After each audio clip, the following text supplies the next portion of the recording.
Okay, I think I'm live now. At least I think I am. Okay. Yo, this was just very, very annoying. I actually have to address this on let me just put this on to Twitter real quick. Let me see, I'll just type finally live had an issue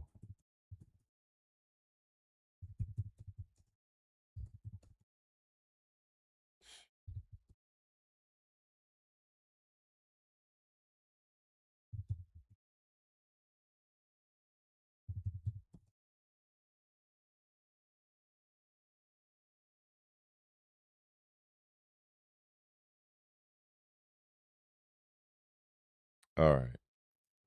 So we took care of that. And I guess I can delete this. I don't need this right here. I could delete the YouTube. I could delete this part. And yeah. So what's up, y'all? What's the word? Um I was this was not this was definitely not what I wanted. This was not my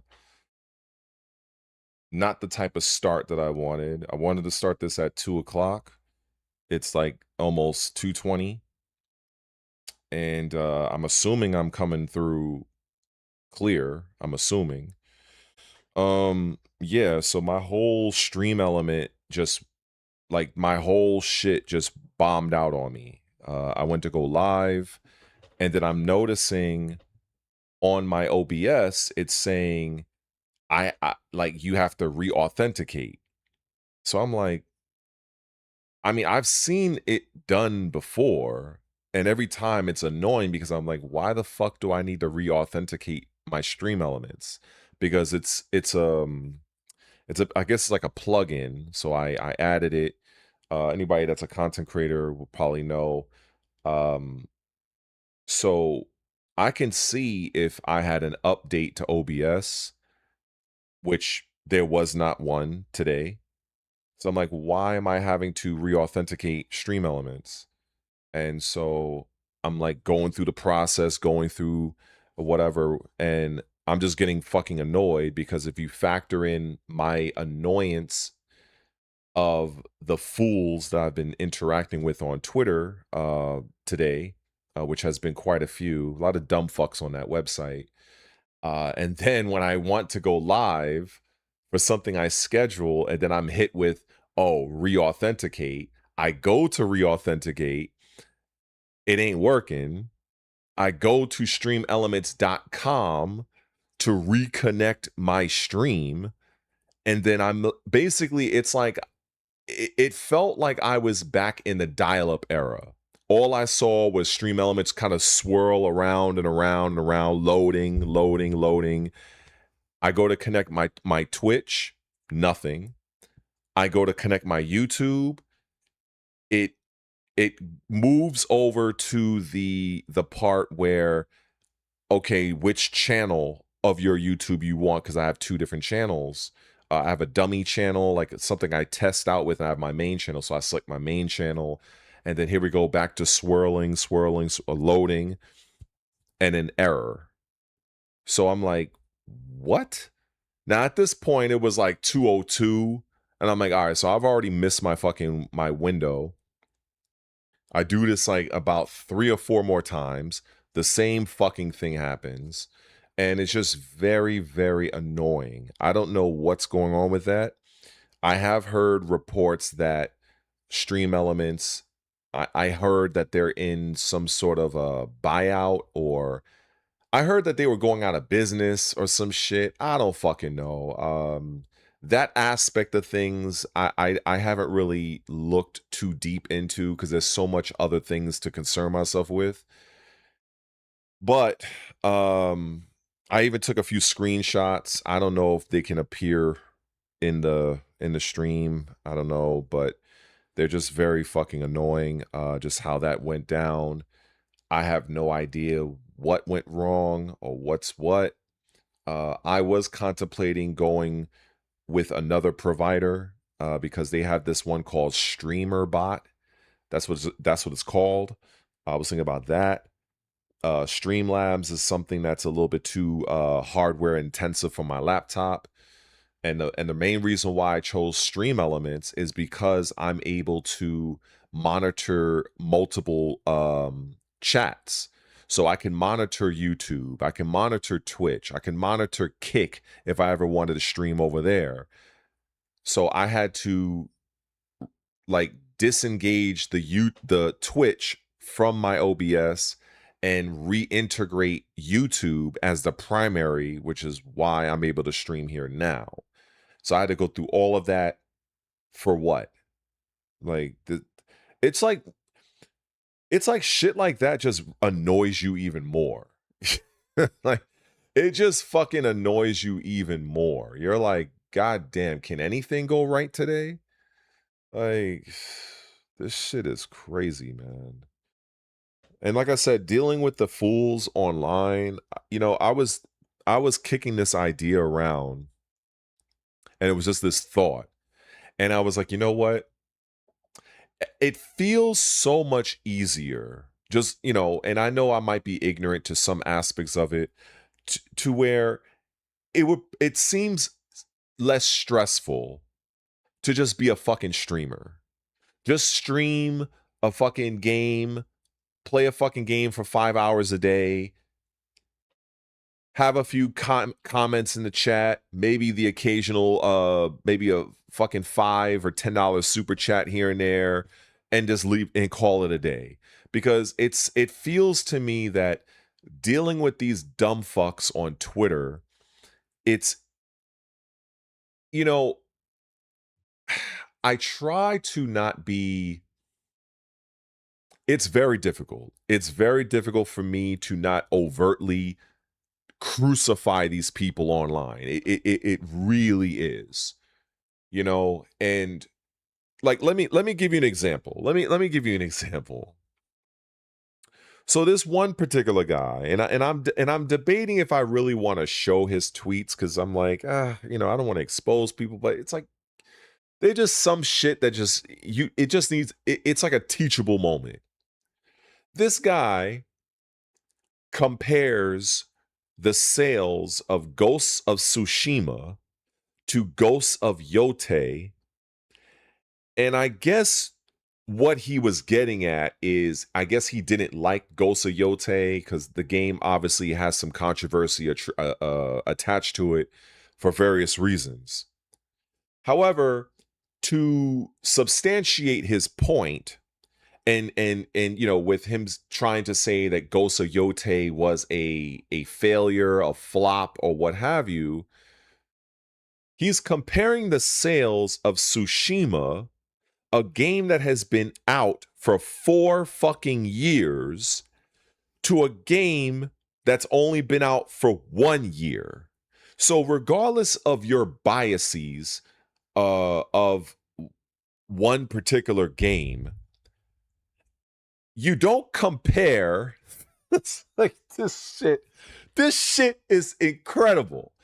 You don't compare the total fucking sales of something else that has 4 fucking years of sales data compared to another product that only has 1.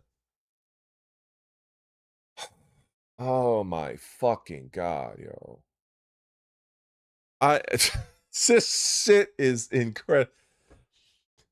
And you want to talk about, like, this guy was doubling, tripling down on this. One person commented this guy just said something, I think he called him a retard or something like that. And I'm just like, dude, you left a very bad take. Just own it. Just embrace it. Hold that L to your chest. Hold it tight. Don't let it go. Have it as a lasting scar upon your very social media soul. But to try to this was his mistake. This guy tried it.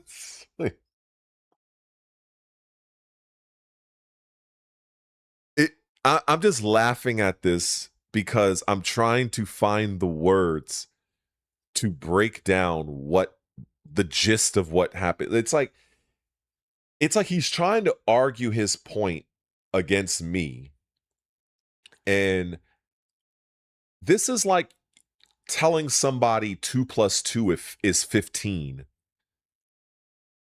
And you know they're stupid. They don't realize they're stupid. They're continuing on. And you're like, I don't know. I don't know how to speak stupid. So I cannot communicate on this human's level.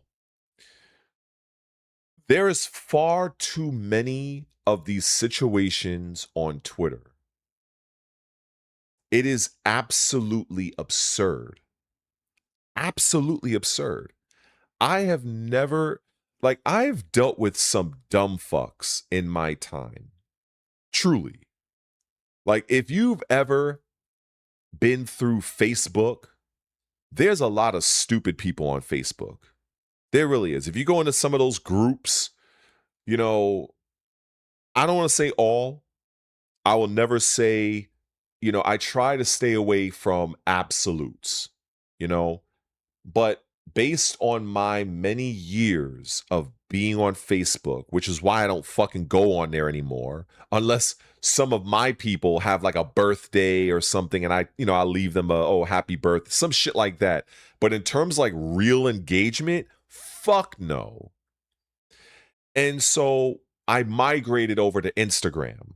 I didn't do much on Instagram. I got a few followers or whatever they call them on Instagram. And I post a lot of my fitness stuff there. I have more of my fitness workout videos, pictures of my physique, and things of that nature. Some video game stuff on there, but not much.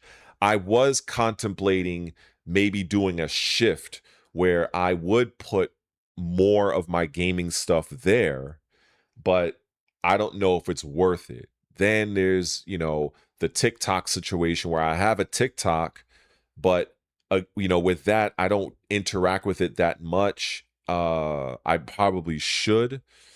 So it's just kind of like figuring out the proper angle for that.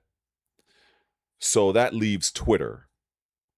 So with Twitter, unlike some of you who are very much have blinders on to your particular game, some of you love RPGs, some of you like fighting games, and that's fine.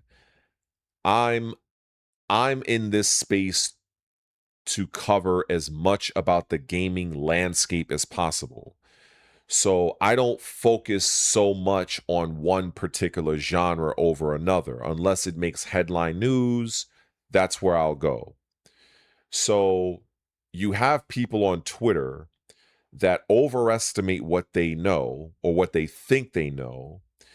And this is not only just the casuals, this is not only the people who just consume the articles or whatever. These are the people that you can look at them as shot callers, movers and shakers.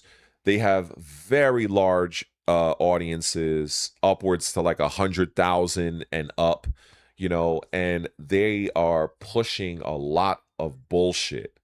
And then it doesn't benefit people because you're going to have a lot of people that are going to go to view your content and you're giving them the wrong message. You're giving them the wrong idea, the wrong information. And this is what I see constantly on Twitter. It's absolutely unreal. I am almost in favor of, like, before you post, like, there has to be some validity to what you're saying. Like, I don't know how it would be implemented, but there's just too many stupid people that are allowed a voice. There are people that are they don't do no fucking research. They don't look into any data. And then if by some chance, if they do, you know what they tend to do? This is my favorite. This is my favorite right here. They will fucking grab some random article from somewhere. They don't fully understand what is in the article. So they're going to post it and double down on it. The problem with that is I've seen many instances of, for instance, the situation with Microsoft, because Microsoft is like Microsoft is all over on Twitter right now.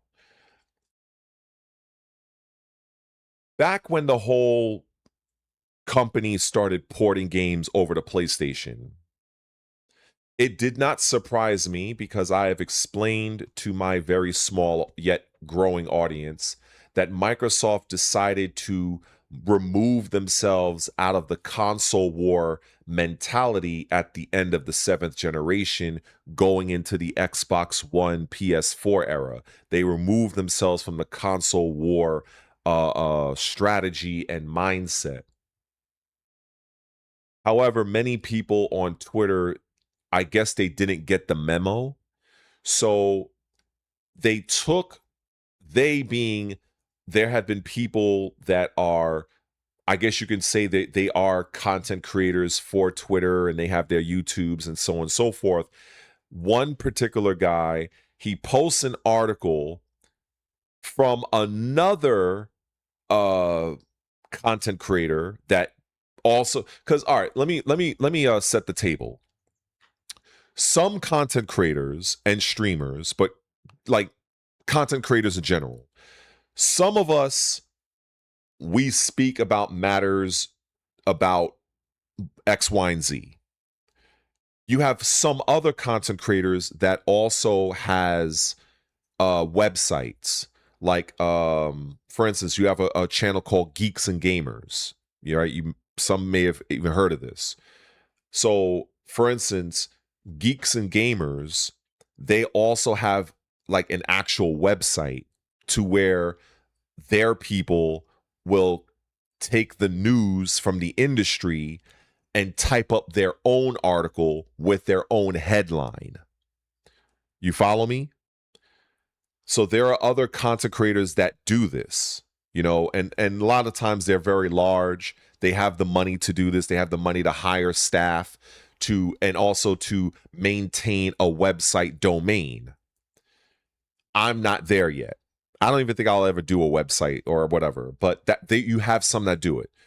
So using Geeks and Gamers as an example, this is not truth, but I'm just using this as an arbitrary example. Geeks and Gamers may put out something regarding Microsoft from information that they researched.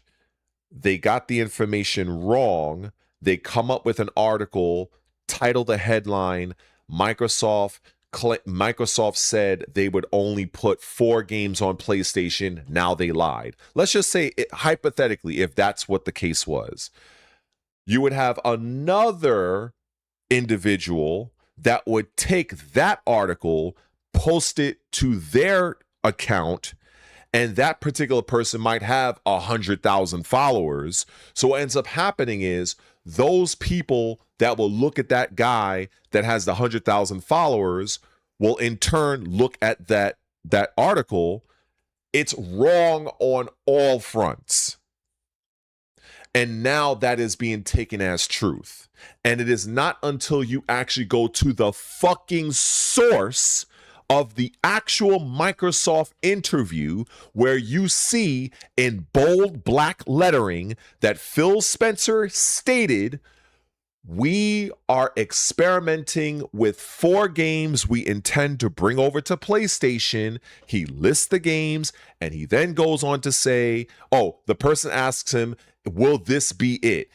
Can we expect additional games to go over to PlayStation or other competitors?" He says, "We will be looking at this.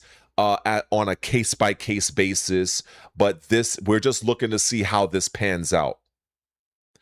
There is nothing definitively final in that quote.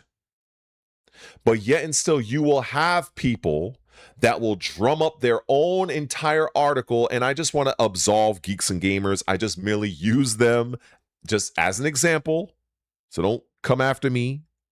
Just use that. I could have used another company. I think you got That Park Place. I think they do stuff like that as well. They have their own website. You have another. I can't think of them all off the top of my head, but sometimes you do have situations where, whether intentionally or unintentionally, they will put out an article with a headline that, which is designed to grab your attention to say, oh, this is what is happening, and so on and so on.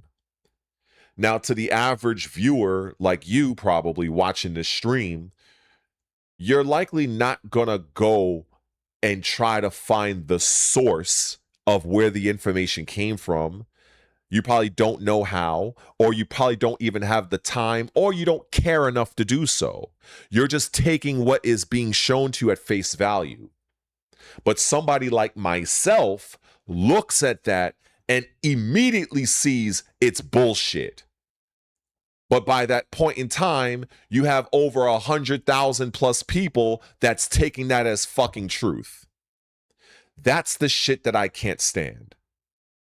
And that's also the thing that I feel, you feel so powerless over it because you don't have that type of reach, but you have the knowledge, you have the actual truth.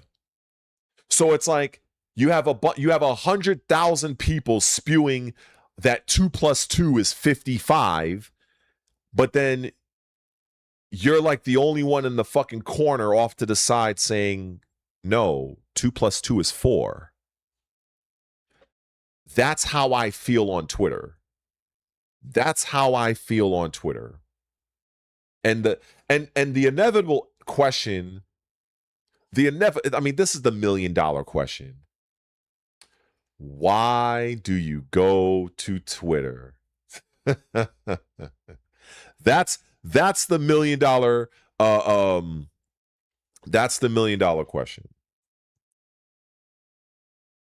The reason why I go to Twitter, or any other content creator that I feel is legitimate, you go to Twitter to get information from the source. If there's, for instance, I'll just use because somebody mentioned in the chat about Virtua Fighter 6.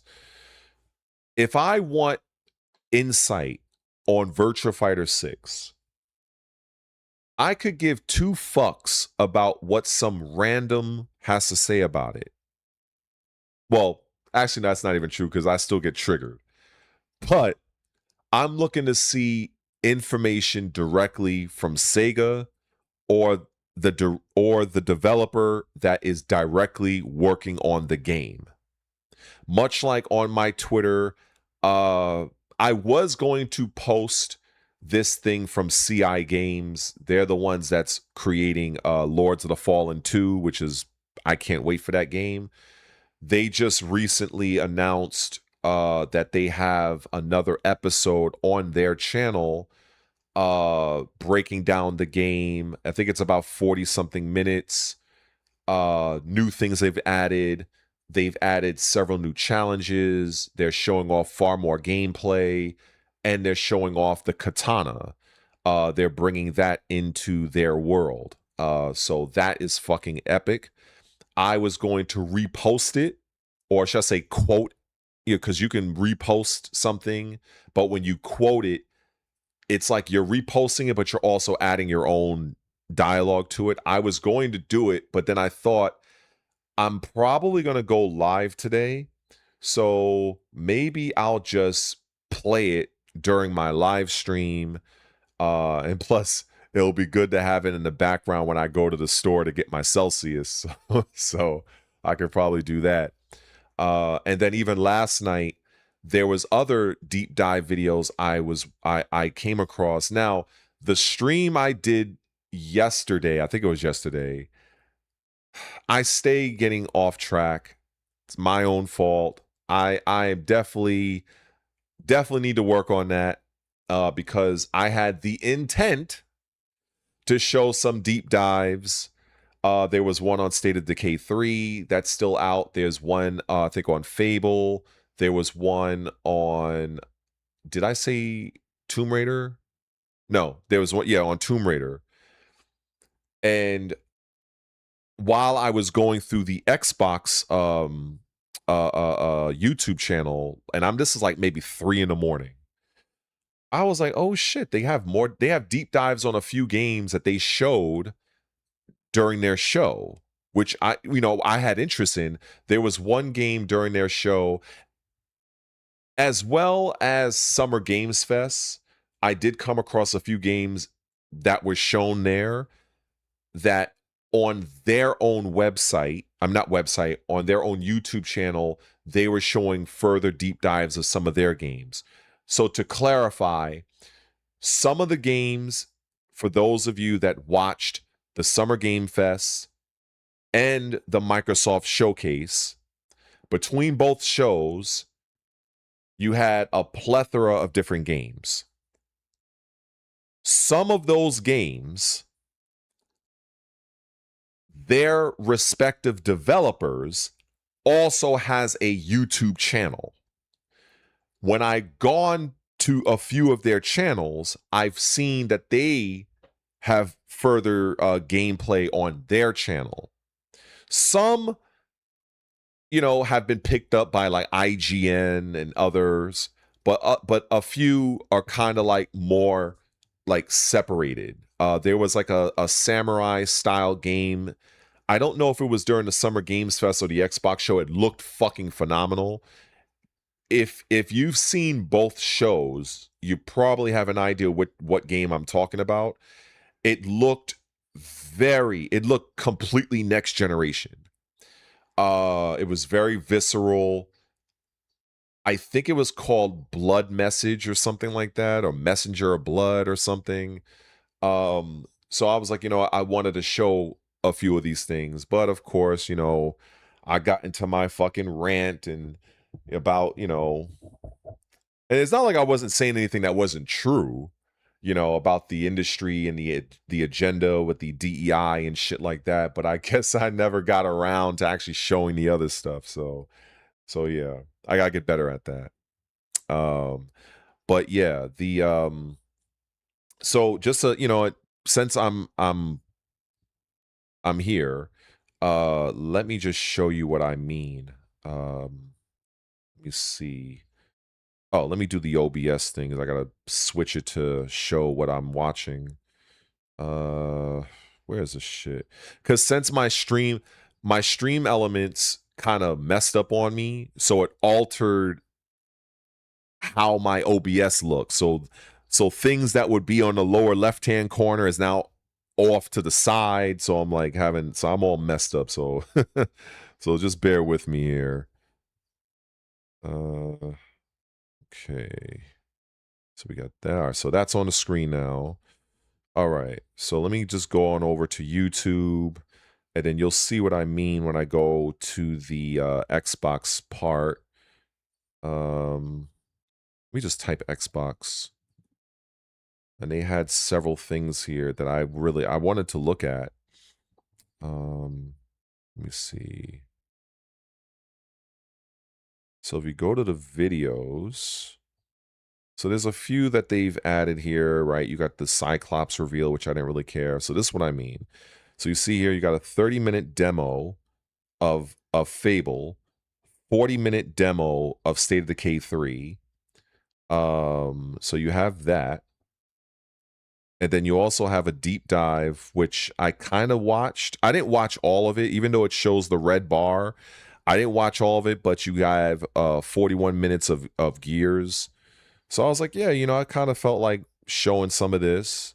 But then if I go into my history, you kind of see what I've been watching. Let me see. So you got like a gameplay trailer, Resonance Plague Tale, but that's what we've seen during one of those shows. Let's see. Where was it? Control Resonant. I was watching all sorts of, oh, Blood Message. That's what it was. So if we go to Blood Message directly, Blood Message, this is their actual YouTube channel. Now, this was a game that was shown during the showcase, and the game looks absolutely phenomenal. You know, I mean, there were other games that looked good too, but I have to say it looked really, really amazing. So I wanted to kind of just play that, let that marinate, and just kind of have fun watching this. Because as you could see here, they did 11 months ago. This is when they first showed it. So this is 11 months ago. So I want to kind of highlight this. Hopefully the audio is playing. Okay, so this is the trailer from 11 months ago.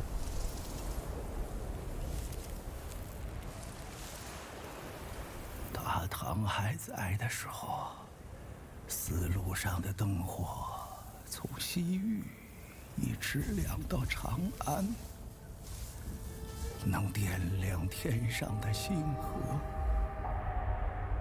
大唐离我们太远了。 神佛还会庇佑河西吗？我是认真决定的，我还是想再试一次。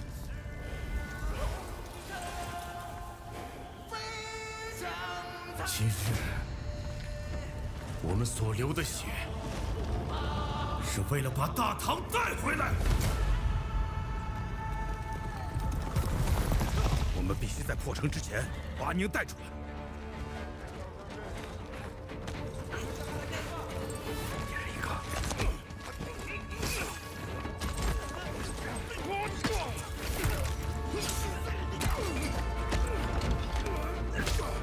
安宁，等着我。安宁，安宁，阿爷，我将追随沙洲一举。去长安，你这是让他们去送死！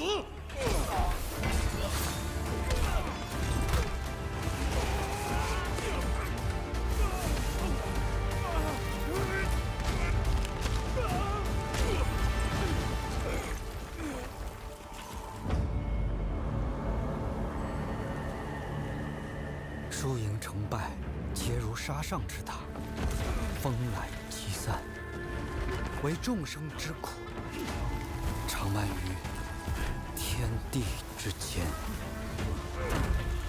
回家吧，这一切毫无意义。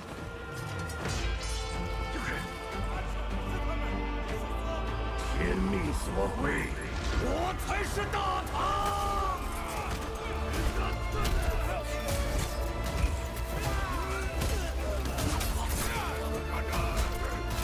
到头来，除了死更多人，什么都不会改变。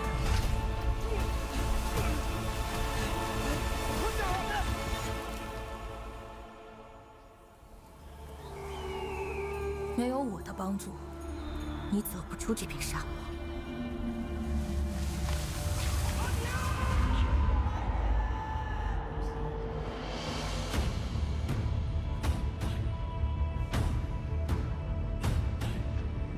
Oh, look, a woman that actually looks like a real woman.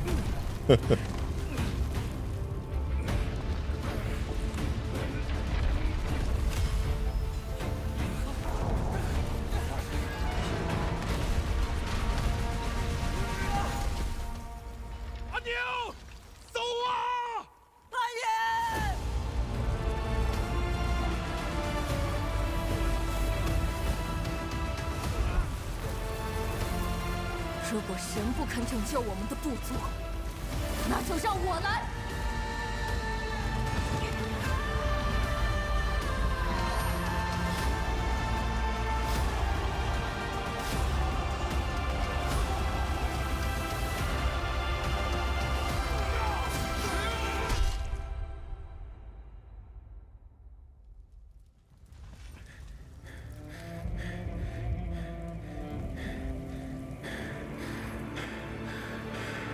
阿娘，等着我。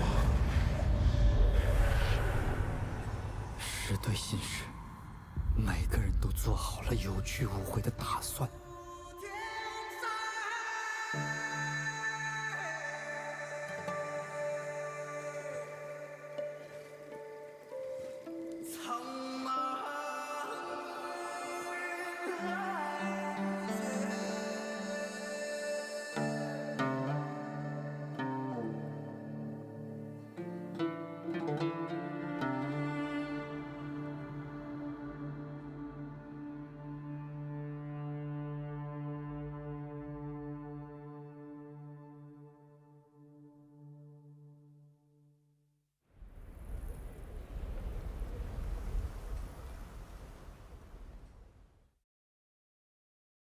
So that was Blood Message, right? So now that, like I said, this was 11 months ago. Like, you have to understand how crazy that is. This is 5.1 million views 11 months ago. And so no doubt they've definitely come much further in their development since then, since they've also shown, I think they showed it off either at the Microsoft joint or the Summer Game Fest. I forget which one. But they've definitely come further. So they have the what they showed at the showcase, which I think was like 3 or 4 minutes, as well as a 19-minute gameplay deep dive. So it's a very, very promising game. It looks absolutely phenomenal.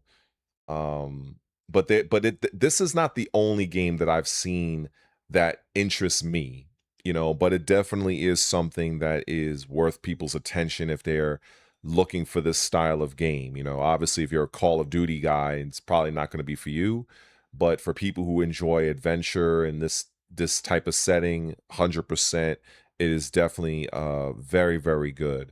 I definitely appreciate developers that they go that extra mile.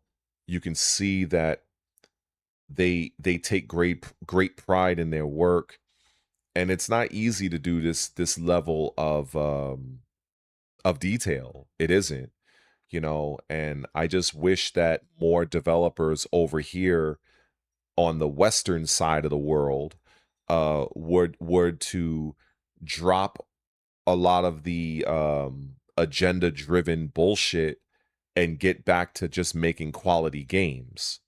And that's the thing that I want to see. But unfortunately, it doesn't seem like that's going to be possible. So that's just something that's very, very irritating to me. And it's something I feel very passionate about because, I love gaming. This is my life. This is my passion. I've been at this for 40 years. And it's very frustrating to see activists posing as game developers ruin the industry that I love. And so that's the thing that really frustrates me. When you have games like this that you just seen, these, whether or not you like the game or not, it's based solely on the game. It's not trying to, highlight, oh, well, this is where I'm at on the sexual spectrum of things. Like, I don't give a fuck. And I just feel it's just a fucking cancer to my industry. And so I love to see games like Blood Message that really push the envelope. It doesn't even look like a current generation game. So I don't know when they have, when they plan to release it, but it's very, very impressive. Very impressive. Hale, what's going on? But that was definitely a very, very, very good game that I have to say, very strong. The other thing that I wanted to actually show was this right here. So I wanted to kind of get over to their actual YouTube channel. So this right here is the actual 19-minute playthrough. So I love this attention to detail. I feel like this is like a game for people that just want to enjoy gaming. You know what I'm saying? Whether you want to, you know, you're into the actual mythology or the setting. We all have our favorites. We all have our preferences, but you can't deny that a lot of care, a lot of detail has gone into this game so far. So, and I love to see that. You know, I love to see that.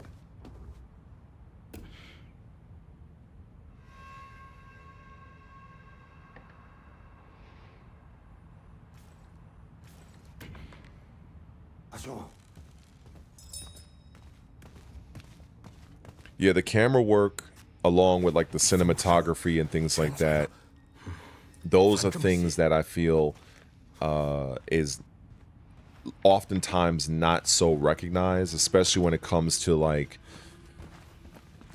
cutscenes and things like that, and establishing tone, establishing the atmosphere.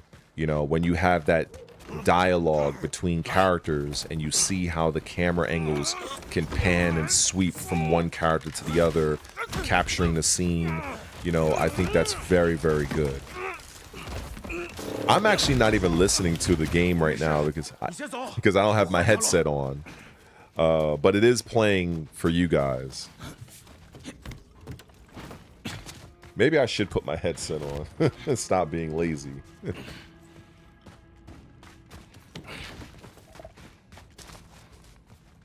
Let me see.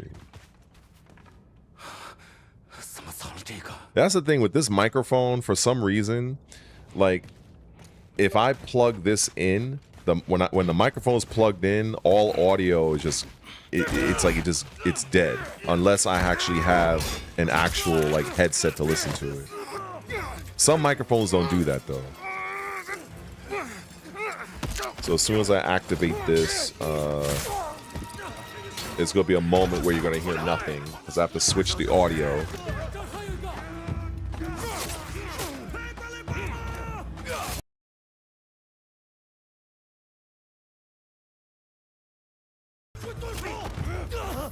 Okay, there we go.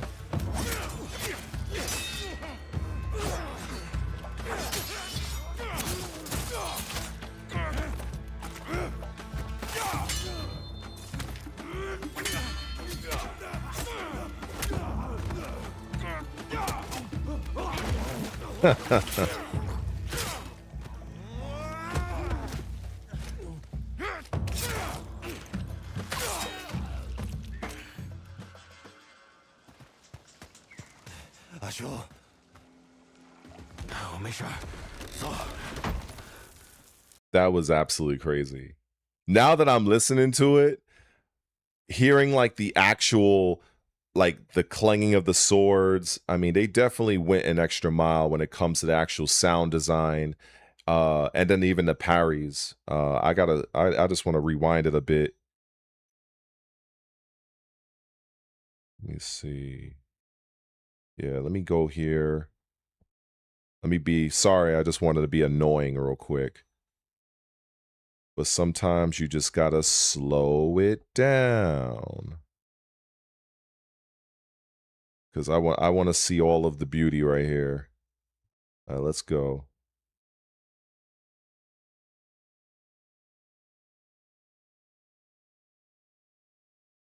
Damn, look at that.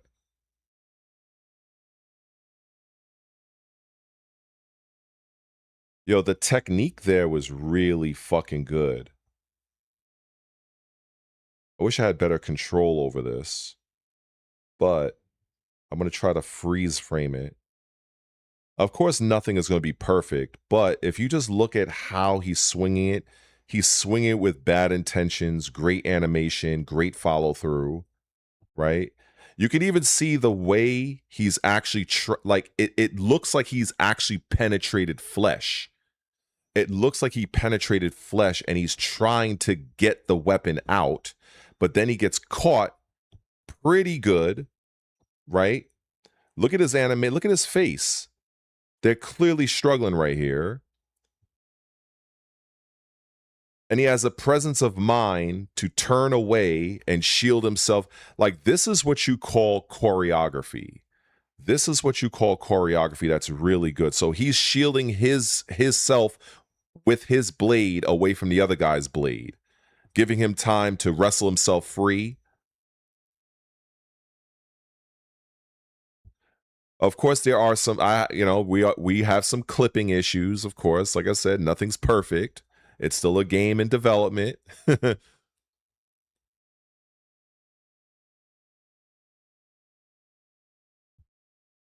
Good throw. Hits his partner.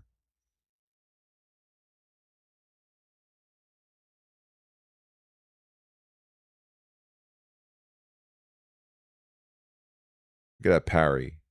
Look at that. That was fucking nice. That was clean. Good backdash. I like it. That was a good parry / deflection. Oof. Damn, I felt that. I fucking felt that. Holy shit. I felt that. And now this guy's coming in, charging like a fool. That was a good parry. Look at that. And I like that you have like there's inertia, like there's momentum. It pushed this guy, the player character, back. And he did the same thing with this guy. He's pushing him back. Sparta kick, get the fuck out of here. Bam. Yeah, he wasn't ready for that. He might have been begging for his life on that one. Yeah, that's crazy.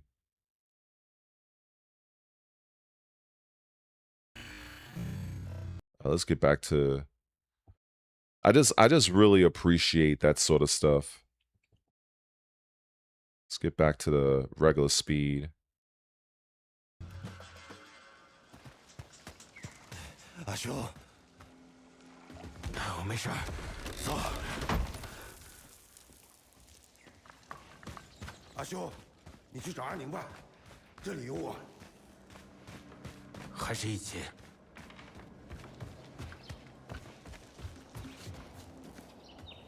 来。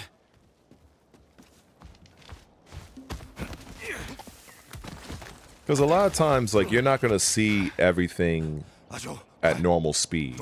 It's very easy to miss certain things that I've learned. 这里真的有叛贼吗？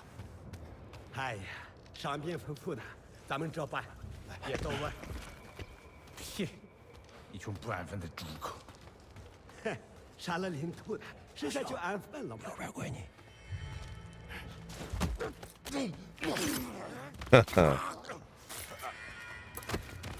my favorite style of gameplay, sticking to the shadows and getting the drop on people.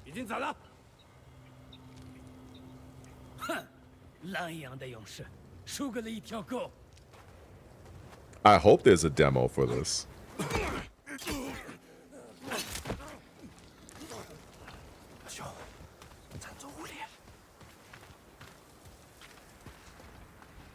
哎，路上的还不松口吗？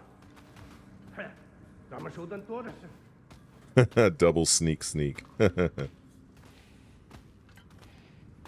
Oh, he about to get got.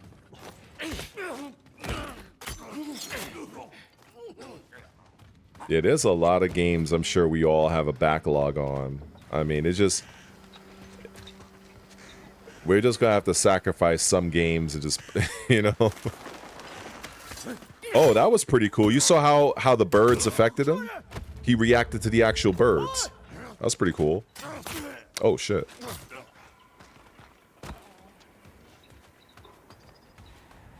私下搜，找不到密信，都得吃鞭子。是。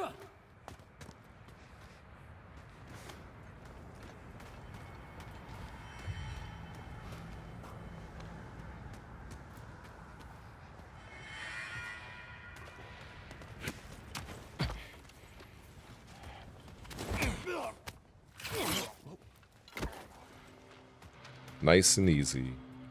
And quiet. My favorite style of gameplay. Oh yeah, turn around.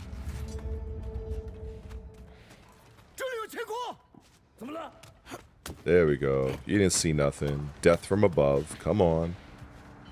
Yep. Advance, advance.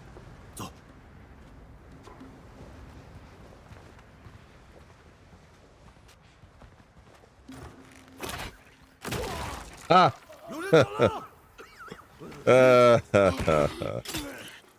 Yeah, buddy. 这是最后一个，继续走。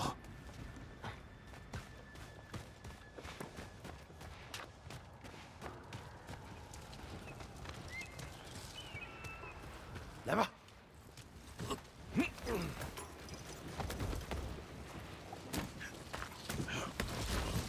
找到了没有？找到了，在这呢。好，有什么？去畜生！淘汰。 Oh shit.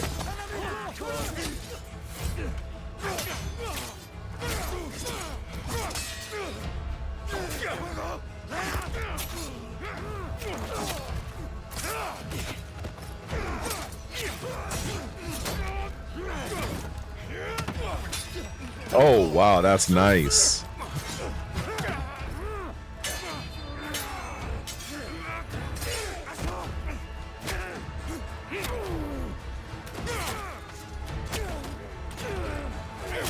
Oh, good.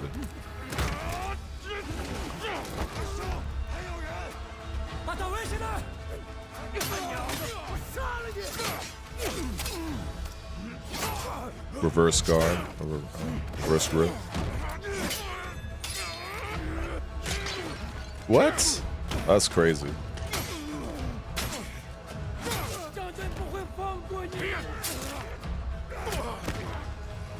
Oh, what?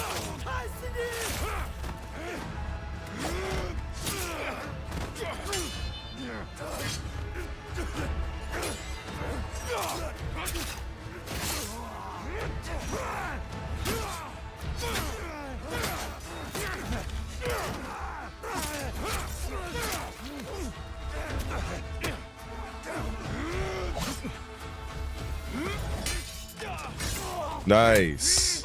Oh shit. Yo, what the fuck am I watching? This is crazy.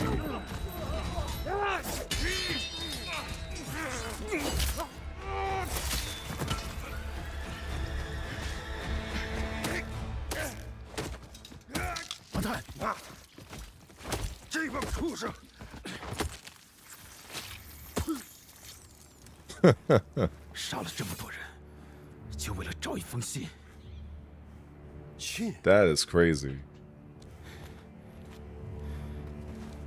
And this game is likely going to be coming out probably in 2027, if I had to guess. So they're going to have some time to make it better, refine it. So what we're seeing here is it's going to get better.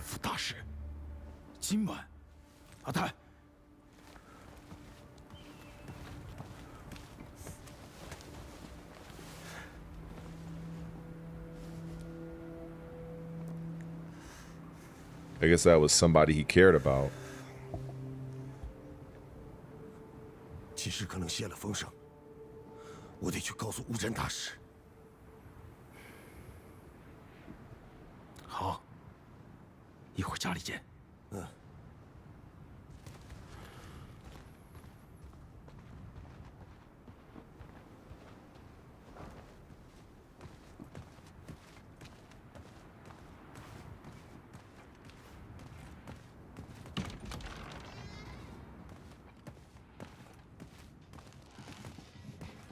得赶紧回家找阿宁。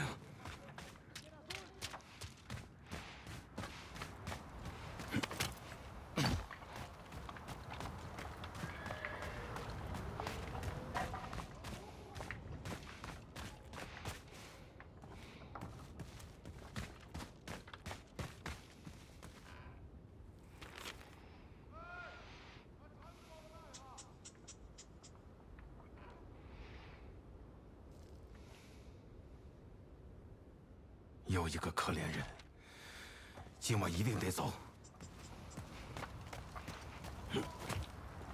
Yeah, that aspect of gaming is very, very good in terms of like culture and different things like that. Different weapons, different lands, different time. This is one of the reasons why I love Assassin's Creed.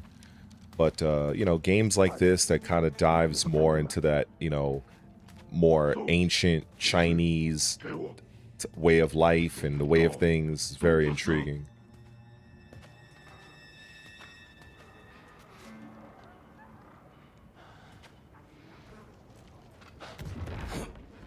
闭嘴！让徒儿听见了，又得吃鞭子。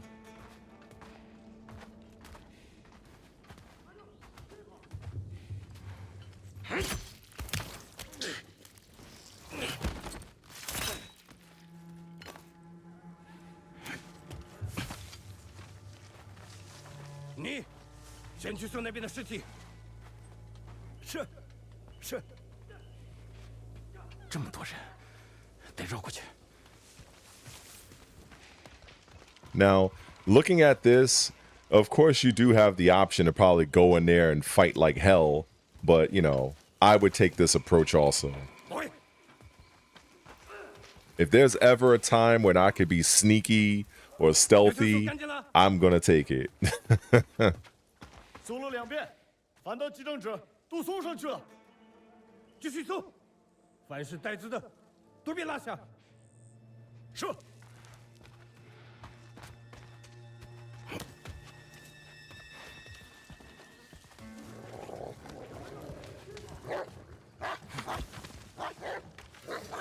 Very good. Well done. Well done. That was well done. And I also like how it flashed on the screen where the sound was coming from.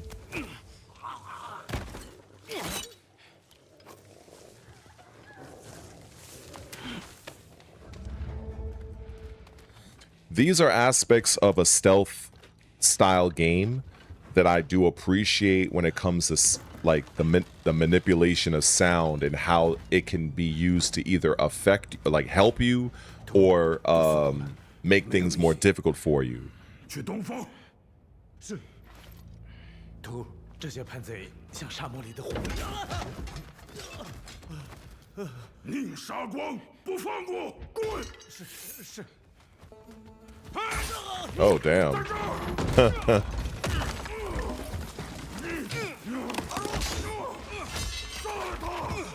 Better get that weapon. Ah, shit.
Uh-oh.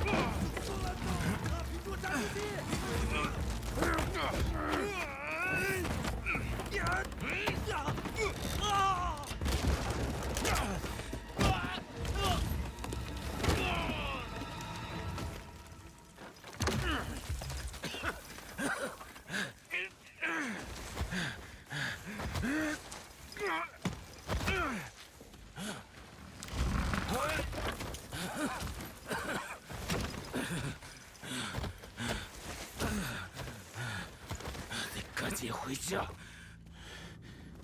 没看见他。继续搜，他走不远。四周都着了，没看到那人。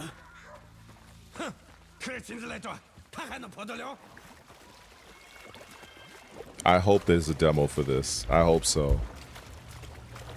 I mean, they could have fucking put this demo on consoles or whatever. What they're playing right now. It should be annoying me. I'm like, shit, just put this, just upload this for everybody to play.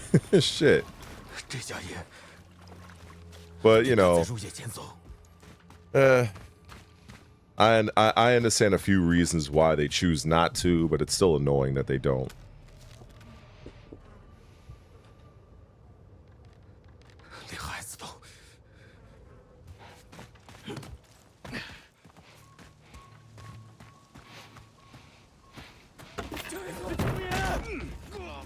Damn.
Huh.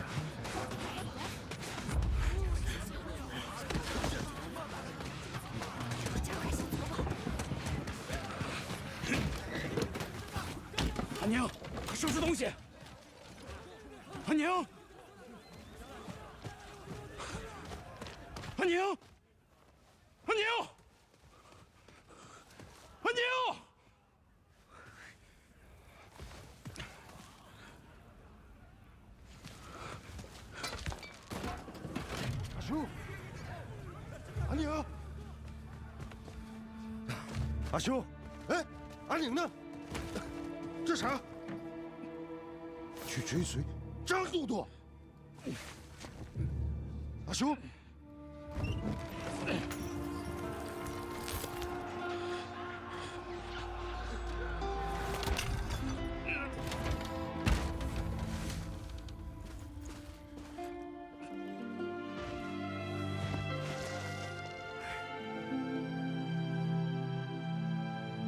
走，带我去找张一潮。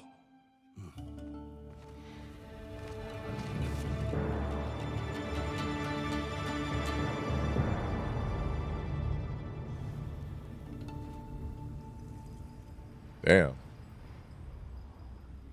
That was 20 minutes? Holy shit. Felt like 5. I could take this hot ass headset off now. Oh man.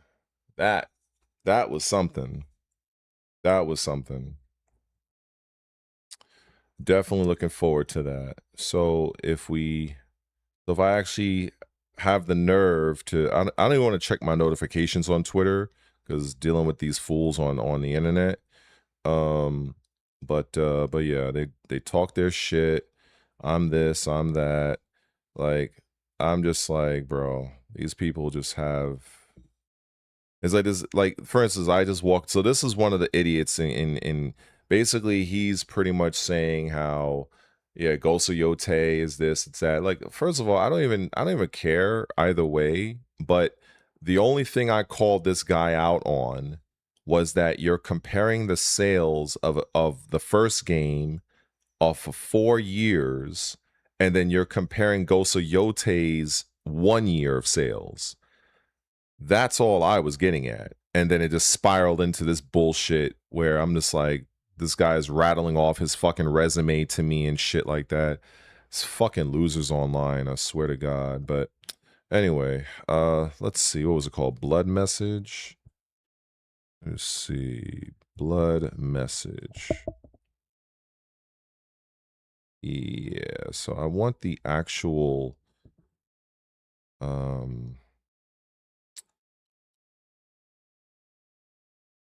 want the actual, I don't care about the people that's talking about it. I want the company that does it.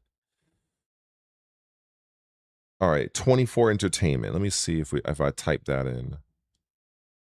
24 Entertainment.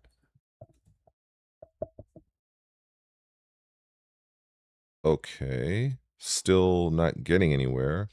I mean, I'm getting people that's talking about the game, which is fine. But I want the actual legitimate like tweet. Unless they don't, I mean, I have to assume they have a presence on Twitter. Is it this? Maybe it's this one.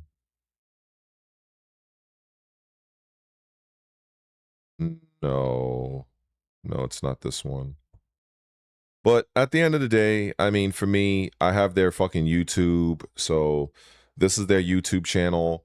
Definitely check them out. I think that will suffice. I think, well, oh my God, I'm such an idiot. There we go. That's all I had to do. That's all I had to do. Here we go. Blood Message. That's them. Okay. There we go. There we go. So this is the game right here. Blood Message at Blood Message BM. So that's them right here. Yeah.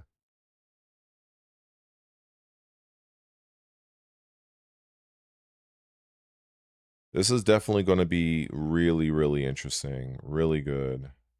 14 minutes. This is what we just watched. So naturally, I am going to I'm going to repost this. Let me see. I just finished watching this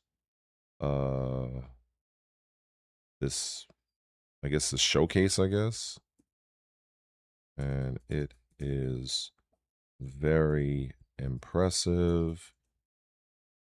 I look forward to more news and updates regarding this game. It is certainly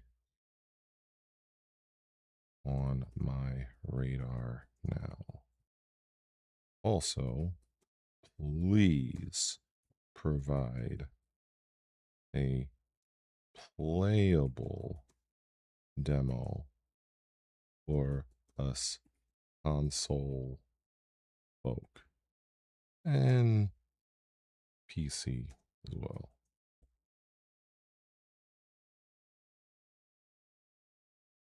If possible.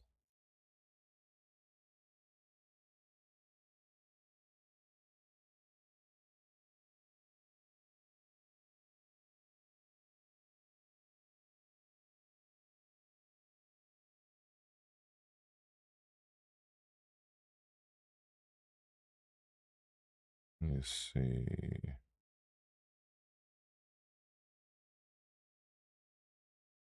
Yeah, there we go.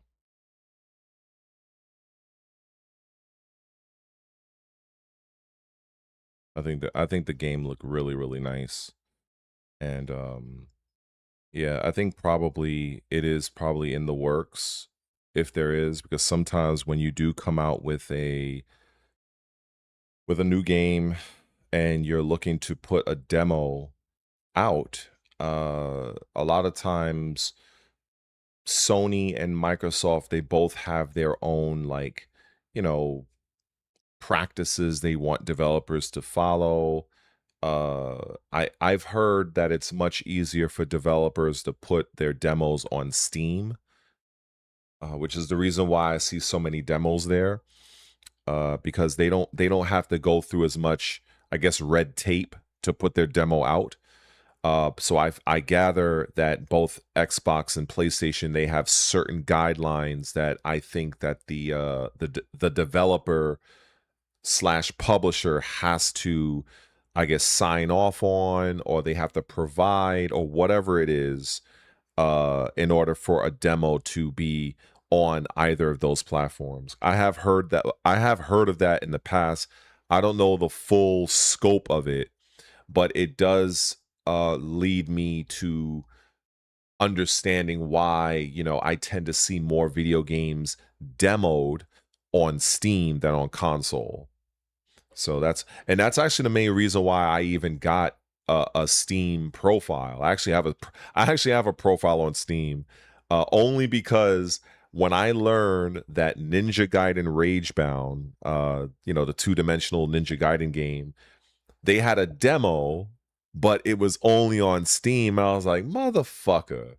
So I was like, all right, fine. I guess I'll just go, you know, I'll just go and do the Steam thing, and it was pretty cool. In fact, I was on Steam not too long ago. I played this game called 13 District or something like that. District 13. And I think, you know, the game is already out, but there's no demo for it, I believe. Well, is there a demo for it? I didn't really check, so I can't be 100% sure, but there's a demo of the game on Steam, and I just played it a couple of hours ago. It's a twin stick shooter, and it looks pretty cool. You know, it's nothing mind-blowing like what we just watched, but it's a fun little like shooting type game. I don't even know how. I mean, let me see. Let me go to Steam real quick so you can kind of see what I'm talking about here. So, all right, let me see. I hope it auto logs me in. I think. Ah, fuck, it doesn't. God damn it. I think when I go through on, yeah, because I forget my password to this shit, so I have it written down somewhere. But yeah, there's a lot of like cool demos that I messed around with on here that actually is workable on my little laptop here, so that's cool. Yeah, I have a Steam profile. I think it's just the same thing. I think it's just Red related. In fact, can you search people on this shit? I don't know if you can or not. Let me see. Red related. I don't know. Maybe you can, maybe you can't. I don't fucking know. Probably not. Yeah, because I'm not a video game, so but yeah, I totally forgot what the fucking password was because I set this up a little while ago, and it's not like I'm on here all the time, but when I'm on the Xbox app, because Microsoft has some sort of arrangement with Steam, I'm able to kind of, you know, jump between the two, which is pretty cool. Because I don't remember my my login information. I really don't. Let me see. Let me see. Yeah, I don't fucking remember where that shit is. Hell if I remember. But like I said, I'm able to get through it or get to it through my Xbox profile. So yeah. But yeah, you know, I think at the end of the day, see a lot of demos on Steam than you do on PlayStation and Xbox. So, you know, that's you know, having a Steam account is worth it, you know. Do I know my I mean, I can just let me just go. I'm gonna go to my Xbox app and I can log in from there. I appreciate that, Nano. I appreciate that. Yeah, I could talk about the Gears of War thing as well. I just think it's just really ridiculous, but I just, you know, I said my piece and I left it at that. Okay, so let me capture the Xbox thing if I can. At least I think I can. Let me see. Xbox app. See, I don't think it allows me to capture the app unless I'm like in a video game. Because I'm trying to go from window capture to game capture. Oh, nope, there it is. There it is. I got it. Okay. Yeah, a lot of this should be via, because I forget on OBS, if you're playing a video game, you can use game capture, but if you're on an application, it has to be the window capture. Okay, so there's the Xbox app here. So all right, let me go and manipulate this. So if I go to my profile, so this is something that a lot of people that don't have Xbox may not realize. But even though you may have heard that Xbox has things planned with Steam, we've already been able to link our Steam accounts to our Xbox accounts for like a while. And another thing is that I'm part of the Xbox Insider program at a very high level, not the max level, but I'm like I'm probably like the second to last highest rank. So some of the updates that some of you might read about that's coming to Xbox, I typically have access to it already. So for instance, this right, you see the little icons below Red Re1ated. So you might see that this is my Steam profile. So if I click this, and it should take me to my Steam profile. So here we go. So this is the profile right here. So Red Re1ated 9680, that's what it is.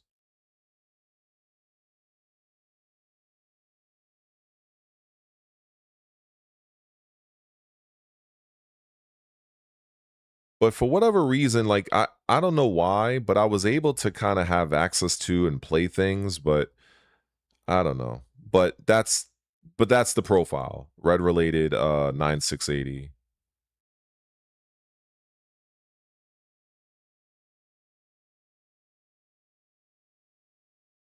You know what I think? All right, let me try something else since I'm here. So if I wanted to play something, so if I go to the store and because over here it would show, I forgot how my library. Okay, so you see here, if I go to my library, it's stuck on the Xbox screen. Oh, that's strange. Okay, so I think it moved on because I'm looking at my stream on my TV and it's like really behind, but right now I'm on the other screen. So you can see I have a few games here that I downloaded, Section 13. So you can see this is not Xbox games. Hopefully this is being shown on, let me see. Yeah, you guys should be able to see it. So, for instance, this game here, Cleared Hot, I really enjoyed this game. It's kind of like a military shooter with a helicopter. So I really appreciated that one. They do have a few others, but it kind of sucks. So if I go to play this, so open Steam.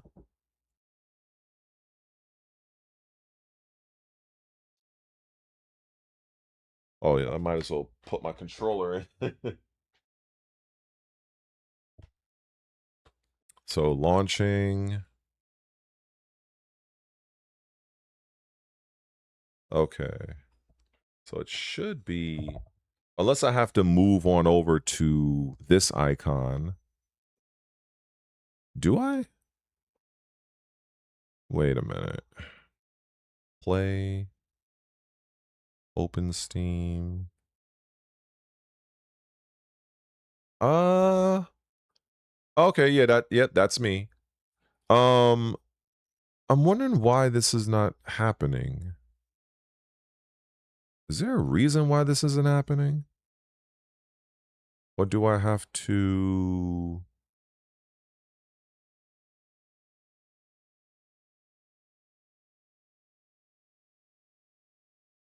Oh, okay.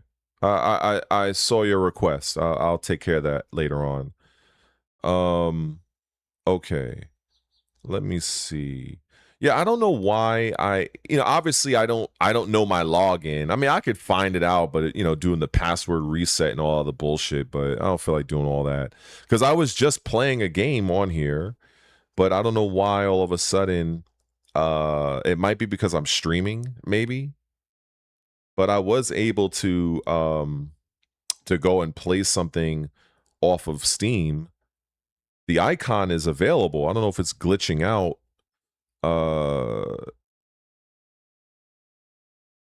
Oh, the demo might be gone. That's why. Okay, let me try a different one. All right, well, this one, Section 13, I was just playing this one recently.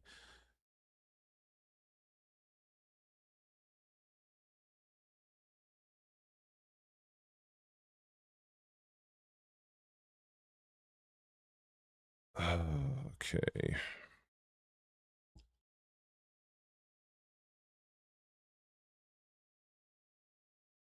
So now I have to see if this is because I don't know if it's actually showing, because like it's taking up the whole screen.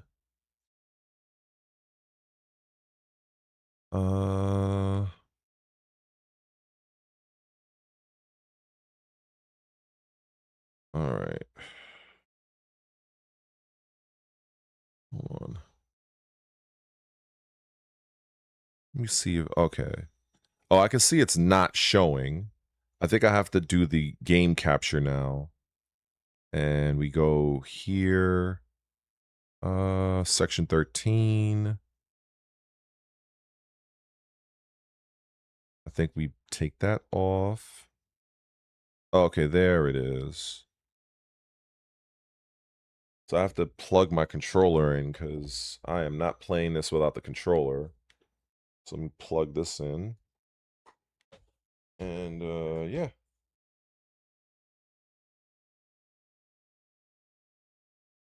But because my laptop is not like super powerful, it doesn't run games that well. So if I had like one of those fucking $2,000 laptops, and this shit would be like no problem.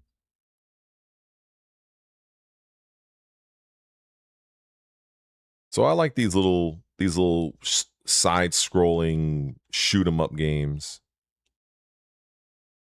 And I can see like they have like it has some bit of depth to it.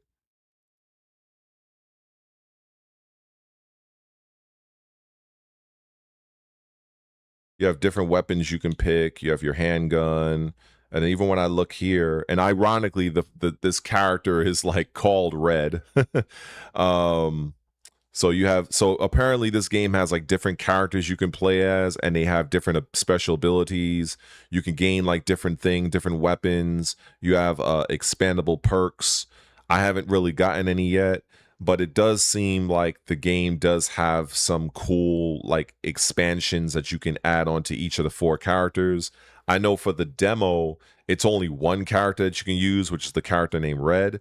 And obviously it's not her real name, but her handler, which is an AI, ironically named Violet, they designated your character as Red.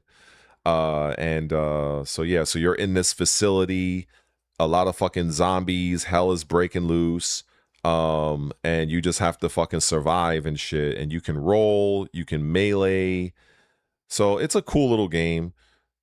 I don't know how much it is though, but you know, something pretty cool to mess around with. Because there's another game that I've messed around with called The Ascent, and that's also like a twin stick shooter. So it's pretty cool.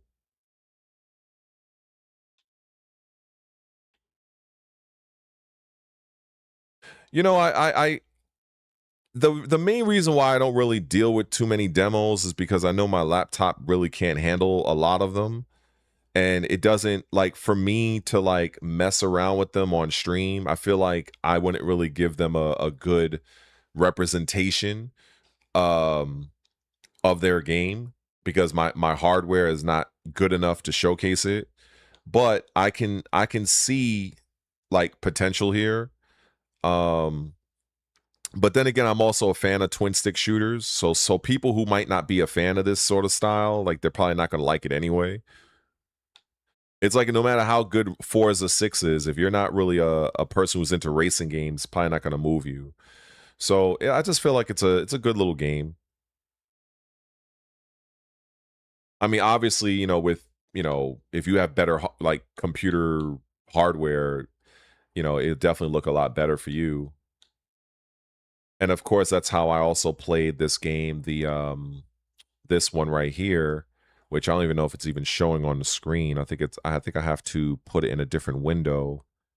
Let me see, because I just took that one off. So I have to go back to window capture. I mean, game capture. And we go to this one. Or wait, I think I have to wait until it's actually playing. At least I think so. All right. Sometimes it gets kind of confusing shifting from the different views when you're on OBS to make sure that what you're playing is actually being shown. So this one right here. So if we take game capture off, put window capture on. Well, that's not working. Okay. See how crazy this can get? For some reason. Okay. Should be. I don't know why. Yeah, it gets really annoying.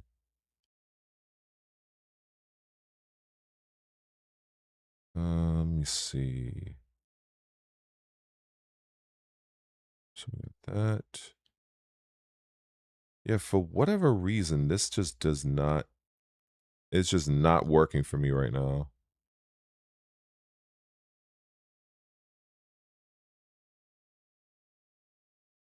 Oh, okay, there we go. So you see how annoying that is? Like it's kind of like tricky to kind of get from one point A to point B. But you know, I had to really turn down a lot of the features on this game. So you can see I have about an hour in this game. And I mean the demo.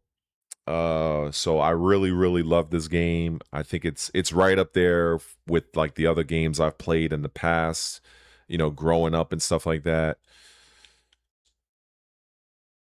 But I had to really like reduce so many settings. Just it's probably because I'm streaming, so it's probably pulling a lot of my computer resources away from me.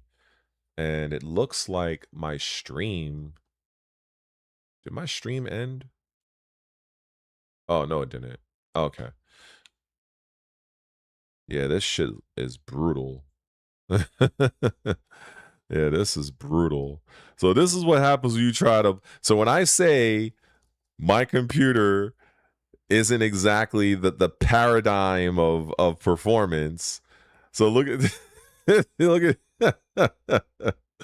Yeah, look at when I attack. It's like you can see like this shit is like 5 frames. Like wait, 1, 2, 3, 4, 5. I think Jesus Christ. Oh man. Yeah, this does not work well. So I'm gonna stop embarrassing this game. And yeah. So yeah, it's just like 5 frames per second. Yeah, I'm not gonna embarrass it any longer. Oh my god, that was awful. Jesus Christ. Oh man.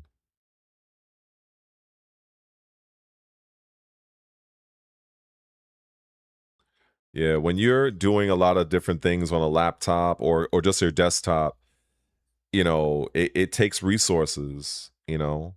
It definitely takes a lot of resources. So I'm just cutting off a few things. Because my sister, she's the one that bought me this laptop. So, you know, she probably wasn't expecting me to like do like crazy amounts of like streaming and shit like that. Because when she bought it, at the time, I didn't start this channel yet. So, but in hindsight, I'm glad that she did get me this laptop because there'd probably be a lot of things that I wouldn't be able to do effectively. So I do appreciate that.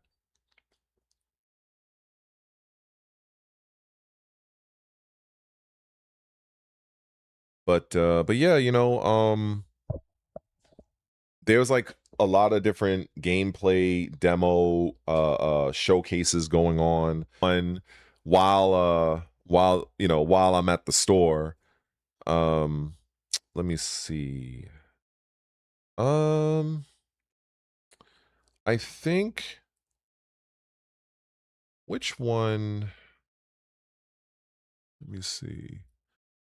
Well, I mean, I don't know if it'll, you know, if I'll get to that point. I don't know. It just feels sometimes I don't really, I feel like I don't know if I'm as confident in getting to that point anymore. I really don't. I don't think I am.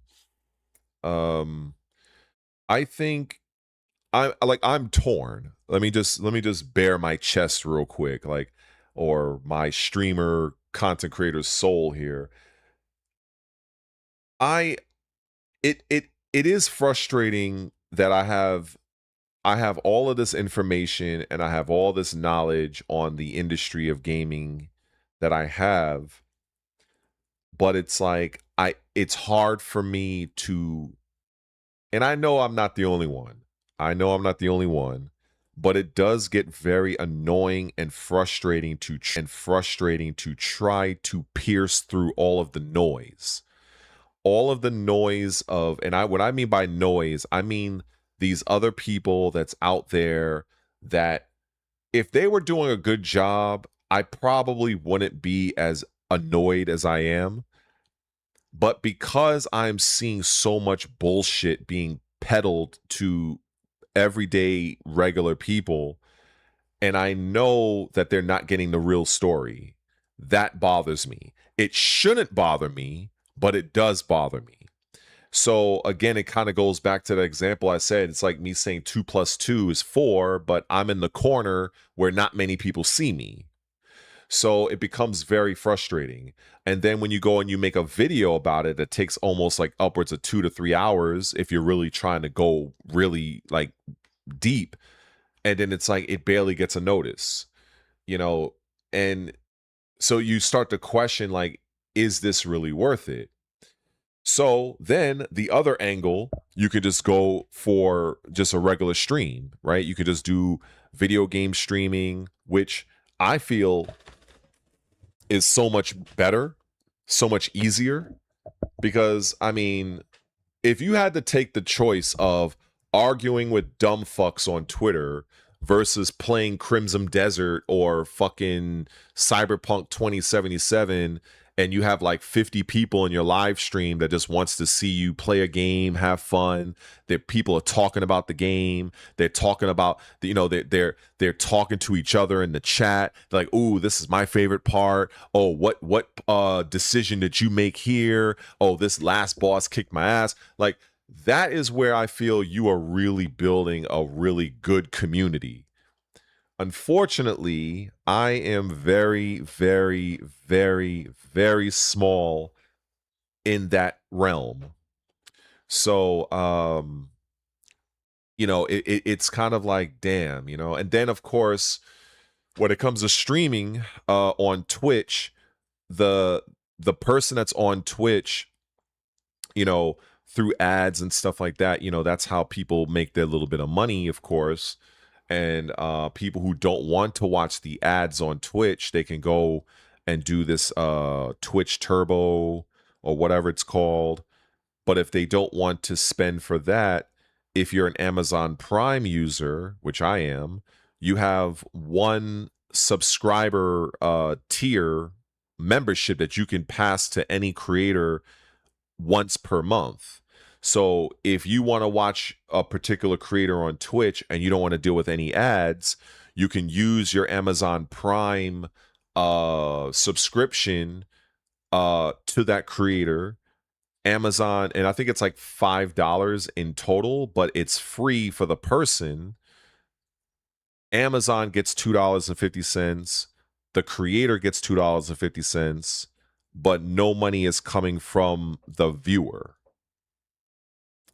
I don't think they have anything like that on YouTube. They do have YouTube Premium, but they don't have something where you as an individual viewer, you have something that you can bestow or you can use on one particular creator to dodge ads and shit like that. So I think that's pretty cool because I think many people I've heard, they say they don't like being on Twitch because they don't like the ads. So, you know, it's kind of like, I guess that's a real thing, but it's just kind of like when I see some people with like hundreds of people in their Twitch chat, and I'm like, I guess either all of them, either they're all using the ad blocker or whatever the fuck, or maybe they got the membership, or they're just dealing with the ads because they like the creator. I don't really know. But on YouTube, it is a little bit easier, I guess. So I guess there's pros and minuses to both, but obviously with the situation I'm dealing with Stream Elements, I can't stream to both right now. So that's the reason why I had to set this up for YouTube only. And then as a result of that, I can't even effectively use my Stream Deck because my Stream Deck, I have it set up for my Twitch to stream marker certain parts within my stream. Well, since I'm not connected to Twitch, I can't use that either. So I'm just kind of like all fucked up right now. But, you know, doing what we can. Doing what we can. And that's it.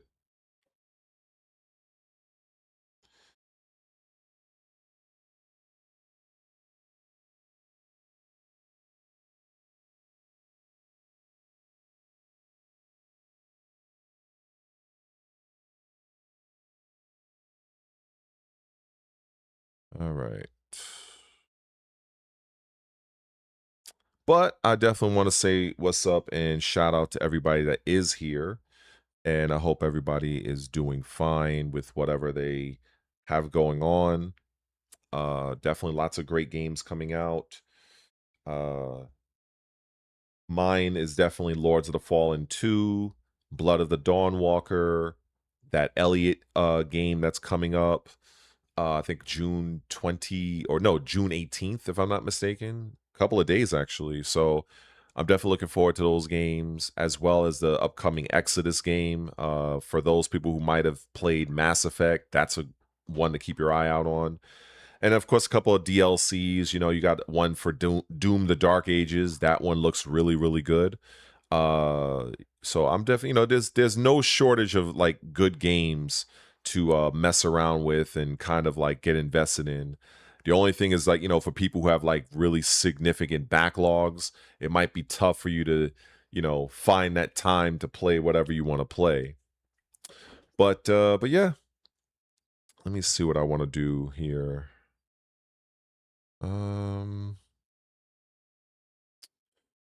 Let's see. But yeah, I think the whole thing with the Twitter situation, it just becomes very, very exhausting when you're trying to, you know, you're trying to ignore the noise, you're trying to focus on just certain articles, you just want to get your news and, you know, but then every now and then you got people that might say some weird crazy shit. Like there was this other guy who mentioned something about Virtua Fighter 6. And Virtua Fighter 6 is a very highly anticipated game. Very highly, well, at least in the fighting game community. And there was this one guy, and I might just pull him up. Let me see.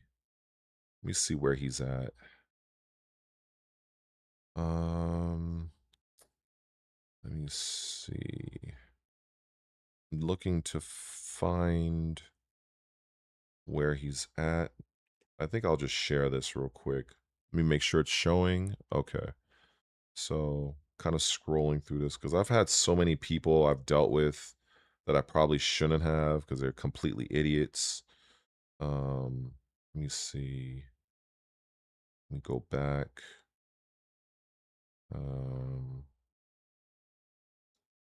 Let's see. Like, okay. For instance, this person right here. Now, this guy has 704 followers.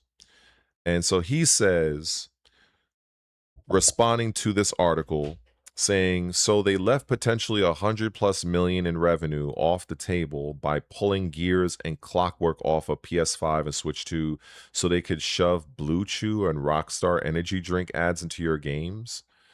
So now what this guy is pretty much saying, there was an article that I heavily criticize after the fact, but just to kind of give you some context, there was an article from a very large Twitter person. I think his name is Shinobi something, whatever his name is. So he reposts another article saying that Microsoft, Asha Sharma, the one that is looking to, she's the current CEO of Xbox. They are looking to have like ads play, like, like ads and shit like that in our service. And so it turns out that was categorically untrue. And I enjoyed every fucking moment of it. In fact, let me just go and show you this, because there was somebody that I did have a bit of an issue with, but he ends up posting something that was, I have to give him respect for it. God, it was so much. You could see me scrolling through this shit. This right here. So this is another content creator. I have cool relations with him. He's a pretty cool guy. So yeah, so he's reacting to this article here. So this right here, if you can see it, it's this guy, Shinobi 602. So it says, now peep game. Xbox is floating the idea of in-game ads, noting that may have potential to, quote, keep our products affordable. Right? Now pay attention to this. The goal is to ensure that they can continue to fund outstanding work from dev teams. Now you've seen that. You read that. You read this. Okay, we're going to scroll down. Now the response to this was from Matthew Ball. He says, this is not correct. In the interview, I am asked about a comment I made before being hired at Xbox, then state that I was only 10 days into the role and that I am not stating the company's plans or beliefs. What I do say is that ads should be used to offer more affordable alternatives alongside today's ad-free experiences, in the hopes more could play as a result, similar to how Netflix and Disney Plus have ad tiers with all the same content, but at half the price or so. At no point do I even mention in-game ads. I personally believe interrupting the gameplay experience would be bad. I fucking loved this professional, savage response to shut this fucker down, because, and then I can't find it, but he was nice about it. He's like, thanks for the clarification on it. But the problem here, and this is what I've actually mentioned, if I can find the tweet, I forgot where it was, somewhere in here. I've commented on so much stuff. I said that there are too many people that rush to be first instead of being correct and accurate. That is a problem that we have, because imagine if this gentleman that works for Microsoft, imagine if maybe he didn't, these people are busy. They got other shit going on. Imagine if he did not take the time to respond directly to this guy. So that guy, let's look at this Shinobi guy. Let's Shinobi, this guy right here. No disrespect to him, but I mean, looking at the amount of fucking his subscribers here, he has 346.2 thousand followers. So basically, he was pushing something that was completely and categorically untrue as it pertains to Microsoft, and many people, you know, they will look to this guy as an authority on Twitter. If you're not somebody like me. So you're going to look at what this guy has to say about Microsoft as like, oh shit, I guess they're going to put fucking ads in our game. See, now this is why Microsoft is shit. And now you have that narrative. That's the problem that I have with Twitter, is that you have too many people that they are chasing after being first and just getting the fucking news out. They don't give two shits really on if they're accurate or what have you. Now, this guy, he did, to his credit, it did look like he, you know, acknowledged his mistake. But, you know, that part wouldn't have happened if the Microsoft guy didn't, you know, call him out. That's the issue. Like something like that, if you're going to say Microsoft is going to start infusing our gameplay with ads, you better be fucking damn positive that you are correct, because that is something that no gamer really wants that. And given the fact that the current temperature of Microsoft is not exactly great at this point, you're basically adding more fuel on that fire, a fire that isn't even real, but because you are posting it, 340 something thousand people are going to think it's real. So that's just, you know, I feel like that's just a teachable moment. And that's just something that I really wanted to get off my chest, like breast reduction, as the old saying goes, that I come out and say. So, moving on to the next fool, this guy right here. I wasn't going to do it, but I'm like, God damn it, fuck it, why not? So this gentleman right here, Mr. My Retro Life, he has a YouTube, and he has 190,000 subscribers on his YouTube channel. And he has 14.1 thousand followers here on his Twitter. And look at what he says here. Sadly, this does not feel like Virtua Fighter to me. Okay. That right there, you could have stopped right there. You could have stopped right there. I want to give people an example on how to really express yourself on social media. When you are speaking about your own personal preference, that's fine. We are all entitled to what we like and what we don't like. So if he would have stopped at this highlighted sentence right there that I highlighted, nothing, no more would have come from it. But we have this. We have this. So I'm like, this guy says Sega is trying too hard to make it, quote, modern. Where's Akira? Where's Kage? Where's Sarah Bryant? So I didn't even know this was a thing. So I came across this and I leave this. So I then say, I shake my head.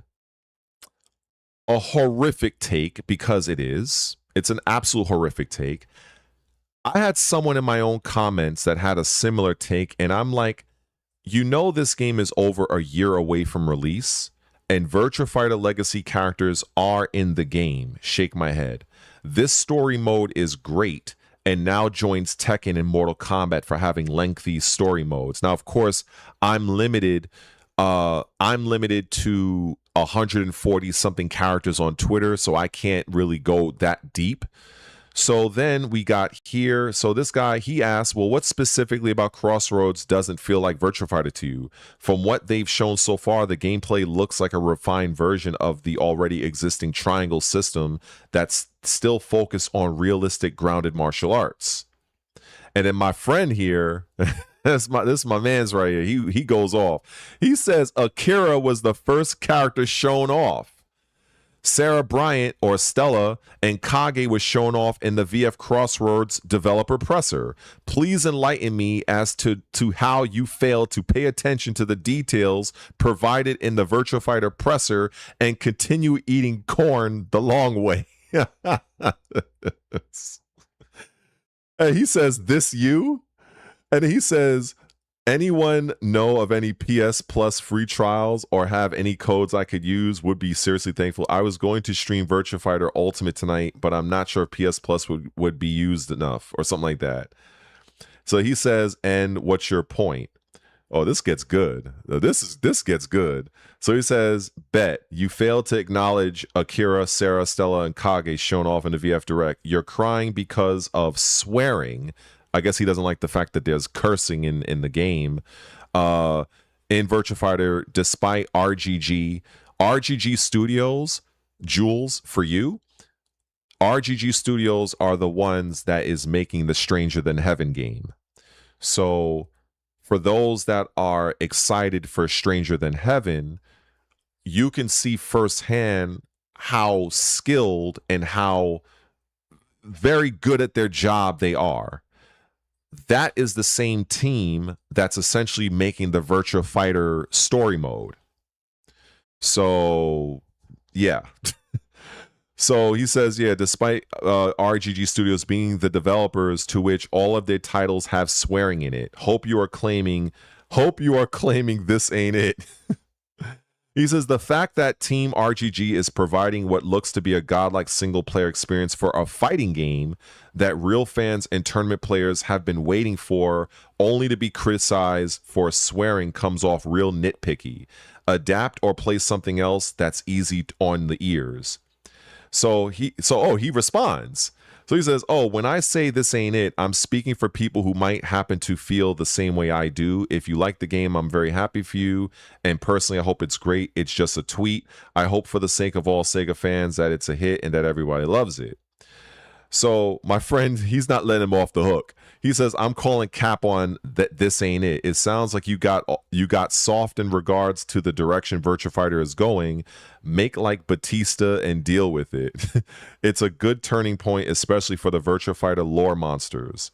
Also, learn to speak for yourself and not a genuine audience. Majority of the actual fan base loves this turn in direction RGG is going with Virtua Fighter.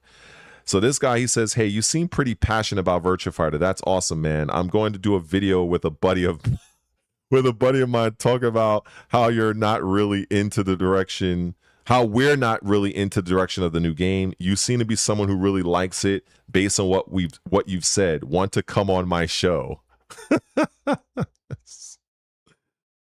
Oh my God. It's just I actually got involved a little bit here, but I saw that it just wasn't really worth it. So you know, when people are commenting back and forth, I just kind of removed myself because I wasn't, you know, I made my point and I just kind of left it at that. Let me see. What did this guy say? Oh. Okay, wait a second. So this guy, he goes on to say, Yu Suzuki literally told Ricardo Yamada, this is what I've always wanted Virtua Fighter to be. So yeah, you're wrong. This is more Virtua Fighter than any previous game. You're just trying too hard to be edgy. You don't even play the game. He says, bro, please, I've been playing this game since I was 7 years old. This is me in 1994 getting all excited, overseeing the game at Sega's Innovations Arcade at Disney World. I'm entitled to my opinion. Hope the game is great and you love it. So we look at the replies. He says, just imagine how that little kid in the video would feel if he saw that Virtua Fighter 6 trailer. He'd probably think it's going to be the sickest shit ever, no? He said, that's me. I wouldn't be allowed to play VF6 because of all the swearing. He says, I know it's you. I was proposing a thought experiment. My point is that I'm sure a little 7-year-old kid is going to feel about Virtua Fighter 6 how you did back in the day. He says, I would not let my 7-year-old play VF6 with all the swearing. That's also my point. So he says, so the cussing is what it makes it feel non-VF to you? Because honestly, the actual gameplay looks straight up like VF5, same animations and everything. He says, the swearing, the grimy city vibes, it all sorts of feels like Yakuza and less like Shenmue. I'm like, what? He says, really, it's a less than 3-minute preview, dipshit. You have a time machine. How the fuck else would you know? How the fuck else would you know none of the major characters are present? How about next time you just shut the fuck up, save us your rampant idiocy? And he says, we want to be friends. Oh my goodness. Yeah, okay. I came in about the 85 out of 10 here. Just tired of seeing people write off an entire game based on less than 5 minutes of a preview. I'll grant you this could shit the bed, but we need more info to decide either way. It's just, yeah, this guy, yeah, man. Oh, look at this guy. Hello, Sega employee here. Akira was revealed a while back.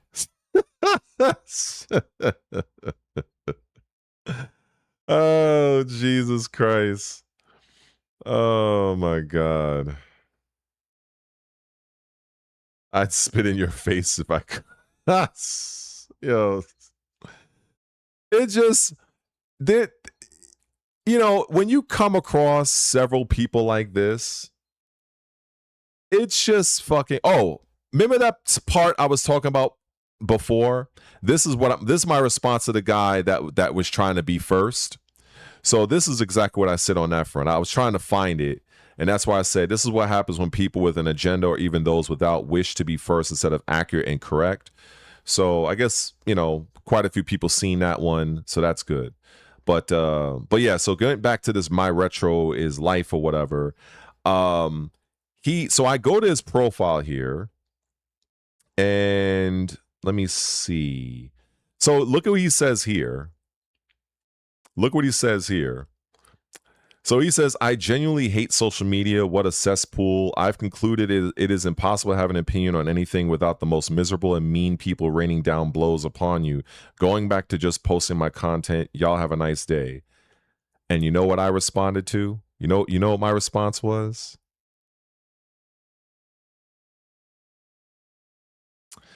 When you have absolutely horrific takes like the one you did about a mode in Virtua Fighter 6 that you don't have to engage with at all, talking about swearing, you are going to attract more knowledgeable people that will call you out on your ignorance.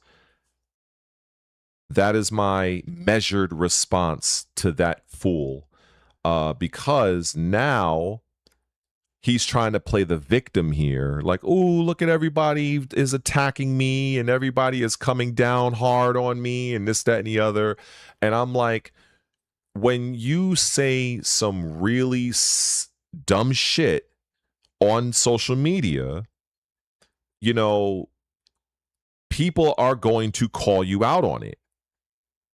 Like, let me now just to illustrate this, right? Now, Jules, right? Jules, you're not a hardcore fighting game player, right? But from what you've seen of the Virtua Fighter story mode, you were pretty excited and even interested. The thing about that is it's a separate mode that, for this guy, for instance, if he doesn't want to play that mode, he doesn't have to. He doesn't have to. So if this guy just wants to play the standard one-on-one, me versus you, the fighting game aspect, he can do that. Whereas other people, like, you know, just kind of use you as an example, people like yourself that are interested more, maybe a story, the campaign, it's very reminiscent of like an open world single player experience. That mode is for people like that, or people who want to experience both. I just find it very annoying that you're criticizing a particular mode that you don't have to even engage in. You know what I'm saying?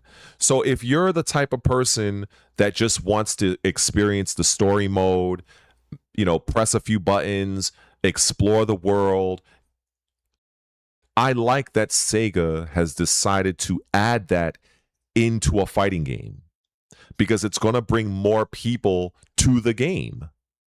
That's the whole point, is to get more people involved. And who knows, there is maybe a year, maybe 2 years, maybe those people that only play the story mode, maybe in their own time, you might go to like, you know what, let me go to practice mode. Let me pick a character. Ooh, this girl looks cool. This guy looks cool. Let me press a few buttons.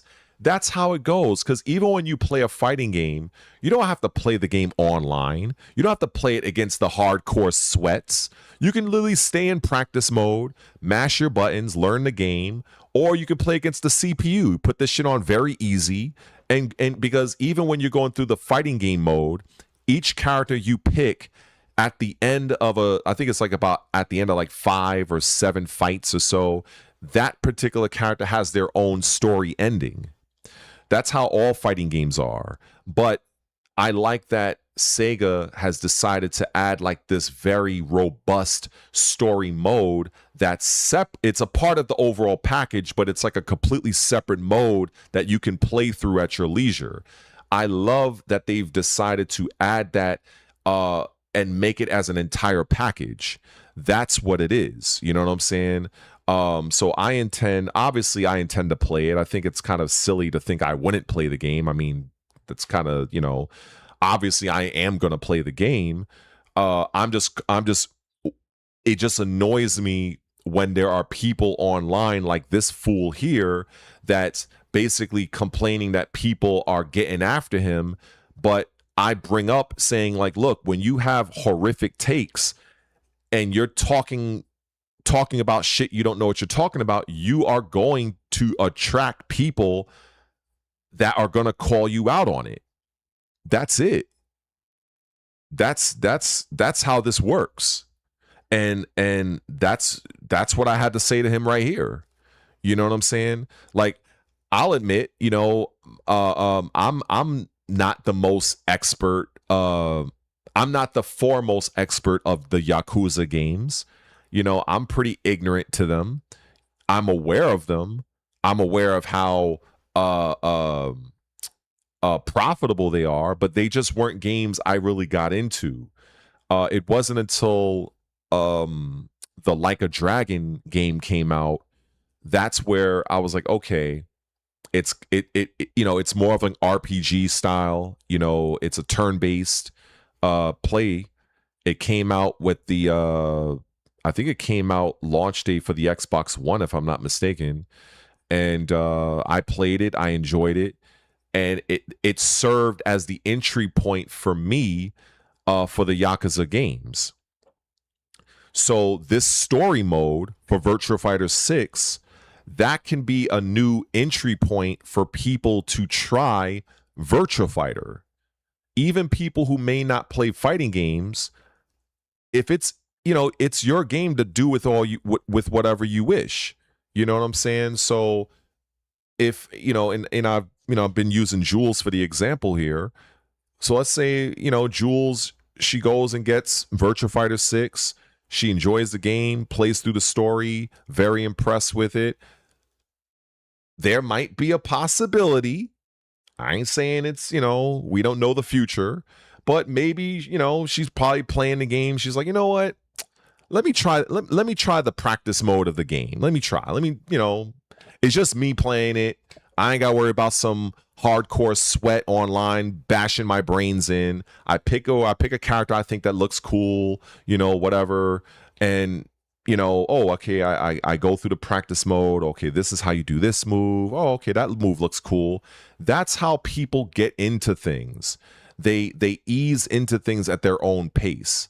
Now, not to say she would try it, but there are people where they tend to try new things in that way, where there might be something in that they're interested in, and then out of curiosity be like, all right, well, let me give this a try. Let's try this out. That's how we are as humans. This is how we have gained and tried new things and had new experiences. We gave them a try, you know, which is kind of how it was for me with Like a Dragon. I've always known about the Yakuza games, but I just didn't really get into them. And so playing Like a Dragon, I was like, oh, okay, I could relate to this style of gameplay. And then that's where, once Game Pass was bringing all of the Yakuza games, you know, I played around with it while it was in Game Pass, and they were pretty solid games. You know what I'm saying? So I think that's how, you know, we go from one particular thing that we know we love, and that's how we can try new things, as long as that new thing has an aspect of something that we've already tried and liked in the past. And that's where I think this is a very smart move from Sega in creating this very robust story mode. In fact, there was something I left on my Twitter about that. It didn't really get much notice, but I found it to be pretty interesting, and it was this right here. So this right here is kind of like the map of sorts, and I guess some of the characters that you might interact with, and I guess some of the branching paths that you can experience in the story mode. And I just thought that this was pretty cool. I forgot what the term of this is. I forgot there's an actual terminology for this. It could be storyboard.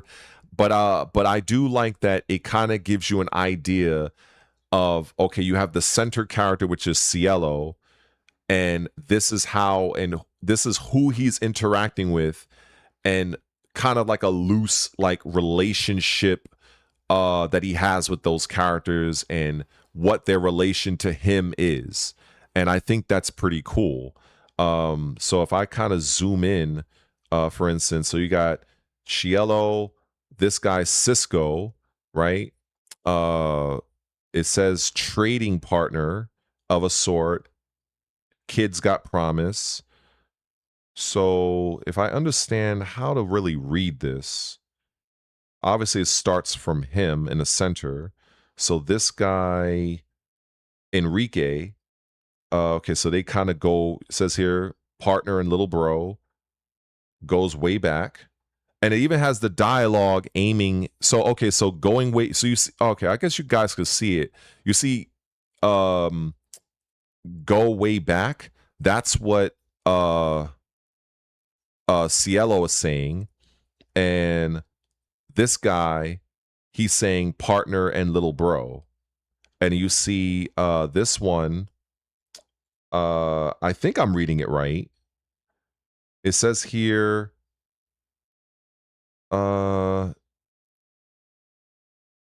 no. Wait, yeah, grandpa, Chuck. Okay, so you got Chuck. Chuck says beloved grandson. He says beloved grandpa. Cielo feels this girl, Davina, she's smart. Davina feels that Cielo is a trusted friend. Zia, he says she's reliable.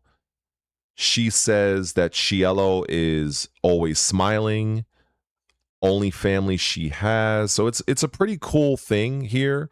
I think like there's more to this than like when you breaking it down like I am, you know, it's pretty cool. And then we've seen this guy in the trailer, this guy Jasper. So they're best friends to each other, as you can see. The best friend aimed over here. Then you got this person here, Bukanawa Killer. And so over here says that yeah, this is, I guess this is like a really bad guy. And you got this person here, Luang, and says he wants to kill. And Cielo is saying cannot forgive. So it's pretty interesting. So this is like the little web here. You got this guy, Dominic, way down here. He helps old wheelchair guy. And somebody calls him the heartless bastard. You got Felix. It's pretty cool. Huh. So I like that they've definitely really thought this out, you know, and I've seen people that criticize this for, oh, well, where's Akira in this? You know, there's Pai Chan in the story, but where's Akira? Where's this character? I'm like, take it fucking easy. The game is likely not going to see the light of day until probably late 2027. Like, you know, like if you want to use your Akira and your fucking Pi and all the, then that's what you have the versus mode for that.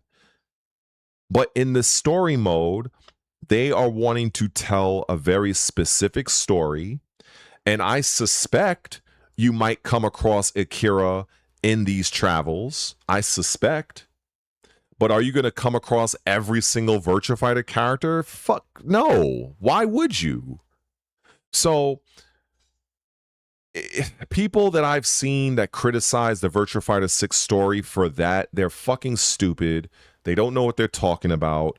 And it's like, instead of just doing research on what is already out and available for public consumption in terms of news and updates, they're jumping to their own conclusions, making their own headcanon, and thinking, oh, well, you know, I don't like it because they don't have Akira in the game. I'm like, Akira was like the first character they showed off in this fucking game.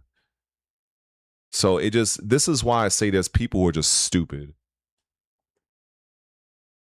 I really hate to say that, but I can't, it's hard for me to not look at it from that lens. It's just, there are people that just truly just have no idea what the fuck they're talking about. And it becomes worse when they have a large audience, because now they are, you know, they have some influence. And, you know, and you're going to have some people that's going to hang on every one of their words and think, oh yeah, maybe this Virtua Fighter game isn't for me. And what ends up happening, those players or those people tend to not buy the game, and then that affects the game's bottom line. Games doesn't do well, the company decides to move on, or the studio can risk closure. There's a big cascading effect, like a butterfly effect, that happens. And that's the shit that I can't stand, because I've seen game developers literally go out of business because some dumb fuck influencers that had a little bit too much power, that were swaying public opinion, not based off of anything that is unbiased and that is rooted in fact, but it was wholly rooted in bias and opinion that 1,000,000,000% wasn't even correct. So you have the blind leading the blind, essentially. And the only ones that really affects is the company that is responsible. Because at the end of the day, this is still a business. At the end of the day, it's still a business. People have to pay their bills. They have to meet their quotas. They have to make those quarterly targets. They have to do that. And if they don't, the publisher will likely either get rid of you, or will just completely put the entire franchise on ice. And I don't want to see that. I don't want to see that to certain studios that I'm really a fan of. But when you have people that's spreading really asinine narratives that is not rooted in any sort of fact, it can potentially affect the bottom line, and that concerns me. And I guess it's just my nature of not being some passive beta male millennial like I'm gonna speak on it because I don't like what I'm seeing, and I know where that conversation can lead. It can lead to a lack of sales. If a person doesn't want to buy a game, that's fine, but at least I would rather them make that decision having the actual facts, not fucking just bullshit.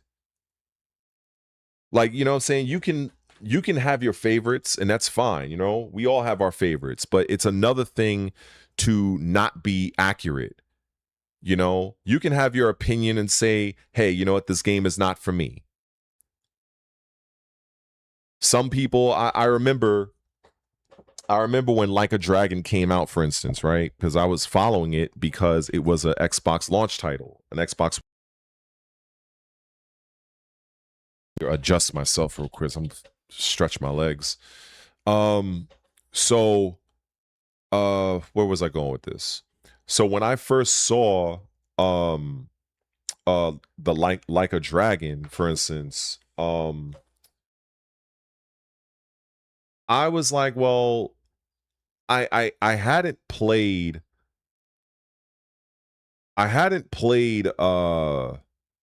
you know, like a Yakuza game like that. I knew of them, but when I first saw Like a Dragon, I was like, oh, okay, it's kind of like an RPG turn-based type of thing. So stretch my legs here. So when the game was set to release, I saw a lot of people, you know, that were making issues that they didn't like that it was a turn-based combat, you know, because they were used to the Yakuza style, you know, button mashy, kind of like real-time combat. So I'm like, okay, you know. So I don't know how well Like a Dragon did early on with their sales. I'm not too sure. I wasn't looking at that at the time. But maybe some people have kind of learned to appreciate it years later. You know, of course, at the end of the day, you have people that may have their preferred story. You know, some people may not like the story of Like a Dragon, and that's fine. You know, especially if they're the sort that has played a few of the prior games. So, you know, they're well within their right to say, hey, you know what, I liked this story over that story. That's totally fine. But to, you know, to condemn a game because you don't like the game, that's something that I'm not a fan of. You know, it's sort of like when I go and I talk about the God of War Laufey situation, and believe me, it is a situation. And I've almost embraced the heel role a little bit. I'm kind of like, you know, because I've been saying, you know, only 5 people in the nosebleed section been asking for it. I'm having fun with that one. But it's not really untrue, because I know for a fact the majority of the God of War community playing as a soccer mom was not on their to-do list. So I already know this. And then you have other people that are kind of, you know, they don't mind, they're on the fence. It's like whatever is whatever. But like the real diehard core God of War community, this game is not what they wanted.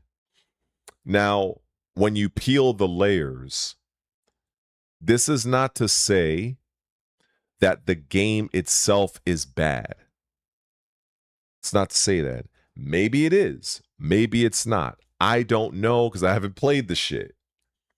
However, when just looking at it from, you know, what we know, well, at least we should know, that there are many agendas that are floating around in the gaming space. And it has not been uncommon to see entire franchise characters either killed off or replaced when it's a franchise that they have been, been a part of for a long time. This is why I try to bring up the fact, not my opinion, the fact that God of War has been around for 20 fucking years. And in that 20 years, you've had Kratos as the main character. What I've seen a few idiots on Twitter say is, well, people have an issue with Faye. Well, what about people that were bitching that you were using Atreus in God of War Ragnarok? And I found it to be cute.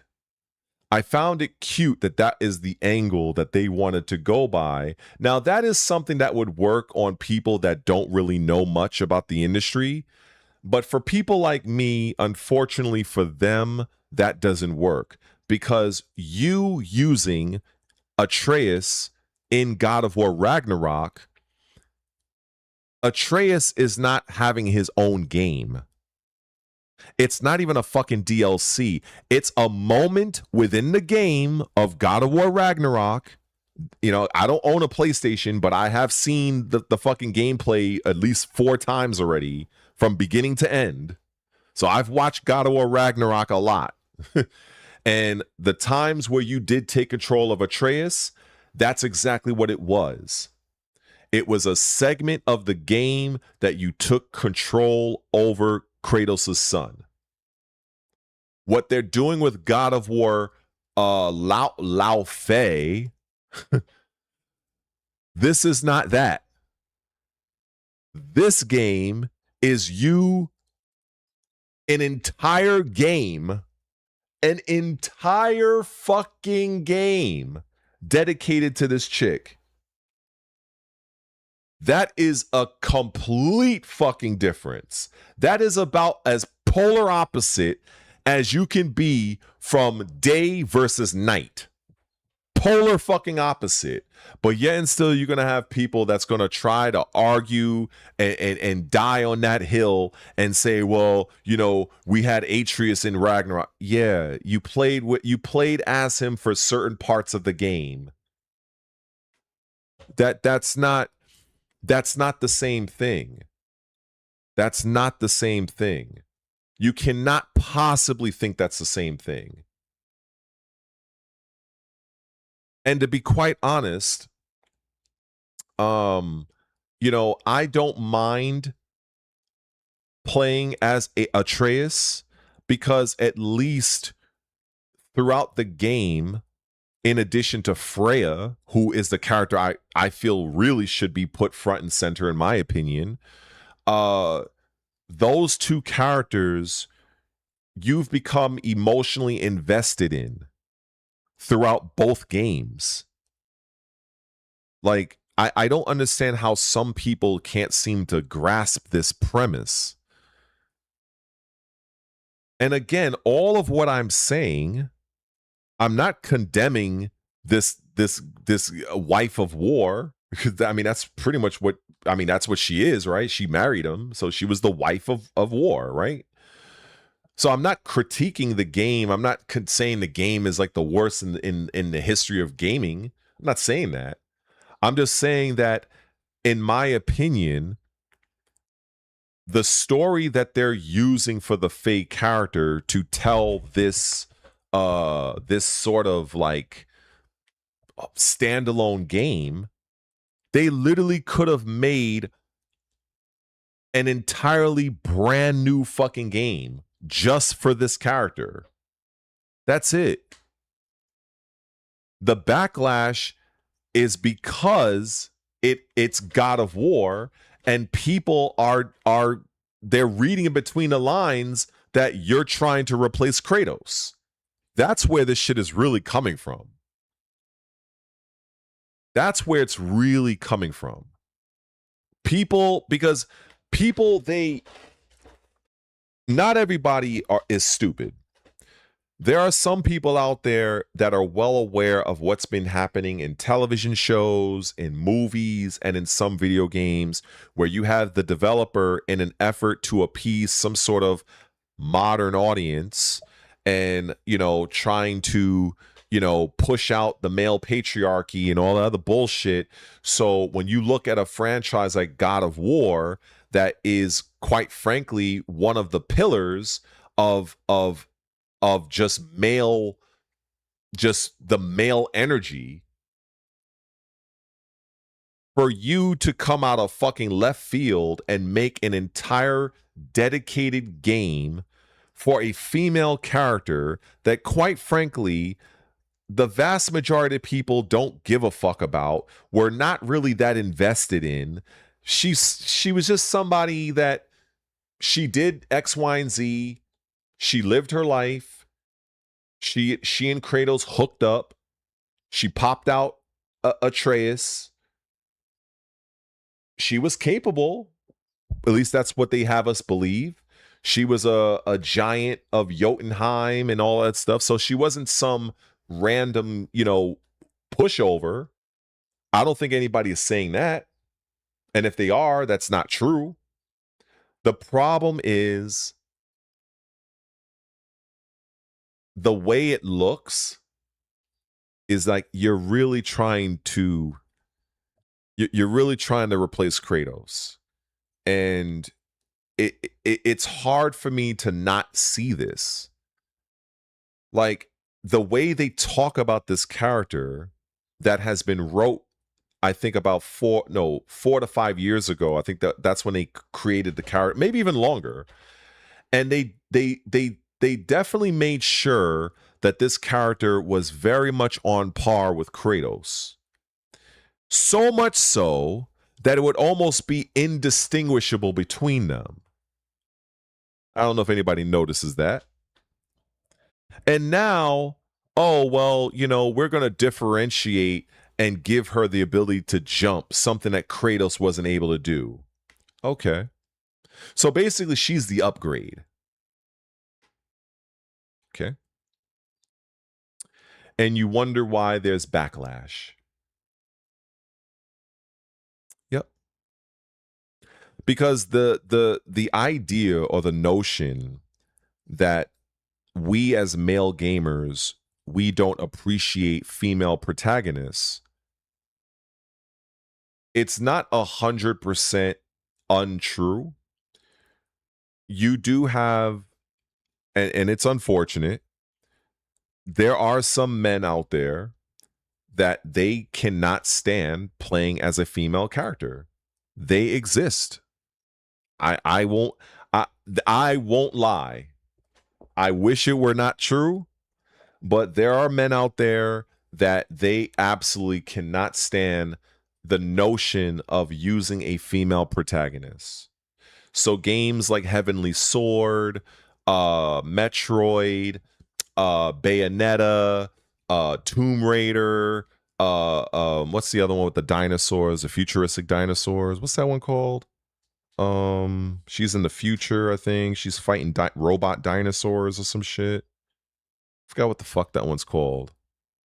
But it's a Sony exclusive. And so I've heard some good things about the game, but at the end of the day, these are franchises that were designed specifically in mind with a female lead. And I don't mind that.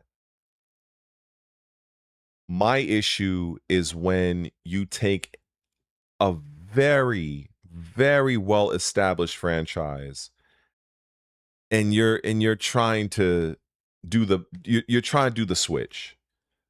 I'm just not a Horizon. Thank you very much. Horizon Zero Dawn. Yeah. That's the one. Thank you. Like that's my issue with it, And I said this before in another stream where you have some games where they might do a tit for tat. Like for instance, like what's the one with Ghost of Tsushima, right? You had Gen Sakai, which I think everybody really loved, and then you had the Antifa activist chick, Atsu, that played Ghosts of Yote. And I've never played either game, but from what I understand, the general consensus I've been hearing is that people that have played both games, they preferred the first game's story and they like Gen Sakai more. That's what I've heard. But my point in bringing this up is that Ghosts of Tsushima or whatever, this is a franchise that's in its infancy. So you can kind of look at the title of it just being called Ghosts of. And then whatever. So basically, if whenever the third game comes out, it's going to be Ghosts of, I don't know, what would they call that shit? Ghosts of Tokyo or something like that, right?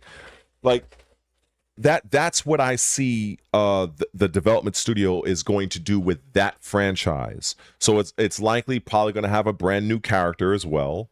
I highly doubt they will be bringing back that Atsu Erika Ishii character. I highly doubt that. I highly doubt it. They could bring back the Gen Sakai character maybe, but I have a feeling the way I think they're going to approach this franchise is it's going to be a brand new story, a different land, a different time with a different protagonist. It could be male or female. That's a franchise that you can establish very early on that the protagonist is not this singular character, be it man or woman. Woman being something like Tomb Raider or even Bayonetta, because I think Bayonetta has been out for some time as well. So it's important to understand the distinction, you know, because if the company making Ghosts of, if they wanted to keep it central to one particular person, they would have just stuck with Gen Sakai. It would have just been one adventure. You beat the game with Gen Sakai, and then he kind of goes about, his own, walks around, and he finds himself in another adventure. But they decided to go a different path. And so when you have things like that, you might have some backlash from some guys. Like I said, there are some men out there that don't like playing as a female. And I did hear that. For instance, I've even heard people, they had backlash to Grand Theft Auto 6 when they heard that there's going to be a playable female character in that game. So there are people that just don't like female characters, period. Even if they're well written, even if they're fucking badasses, even if they're not Mary Sue's, the fact that I'm a man, I hate female characters. Unfortunately, I'm sorry. I know I'm a guy. They do exist. I'm sorry. I apologize to the ladies. I'm sorry that we do have some men amongst us that just hate women characters, period. I'm sorry for that. I apologize on behalf of my male species. It's just, for me, it becomes very annoying, and I hope I'm really being clear. It becomes annoying when you're forcing in a female character into a franchise that has been established as being male. That's the thing I don't like, because I feel like I just feel like there's more to it than we just want to see a female there. I can't help but not see that. I can't help it. You know what I'm saying? Like, and I feel like even another game that's coming out I really like, and I urge you guys to try it out. It's called Control. Control by Remedy Entertainment.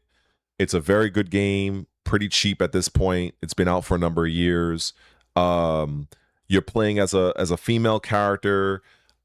She's locked in this weird building that is kind of haunted or something, and then she has one weapon, but the weapon can change forms and does different shit. She can float, she can fly around, she has telekinesis. It's a pretty fucking good game. Great story. But the sequel is now starring a male, and it's her brother. So for those people, for those people that will say and they have been saying it, well, you know, look at Control, look at Ghosts of you know, the example I gave before. Again, Ghosts of and Control, they are very new franchises. They are very new. So it is not a surprise to me that they decided to go and switch things up and not use the original female protagonist. They could have gone that route, but they decided not to. So that lets me know that if this Control Resonance, which is the sequel that's coming out, if that game does well financially, Remedy might make a third game. And then maybe in the third game, you might be able to either use the brother and the sister together, or they might have a completely brand new character and pushing the franchise of Control. But when you have God of War, for 20 fucking years, it has been Kratos. What are we doing? This is why I say this should have been a DLC. But of course, the Twitter police and the Twitter mob came after me as expected. Oh, you hate women. You're a misogynistic pig and all. I'm like, oh my fucking God. Oh my God. Jesus Christ. This is where I'm like, look, I can't win on that website. I can't fucking win. They're starting out. It's a brand new franchise. Brand new. It's a brand new franchise. You know what I'm saying? And, you know, and I hope the game does well. And I think it will. Because I think the first, like, look, I'll say again, if you have not tried the first game, if you enjoy narrative-driven games, action, like, the game is very fucking good. They did a very good job on that game. It did come out several years ago, so you could probably get the Ultimate Edition for very, very cheap, which is what I have. I'm almost tempted to fucking play this shit on. In fact, you know what I might do? You know what? I might just turn my fucking Xbox on right now and play that fucking shit. That's probably what I'll end up doing, you know? But, you know. But hold on for a minute. Oh, Ryu-sama, what's up? Happened to you with Star Wars Outlaws? Star Wars Outlaws has the problem with Star Wars Outlaws. This is the problem. I am so glad you brought that game up. Actually, I was going to get to Star Wars Outlaws.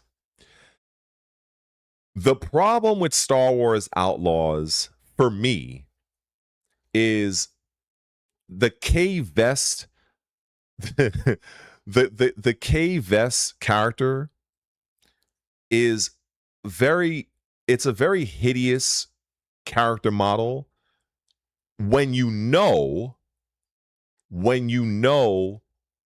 the actress that they chose to use for her voice and her motion capture. So that right there, that goes in line with Ubisoft's agenda of making female characters look like shit. That's number one.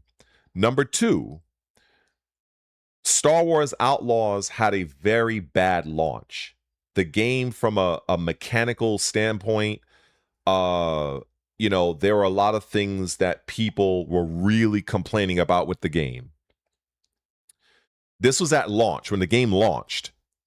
Now, I credit the developers. They stuck with the game, and right now, today, the game is in a much stream kind of. Is it still going? I think it's still going. Okay. Maybe it's just how it is, because I'm looking at it as well on my TV. Oh, okay, never mind. It's back. All right. So yeah, I do feel that this that the character of K-Vest was clearly Han Solo. It was clearly Han Solo. And I think that if you couldn't get Harrison Ford, You couldn't get his likeness. If you couldn't do that, yeah, I don't know what happened with the stream just now. I don't really know. But go, you know, in that out of sync. Oh, okay. I hope it's in sync now, and I don't mean the music group either. So yeah, I think with Star Wars Outlaws, I can appreciate the game. I didn't really have so much an issue with her, but I would have preferred to have seen Han Solo. That's really what I would have preferred. Because it's very clear. It's Star Wars. You're casting a scoundrel, rogue, smuggler. That's Han Solo. You know what I'm saying? And so I guess that was really my main issue. It wasn't so much that she's a female character. I didn't really give a fuck about any of that. But it's just knowing that this particular game, it's like, why didn't you just use Han Solo? It's your own video game. You can make the story whatever you want. You can fucking make it to where, oh, this is what Han Solo was doing before he did this, that, and the other. And then maybe before he got encased in carbonite from Boba Fett or whatever. Like, you could have done that. And you didn't even have to use his likeness either if you didn't want to. You know what I'm saying? Oh, what's up, Beast? What's going on, man? But that was really my... Oh, in the stream, I did highlight that idiot that you and we were going back and forth with about Virtua Fighter. So I had to kind of showcase that. But yeah, that was, I think that's probably about 30 minutes ago on the stream, I think. If you probably rewind it, you'll probably catch it. But I'm gonna definitely, I'm likely gonna upload it separately when I get done anyway. But right now I'm just talking about the uglification of female characters and just what's going on with the Star Wars Outlaws. And but yeah, like, I didn't have a problem with them using a female character, but it's just, I can't get around, it's hard for me to get around that Star Wars Outlaws. If they had Han Solo in that game, it would have sold fucking gangbusters. It would have sold fucking gangbusters. Because when I look at the K-Vest character in Star Wars Outlaws, like I said, anybody that knows Star Wars, you know for a fact that's Han Solo. You know that's what they were going for. But, you know, I just don't, you know, I'm just not a fan of that. But I do credit the developers for sticking with Star Wars Outlaws and making the game as good as it is now. Because when the game launched, it wasn't rough shape. But yeah, like, there's too many, kind of circling back around to the whole uglification of female characters. And I think even the Ryu gentleman mentioned it earlier, and why he sticks with more of the Eastern game developers or whatever, because you make women look like women. Like, that's just what it is. And you see, you know, Beast has say here, I mean, he's knowledgeable on this as well, and he sees it. You know, the what's her name? Deborah Ann Wolf, right? Very lovely looking woman. I don't know what the fuck happened in game development. You mean to tell me that you could not capture her likeness? Get the fuck out of here, because I've seen far too many games that do a damn near a 1-to-1 capture. Another game that you guys may not have fucked with, and I think that this is a really strong performance. If any of you have heard of Hellblade or Senua, so that's a franchise with a female lead, and the woman, I think she's German or Eastern European, and she does such a phenomenal job. One time I watched the behind the scenes of them making the game. Everything that you see her go through, it is like 1-to-1 comparison. The way she looks in the game is damn near how she looks in real life, for better or worse. And it's so sad that when you look at other games, when you look at games like Cyberpunk or, you know, any fucking thing, any game, pick a game that has real life people. Look at how perfectly they captured Keanu Reeves. Look at how they captured Idris Elba. But when you look at other games that have female leads, it's like, what the fuck happened? It's like, did we run out of budget? It's like, did they run out of the budget? Like, you know what I'm saying? Like, did they hire somebody fresh out of college? You know what I'm saying? I think some people in college would probably do a better job. Like, what the fuck? Like, it's just so wild to me. And the thing is, and I'm sure most people would agree, if this was like an isolated incident, if it was like a one-off, like if it was like, all right, one game every once in a blue, but you're seeing so many games follow this pattern. You know, like the money for a game, depending on the game, the money does go different places. But if you're going to be doing motion capture, or not even motion capture, that's something entirely different, actually.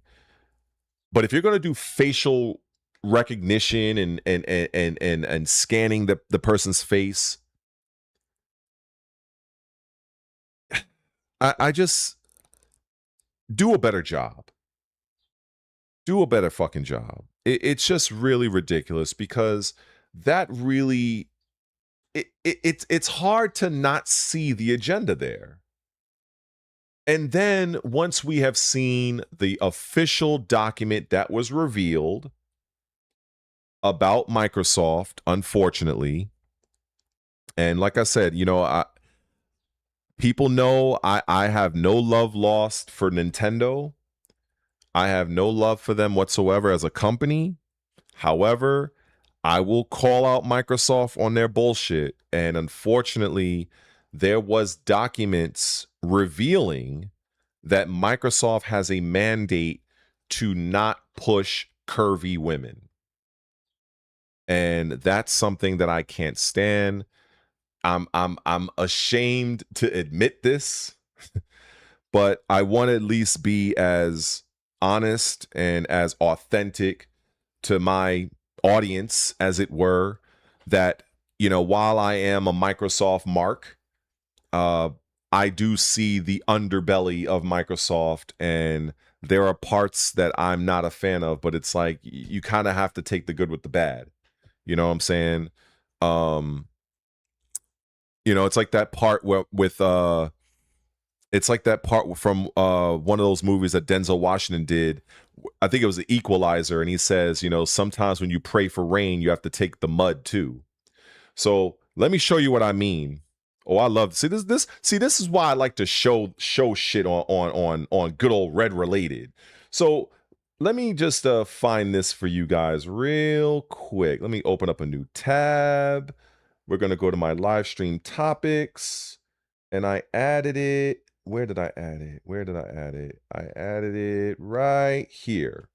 So you're going to see this article here, and this is a very detailed article. And I definitely suggest checking this out. But this kind of, it goes to illustrate the general direction of where Microsoft wants game developers and game development to go in general. It's a long article though, so this would be considered by some to be boring, but it's this boring stuff is what is it's what is shaping our industry. It's like people who find the Senate and the Congress stuff kind of boring to watch, but that's exactly what is going to be pushed on us in terms of laws. And so this particular woman here, Katie Jo Wright. She's somebody, her story is pretty interesting. I can't really condemn her totally. She's battled some things medically. She's had some situations with her kid. But it does highlight a few things with Microsoft that this article kind of taps into. So early on, just to kind of give the gist, this first section kind of is detailing the whole games for everyone, where they came out with the Xbox adaptive controller, which I remember when they came out with it. It was a good thing. You know, if you're handicapped and you don't have the ability to play games, maybe you have a busted hand, maybe you don't have a hand. These are the things that I really loved that Microsoft made possible to make sure that people that are severely handicapped, they were able to enjoy the games that all of us love to play. So I really that touched me. I'm not gonna lie. Because if you've ever seen those kids that are like, they probably have like terminally ill, they ain't got much long to live, and then to have something, an apparatus that allows them to play video games, that is a big deal for me. So that's what this first section here is really kind of talking about, in a sense. So you see, this is their pillars: approachability. And this is what they did for 2019. We created what is now known as the Gaming for Everyone Product Inclusion Framework. Xbox has been using and evolving this framework internally since then and is thrilled to offer it to anyone to use starting today. The framework focuses on 4 key areas: approachability, which ensures all players, existing and new, experienced and novice, feel safe and welcome. Representation is about reflecting the diversity of the player and creator community so everyone can feel that they belong. Globalization is about making global players feel at home and ensuring that their experience has local relevance and respect. And then you got accessibility is about making games, well, that part I kind of detailed. So the part that is really affecting the game industry right now is the representation. That's the part. That's what's going on. So now they have a little video, but I don't feel like watching it. It's probably cringe as fuck anyway. So let me see. To help developers get started and use the framework in action, we've created a central resource hub accessible at this link, which includes tangible examples, best practices, case studies, and more for each of our inclusive growth doorways. Now, I will be clicking on this to show you what is behind door number 2. It is important to note that the product inclusion framework is not meant to be a checklist or any sort of mandate of what makes an inclusive game. Do you read this shit? Do you hear this shit? Let me read that part again. It is important to note that the product inclusion framework is not meant to be a checklist or any sort of mandate. You got to really understand the words that they're using in this. If you don't fully understand the wording here, when you read this, you're probably just going to skim through it and not think much of it. They are well aware that they are doing inclusionary tactics, and on the back end, they're trying to basically say and defend, oh, it's not a checklist or any sort of mandate. Mandate meaning we're forcing you to do this. We're forcing you to do this. That's why when they says it's not meant to be a checklist or any sort of mandate, that is them trying to defend. They went into defense mode. That's how you read this. But like I tell you, there are some people, and I'm not saying anybody here in the stream chat, but there are some people that might read this and they don't pick up on this wording. They do not pick up on it. They will literally read past it, be like, oh, it's no big deal. That's the problem. So rather, the resources and tools within the framework are designed to be a guide for developers to help enable them to make an intentional decision to either open or leave the door closed based on the game experience they're trying to create. The goal of bringing this level of intentionality into games is to expand player reach and deepen player engagement in a meaningful way. This is going to look different based on our different gaming experiences, so this framework was designed with that flexibility in mind. So if we go this, what this is for, this is detailing at the top of the article here. This is GDC 2024. GDC is Game Developer Conference. These are the sort of shows that are typically not open to the public. These are the shows that are usually by invite only, the press, the media, and I can tell you with absolute certainty that the press is likely curated. So people that are shilling, people that have their opinions bought and paid for largely, they're typically invited here.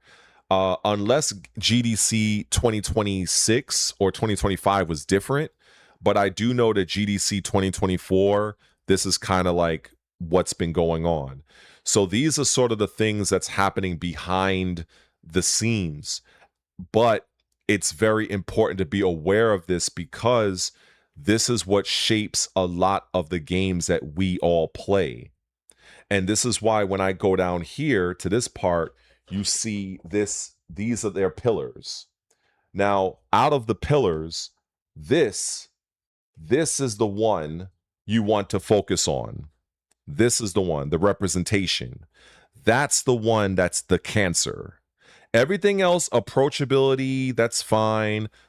Accessibility, I covered that. You know, when it comes to the adaptive controller, I kind of went in length about that.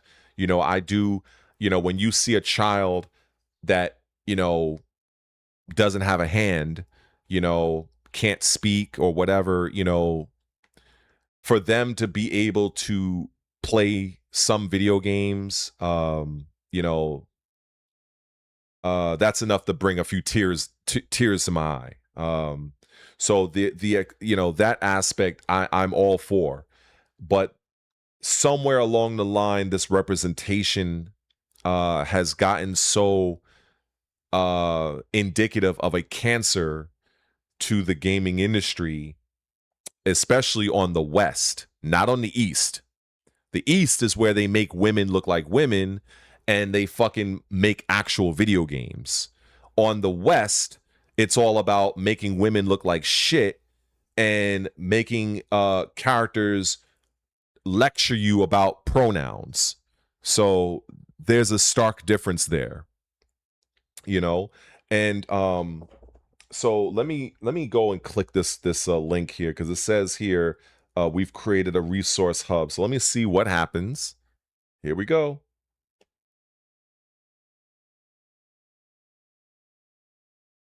All right. So is OBS picking this up?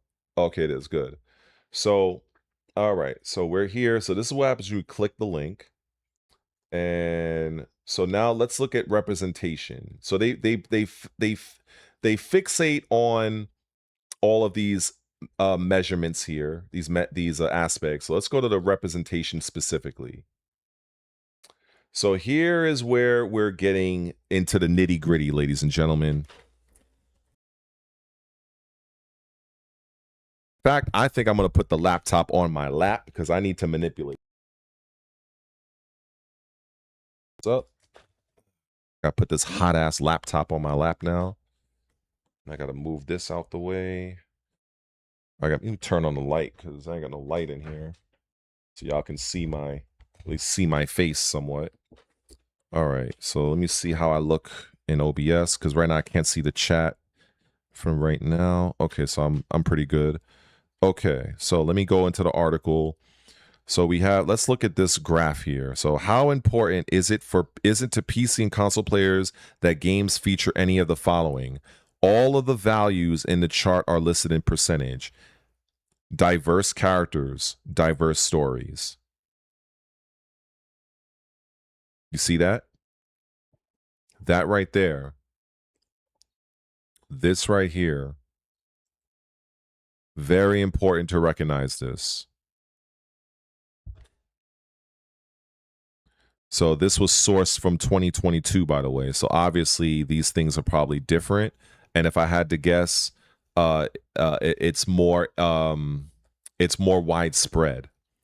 So we create product experiences with respectful expression. Respectful expression shows the multiple facets of our work, including creators, ensuring we partner with and support a diverse community of content creators, ensuring our content tells stories that resonate with our diverse player base in game and marketing. So basically, diverse in this context is the modern audience. I want that to be absolutely clear. I need to put this camera on me for that. Extreme close-up for everybody. When you hear the term diverse,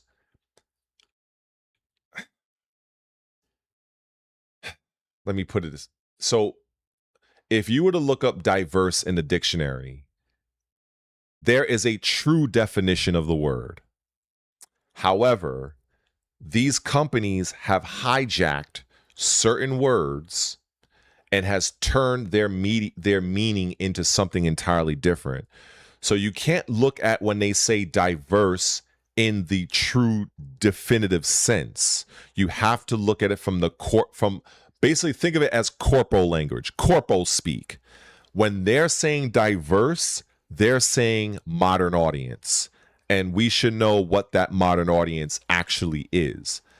That's what that is. This is where you have to be able to read in between the lines, because a lot of times when people read things like this, they're reading it as is.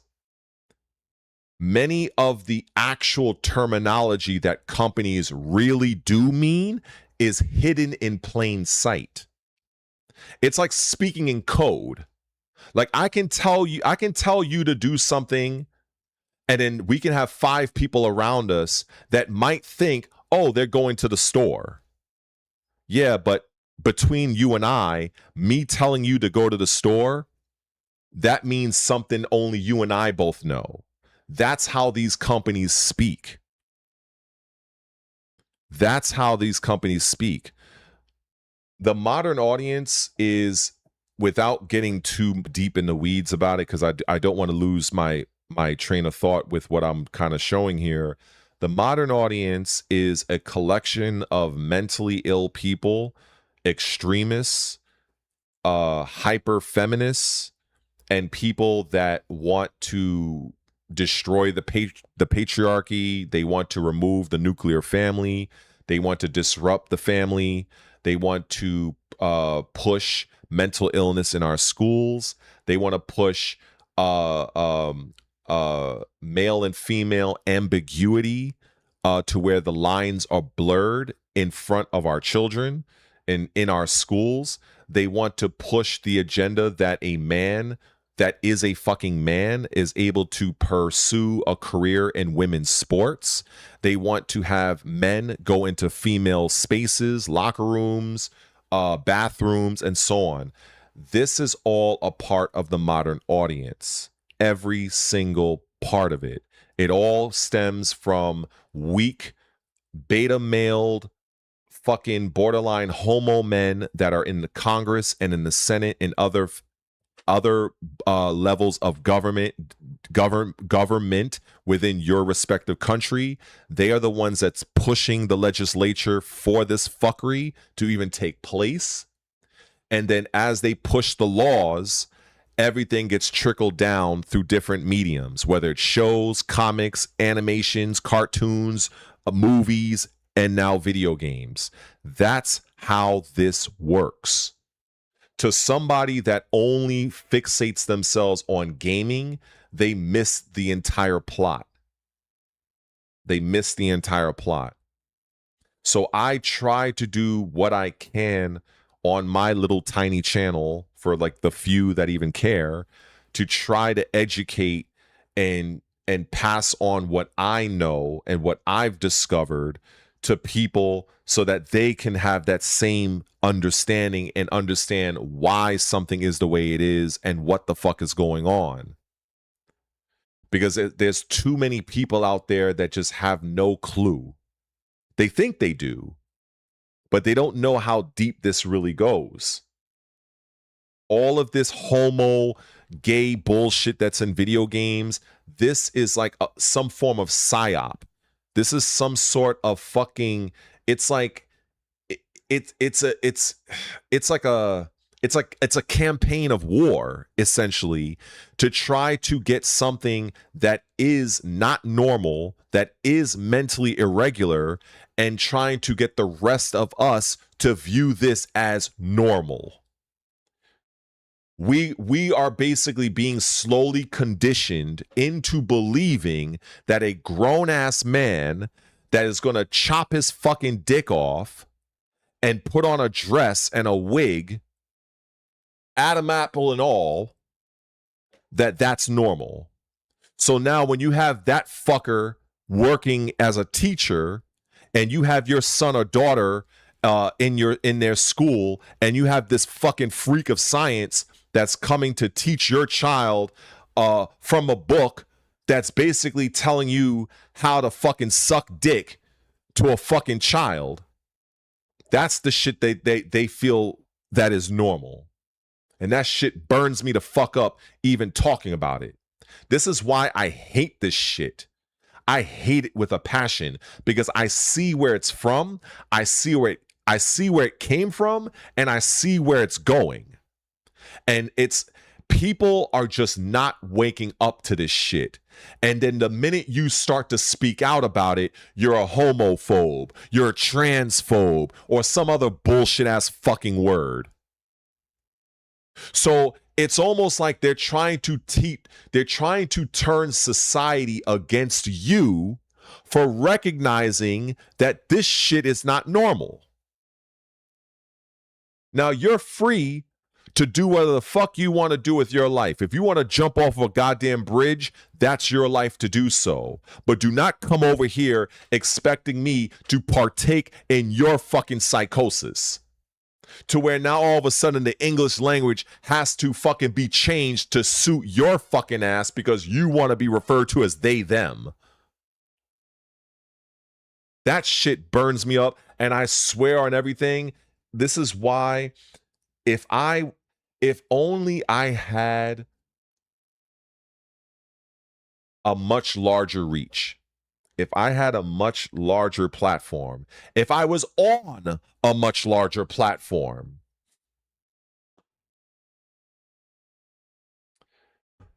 this is why I sometimes feel like it's pointless. I feel like, you know, let me, you know, I know I've fucking gotten off the beaten path, but there was Olympics that happened one year where you had two fucking trannies that won, I think one in one weight class won the gold medal in women's boxing. I don't know if anybody even known about this. It was in the Olympics. It might have been the last Olympics, I guess. And so you had some fucking man that beat the living shit out of this woman so bad that I think she quit in the first round. Like she literally, because it was too much for her.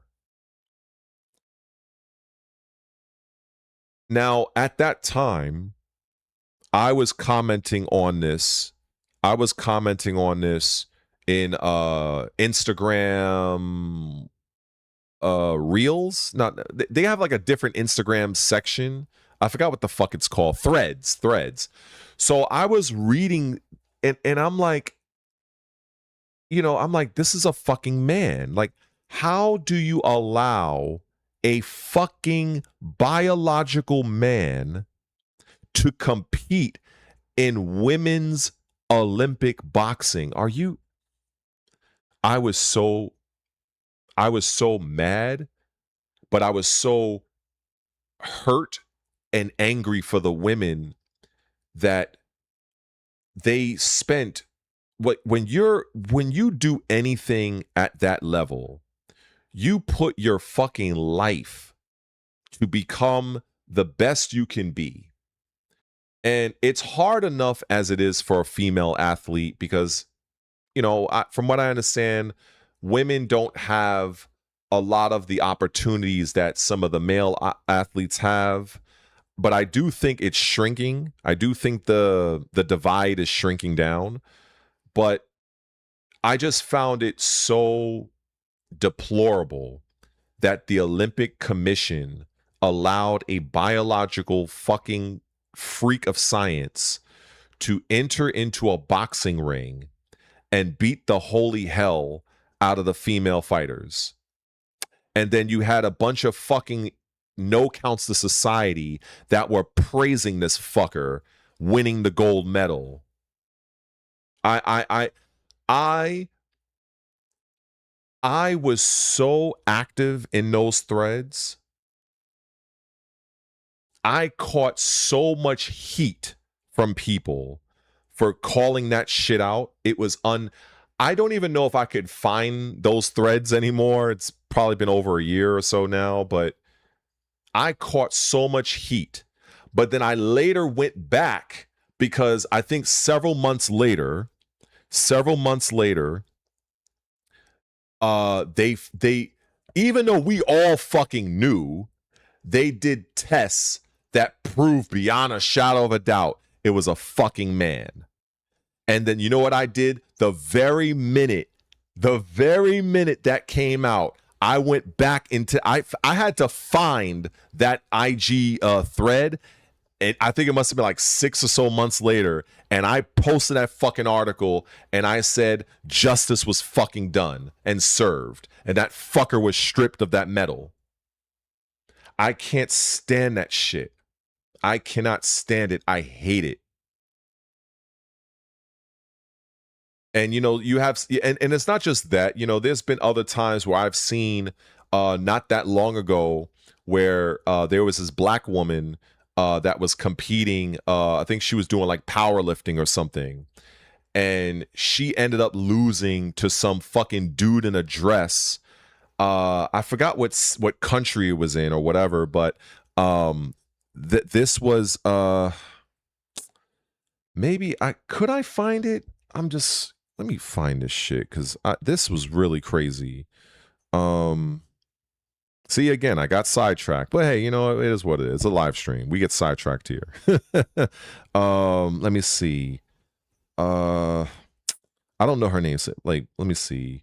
Black woman power lifter loses to a tranny. I don't know. Is that her? JC Cooper? Is that her name? Wait, trans remains defiant over world. Is this it? Let me see.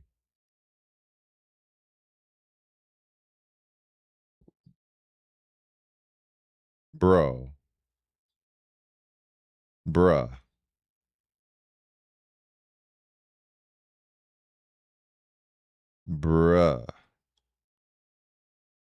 I don't even know if this is AI or what. I don't even know. But I'm wondering if this is the one that I'm thinking of. Okay, the runner-up. Okay, I think the runner-up. Let me look at Andrea Thompson. Let me make sure this is the one I'm thinking of. Andrea Thompson. Is that the strong woman, right? This is her. Yes, this is her. Okay. Yeah, okay. This is her. So she ended up yeah, so she ended up, yeah, this was a crazy fucking story.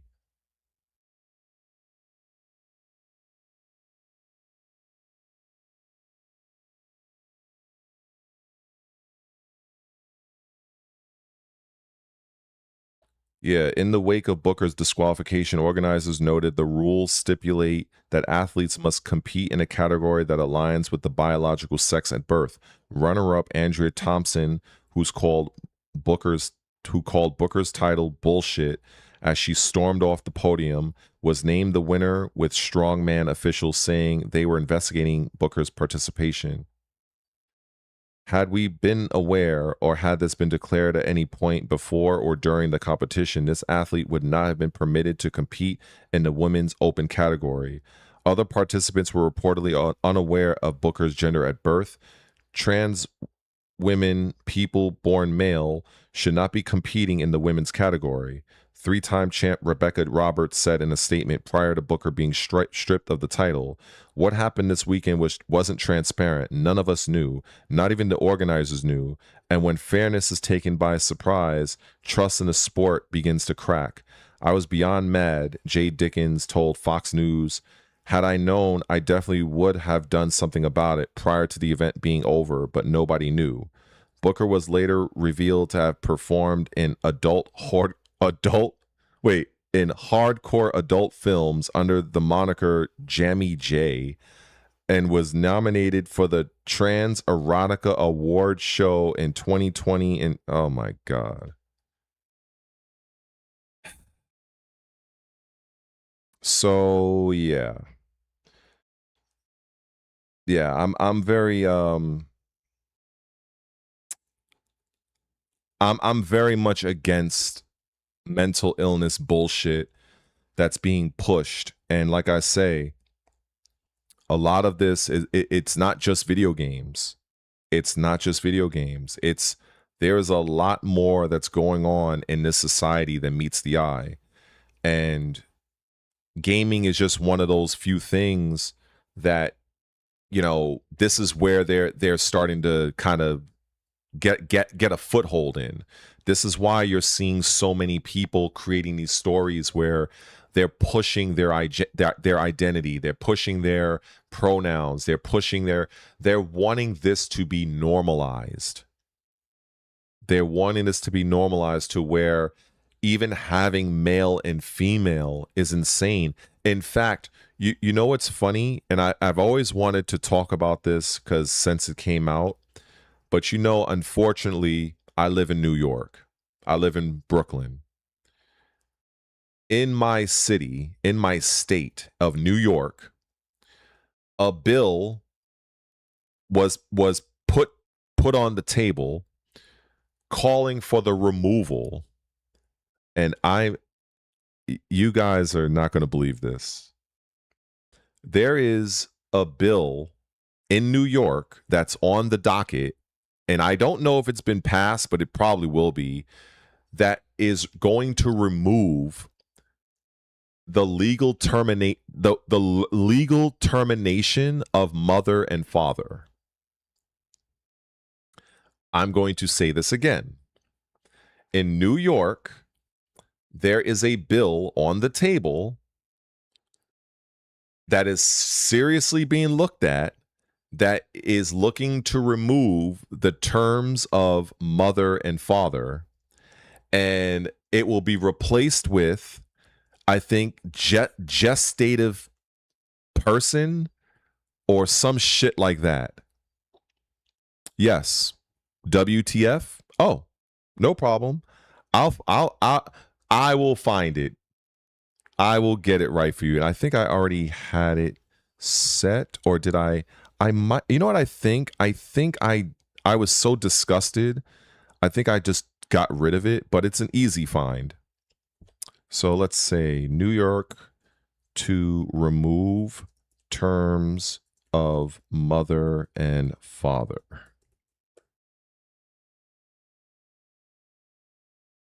Here we go, ladies and gentlemen.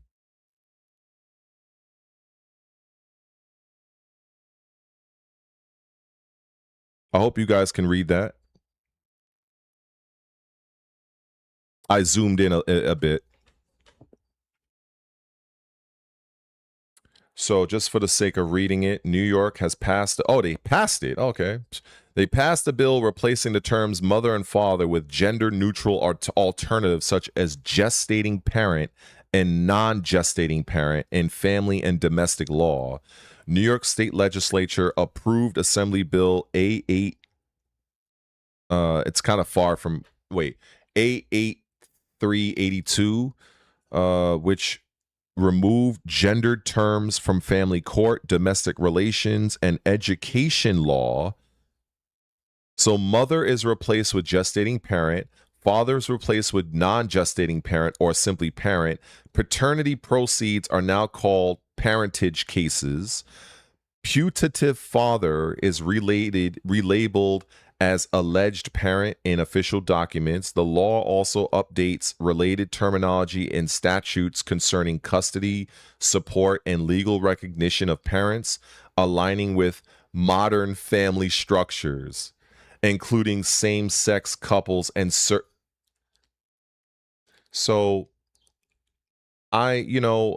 this is the thing, and it's not just New York. I've learned that I think there was another state that passed it as well.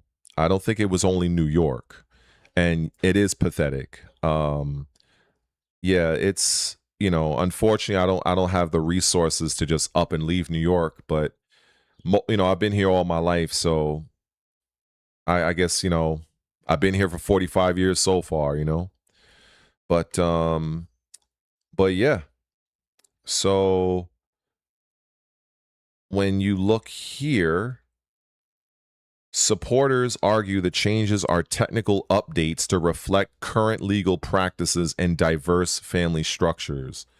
The Office of Court Administration and the Family Court Advisory and Rules Committee recommended the revisions to modernize.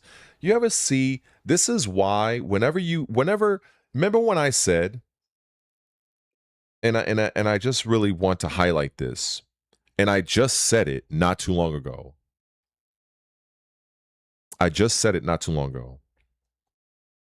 When you read something, you have to be able to read in between the lines, and you can't take it for face value. So whatever the word is, like the word woke is actually, it's along the lines of being aware of something. When you look at the word diverse, I broke that down. When you look at the word modern, but these are words that have been hijacked by special interest groups, and they have now been weaponized against us, the normal folk of society. This is why the word normal is triggering to people that's in that space. Because whenever you say the term normal, you are basically stating, even if you are unaware of it, you are pretty much declaring, you're declaring that what you make yourself out to be is not legit. It's a freak. It's an abomination. This is why those people in the alphabet community, they cannot stand the word normal. They hate it. It is a trick. I've gotten into so many wars online and wars at certain events by saying, look, I can respect you as a human, but you're not normal. Well, what is normal? What is normal? Normal is not you. Trans women are women. You will never be a woman. You can masquerade all you want. You could put, what's the old saying? You could put lipstick on a pig. And you know what? It's still a pig. You can spray cologne on shit. It's still shit. At the end of the day, right on down to your chromosome levels, you are whatever you are a woman, you're a female, you're going to die a female. You're a man, you're going to die a man. When society is over and the fucking next alien species fucking lands on our planet and discovers our bones and do their little DNA tests and figure out what we were, they're going to see, oh, this was one of their males and this is one of their females. That's what is. So this agenda, this campaign to make the unnormal normal. This is something, it's a war. It's a war. It is, it is a war that has been waging for a long time. It's the war to get you to accept things that are completely bastardized in every shape, form, or fashion. This is why, for the sake of not getting banned on YouTube, I thought about not speaking about things like this, but I'm like, whatever, man. It's whatever. Like, when you look up, or when I look up the word freak, and I don't mean in the bedroom in the bedroom definition. I mean like freak in the actual literal definition sense. Trannies are truly freaks of science. Science has made what they are possible. It's not natural. So they are, as far as I'm concerned, freaks of science. And it's actually quite accurate. I mean, shit. Let's have some fun. Let's look up. Fuck that. We got some fun here. Hold on, let me open up a new tab. What is the definition of freak? What is the definition of freak? Freak. A freak is something or someone that is extremely unusual, abnormal, or markedly different from what is typical. The term freak can refer to a thing, person, animal, event that is highly unusual or unlikely, often standing out from the norm due to its rarity or abnormality. For example, a freak incident, freak storm, but you get the point. You get the point. So as I read that definition, tell me if I'm telling lies. Does that not perfectly encapsulate what transsexuals are? I'm just kind of curious. I mean, a few of you can agree or disagree, and it's fine. I'm not going to bite nobody's head off. But I have the literal definition of freak on my screen right now in clear, concise English, cited from fucking Collins Dictionary and Cambridge University. So both institutes are far more intelligent than I am. So, I mean, this is why when I decided to look up this definition, because that there's many things in words we use as humans that we don't really look up the definition. Like, we just use it as we see fit. But for me, I wanted to be more intentional. And so when I typed up this definition and I asked myself, is this not what transsexuals are? I mean, honestly, this is what trannies are. They are, what's up? What's up, bro? You missed a lot. But right now I'm talking about fuck. A whole bunch of crazy shit right now. But when you look up the definition of freak and you look at a transsexual, it is impossible for me to not label them as a freak. It's impossible. And this is where I've kind of coined the expression freak of science, because science is pretty much what made their transition possible. So, freak of science. I can't see it any other way. I can't. And we're in a society now, where it's like we're being indoctrinated, especially at the child level, to see this as normal. And you're flamed online, you're a transphobe, which is absolutely absolutely ridiculous, because a phobia is a fear of. I don't have a fear of trannies. I don't have a fear of gay people. So that whole word is like an oxymoron. It doesn't even make any sense. You know what I'm saying? And so the thing is, science is what allows these people to go and have their little fucking surgeries and mutilate themselves and do these double masked whatever. So it's not nature, it's science, because nature did not enable that. So they are freaks of science, because it's the science that enabled the doctors that came up with these fucking gender fucking surgeries and shit. That's all science. That's not natural at all. That's not nature at all. So just to be clear on that. So that's why I call this freaks of science. Hopefully that's clear.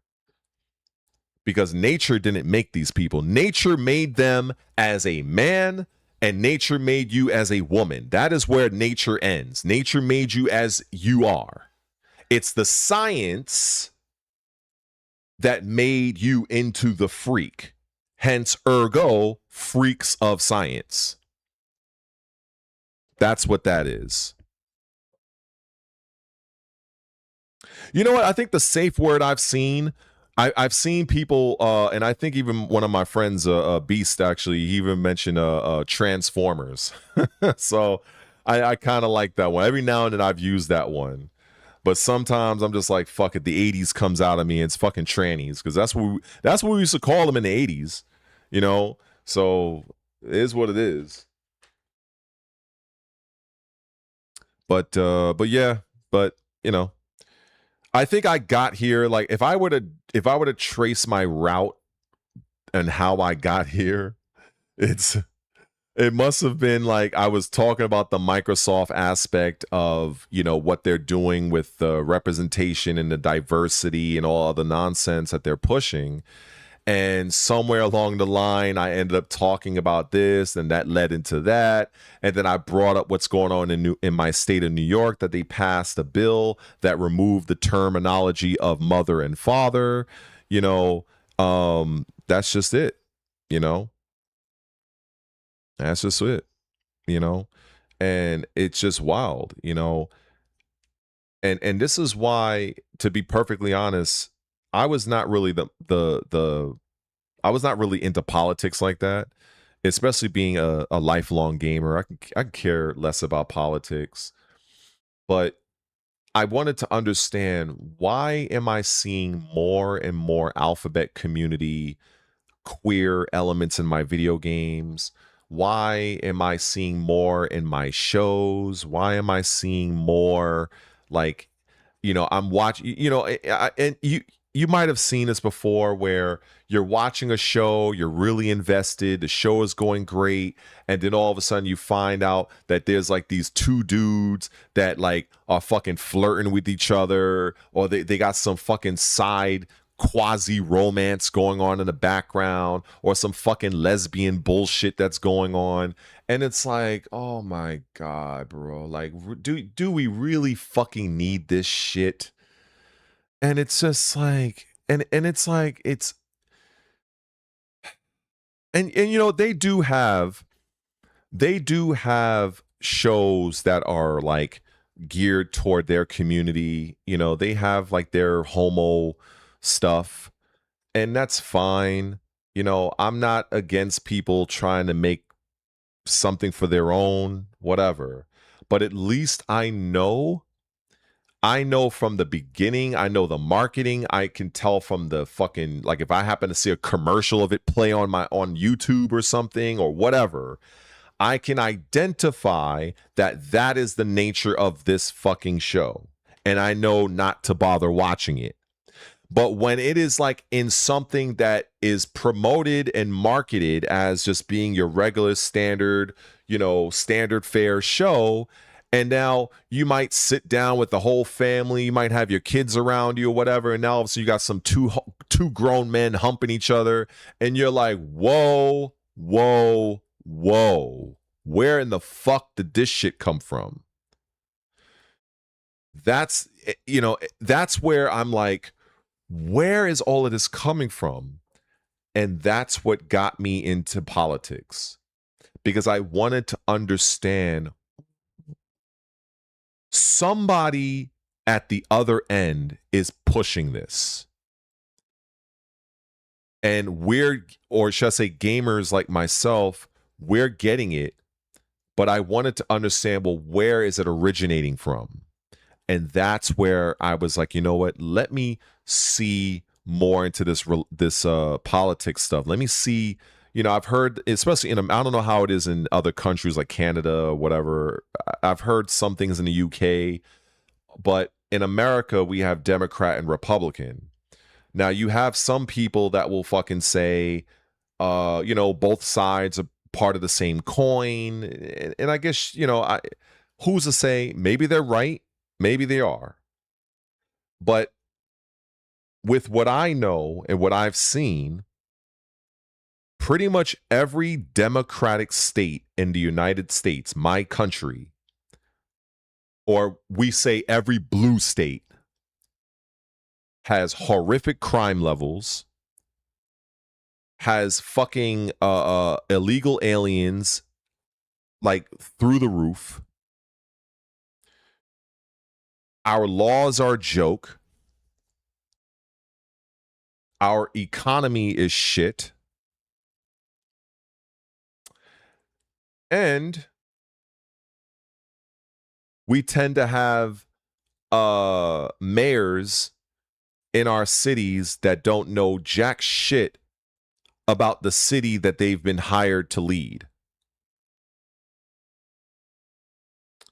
So when I contrast that with red states or Republican states,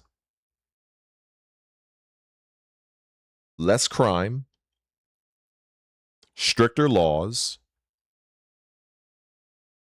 more natural and normal values.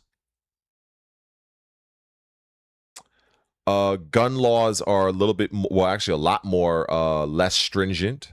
The right to defend yourself is also more prominent in those states. I've actually asked somebody while I was walking around, I was probably walking around Nostrand Avenue. It's all Flatbush in Brooklyn. And I came up to a group of cops, NYPD, and I had a question. And I said, this is the thing that tripped me out. I gave them a scenario. And the 8 of you that's in this stream, you're going to love this. Oh, it's 12. Oh, it's 17 of you. Might be, well, it's probably going to be 8 because y'all going to leave because I'm not playing a video game. But I went up to a couple of cops and I had to ask them, just out of curiosity, I said, if I'm at home, let's say if I had a wife and kid, or maybe if I had a wife and children and I'm home, right? And let's just say if I hear something in the, you know, in the kitchen, the living room, and then all of a sudden I find out that my apartment or my house is being broken into. Might be 2, 3 o'clock in the morning. I don't know anything. Okay. It's 2 guys. They're armed. They're in my house. They are there unlawfully. I defend myself. Now, you're going to love this. You're going to love this shit. I'm literally talking. It was like about 5 cops, and we were like literally on one of the street corners, and I was asking them, like, dead ass, if in this situation, if I'm protecting myself, my child, my wife in my own home, what happens to me? You know what they did? I shit you not. They each looked at each other and they looked at me with kind of like, you know, that look you have on your face, like, it's kind of like we don't agree with it, but it's kind of what it is. They gave me that look. They said, depending on how you defend yourself, you could be taken to jail. I'm like, I almost feel like as I'm talking about this, I feel like I'm back in the moment. I literally laughed in their faces. That's exactly how I reacted. So I said, let me get this straight. So you mean to tell me in New York, I'm at home with my wife and kids, and there's some fucking no count to society that breaks in my house, and I defend myself,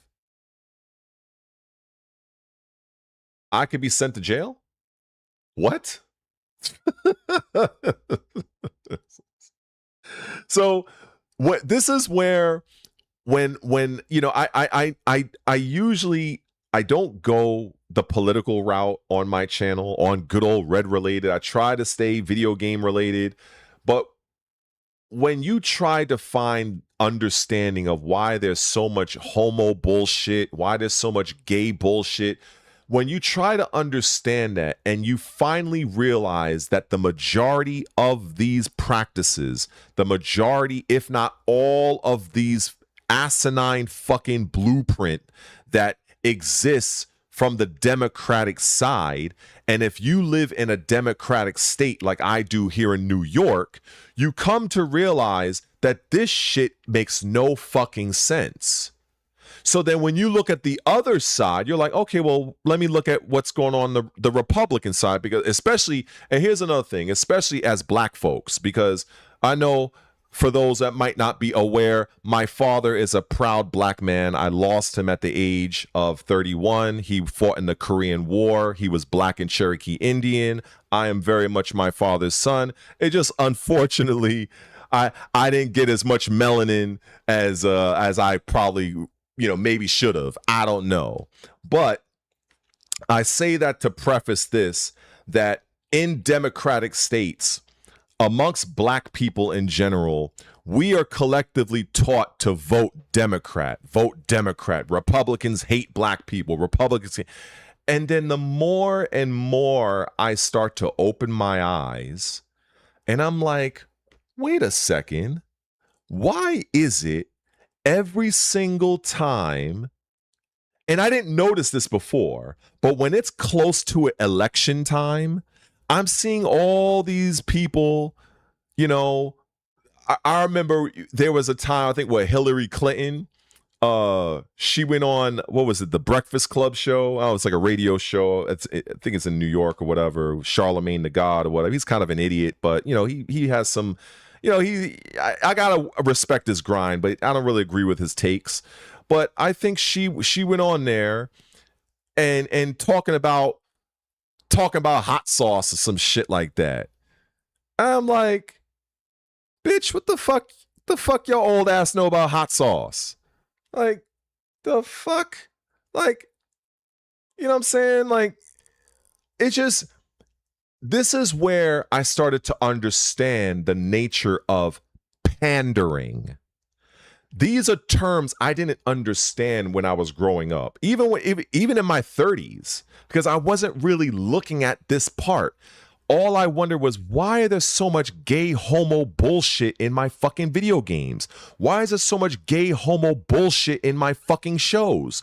Why did they make a goddamn Klingon in Star Trek a fucking flaming homo?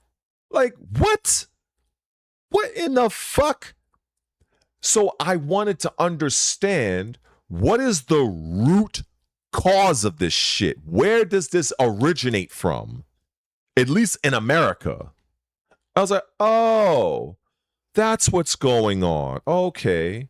So you got a bunch of fucking pedophiles that's holding fucking Senate and Congress that basically are on the fucking take, passing bills to give these fucking weirdos and freaks of science power in the United States, to where now we're normalizing shit that is absolutely absurd. We have to rearrange the English language to affirm, oh, this is not a he, this is a they, them. What the fuck is a they, them? So I have to follow, I have to comply and fall in line. Otherwise, it's potentially looked at as a hate crime that I could be sent to fucking jail for. But yet and still, here's the funny thing. Here's the funny thing about this shit. When you corner these fuckers and you ask them, okay, so how many genders are there? Well, you see, we're on a spectrum and we have the demisexual, the pansexual, the asexual. So how many genders are there? They cannot give you a fucking answer. They don't know. They are making it up as they fucking go along. It truly sickens me to my stomach to know that we live in a society that is bending over backwards for these freaks of science, these people with mental disabilities that should be in fucking straitjackets or be in some sort of mental therapy.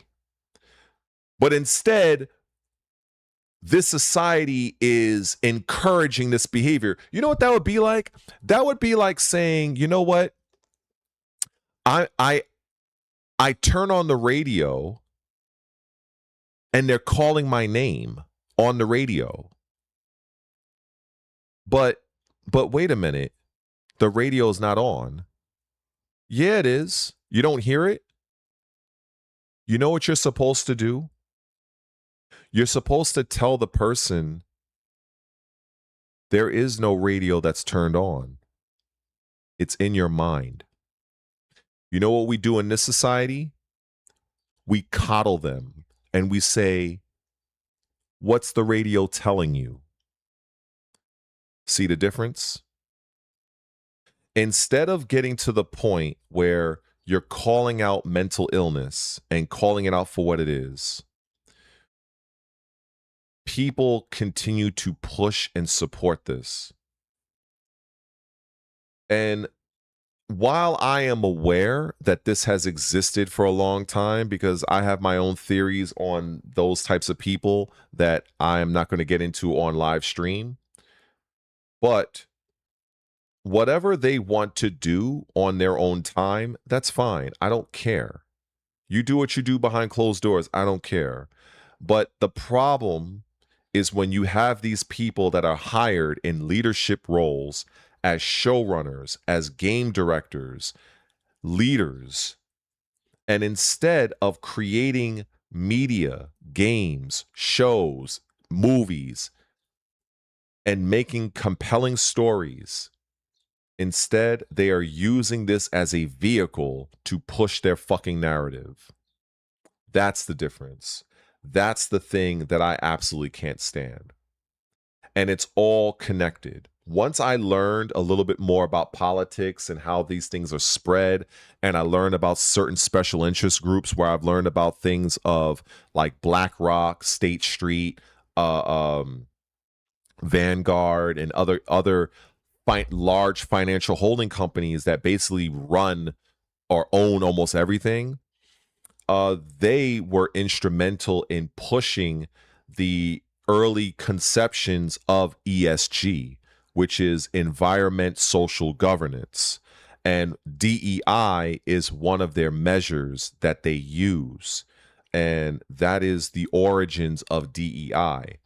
Now, a lot of times, unfortunately, Black people, they conflate DEI with affirmative action. They are similar in some respects, but they have very stark differences. DEI does not go off of the merit-based system. So we're going to hire you just because you're Black, not because you can do the job, but because we're trying to fill in a quota because we want to hire a certain amount of black, a certain amount of Chinese, irregardless of whether or not they can do the job effectively or not, or if they were the best for the job. And another showcase of this, in fact, was here in New York again. This happened a couple of years ago, and I'm not surprised if it's still happening here in good old New York. This happened a couple of years ago where they wanted to have more female firefighters. So what the FDNY started to do, they started to make the actual physical assessment test easier for women, just so that they can get women on board. And yeah, I do know that they do this in schools. I actually covered that. But it's nice to know many of you in the chat are aware of this, at least to some degree. At the time, getting back to the point, the FDNY, they were under public scrutiny once it was discovered that female applicants, in an effort to raise the amount of female firefighters by a certain percentage, by a certain year. Why? Because they would get a certain amount of money on the back end. Yup. It all ends up with money. So once it was found out, it was like literally blowing the lid off of a big conspiracy. And it was pretty major in New York. I don't know if this happened in any other state, but, you know, I understand that you have very extreme feminists out there that they hate men with a passion, and they don't want to acknowledge that there are defining physical differences between a man and a woman. I am 6'5", currently 232 pounds. I aim to be about 220 by the end of summer, but that's neither here nor there. But currently I'm 232 pounds at 6'5". If I am unconscious in a burning building, several stories high, and I am now dead weight, am I really going to expect to live if I have some DEI hired firefighter that's tasked to save me? I think the chances of my survival is pretty much like if I were to close myself into a closet with a live hand grenade and pull the pin and drop the grenade on the ground. I think my chances are like that. I think. Or as my father used to say, that's like jumping in hell with a gasoline jacket on. Good luck. Good luck there. This is not to say, and this is where you get into this situation where, just like I talk about, like on the video game side of, if I mention that God of War Laufey should be a DLC, oh, I'm a misogynist, I'm a woman hater, and all this other bullshit. So imagine what I hear when I basically say this for a real life profession, where I say, look, I'm not saying there are not strong, capable women out there. However, this is different to a degree when you are a police officer. Because, I mean, as a police officer, you know, you have certain weapons, you have a gun, you know, so women can kind of get by a little bit, you know. But when you're a firefighter and you gotta carry all that fucking equipment, like, I don't know how if people know how much that fucking firefighter, the fucking tank, the fucking axe, the fucking I don't think people realize how heavy that shit is. So I understand women want to feel like they can do everything, But if you feel you can do it, prove it. And that's where in the state of New York, we had that situation where they were purposely making the fire department exam, the physical exam, easier for women to pass so they can hire them, increase their percentage DEI wise so that they can get kickbacks from the city. So then you would have a bunch of DEI firefighter females where, God forbid, there's a real significant emergency and now you die and possibly even the firefighter as well. And now we have a whole fucking situation. So for me to say what I'm saying and people to be like, oh, you hate women, stop it. There are just certain things from a physical standpoint that personally I would be more comfortable if I had a man there to take my 6'5", 232-pound ass out of a fucking burning building while I'm unconscious and dead weight, by the way. So if that makes me a misogynist, if that makes me a fucking woman hater or some shit, then I guess that, hey, fuck it. I want to live. Fuck that. Fuck that. Now, if we're talking about, other things, and the thing is, I used to hear about this a lot from my father. He fought, as a Korean War veteran. So he was over in South Korea, during that time. He was in the Marines for 11 years. And, Semper Fi for him, make her rest his soul. And he used to tell me a lot. And he said, I used to ask him, I was like, what do you think would it be like to have women in combat? And he used to make these jokes. And I 100% know my father would be canceled today. My father, he would be canceled. I already know. June 1st, 1930. Oh yeah, he'd be canceled 100%. He would be fucking canceled. But I used to ask him, like, what would you think? And he said, he would make a joke about it. He'd say, so if we're in the trenches, what happens when it's that time of the month? What happens when those cramps set in? What happens when that blood is coming out? Because you know what happens when blood comes out. You have all the mosquitoes, the bugs, you have animals. Certain things are attracted to that. Gives away our position. What happens then? What happens then where you're bleeding and you're incapacitated and now you're a liability to the unit? What happens then? So I don't know if they found a way around that in current, maybe they have, I don't know, because I know a lot more women serve in the military now, but I don't know. I don't know how that works. And I think I'll probably try to educate myself to see if those situations happen, what's the result? But hearing it from his perspective as someone that was in war, and it really made me think. And I'm like, I don't know.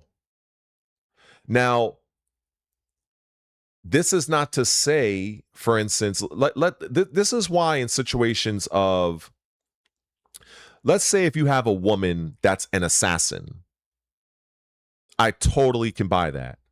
Because an assassin is using techniques that, one, are catching you off guard, you're not prepared for, and they are designed for ruthless lethality. It's not designed to have a back and forth brawl.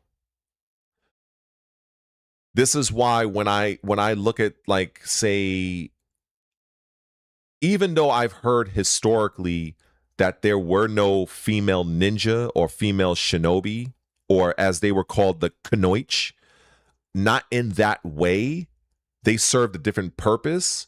But if you were to try to convince me what is more likely, a female shinobi or a female samurai, I'm going to go with the shinobi. Women are lighter. They can be faster. They could be smaller. So they would make very good assassins. They can get in places that typical men can't. they're very distracting, and that's what a lot of them would do back then. They would infiltrate certain environments. They would pose as maids. They would pose as prostitutes, and they might have a blade hidden in somewhere. And then, bam, they strike, they leave, and then that's it. They took out their target. So, in that sense, this is why I say women are very capable, but it's different. The thing that's annoying to me is that people want me to suspend my what is real, and you want me to believe that a full-on armored man is going to have a threat posed by no, like, this is like, if that triggers some people, then oh well. Like, there's just certain things that it just is. It just is. Like, and it's all throughout fucking even mostly in the animal kingdom.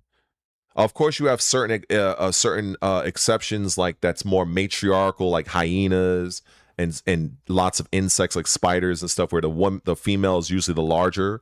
But in a pride of lions, while the female lionesses, they do the hunting and all that stuff, but if there's a pack of hyenas there, you can have like 5 or 6 lionesses there.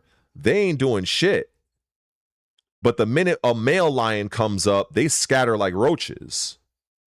So there is something real to be said about the male presence, which unfortunately in this pussified society, real men are becoming castrated and being more and more effeminate in this society. We're having less and less real men. Being a real man doesn't mean that you have to disrespect your woman. Being a real man doesn't mean that you have to be a complete asshole to everybody, but it's a way you carry yourself. It's a way you present yourself. It's an aura, it's an energy you carry. There's too many fucking fat female-like men out there that just I just cannot identify with that species of man. I just can't. I just fucking can't.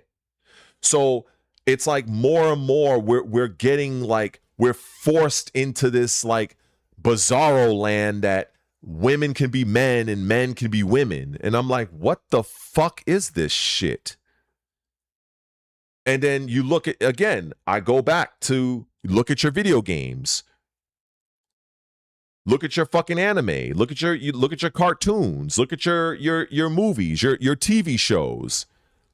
More often than not, the male character is basically being emasculated right in front of you. And then people laugh at the shit. Like, I think, didn't they do some shit with John Cena where he was on stage at some major award show and he was butt-ass naked?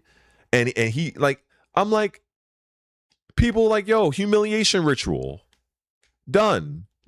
People they do certain shit to get further ahead in that industry. You ever heard of the phrase of like men putting on a dress to get ahead in Hollywood? That's real. That's why certain people, they've only climbed but so high. If you've ever wondered, hey, how come he's not in this movie, or maybe he didn't get these awards or anything? There you go. If you're not willing to play ball, they ain't gonna be fucking with you, and that's real talk. That's real talk. That's what it is. Like, you know, and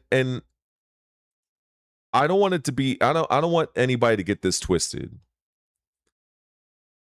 A strong woman is a very, very.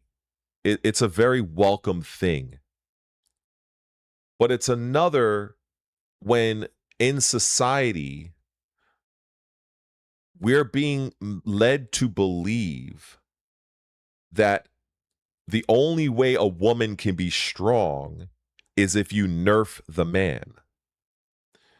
And I made mention of this a long time ago, as I had a bunch of people just leave the stream. I guess I was too political for them. Oh well.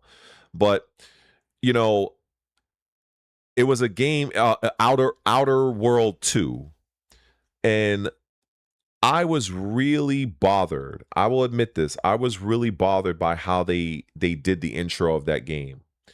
For those that don't know, Outer Worlds 2 is a pretty decent video game. It's an open world. I think it's a semi-open world game. I think it's worth a play if you're into RPGs. But the point is, in the beginning of that game's story, they show this male on the bridge, this guy, and they show this female commander with the typical lesbian haircut, you know, the windswept hair or whatever. And you have this guy on stage, not stage, in the cockpit, and he's like blabbering and panicking, and eventually she's like, "Shut up, Billy," or something like that, and she smacks him right in his face. And I understand some people might look at that as like, "Oh, haha, that's a funny thing," but I sometimes wonder, what if it was the other way around? What if it was a male captain that literally smacked the living shit out of the female that was on the bridge in that game's intro? I wonder what sort of backlash that whole segment would have had. It's shit like that I'm just not a fan of. And I'll be honest, it did really turn me off from the game. It kind of did for a while. Like, it's in Game Pass. I have not played that shit yet. I'm just like, it's like you're trying too hard. You're doing too much. You really want us to feel like she's in control. She's the captain. We can see that. Why do we need to have a laugh because she slapped one of the male characters that's part of her crew? So you don't respect. So basically, you're show, and this also reflects. This also reflects on the female as well, because it also goes to show that in order for you to command your authority, you have to lay hands on your crew. It's just, I tend to look at things a little bit differently than some people. And this is where I was kind of about to go down the line of, a woman can be strong, but it doesn't have to come at the expense of the man looking like an effeminate, like his balls got chopped off. This is why, this is why I loved the old movie. I love the old movie Aliens. If you've seen the movie Aliens, Sigourney Weaver,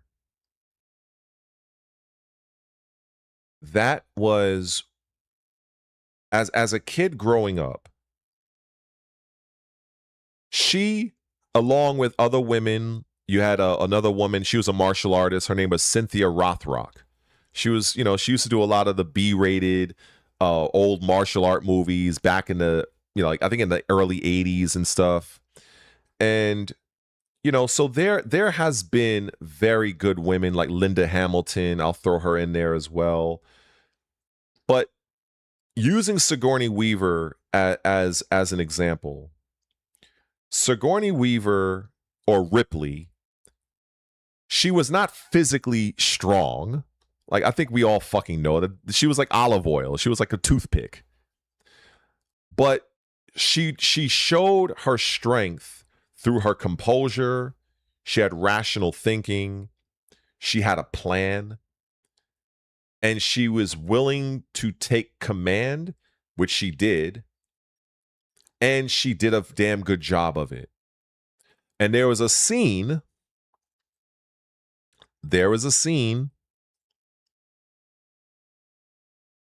I agree. I agree, Jules. There's a scene where the late great Bill Paxton. Anybody who's probably seen the movie Aliens, he had that famous line where it says, "It's over, man. We're over. We're fucked. We're gonna doomed. We're fucking doomed, man." And what did she do?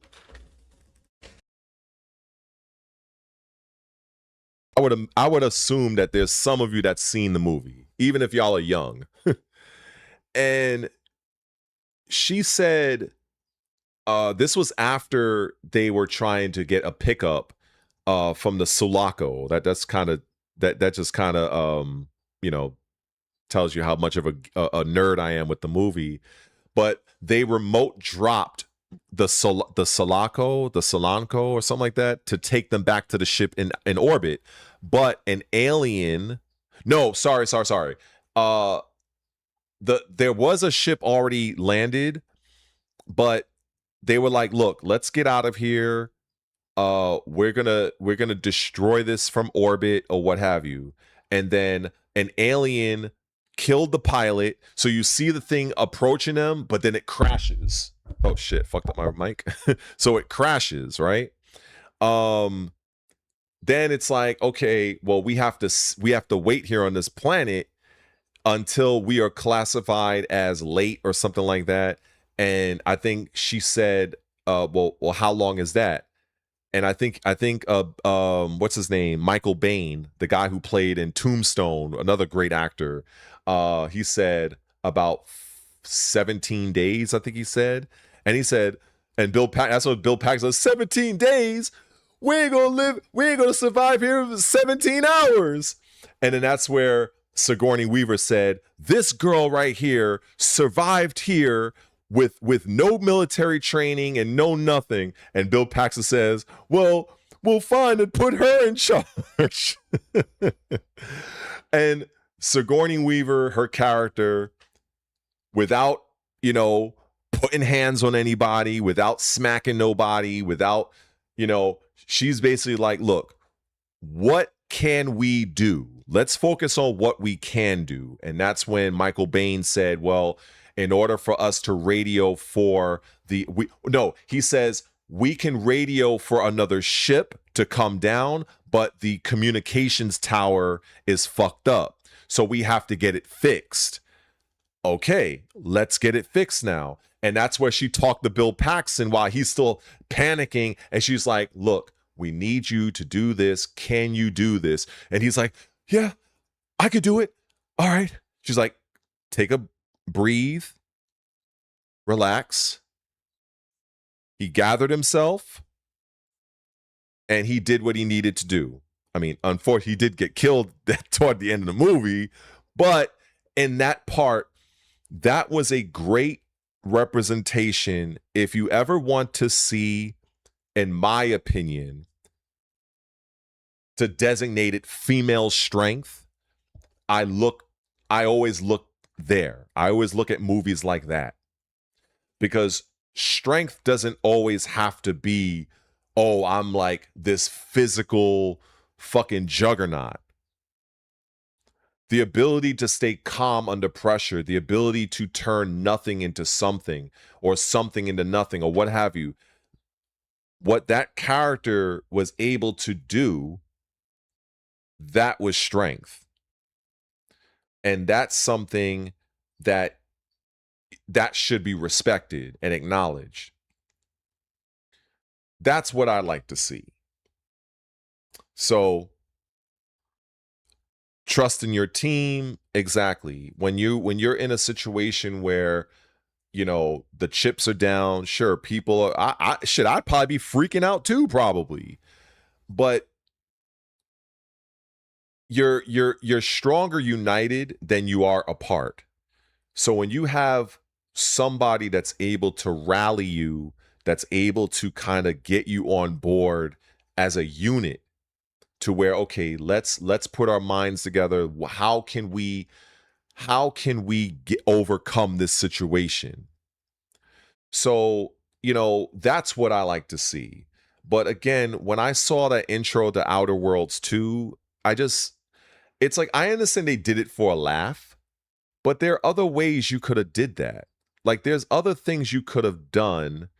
You know, maybe instead of slapping the guy, you know, the captain could have told him maybe a joke or something like that. You know, whatever. Pull yourself together or you'll wet yourself. Whatever. But the fucking smack the guy, like I wasn't a fan of that. And it's just another example of them putting a male character in a video game, and in other cases in movies and shows, and you're making them into a bumbling idiot just to kind of position the female character as we're looking as her being strong, when I don't look at that as a benefit or a plus to women, because I like to think that women, they might be some that are smart enough to look at that and say, so are you trying to say that we only have any kind of command or strength if the male is a fucking idiot? So what are you trying to say about me? That if the male is not an idiot, that he's not going to recognize my ability, my strength? These are the type of conversations that I don't think people are really having. You can have a strong female and not have to nerf the fucking male character. The male character, especially if we're talking about the military, the chain of command. I have to look at you. If you're my supervisor, if you're my CO, you're my commanding officer, you're a woman, but the chain of command, I have to follow you.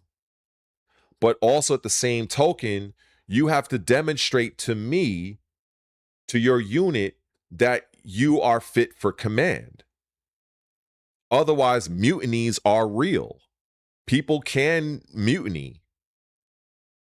So this is why I like when I see female characters that are tough, but they're not like Mary Sue's. Like, they have vulnerabilities. They're human. They make mistakes. But they're not positioned on this platform because the men they're leading are pansies. That's the shit I can't stand. And I don't think it does any favors for females, in my opinion. I don't think it does. So that's just kind of, like, it is cringe. It's cringe as fuck. I'll admit that. It really is. In fact, fuck it. Let me go on. We gonna show it. We gonna show it, because you know what? It's been a while. It's been a fucking while since I've seen this shit. And it's easy to find. It's very easy to find. Outer Worlds 2 intro. Let's get it. Outer Worlds 2 intro. Intro cutscene.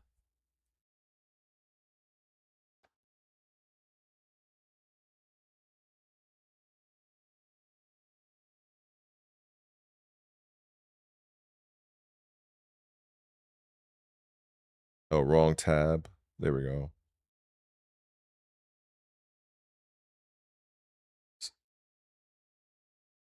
So what was that? What was all that for? Like, why would you even, first of all, like, I just feel like this guy right here, this was a very purposeful decision. You know what I'm saying? They give her the typical lesbian fucking haircut that I see so many of these characters have. Like, it's just kind of like strange to me, man.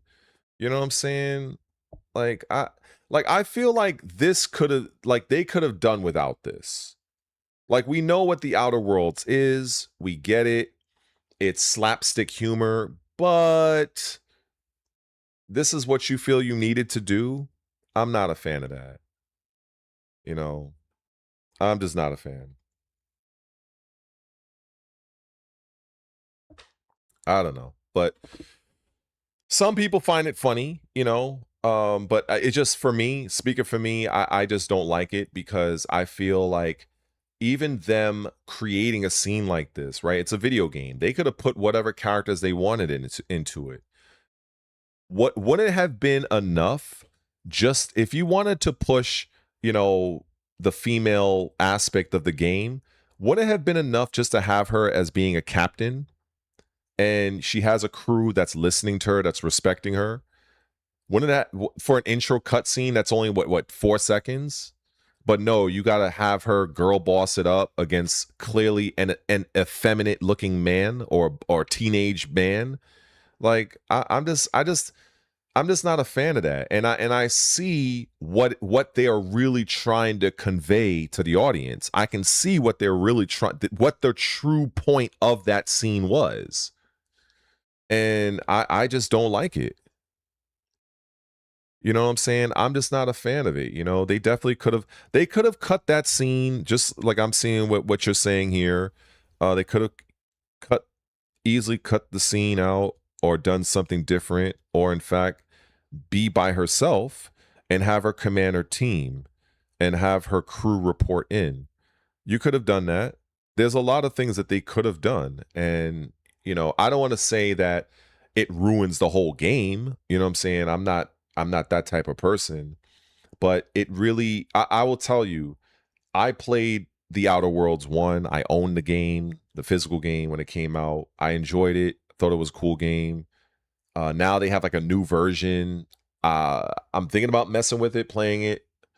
So when they came out, Outer Worlds 2, I was, in fact, if I'm not mistaken, I think I was watching the intro of that game during one of the, I think I was streaming it. It was mad long ago, if I'm not mistaken. And I think even when it was on stream, I think when I saw it, it just, I don't think obviously it was happening in real time, but it did, like, what the fuck was that about? Like that was my thought.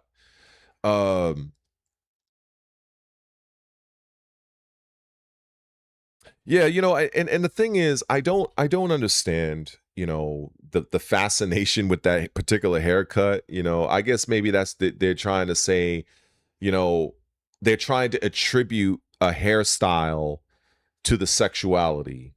That's what I think. I mean, I could be wrong, but that's, or you see the one with the, like, it's almost like they got a side of the hair shaved off or something like that. Like the side of their head shaved off. It's a Captain Janeway. Like, it's just wild. Like, but at the same time, you know, it did leave a bad taste in my mouth, so to speak. So I didn't really give the game a chance. I'm sure the rest of the game might be good, but I'll probably play it at some point. But you know, it's just wild. You know, it's just really strange that is a thing. But yeah, man. The thing, I got completely fucking sidetracked, and man, I literally got sidetracked for like a good hour. So I think the thing I was originally talking about, there's a few in the stream that probably have no idea what I was even talking about. So let me see if I can get back on track, because I've already been streaming for damn near 5 hours. So the thing I was originally showing was Microsoft and why they have the initiative that many people may be aware or may not be aware of, a particular war against feminine, curvy women. There was a document that Microsoft has that some of the larger content creators and streamers, they've already showcased. I found one such document. It was from GDC. I want to just show this real quick. So now this is the initial article right here. Now I did show this earlier, but this is just for anybody that's joining new. And I went off on like a 2-hour tangent. So let me kind of come back to this. So GDC is Game Developer Conference of 2024. So basically all you really need to know about this particular article is this highlights the 4 pillars that Microsoft chooses to follow, which is approachability, representation, globalization, and accessibility. Now, the thing that people really need to understand within gaming, as I had it prior highlighted, is the representation. This is the aspect that is destroying the gaming industry when it comes to the games that we love and want to play, the stories we want, the characters we want, we're dealing with the pronouns, body type A, body type B, I'm non-binary, all that mental illness fuckery from the queers, the alphabet community, and all that shit. All of it comes from the representation that you see highlighted on your screen. And so when you go and scroll down this article all the way to the bottom, basically, you find yourself at this link. Now it says, to help developers get started and use the framework in action, we've created a central resource hub accessible via this link. Now, I broke this down to the people that was in the chat, so please forgive me. I know you guys heard me say this, but this is just for people who might have joined and probably lurking in the background. Understanding this right here, understanding this whole passage, where it says, it is important to note that the product inclusion framework is not meant to be a checklist or any sort of mandate of what makes an inclusive game. So what I wanted people to really understand is the verbiage that they are using in this early few lines. It says it is important to note, to highlight, that's what they mean, that the production inclusion framework, that's basically the PIF, that is their initiative, is not meant to be a checklist. So for people that may argue, oh, this is just another DEI checklist, they are arguing that it's not. Nor is it under any sort of mandate. Mandate meaning a decree, something that you are ordered to do, ordered to follow. I have a mandate to push more gaming related content as per my supervisor instructed me to do so. Shit like that is how you use mandate in the proper context. But for people that may not understand these types of words or the context, they will read through this and not understand its true meaning. Now, to continue, it says, rather, the resources and tools within the framework are designed to be a guide for developers, not something that's forced. But here's the deal. Here's something that you might not understand. If I'm let's say if I'm Hyperstark's boss. If I'm Hyperstark's boss and I say to Hyperstark, I say, look, I'm going to give you the resources to do X, Y, and Z. It's not a mandate. It's a guide for you. So now Hyperstark takes those, those resources, and he makes his own game. And he makes a game that Microsoft, I don't like. You know what happens? Hyperstark is given an option. Either we are going to cancel your game, or you're going to allow one of our consultants to work hand in hand with you to ensure that you have better representation within your game.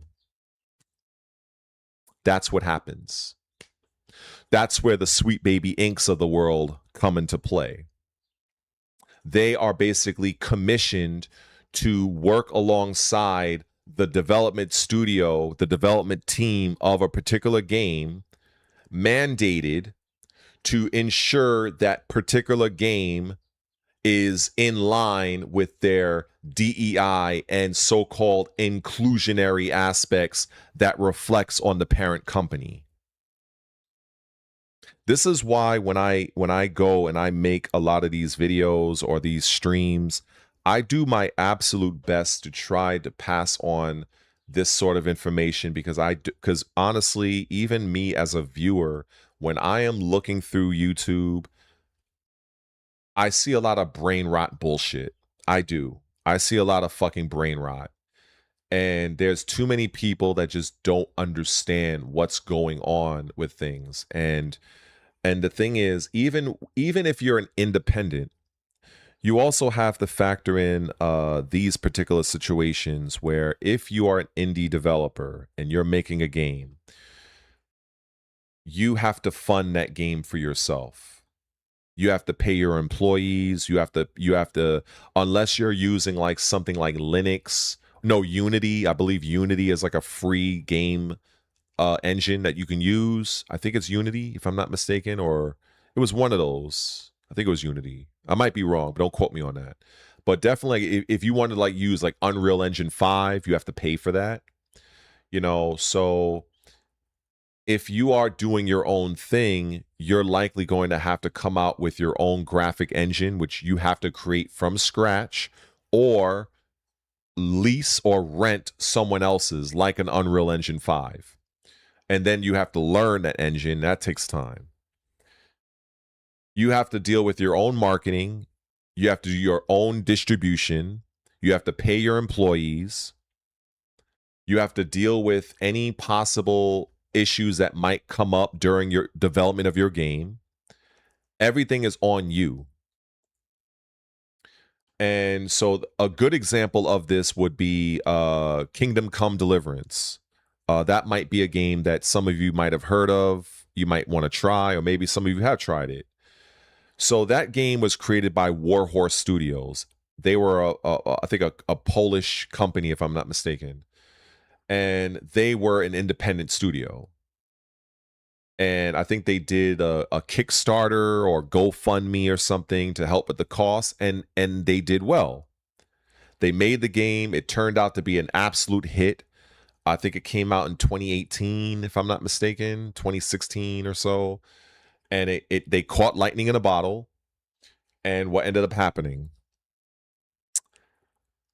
Because of their success, they were acquired by another studio, and that studio was then acquired by a much larger company, and that company put on certain requirements for Kingdom Come Deliverance 2.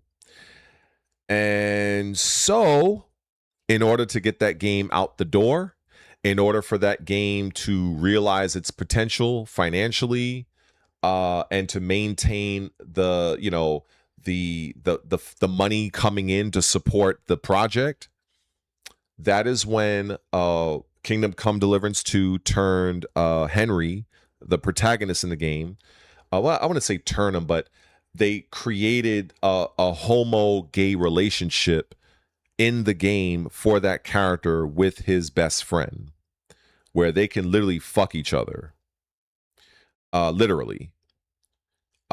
Now that sparked widespread controversy. I even covered that early in my channel's history. But the main controversy I was covering was the Assassin's Creed Shadows and the what's the other one? Dragon Age Veilguard. But around that time, the rumors of Kingdom Come Deliverance 2 with the Henry character engaging in a homo sex relationship with his best friend in the game, that really took over the internet, because I believe over in the Middle East the game ended up being banned. And that was, so there was a lot of controversy regarding that. And the creative director of Warhorse Studios was basically saying, you know, the community cited him saying that Kingdom Come Deliverance will not bend the knee, will not do this, will not go that particular route. And then here comes the second game, they end up doing that. Now, the defenders of Kingdom Come Deliverance 2, which is a phenomenal game, by the way, you know, just to kind of put that out there, the people that were very much a fan of the game, they went on and were saying that people are overreacting. It's only one sex. It's only one homo sex relationship. The game is well over 100 hours.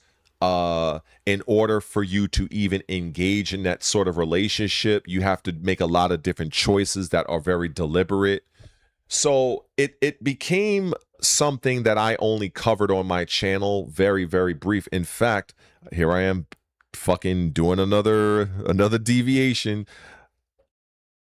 I guess, hey, I'm just gonna own it. This is the deviation stream. Fuck it. So I'm gonna show you this. In fact, you know, it's important since I can give context for this, right? Let me see. Where is it? My channel. Go here, and so go to videos. What would it have been? Oh, oldest, right? Oldest videos. So if we go here, my oldest. Oh yeah, here's my very first Dragon Age Veilguard video. Oh god, here's my why Ubisoft why they delayed AC shot. Yeah, I was all over this fucking story. I was all over this shit wholeheartedly. Let me see. Another Veilguard video, another Veilguard. Here's, let me see. Veilguard again, Shadows. Let me see. Where is it? Where is it? Virtua Fighter. BioWare is finished because that fucking transsexual screwed up the whatever. Oh, here we go. Okay. Issues resolved. Okay, so this, now I wonder if this is the first video or it might be the second video. Let me see. Did I pass by the other one? Or it might have been, I might have unlisted the other video. I think I was so concerned that I was going to get like, because, all right, here's another one. Okay, so it might have been this one. So here we go. Let me see. Now, mind you, this was a year ago, and I'll admit, I do kind of miss that microphone.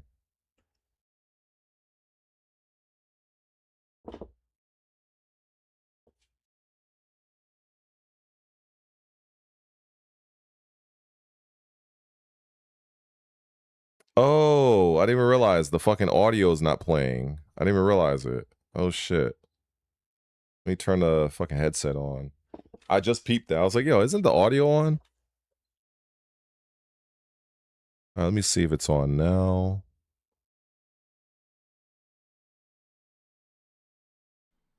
So this is a follow-up video to one that I did yesterday relating to the upcoming Kingdom Come Deliverance 2 game that's set to drop, I believe, February 4th.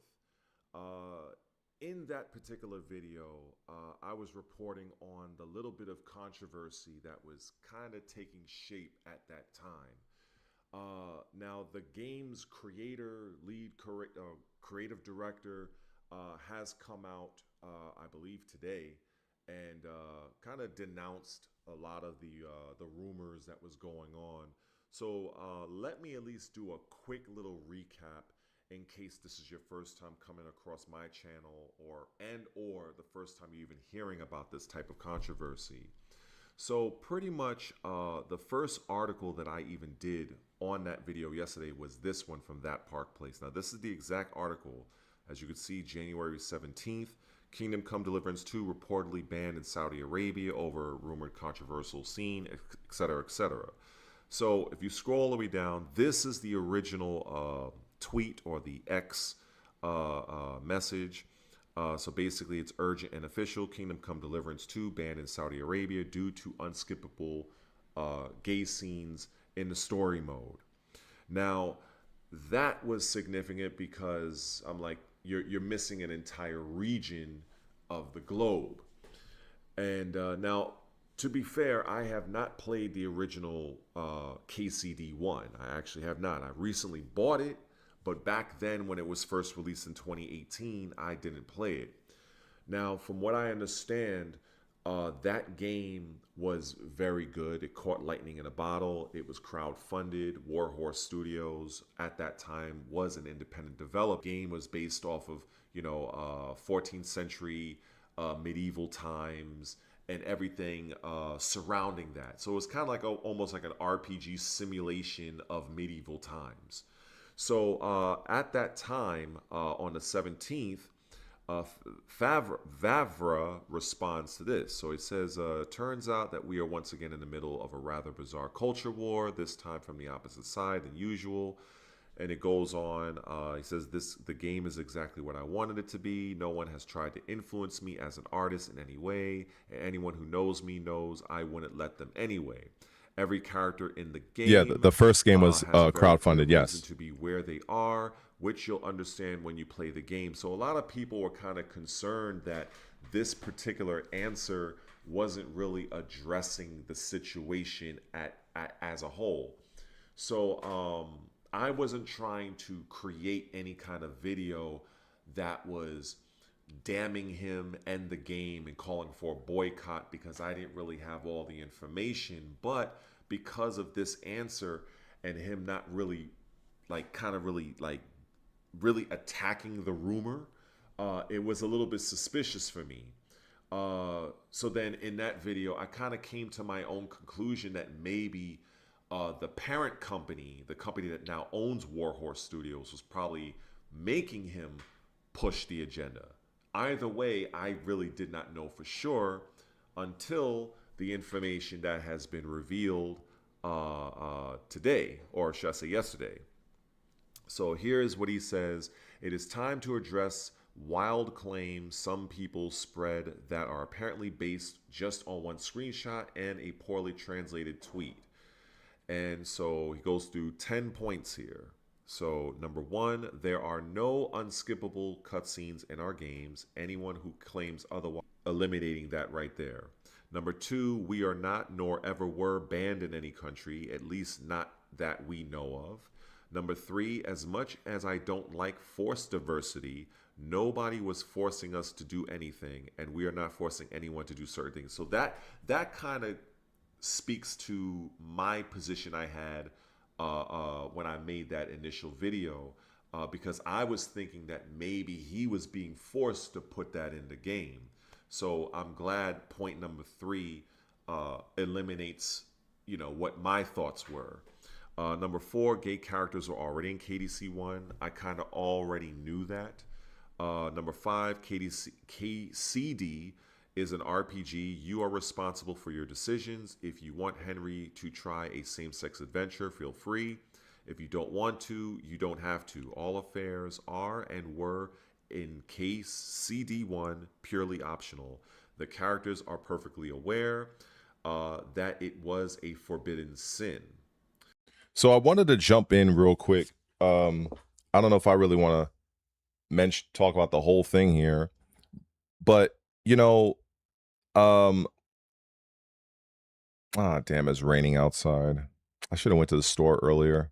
Shit. So yeah, so the thing is, for me, as somebody that has played OG Mass Effects and other games like that, they were pretty much, it's an option. You know what I'm saying? And for me, I'm not a fan, but if it's something that I have control over and it doesn't really matter, like for instance, like if I want to go down that path, then that's on me. However, with regards to that game, it's a pretty different situation when you look at, say, something like Dragon Age: The Veilguard, because with Dragon Age: The Veilguard, they kind of pushed a little bit more, and if you look at the sales of that game versus KCD2, or even if you look at a game like Baldur's Gate 3, Baldur's Gate 3 does have some effeminate queer shit in there. However, the way Baldur's Gate 3 does it, it must not have been as triggering or as offensive as it is in Dragon Age Veilguard, because you cannot, or I have never seen Baldur's Gate 3 below $50 yet. I have not seen that game below $50 yet on an Xbox store or fucking Amazon or whatever. I haven't seen it, at least not brand new. So, but when you look at Dragon Age the Veilguard, it's a completely different story. I've seen that game on sale for like $10 at one point, brand new. So I believe it is a combination of the homosexual stuff as well as the quality of the game's story. There has been people who have, you know, I haven't beaten Veilguard, so I don't know the ins and outs of the whole story, but there are some that took issue with the story. There's some that take issue with a variety of different things. So I think if we're to compare one game to the other, even though one is a first person and deals with a different time and whatever, they're both RPGs at the end of the day. They're both narrative driven. So Veilguard, they have a few things that I really do enjoy about the game, but a lot of the main things that need to be present for a game of that type, it falls short.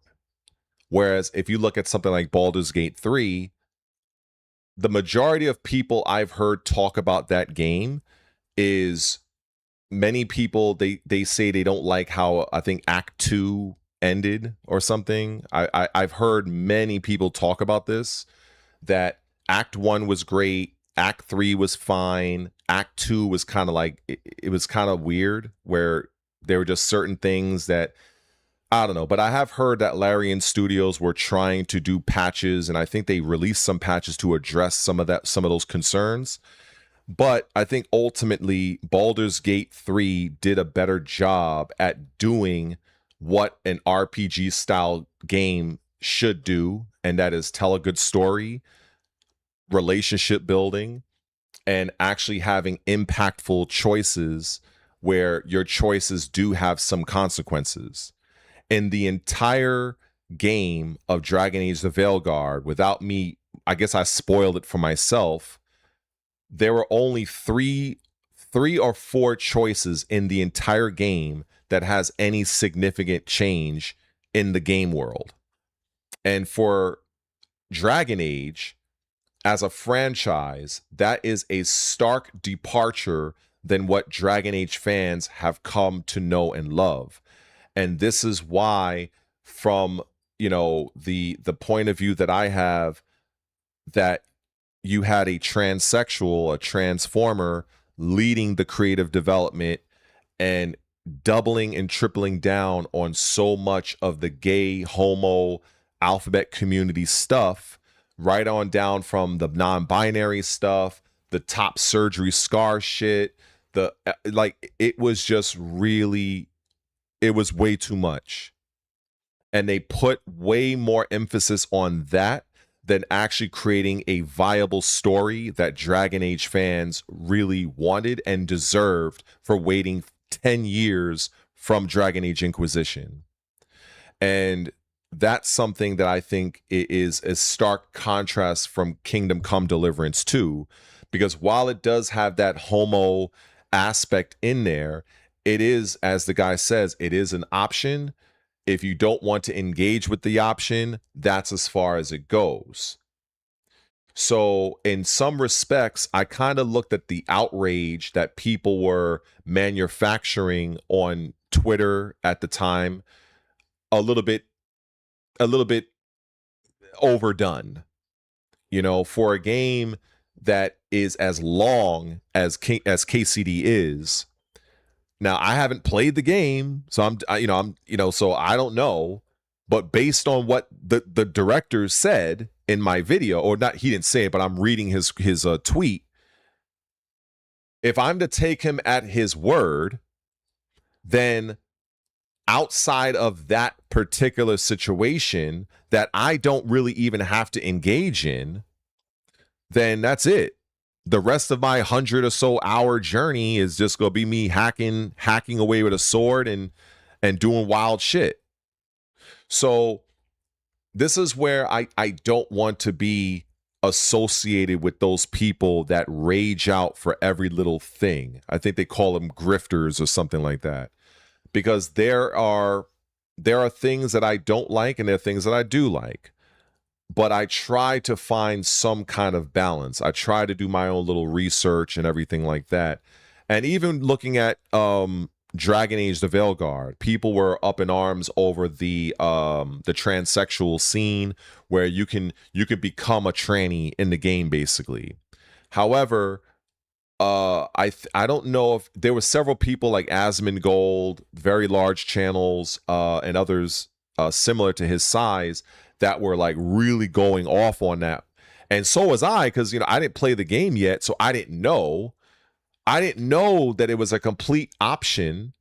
And basically what ends up happening is at the very beginning of Dragon Age Veilguard, once you get to the what do they call that shit? The lighthouse. It's kind of like a nexus hub. It's in between realms and shit. It's kind of weird. So once you get there, you set up your belongings. You set up your room where your main character is going to stay, and then there's a mirror. And then, so when you look at the mirror, when you activate the mirror, which you don't have to, by the way, well, actually, no, you do kind of have to, now that I think about it. But you don't have to, it's up to you to make the choice you want to make. So there's a part in the dialogue saying something about seeing yourself as a hero.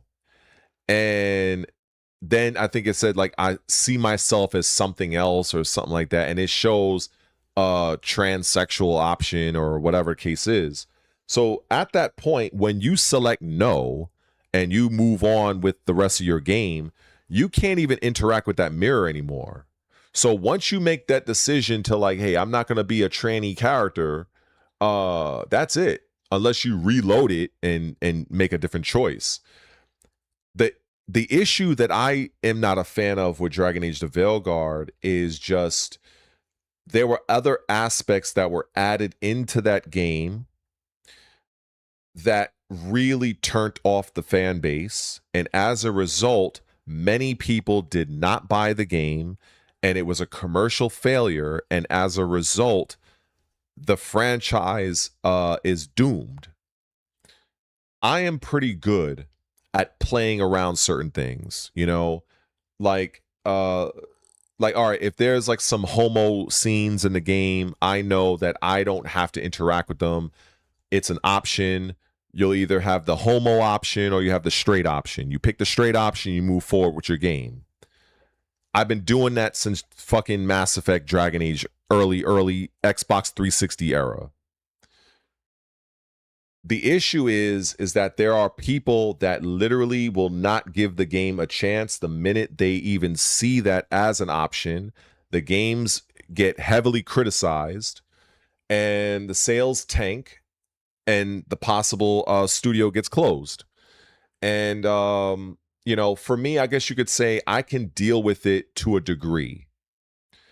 But when it's like really going in, like it's really a part of the game, you can't really dismiss the character. The dialogue, even the voice acting is cringy as fuck. There was a lot of issues with Dragon Age from a narrative, voice work, and story perspective. And I can be very honest and transparent here. The only reason why I bought that game at launch was because I really liked the gameplay in terms of the combat. I love the skills you're able to learn. I like how different each class was, how different the sorcerer is from the warrior, how different the warrior is from the rogue, their specialized skills. I like the parry system. So there are things about the game that I like that is more game rooted, if that makes sense. But when we're talking about outside of me playing the game, mashing my buttons, exploring, when we're getting down to the narration, the voice work, well, at least the voice work of some of the characters, that's where it becomes very difficult for me. So but I don't think many people will really look at the game like that. They'll just look at it as, hey, it's this such and such way, I'm out. And that's fine. People are going to do what they're going to do. But the only time I would do something like that is when it's really egregious. But I'm still able to kind of mess around with the game for the things that I like about it. If I didn't like the combat of Veilguard, I would not have bought the game. That's just what it is. If the combat was like Dragon Age Inquisition, with all of the backlash I was hearing, I wouldn't have bought the game. When you're talking of with the mirror or whatever, unless you're talking about Baldur's Gate 3. Oh, you probably are talking about mod scene. You talk about the mod of Baldur's Gate. Okay, that's what you're talking about. But oh wow, it is really raining. Like a lot. Yo, it is raining so crazy right now. It looks like fog outside. That's how crazy and dense the fucking rain is right now. That shit's crazy. I was like, damn, like I wanted to fucking go out to the store, get my little Celsius drink, but I was like, fuck, man. Shit. I missed my opportunity. God damn it. Damn. Oh man. But oh my god, I can't believe I got sidetracked again. All right, let me at least finish this. Let's finish this. I'm gonna get through this part, and I'm gonna edit this shit like nobody's business. So, all right. So with this right here, this is the link that this is the screen you get to when you click this particular link right here, which is the source article right here, which is GDC 2024, right? You go all the way to the bottom, you click this link, and then you get sent here, right? So once you're sent here, you look at, well, you can look at whatever you want, but basically the main key thing here is representation. So you click on representation, and then you're sent here. Now, from here, there was this graph that's 2022. It shows how important is it to PC and console players that games feature any of the following: diverse characters or diverse stories. And then I guess people would vote on this, developers most likely, and they will probably likely score, which I think they have scored right here. I think if I'm reading this right, or it's just a kind of a general scale. But anyway, that's pretty much what they're looking at on their end in terms of, being diverse and whatever, which basically diverse, what that means is modern audience. So here we go. Look at these questions, y'all. Let me get my my streamer going. You see chat? Look at this chat. So, how can you help customers feel belonging in your product experience? Here's the questions to consider. What steps have you taken to ensure characters are represented respectfully and authentically? Are you telling new stories or shaping new perspectives within the product experience? How have you validated assumptions you have made about your audience to check for blind spots or unintended stereotypes? Look at the corpo speak on this one. Shall I translate this for people? What this means is we do not want to assume that there is only two genders, male and female. So we want to make sure that in order to avoid the blind spot that there is a body type 3, 4, 5, 6, 7, 8, 9, 10, we're going to make sure that we remove those unintended stereotypes. You know, the stereotypes that's where it's basically man and woman. Yeah, we don't like those stereotypes. So we're going to have you ask that question. So that's basically what that really fucking means. Now, the next question is, would you feel proud to show a member of a community how their culture character is depicted within your experience? Would I feel proud? Well, let's see. Given the unfortunate fact that so many of the leadership roles within game development seem to be gifted via DEI to transformers and activists, then I guess so. They're doing a smash up job. Next question. How are the wide range of customers depicted within your products? And do you guys really pick up on the wording of these questions? This is what shapes games today. Do all of your characters or player depictions look the same? Oh, translation. Is it only white people? Next question. What process have you used to validate how different groups of people or cultures are represented in your experience? What process? So basically, if you have a game that is fundamentally, factually, culturally proven that it is a particular race of people, we're going to sprinkle in some black folk and Asian folk, just make it diverse. Yeah. Sure. Okay. No problem.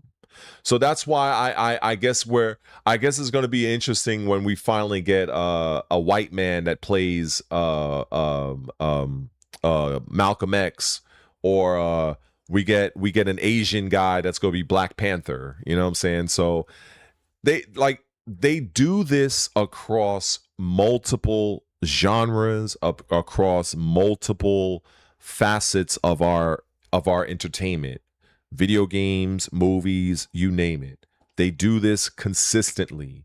They can't help themselves. They have to do this shit. They can't help themselves.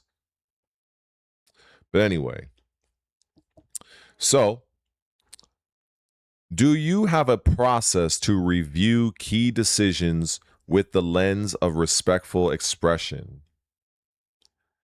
Do you know what that means? Let me explain to you guys what that means. I'm going to tell you what that means. Do you have a process to review key decisions with the lens of respectful expression? Oh, man. That is where the sweet baby inks of the world come in at. That's where the sweet baby inks come in. Do you have a process? That process is sweet baby ink. To review, well, their process and what they do as consulting, that's what they do. They review key decisions. Decisions such as, is there any gays? Are there any lesbies? Are there any trannies? Are they pronouns? Are they not pronouns? We're going to make sure you change that. With the lens meaning that they're holding the magnifying glass of your game, of your product, under scrutiny. And I can tell you this, if you do not follow their rules, the penalties of you as a developer are going to be significant. You will probably have your funding cut down. You will probably have your game canceled. You will probably have your game put on the shelf indefinitely, to where your game is done, but you're not legally allowed to release your game. And you're just sitting on it. It's like it's just gathering dust. That's what happens. That's some of the things, that's some of the measures that these people take to keep certain individuals in line. That's what happens. And yes, they are cryptic. They're very cryptic, very ambiguous in their wording.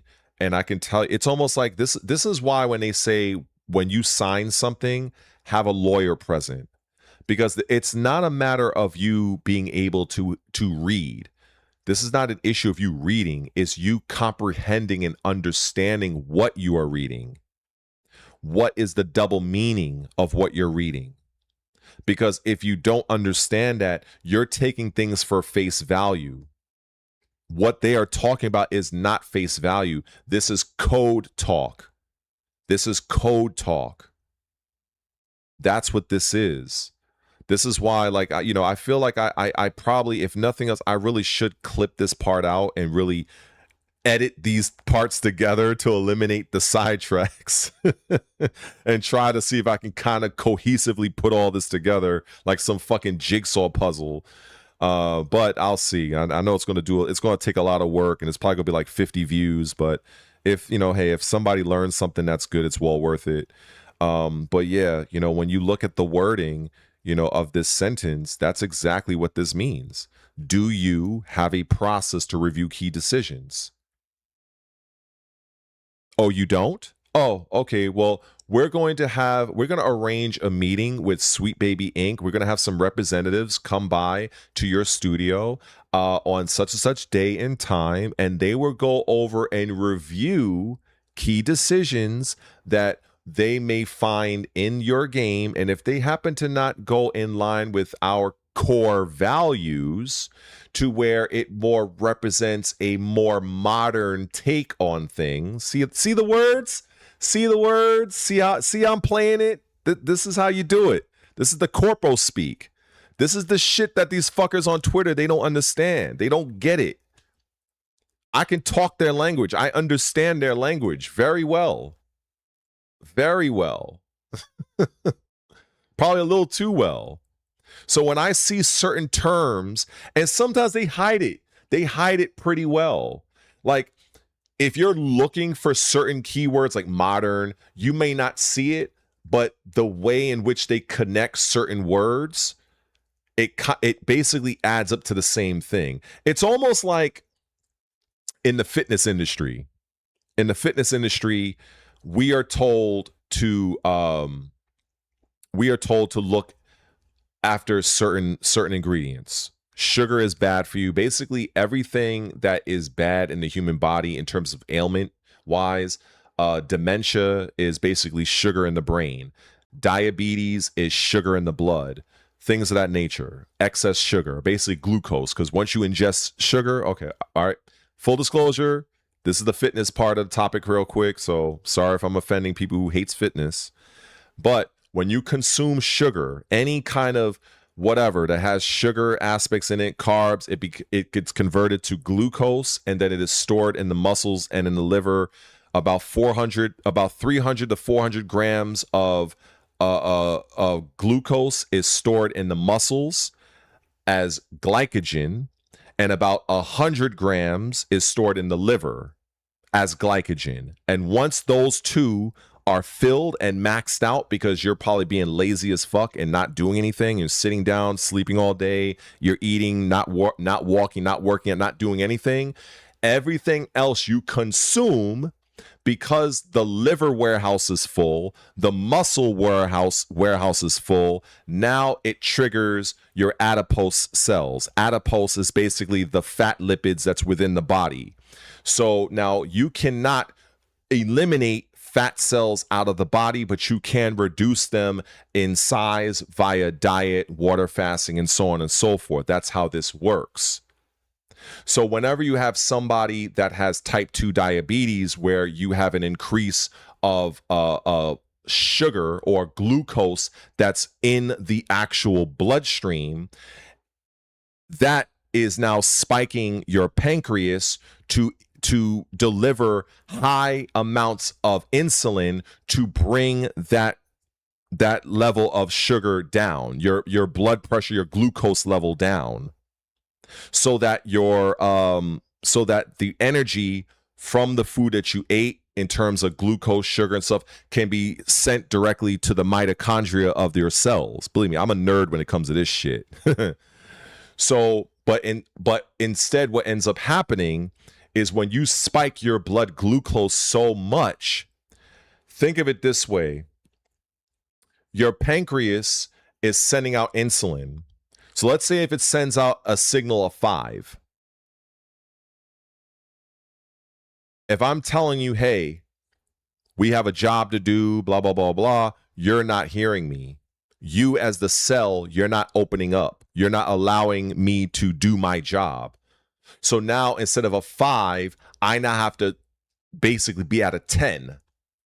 And then over the course of time, now the signal gets louder and louder and louder. And what ends up happening is you break your system, you damage the pancreas to so much to a fact to where now you need manual insulin shots. And at this point, you are now, well, basically you're type 2 diabetes now. Type 2.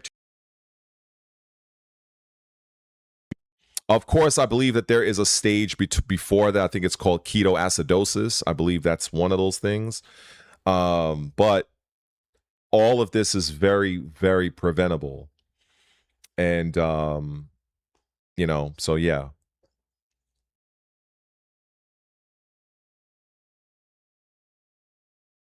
I feel so proud that I can just recite all this shit off memory. It feels so good. That is when you truly know, and this is a life lessons for you guys, especially for some of you young folk.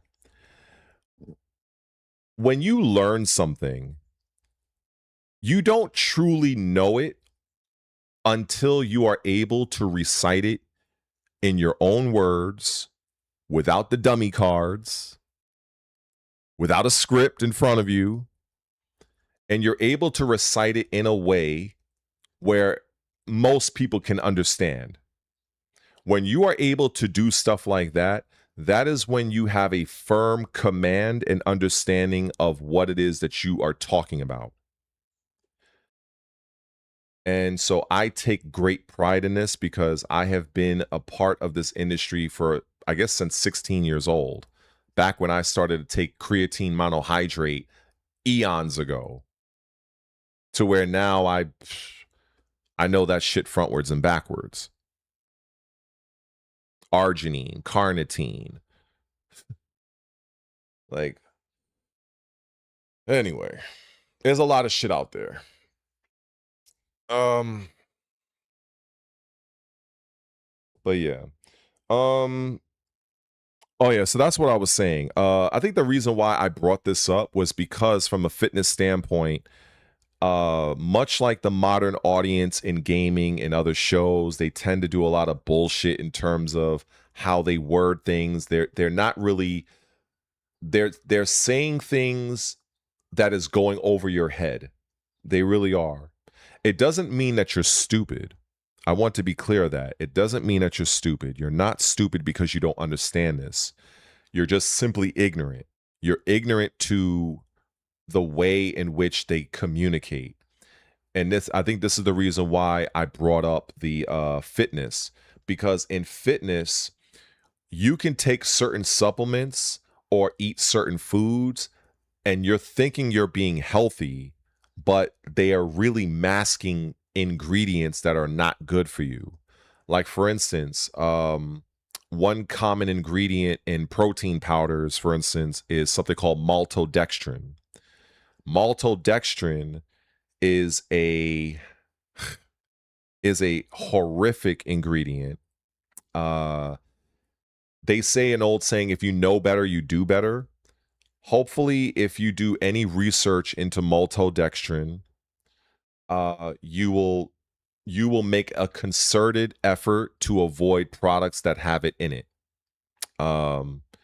Caking agents, exactly. There's another one, trica something phosphate.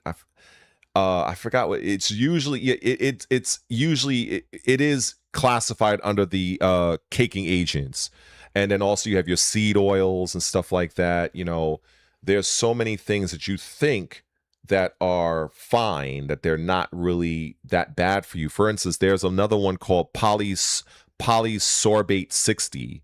That one causes a lot of intestinal issues. It can also damage your healthy gut biome.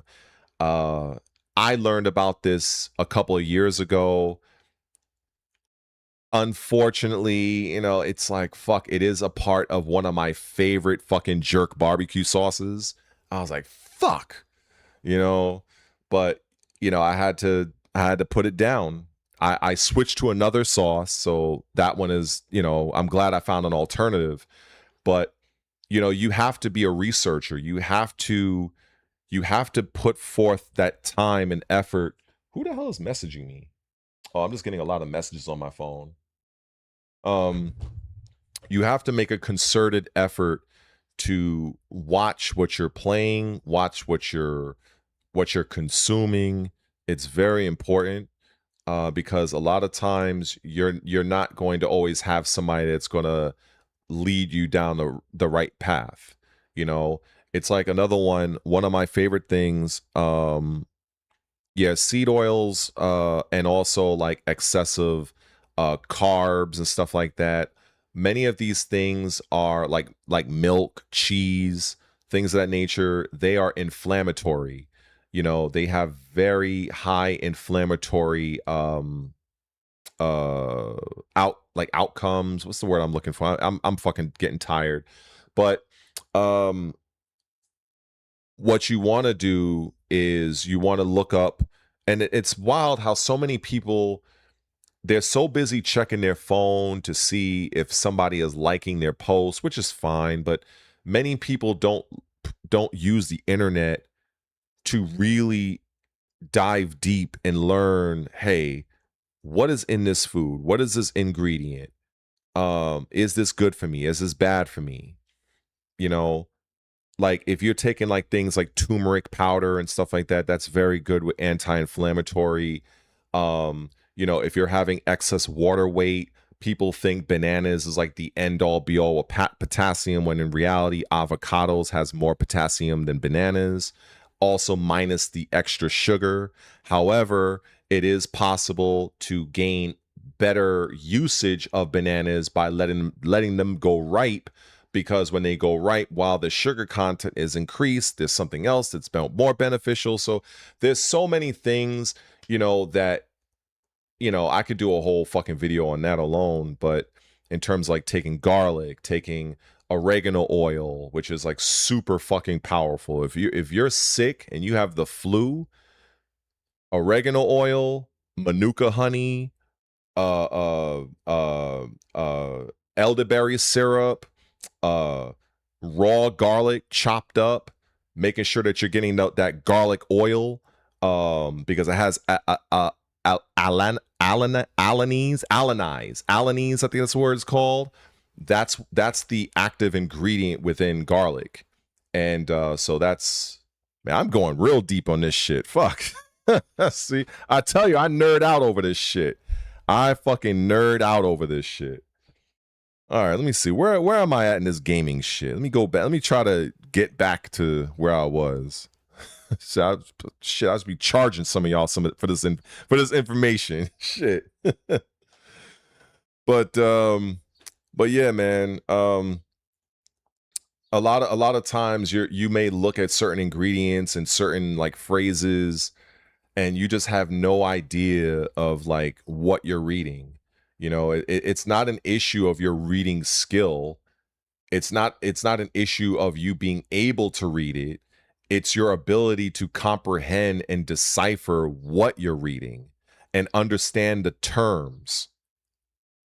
This is why when I said, you know, if you look at the term modern, if you look at the term woke, if you look at the term diversity, if you take those words for what they truly were originally, like their actual definition, they're not bad words. They're not bad words at all. But again, they have been weaponized and they have been hijacked. And as a result, they have taken on an entirely new meaning. So whenever I see those people that will say, oh, well, being woke is a good thing, it means that you're aware. See, that's where, if you don't know any better, that's a person that's pretty savvy. If you encounter somebody on social media that hits you with something like that, they're pretty savvy with it. I'll give them some credit with that. They are counting on you not recognizing that woke has taken on an entirely different meaning. So it's like they're counting it that you don't know this. And as a result, I guess, what's the term? Gaslighting? I've heard that term before. I'm too old, but I don't know if that's the appropriate word. But it's like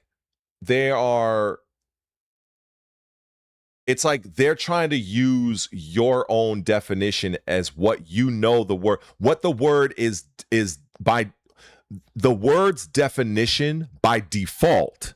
The default definition, they're counting on you knowing that. So they're using that against you, Because we know, if you understand, being woke is another form of being aware, being up to date, stuff like that, right? So if you know that's the definition, somebody else on social media will condemn you because they're like, well, isn't being woke good? Isn't being woke being, you know? So now if you don't know any better, you may find yourself apologizing. You might find yourself even subscribing to their way of thinking. And then they got you. This is why you have to look beyond what is just at the surface. This is why when I read those when I read those lines, from the Microsoft article, let me see. Like this one right here, I keep going back to it, but it's a perfect fucking excuse. This right here is your training. This right here is your training. That sentence right there, it's important to note that the product inclusion framework is not meant to be a checklist or any sort of mandate of what makes an inclusive game. There is so much hidden things that's in plain sight for those first two sentences alone. It's another way of attempting to disarm somebody. And if you are in an argument with somebody, it is very possible, if you are savvy enough, if you are articulate, if you have the mind for it, you can disarm somebody in a conversation or in an argument. You can disarm them. You can basically turn their talking points against them. This is not something that anybody can just do. You have to kind of work at it. But when you have a firm understanding of it, it really makes you rethink how conversations are. Because it almost becomes like a verbal chess match. When people are basically saying, Microsoft is doomed, Microsoft has no games, Microsoft is this, Microsoft is that. And I'm like, okay, well, explain. Like, what is we understand the emotional resonance that you're having, that you have against Microsoft as a company, but specifically, what is it that you have against Microsoft as a brand in terms of its game division? A lot of times, many people will say, oh, well, Xbox has no games. Why is Xbox putting games on PlayStation? So they're not stating anything. They're really asking questions. And the questions that they are asking, they don't have the answer to, but they're outraged because everybody else is outraged over it. But they don't understand, for instance, Microsoft has made $650 million and counting by porting games over to PlayStation. Now, would the average person even know that? Probably not. So then when I have another person that I come across on Twitter, because I got to go back to the Twitter. When I have one person say, oh, Microsoft fucked up making Gears of War and Clockwork exclusives, they're a clown company that just missed out on $100 million. And I'm like, are you aware that they've already made $650 million within 2 years by doing this same tactic of putting games on PlayStation? And so in an effort to show whether it's fake or not, it's irrelevant, but they are showing it, in an effort to show and demonstrate that they are listening to Xbox fans, which admittedly, Xbox fans are kind of fanboyish as well. I don't really agree with many of their fucking shit either. Because to me, I feel they're just as bad as PlayStation fanboys. They've been calling and bitching and whining and complaining. We want exclusives. We want exclusives. We want exclusives. So finally, Asha Sharma is like, all right, you know what? Let's try it out.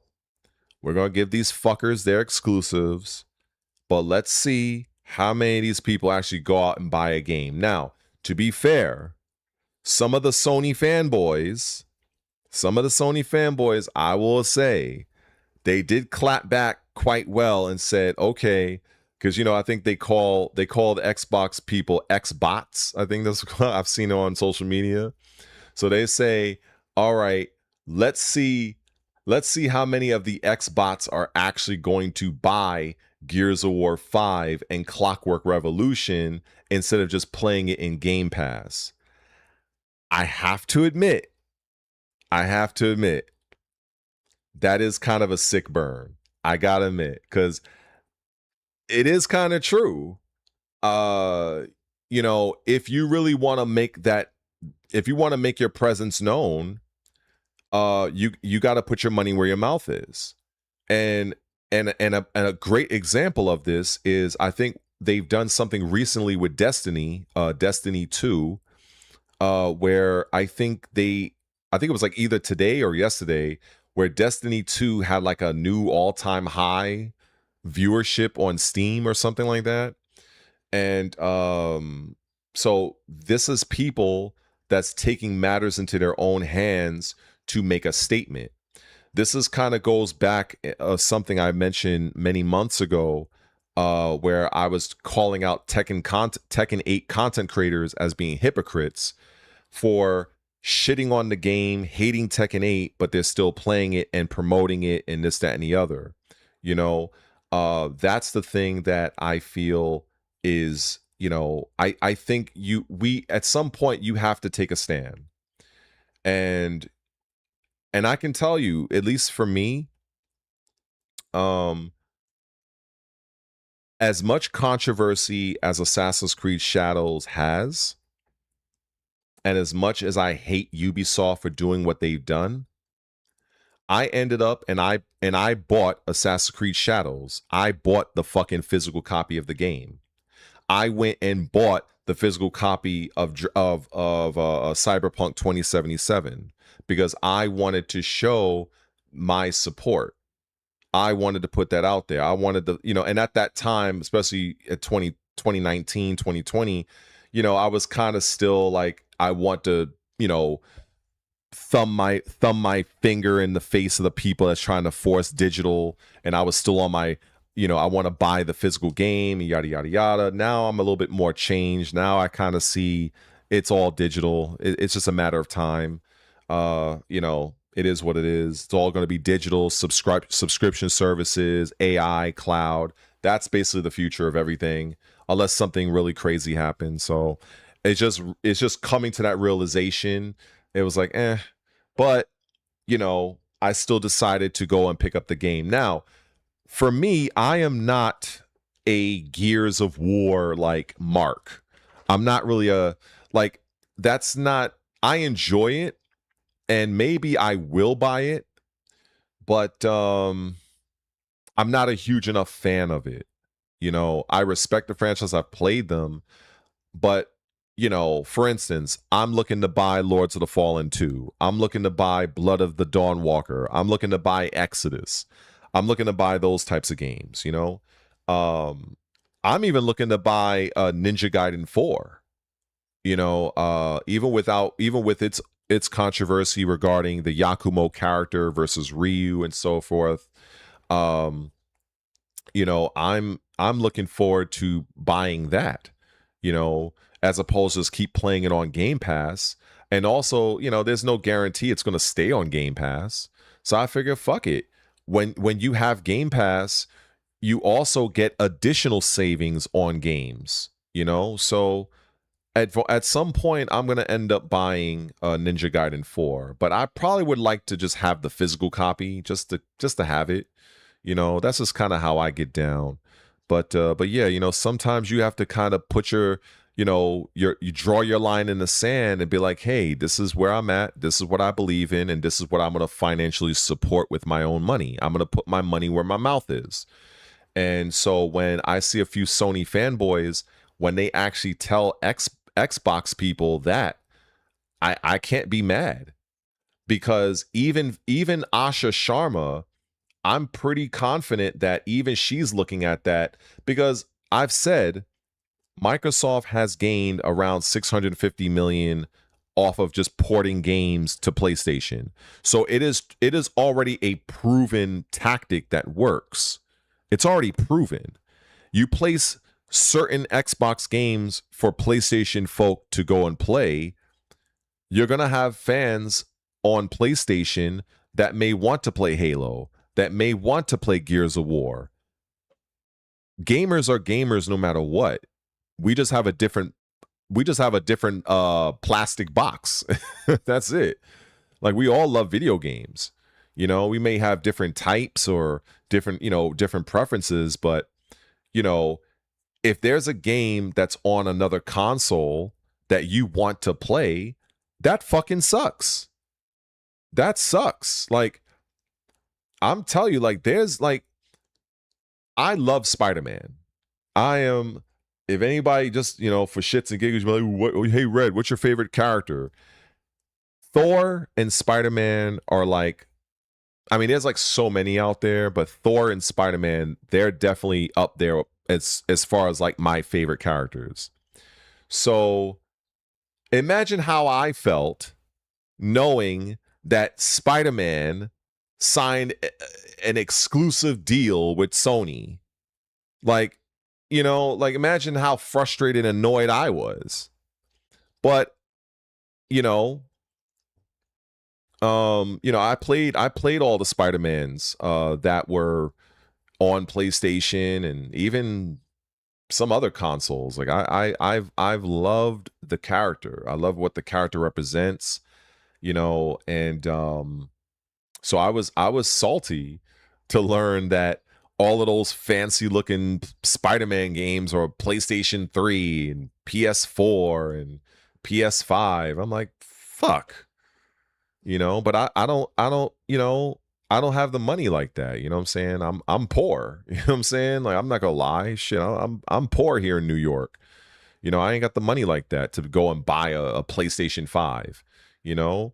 So if I had a PlayStation 5, definitely Gears of War, God of War. I would love to play Heavenly Sword. I would love to play that. I don't know if I don't even know if they even do backwards compatible stuff. I don't know, but I really enjoyed that game. Spider-Man, of course. You know, there's games on PlayStation that I would love to play. I would love to sit down and just go through it, but I don't have the money for it. You know, I don't have, you know, I don't have the money, and it's so expensive, you know. Thanks to a few subscribers, you know, and members. I mean, that's partly how I even got my new Xbox. You know, I have to always kind of, you know, shout out and salute for that. You know, that this thing was $705, a 6-year-old console. You know, you've never seen this before. A Xbox Series X right now today would likely be, under normal circumstances, that would be definitely $400. It would definitely be less. It would not be $499. It would definitely be like $400, guaranteed. Maybe even less. Maybe $350, but definitely $400. $399.99. But instead, I ended up spending $705 and 40 something cents. And the only way I was able to get this console that I have right now is because of the few subscribers that helped me out with that. So am I going to really think I'm going to go out and get me a PS5? Hell no. Shit. No way. No way. But then again, like, I don't even, like, I think for me, I think it'll probably be a little too much for me. You know, I'm content, and what I mean by too much, I already have a huge backlog of games on Xbox. I don't need another backlog from another platform. I don't need that. So I appreciate the Sony games that I would love to play from afar. I'll bless somebody with hours and hours of fucking YouTube watch time. And I'll literally watch the cut scenes. I might watch a few live streams on it, but yeah, that's where I go with that, you know. But yeah, man, you know, I just feel like people who, you know, they make these statements of, oh, you know, Xbox is ruining their brand because they're putting these games on. These people don't understand, you know, it's just wild, you know. I wonder where those same people were when during the 360 era, we had a fucking plethora. We had a plethora of great titles, great exclusives, you know? And you know, but the console failed, you know, you know, it is what it is. So it's like you have to kind of look at it and say, hey, a company they're gonna make a major pivot. And Microsoft did, and that's why we have what we have right now. So I don't believe that Asha Sharma wants to really completely abandon you know, third-party support you know, on say PlayStation. I don't think, because it's too lucrative. It's too lucrative. 100%. It is too lucrative. It's like, why am I doing that if I'm making all this fucking money?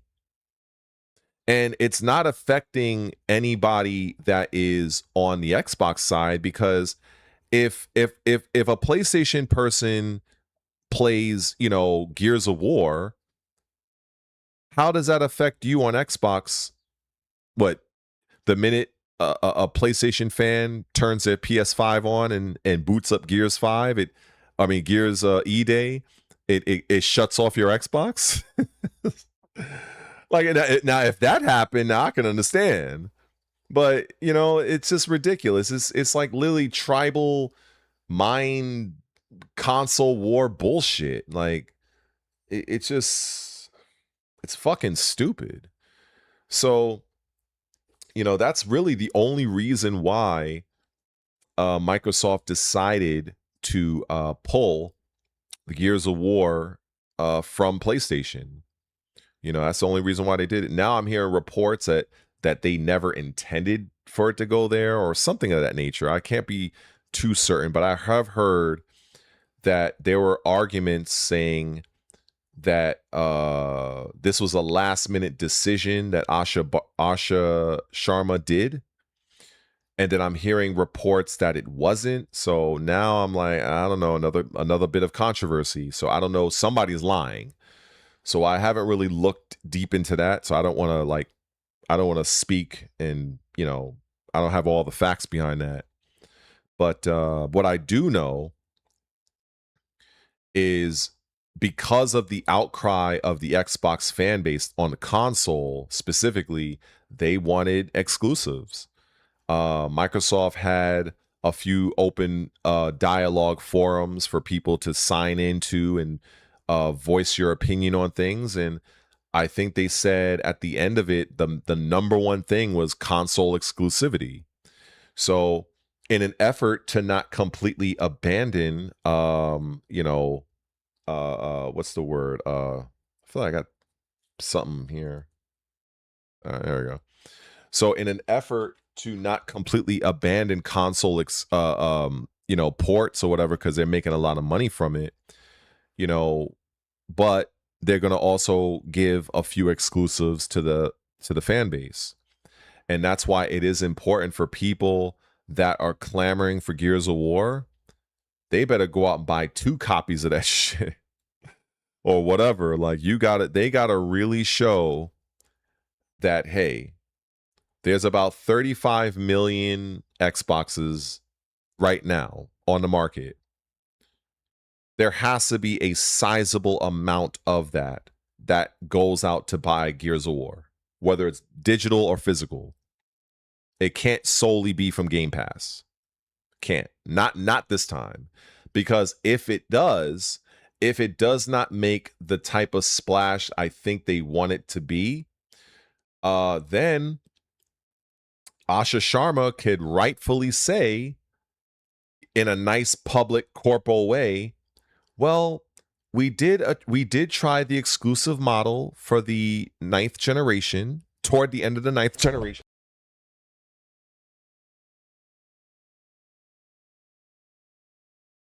Here. Oh, let me readjust that. You know when you feel like you got something crawling on you? Turned out it was like a fucking wire. I was like, shit, I couldn't tell because I got the something over on my leg. Oh boy, that was funny. All right, there we go. That's a pretty good question. Are third-person shooters still in demand? You know what? I would say they are.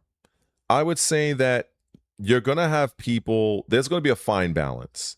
You have those that got your first person, your Halos, your Call of Duties, your Battlefields, and then you have your Gears, you have your even people in the Division. It's one of the few Ubisoft games that they actually do pretty decent. At least to my understanding, that's a third-person shooter game, cover-based shooting, some light PvP, but it's definitely a very popular game. And they're already greenlit Division 3, so that's on the way. So third-person shooters are, they're not unpopular. But if you want like the actual data, I mean, shit, well, this is what I do here. So let's see what pops up for me.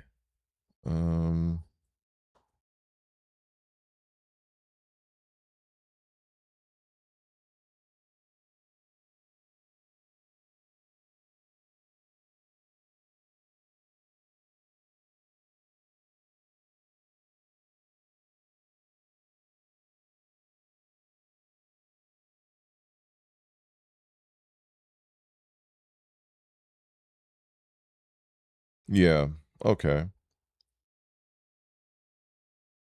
There you go.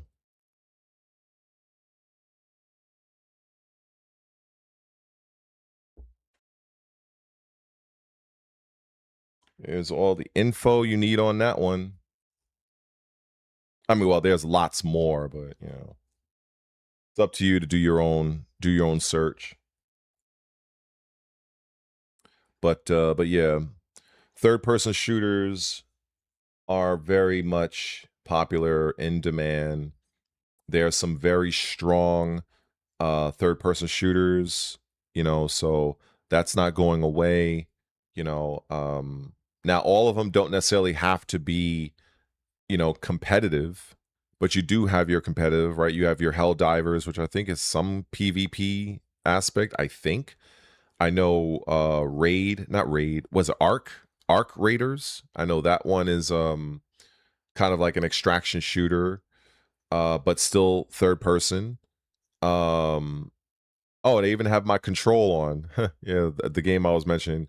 So it's a third person perspective, but if you're talking about like actual like shooters, like PvP and shit like that, Division is still strong. Gears is here pretty soon, a couple of months. I do feel that, in my opinion, I think Sony should revive. I don't know what happened with it. I think they had a really good thing on their hands. SOCOM. It was kind of like I think the main character was Gabe Logan. And I actually enjoyed that franchise. I don't know what the fuck happened to it, but I think it would be pretty wild if they were to actually make an announcement. Oh, what's up, Reed? So I think if Sony were to ever make an announcement and even have like a small trailer of SOCOM, I think that would be pretty fucking cool, because I don't know what happened in that franchise. I'm not sure. I don't know why it just discontinued. I'm not sure. But I always, whenever I played it, I enjoyed it. I actually, like, when I looked at, say, Metal Gear, Splinter Cell, and the other one, because it was a lot of years ago. It was many, many years ago. So at least I think it's SOCOM. I hope I'm not fucking this up. I just remember the character Gabe Logan. It was a third-person shooter, military style game. So yeah, so I don't know if it was SOCOM or if it was some other franchise. I'm not sure. But SOCOM was really interesting. Anyway, let me see what, because I think I'm tripping. I think let me see what the franchise was. It's probably something else. Gabe Logan. It's probably just gonna pop up. Gabe Logan. Let's see. Siphon Filter. That's what it. Okay, never mind. Okay, I feel so bad now, but I feel better that I got it. So yeah, so it was Siphon Filter. That's what it was. So Siphon Filter. I don't know what happened. I don't know what Sony did to that franchise. I don't know why they discontinued that. Yeah, Siphon Filter and SOCOM. So both of those franchises are just done. I don't know what the fuck happened to them shits. I have no idea. But I know during my PS1 and PS2 era, I loved those games. You know, I fucking enjoyed the fuck out of those games. So, and then they had another one. Now, I did hear that some Sony fans, they didn't like the second game. It was called Resistance: Fall of Man.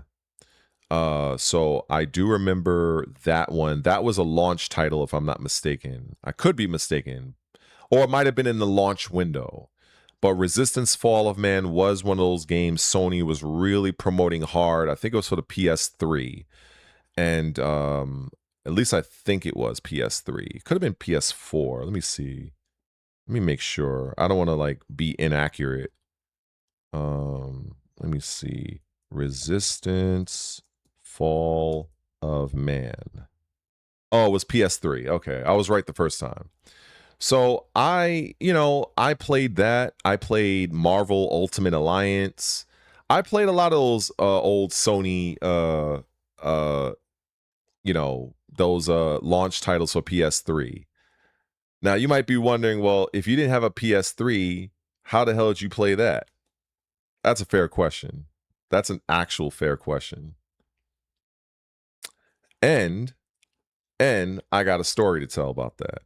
So the reason why I was able to play Resistance: Fall of Man, Marvel Ultimate Alliance, and a few PlayStation 3 games was because I did have a PlayStation 3. Well, not my apartment. I was still living I was still living with my father at the time. Even though he was getting a little bit sick. But I remember when the PS3 and the Nintendo Wii came out a year after the 360, my friend, he's a close friend of mine. And when I say he's a close friend, let's just say that he had to go to work and he had to do overtime, and he had every intention on trying to get a PS3 at launch. Now, anybody that might remember, this was during the era of camping outside the store and waiting till the doors open up type of shit. You know, that's the era that was in. So my friend handed me hundreds of dollars, the entire payment for a PS3, and he gave me cash. And he was like, "Can you?" I felt like he gave me a mission on some fucking Call of Duty shit. And he was like, "Can you achieve this mission? I need you to go here and pick this up." And him and I talk about this a few times over the years. But I love him. I love him. I can admit that. Like, he's one of my best friends. He was always there for me, especially at my worst. So, he's a salt of the earth, as the old saying goes. And so I made it my mission to make sure that I got that PlayStation. And so I remember, now mind you, here's another fun fact. I don't even think I had did I? I don't think I had my 360 yet. I don't think I did. I don't fucking think I did. I think I was in my mind, I was saying to myself, you know what? I could literally take this money and I could just buy my fucking 360 and just completely screw him over. Like I could have done that. But I was not about to do that. Because I thought about, I was like, yeah, I probably don't even think I had the 360 at that time. I think I was working at Best Buy I working at Best Buy? Fuck. Anyway, I can't remember the finer details, but so I remember I was in the city. At least I think I was in the city at first. And there was like the fucking line. The line was like wrapped around, like it was insane. So what I ended up doing was I ended up going, at the time I lived in Queens. And yeah, so I lived in Queens and I went to Green Acres Mall, which is kind of like going toward Long Island. And because the Green Acres Mall was in Long Island, Nassau County. Anybody might be familiar with New York, you know what I'm talking about. And so I remember, I think it was Circuit City, because Circuit City was still open at that time. It was Circuit City, Target, whatever. And wouldn't you know, this particular Circuit City, I applied for a job. I applied, I had an interview. I totally forgot about this. And I didn't get the job for whatever reason, but, you know, it was probably some bullshit, whatever. But I felt I interviewed well. Maybe it could have just been the person had more experience, but suffice to say, I got to know the store manager a little bit. I remember he was a guy, and you know, we kind of talked about MMA and boxing at the time. And, you know, we kind of hit it off really good. Wouldn't you know? I have to put this for context because this was so crazy. So, all right. So mind you, I interviewed for Circuit City. I didn't get the job for whatever reason. So, the guy that's the store manager, you know, we politicked, we chatted, whatever, as men and whatever. And this must have been months prior. It was kind of like during the end of summer, I think, because the PS3, I think, launched in the winter. I think it was like November or some shit like that. I remember it was cold as fuck outside. So there was a problem that Circuit City, they only had a certain amount of consoles left. And now imagine being told this after waiting in the freezing cold for fucking hours. And so the lead Circuit City staff comes out and tells us, now we're in a big crowd. So mind you, the guy's using a fucking megaphone, like a bullhorn. And he says that we have lots of consoles, but they're all pre-ordered. And we only have, I think he said about 22 or 24 that's not pre-ordered. Basically meaning there is like a 90% chance you ain't getting shit. Because there must have been hundreds of us outside. It was insane. I remember it to this fucking day. We were standing in Green Acres Mall's parking lot. It was fucking wild. So, what ended up happening is they decided to have a raffle. Bruh. I might be, let's just say, I'm going to tip it off. I've never won anything in my life. But on that day, I was one of the people that got picked. And I 100% believe he picked me out. And the reason why I say that is because when it came to for us to, you know, do the number thing. Now, mind you, a lot of people left out because many people, you know, they saw that if there's only a very limited amount of consoles, they didn't think that they were going to have a chance. So many left, many went home.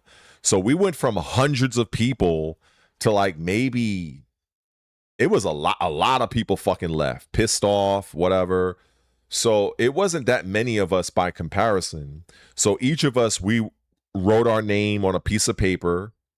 And as I was making my way to the front, who do I fucking see?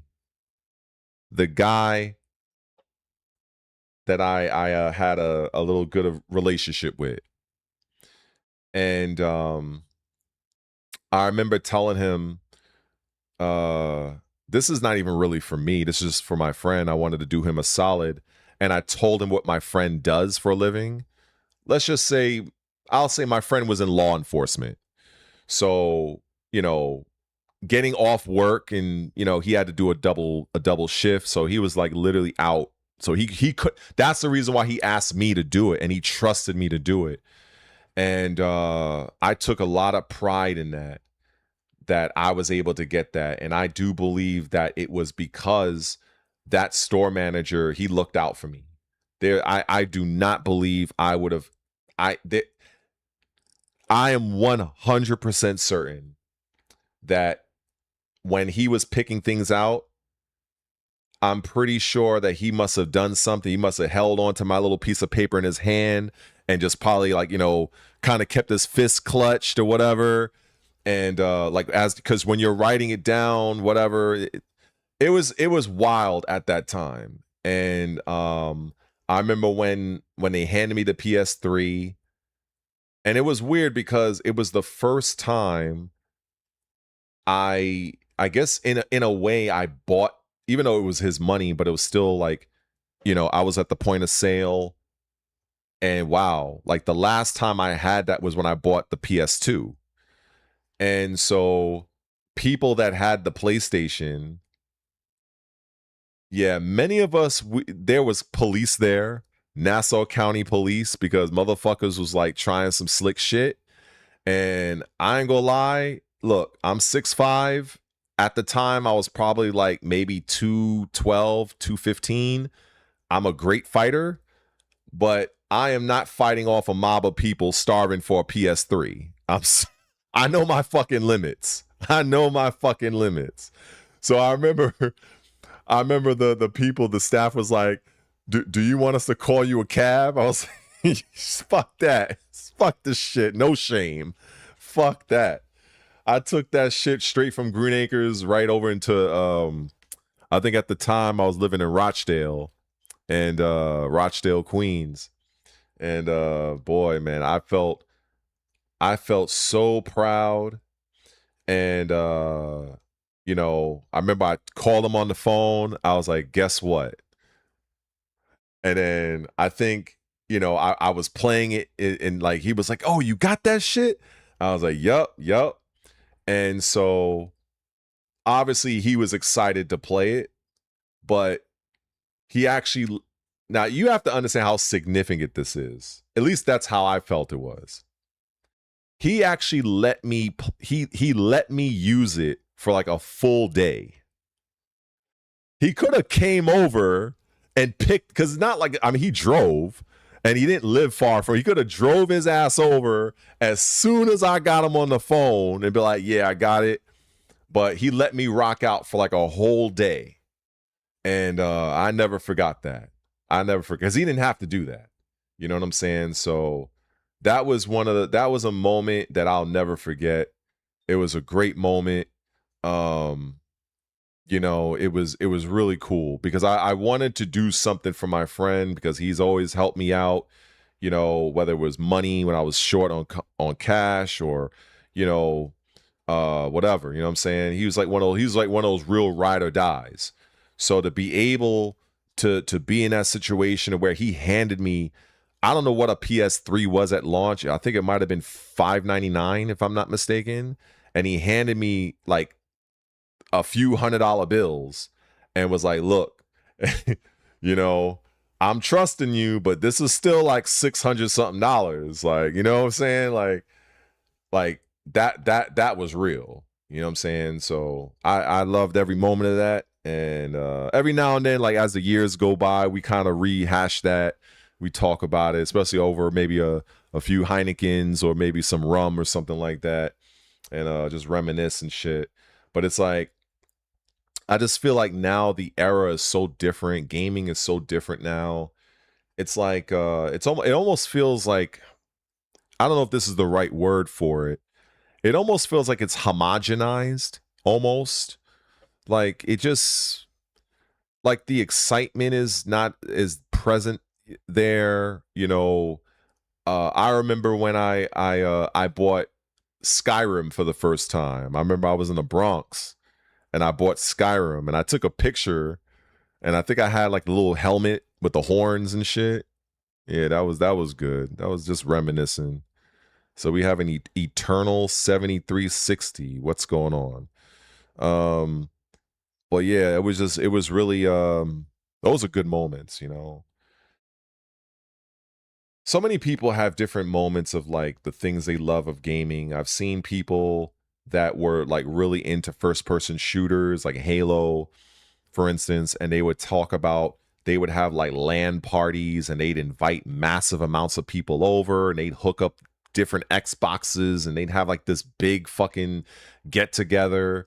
And then it's like to kind of see where Halo is now and just how people just, it's such a disappointment. All the fucking DEI, gay, homo fuckery is taking over. It's just such a sad sight, you know. That's like true culture, you know. Even with people who play Gears of War, you know, same thing. They've done the same thing with Xbox 360s. They've done their LAN parties, and you know, seeing how the game de-evolved in Gears 4 and Gears 5, the shit show that was campaign wise, and this is the reason why they're even bringing out Gears of War E-Day. It's I just feel like there's some of the soul that's just being taken from gaming, that excitement that we used to have. I mean, of course, there's a few things out there, but I just think that, you know, there's just too many agendas that's just being pushed, too much bullshit. We have to, like, it's just, there's just so much things have changed. And I don't think it's for the better. I don't think it's for the better. I think a lot of franchises lost its identity. I think a lot of the excitement has gone, you know. I mean, if you look at me in Tekken. I played Tekken for 31 fucking years. 31 years I've played Tekken. I've had so many memories. I can talk about so many tournament stories I've had, so many fucking money matches I've seen that never was caught on camera. Like, and I had those memories because I competed in Tekken, because I traveled across the United States playing that game, you know, and I've gone to Canada a few times. Would I have really gone to Canada under normals? Probably not. I doubt it. But I ended up going there to compete in their Canadian nationals that they had at that time. And I did very well. You know, I played against some of Canada's best Tekken players. They even had a Korean player that was there. His name was Moksunjin. He was a Nina player. No, a law player. Sorry, he was a law player. Was he? Wait, no. I think he was Nina player, right? Yeah, I think he was Nina player. In fact, there's a match of me getting my ass beat. So if we want to just fucking roll the footage so I can embarrass myself, why not? So let's just go and do that. Let's go relive some old Blood Red Tekken history. Let me see. Blood Red Tekken. Yeah, fuck that. Let's have some fun with this one. All right. Blood Red. It might have been EMP Blood because I was with Empire Arcadia at that time. So these are like old matches. Let me see.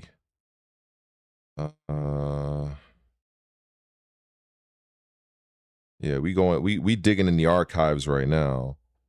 Hold on. So all right, so this is between me and JDCR, and this was just that was fucking, there's JDCR right there. In fact, let me play this shit. Just, let me have some fun with this. Let me watch this for shits and giggles. Fuck it. Let me have me a good old time on my little stream. There we go. There we go. Red, where you gonna play it? They're playing here. Yeah. I got Corbin. Pretty good. When I had hair, yo. It's gonna be sad. I am honored and privileged Mentally, to face my first Korean since Tekken 5.0. It is gonna be a full Oh, and just for full disclosure, I was completely fucking wasted in this entire tournament.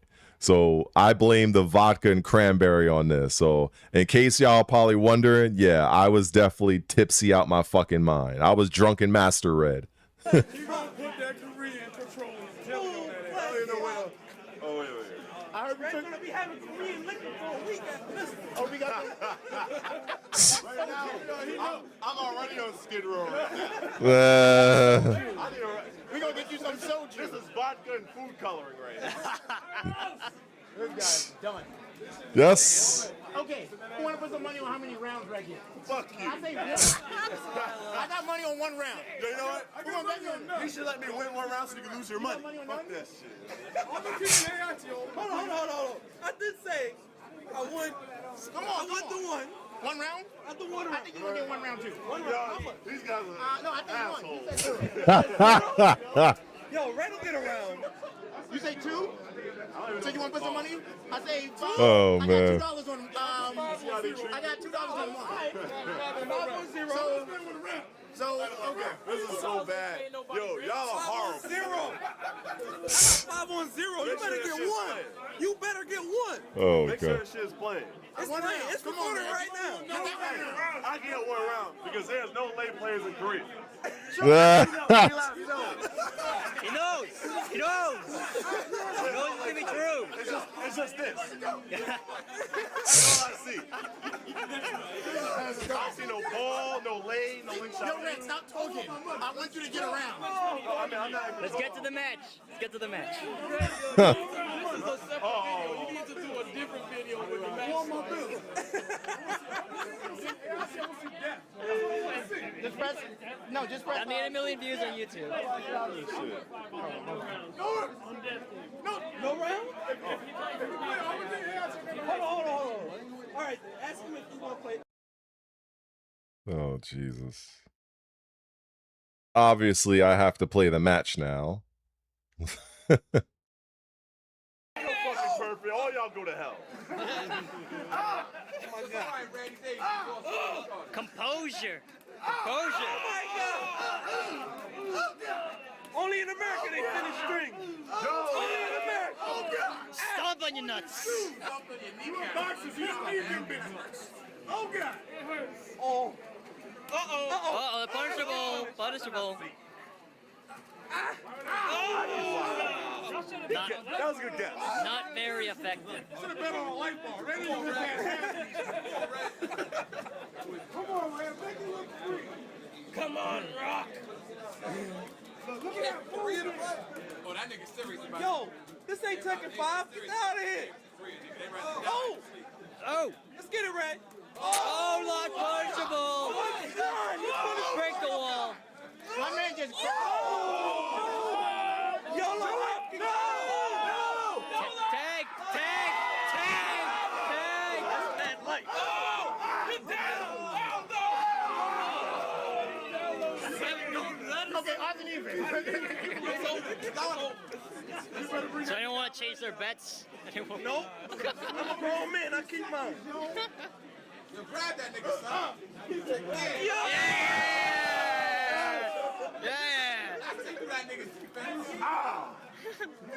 No! Go to the wall. You're going to the wall. You're gonna die. Break ya! Man, you got to grab him, so put your hands on him. They're not used to the grab. He breaks every grab. It's fucking JDCR. Like I'm supposed to get my ass beat. No! Oh, he knows how to punish. You can't be doing that. Grab. Nah, he knows about this. That's right, Tyson, that nigga. Tyson.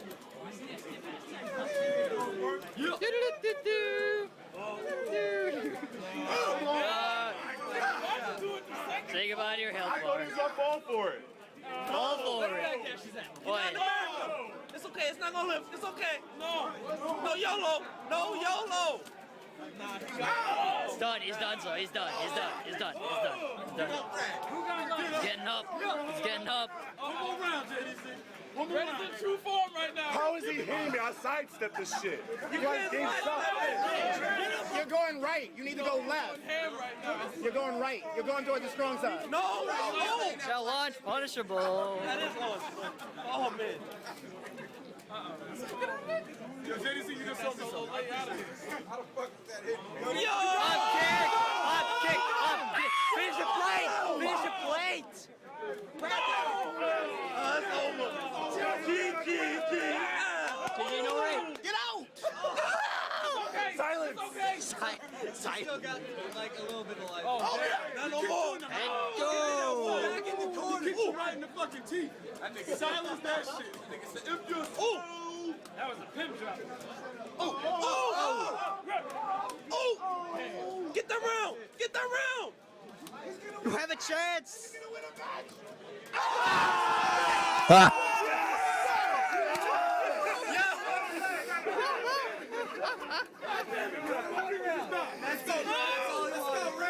Let's go, Red. Okay, that's enough. Someone got their money. I got mine. Someone got their money. Oh, it's over. He's coming back. He's showing you right Get this motherfucker. Composure. Composure. Composure. Oh, he picked safe option number one. He's coming. It's over. They don't got those. Down one. Go down. Not taking five. Oh. Game got his money. Yeah. All right. You're not playing around no more. He gonna grab me to death now. That man grabbed the shit out of me. He's got throws. Ah, fuck it.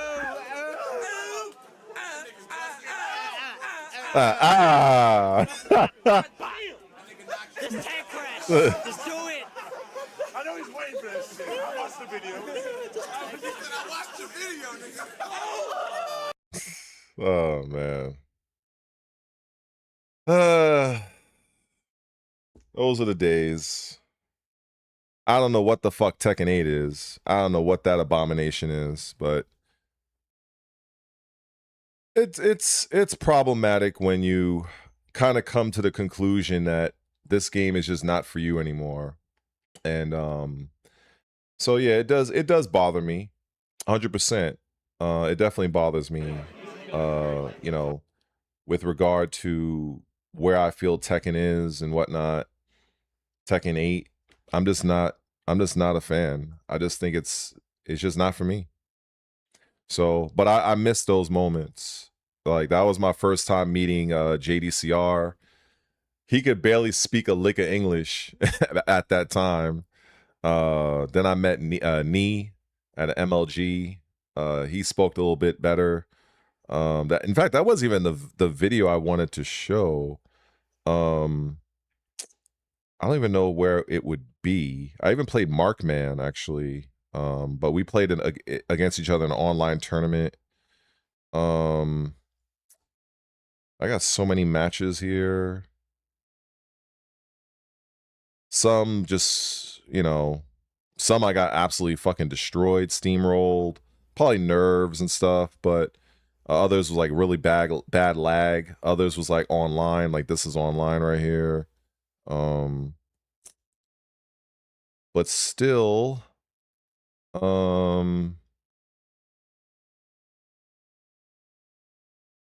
Where was the? I wonder. Let me see. Maybe because I know that those sets exist, but I don't know where they would be. Because we played it in the Canadian Nationals. This was me in Canada right here. I was talking, but I didn't get a chance to fuck. Where is it? Because now I kind of feel like watching them shits. So far. Let me see. I wonder. Let's see.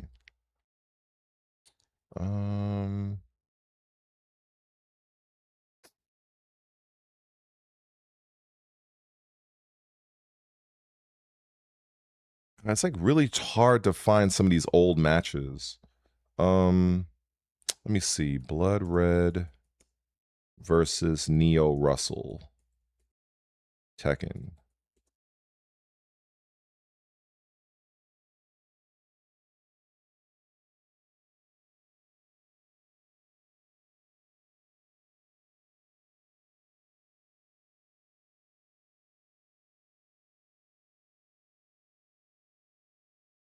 Damn, bro.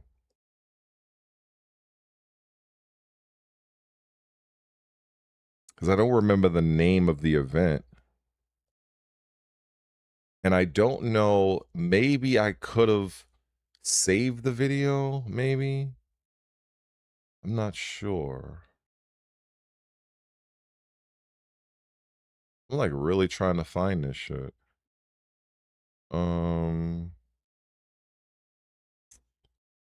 Let me see. Ticket 5. Or I know I was going by EMP Blood Red. Maybe let me see. We got that one. Got that. We got this. Rob Jin. That was Spirogen's cousin. This I'm not playing a video right now.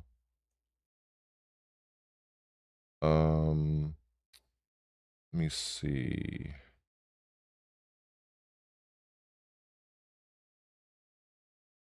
Fuck.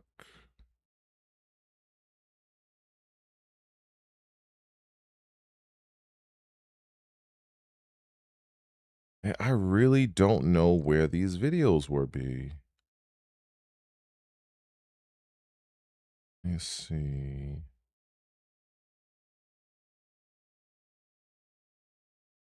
Oh yeah, I played Slips. I forgot about that. I don't know if I even took a round off him, but that was a long time ago. He was a very well-known Eddie player out of St. Louis. Yeah, I don't know where the hell those matches are. I have no idea. Now I kind of wish I would have saved them if that was the case. Because I don't know where them shits are at this point.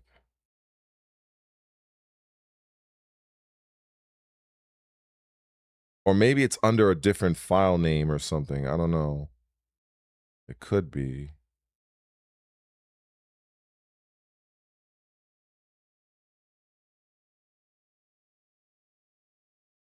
Huh.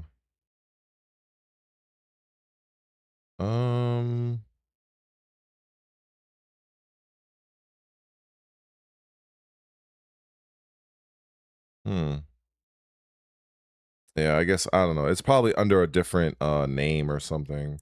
Because I can't find that shit at all.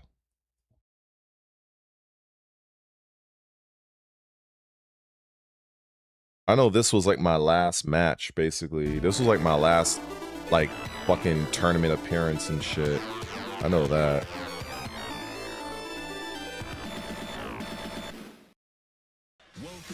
Ever.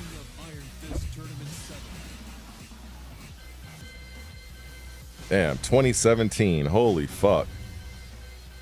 Damn.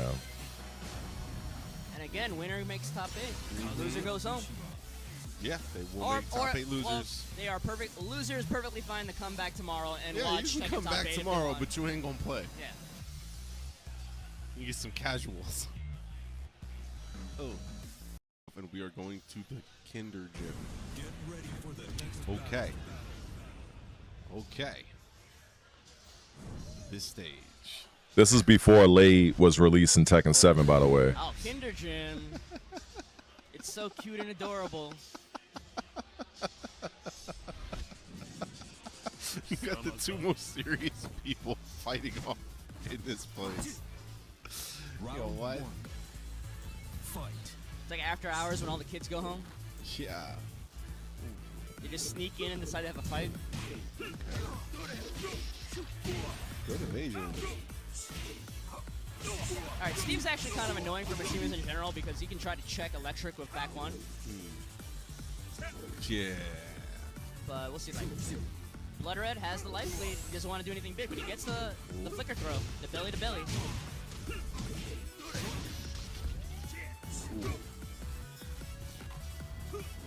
All Onijin needed was one good electric, but Red didn't give it to him. Round 2.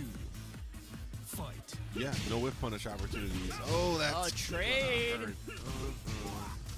New system mechanics. Yeah, I like the trades. Ooh, nice whip punish. Ooh. So much damage. Doesn't get the ender though. No, that recovers crouching. Punch the leg. Oh wow, goes under the power crush, and this is gonna take the second round. Nice, good reach from Onijin. Round 3. Fight. Alright, these guys just trying to decide how they want to go in. Ooh, that 1, 2, 4, 3 string, so good. They nerfed it in this game a little bit, but still, if you get hit with the third hit, you're gonna get with the fourth. Disrespect buttons right in the face of Peekaboo. Wow, that's. I don't know how that electric whipped, but it did. But it doesn't matter. It's gonna be easy combo. Ooh. Round 4. So you're seeing Onijin use that forward from Kazuya. He basically jacked Demon Steel Pedal from his son. That's Jin's old back Yes. Oh, yes. I love that move. So hits on the ground, makes people not want to stay on the floor.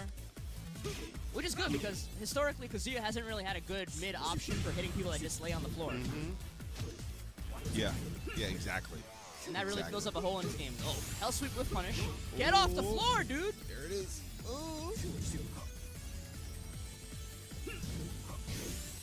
Oh, blocks the duck too. Nice Last whiff chance. punish. Dashed in, dashed out, made the wake up kick whiff, and then easy whip punish right there. Round 1. Fight.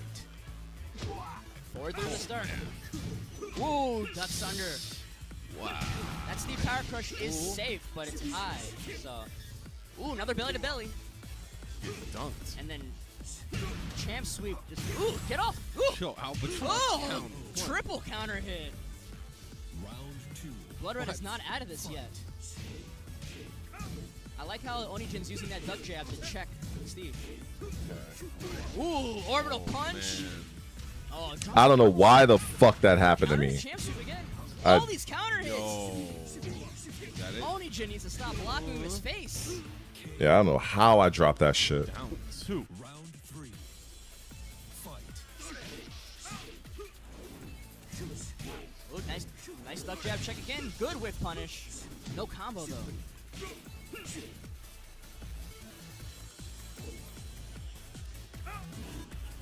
Blood Red doing a good job of trying to keep Onijin out. Oh, now they're counter hit champ sweep. Block but no punish. Oh, all these lows hitting. Oh, gets the trade, but they both trade. Yeah, they both trade crumple stuns. Where's he going? Oh, the this- shins. That's where he's going. This Steve movement looking pretty crisp from Blood Red. When I tell people to square up back home, I tell them to meet me at the volcano. I mean, come on. This is even where the story ends, isn't it? Fight. Oh. Hell sweep. Get off the floor. Yes. Another hell sweep. Oh, neck punch though. What? Oh, counter hit. Here we go. Nice. Bam. Oh, goes for the Oki instead. What? Okay. Oh, counter hits. The response of Hell Sweep. Get off the floor, dude. Oh.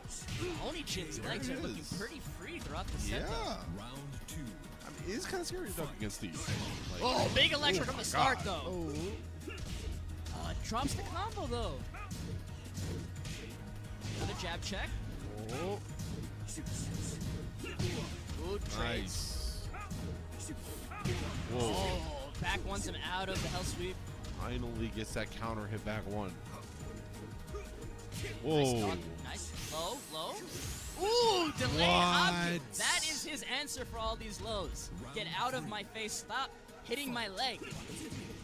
Wow. All right, he stays down. Oh, lucky throw. Oh, eats the string. Again. That's half life right there. Sheesh. Electric. Ooh, again. Oh, wow. It's got one last chance for Blood Red. Doesn't interrupt and jab check. Oni-Jin, match is on. point. Yeah. 4. Fight. And one person gets match point. That means the stage walls are gone. Ooh, gets countered by last name, but bad combo. Ducks under, twin pistons. Oh, misses the ender. Okay. Oh, tries to check him with that down 4-2. Nice block. Not Great that block. punishable. Oh, nice these ducks. Oh my God. Oh, that combo finishes it for Red. I thought he was about to die, and then he came up with the winning hit. That was That's right. amazing. Oh, back one from the start. Here we go. Huge counter hit. Goes for the Oki instead. Goes for the Shoryuken. No dice. Oh, counter hit 4-4-4. Dashes up. Oh, tries to get him again with a whip. Oh, Again. God. Oh. Knockdown. Oh. One more hit. There it is. Bloody Bison, top 8 losers. Let's go. And that flurry of lows just puts Blood Yes. Red in top 8 tomorrow.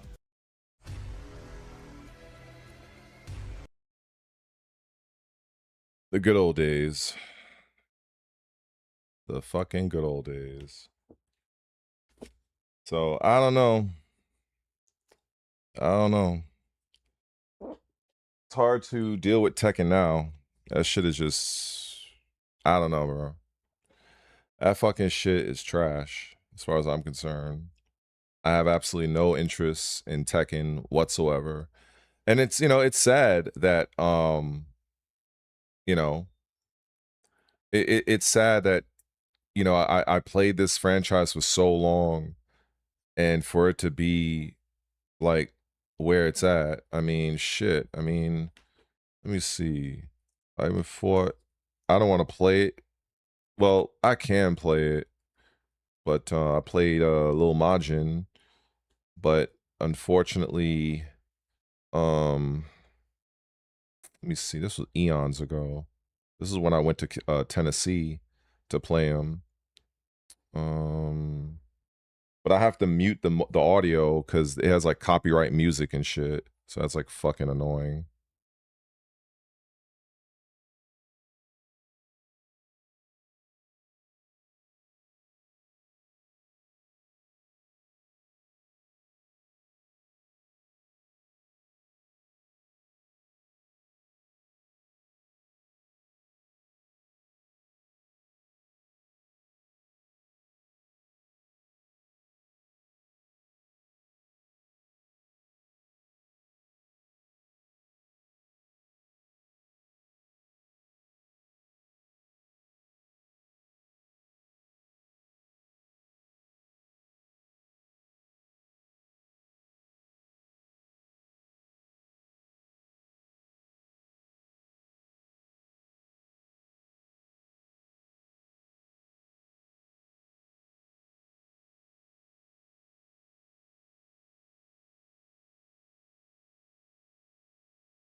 So when I say I have been using my character since dirt, I've been using my character forever, I mean that shit. This match is literally 19 years old. This was May 26th, 2007.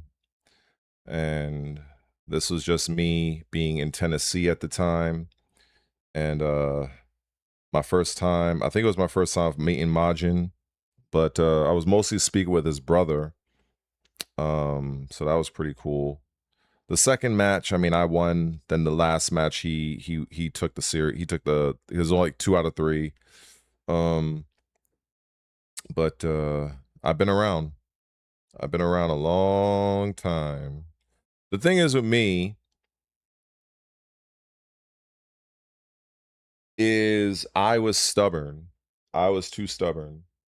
I had, out of everybody that was in New York, which obviously you had Fighting GM, which was a guy that I trained many years ago. I trained GM, Fighting GM, to get better and to where he is now.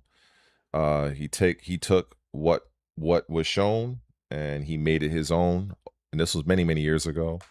So I'm still proud of that. So you had Fighting GM, NYC Fab, a couple other people. I think you had another guy. He was a Kazuya player. I don't want to say his real name on stream, but we called him Maddox. He was really good. He actually he went to, I think it was the Tekken, was it Tekken 6 Nationals or Tekken 5 Nationals? I can't remember which one. But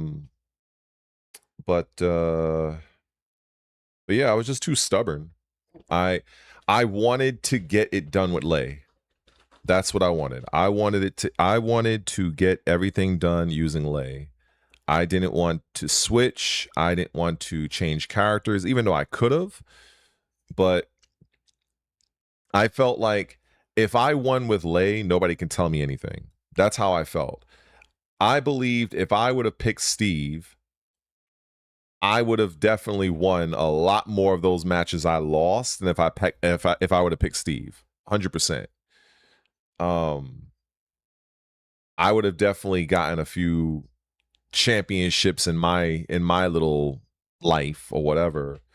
And the thing is with Fighting GM, just to kind of put this out there, the character that he uses, Lee Chaolan, has always been pretty much, I want to say a bullshit character, but Lee has never been like absolute dog shit. The last time Lee was absolute shit was like Tekken Tag 1. Tekken Tag 1, Lee Chaolan was like, I think he was like the worst character in the game. Or he was like top 3 of worst in the game.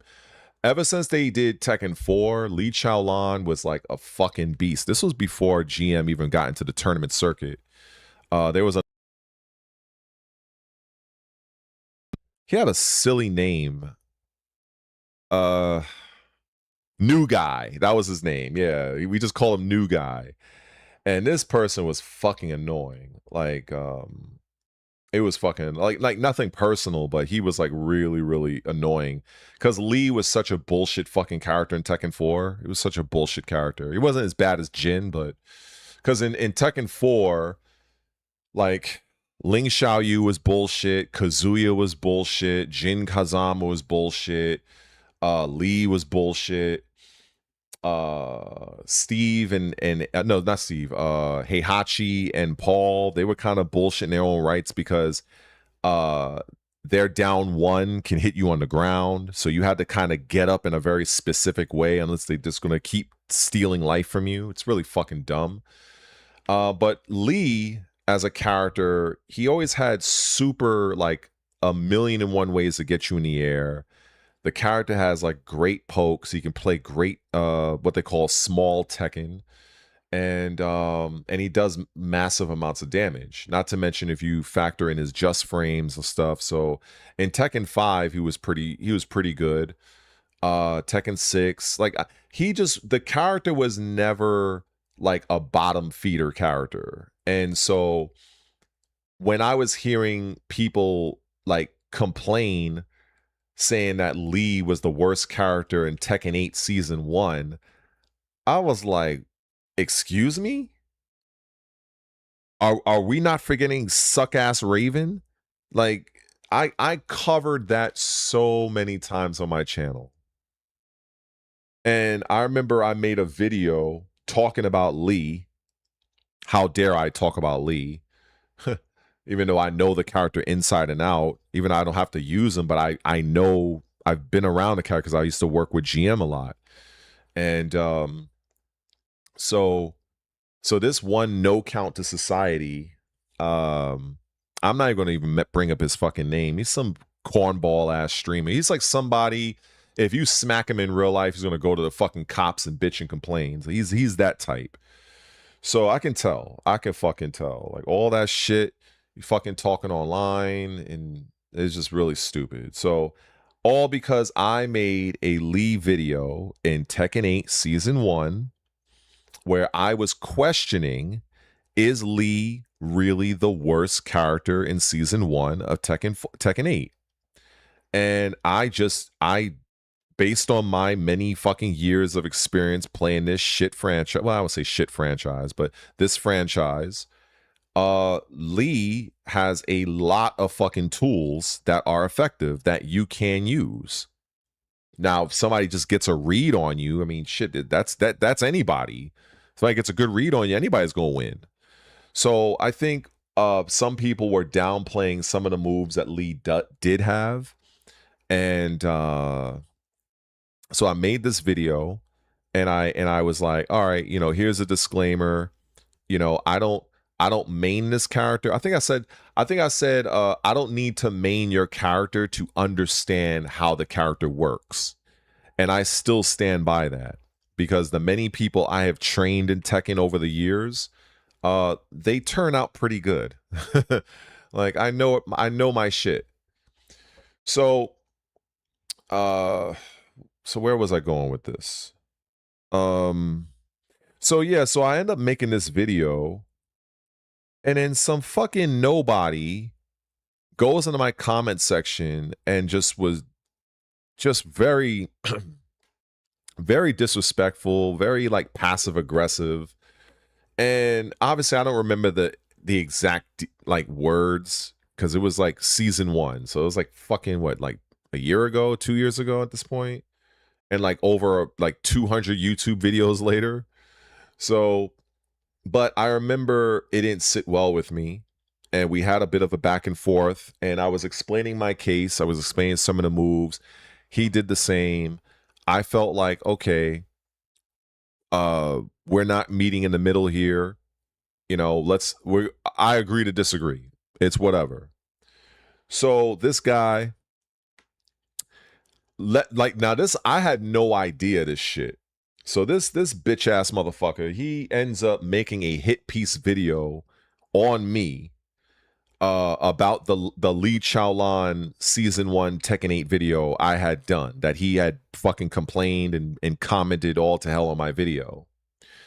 So now I didn't know this, because, you know, even now with this whole YouTube shit, I don't get involved with the drama. I'm not in with the whole YouTuber beef, because a lot of these motherfuckers, if I catch them outside, like they gonna get quiet real quick. Or we gonna test your hand game, because I don't have the time to go back and forth with a bunch of nobodies online. I'm being honest. Even though sometimes I do get baited, I'll admit I'm human. But after a while, I'm like, just whatever, just go away. Like, you're an idiot. I've got baited. It is what it is. You got your enjoyment. I'm done. I'm moving on. So that's how it usually goes with me. So one other guy, he ends up commenting on the same Lee Chaolan video.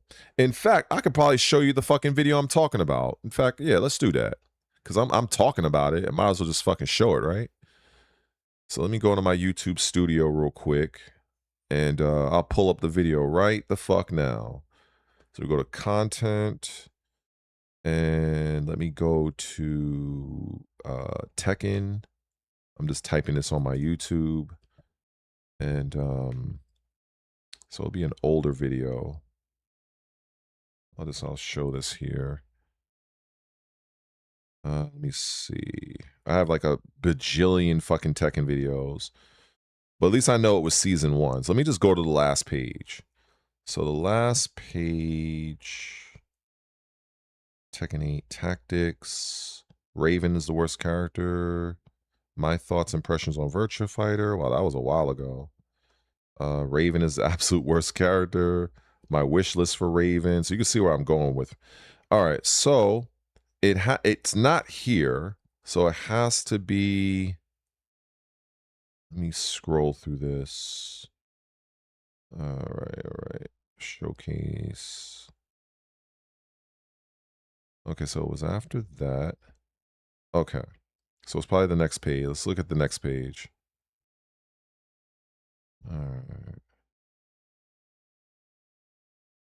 All right, so we got Has Lee Been Redeemed? I don't think it was that video. I think it was... Okay, so we got Lee Chalon Guide for Dummies.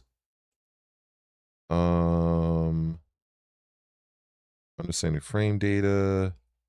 Season 2 thoughts. Let's talk about frame data. How good is Raven? Ah, here it is. Is Lee Chalon really as bad as everybody says?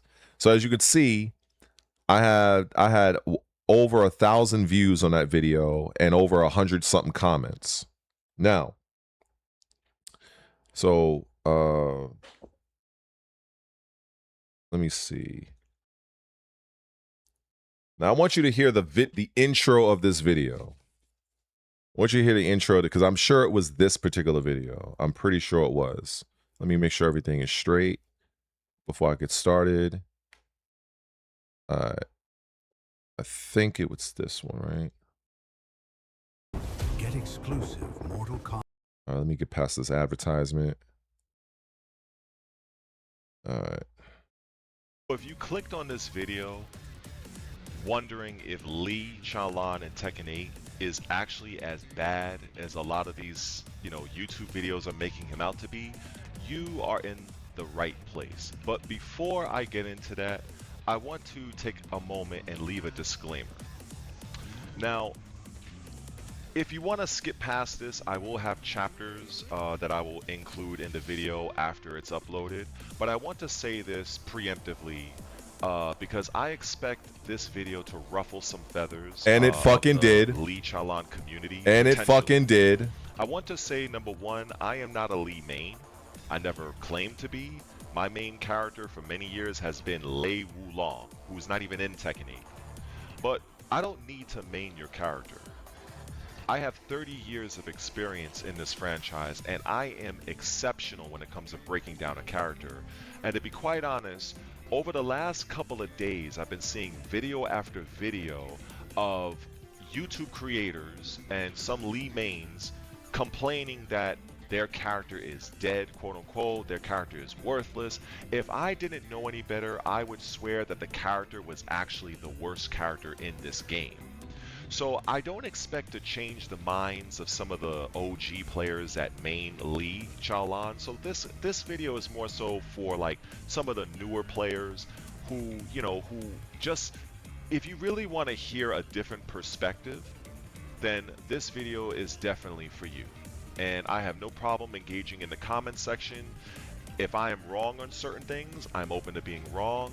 This video is not meant to disrespect anybody or admonish anybody's opinion. This is just things that I see based on my years of experience in Tekken and what I've actually seen of this character. So like I said, there'll be chapters in this video. I'll do my best as I can. This will not be an exhaustive breakdown because that would take me a lot longer, but I'm going to highlight just a few key examples. Anyway, let's get after it. So I made sure to be very, very definitive in my position. I made sure to be very, very definitive in my position. And there was something, when I think back on it, there was something that I did miss. I think it was like the counter hit down 3, and then you can pick them up from like into a combo. I think it was back 3-3. I completely forgot about that. So that was one thing for this video, like over a year ago, I completely forgot about that. So best believe that the fucking Lee Mains roasted me over that one fucking thing. So it's whatever. But yeah, like that video was absolutely very, very, very crazy. But you know, that video is like 40 something minutes long, so I'm not gonna play that here. But that is the video in question if you want to look at it for yourself. I'm just like, I was so dumbfounded because this one guy that I was going back and forth with in the comments section, like, you know, eventually, you know, he ends up leaving. So I'm like, oh, okay, I'm thinking shit is fine, it's over, you know what I'm saying?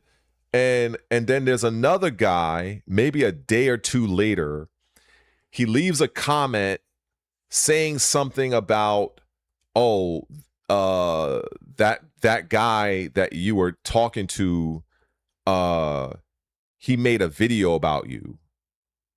And I was like, what do you mean he made a video about me? You know, I'm typing in the comments section or whatever. I don't know if the comments are still there. Maybe I deleted the comments, or maybe mine are still there. I don't fucking remember. But I said, what do you mean? And then I think he left me the link for it. So I look at the link, and it's this fucking nobody. Some fucking, I'll just say this. He doesn't even show himself on camera. He's some fucking idiot that uses a fucking a pony, a little pony, as his avatar. You know when you have those little fucking people that they hide behind like a fucking anime character? So that's what he does. He hides behind a fucking some horse or some shit like that. At the time, I don't know about now, but that's what it was back then. So he ends up making a fucking hit piece out of me. And it's like, it's just a complete, like the first, I would say like the first few minutes, I will admit that if there was any way that I was able to book a flight, because he's over in the he's over in the United Kingdom. I know that. So if there's any way I could have gone over there, know where he was, what he really looks like, I would have showed up and I would have pressed him, and we would have seen what the deal really was. I was that fucking enraged. I had no idea this guy even did this. It was like literally like almost a 50-minute hit piece. And it's like, it was like I wanted to literally, I don't want to get banned on this shit, but let's just say I wanted to, I don't even know how to put this in a nice way. I'm actually thinking, how can I really express my point? Yeah,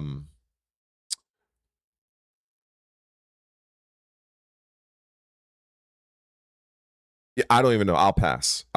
Let's just say I was not a fan. And some of the shit that he was saying in that video about me and about my take, and basically just really just skirting the line of like being really fucking disrespectful. I would have given almost anything when he was recording that video if I could have just popped up and just been like, okay, keep going. Oh, that's how you feel? Okay. You done? And then I'll handle that as a man would. I think that's the nicest way I could put that. So I'm even talking about even pisses me off. Because it just illustrates how bitch-made motherfuckers really are when they get behind the fucking keyboard and all sort of shit. So that's why I try not to get involved with all that. But like in the fucking video, I clearly fucking said, like, look, you know, I'm not here to disrespect no Lee Mains, but this is just my thoughts on it. I had an entire, it must have been like a 3-minute fucking disclaimer. So fuck all what I just said. We're just gonna go for the neck, for this guy's neck. Okay. So what I can say is, this guy, you know, there's a certain level of etiquette kind of in the space, right? Where if you're gonna use my shit, at least fucking link my fucking my channel in your video, because you're using my fucking video. So you don't do that. You basically go completely ham on me. So I'm like, what the fuck? So now I go to the comment section. And so you got people in his comment section that are completely ripping me a new fucking asshole. So I'm like, you know, I'm trying to like fool, like in hindsight, I shouldn't have bothered, but I'm here like it's like literally I was one guy that just drew his weapon out, and it was just a fucking mass of fucking nobodies just coming for my neck. So I was like, all right, this is pointless. This is a fucking echo chamber. That's what this is. So I'm like, I'm done. And then ironically, at the time when this piece of shit did that video on me, I believe we were both at like about I would say about 600 subscribers. We were about around 600 subscribers. Because I was like 620 something. He was like 590 something. So we were in that same ballpark, right? So after months, after some time passes, I out of curiosity, I switched to a different YouTube because I didn't want to look at it with my channel. So I went to like a dummy account and I looked at the video. And I looked at his channel as I was curious. I was like, all right, you did all this shit. It's probably a video that did well for you, and it did. It was literally, when you go on YouTube, you can see people's top like 10 videos. It was among his top 10 videos for a while. So you're welcome. Then when I looked at his subscriber base, it was like, you know, wasn't really that much difference.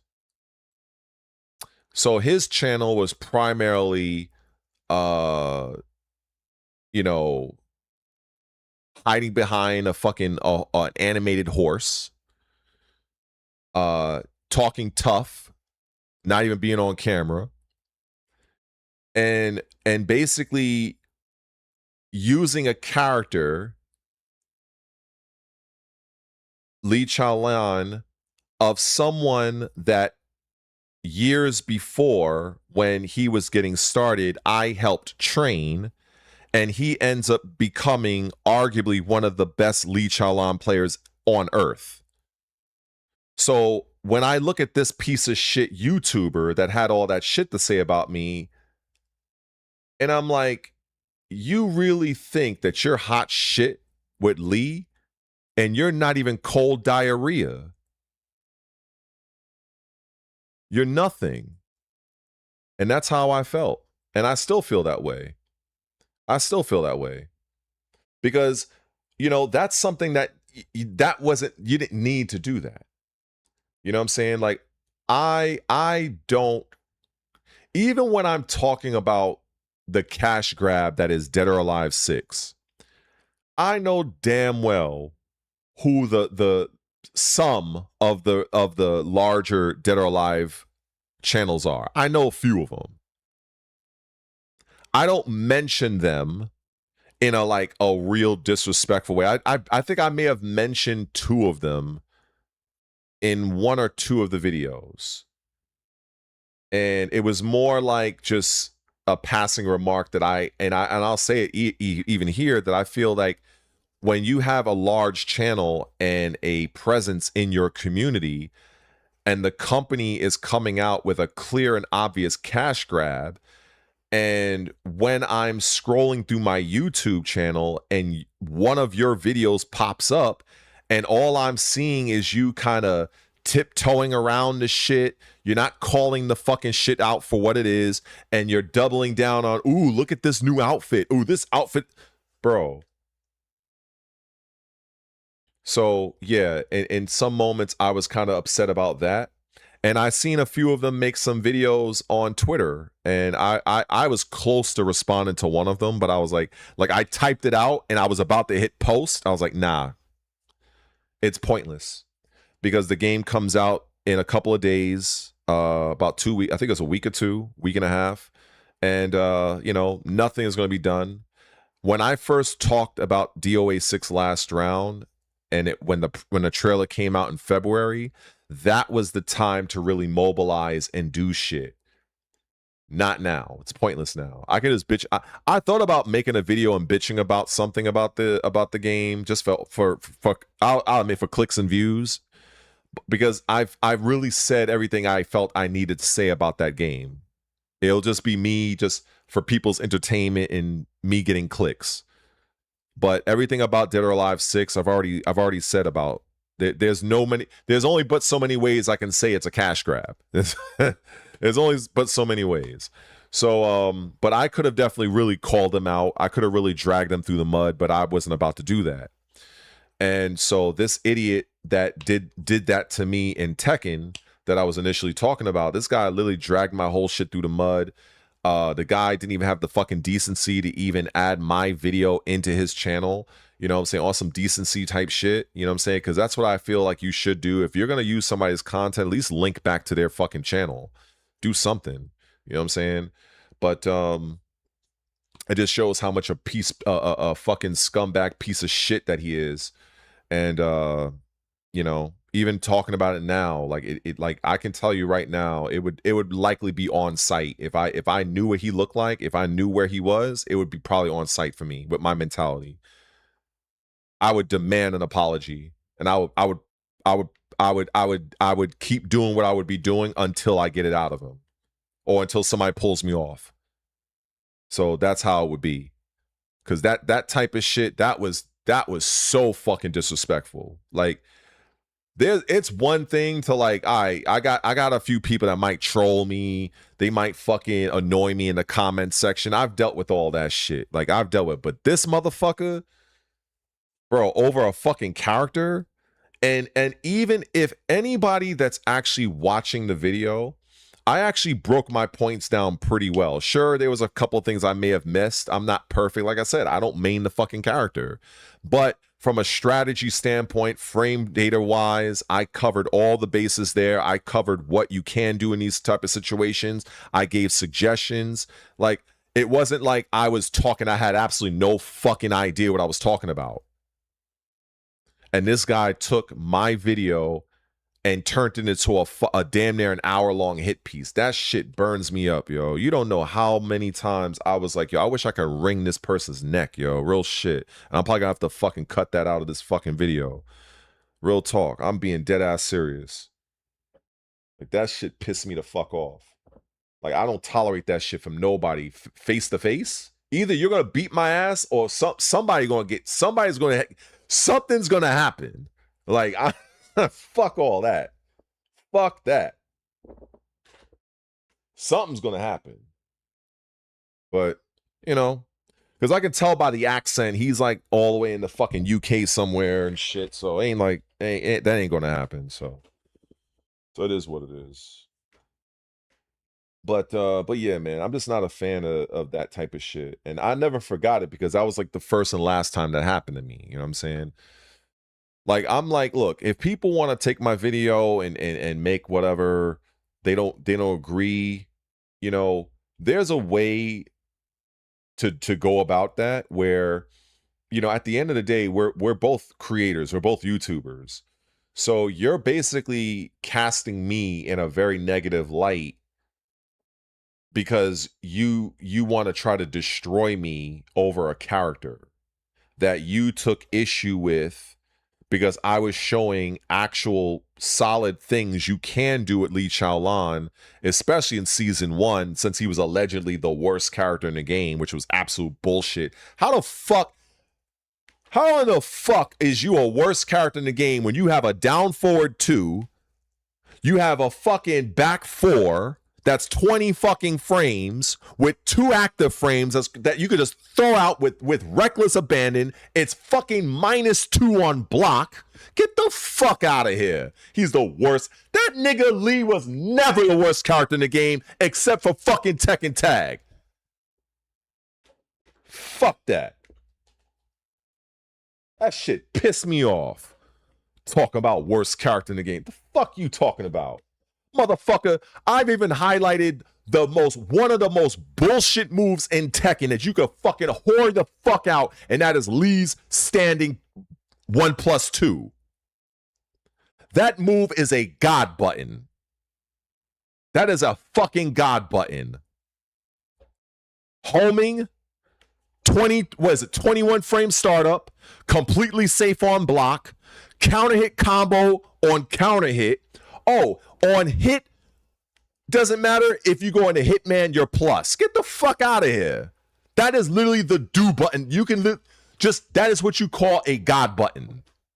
That is a God button. And you know what's so funny? You know what's so funny? No, it's not. No way. It's not Mike Hollow. Hell no, it's not him. He's actually respectful, at least to me.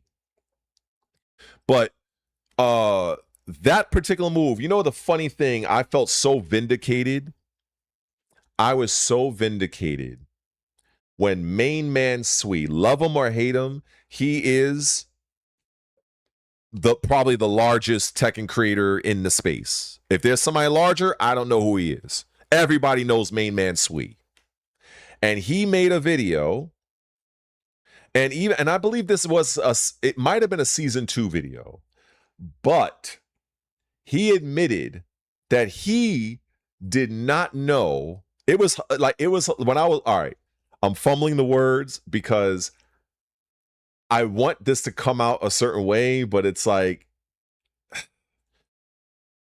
when I was watching his video and he was going through Lee's moves, and you know how main man talks like, yes, da da da da da da da da da da. You know, he kind of has that you know, that Swedish accent, and he was like, I had no idea that this move 1+2 was this strong.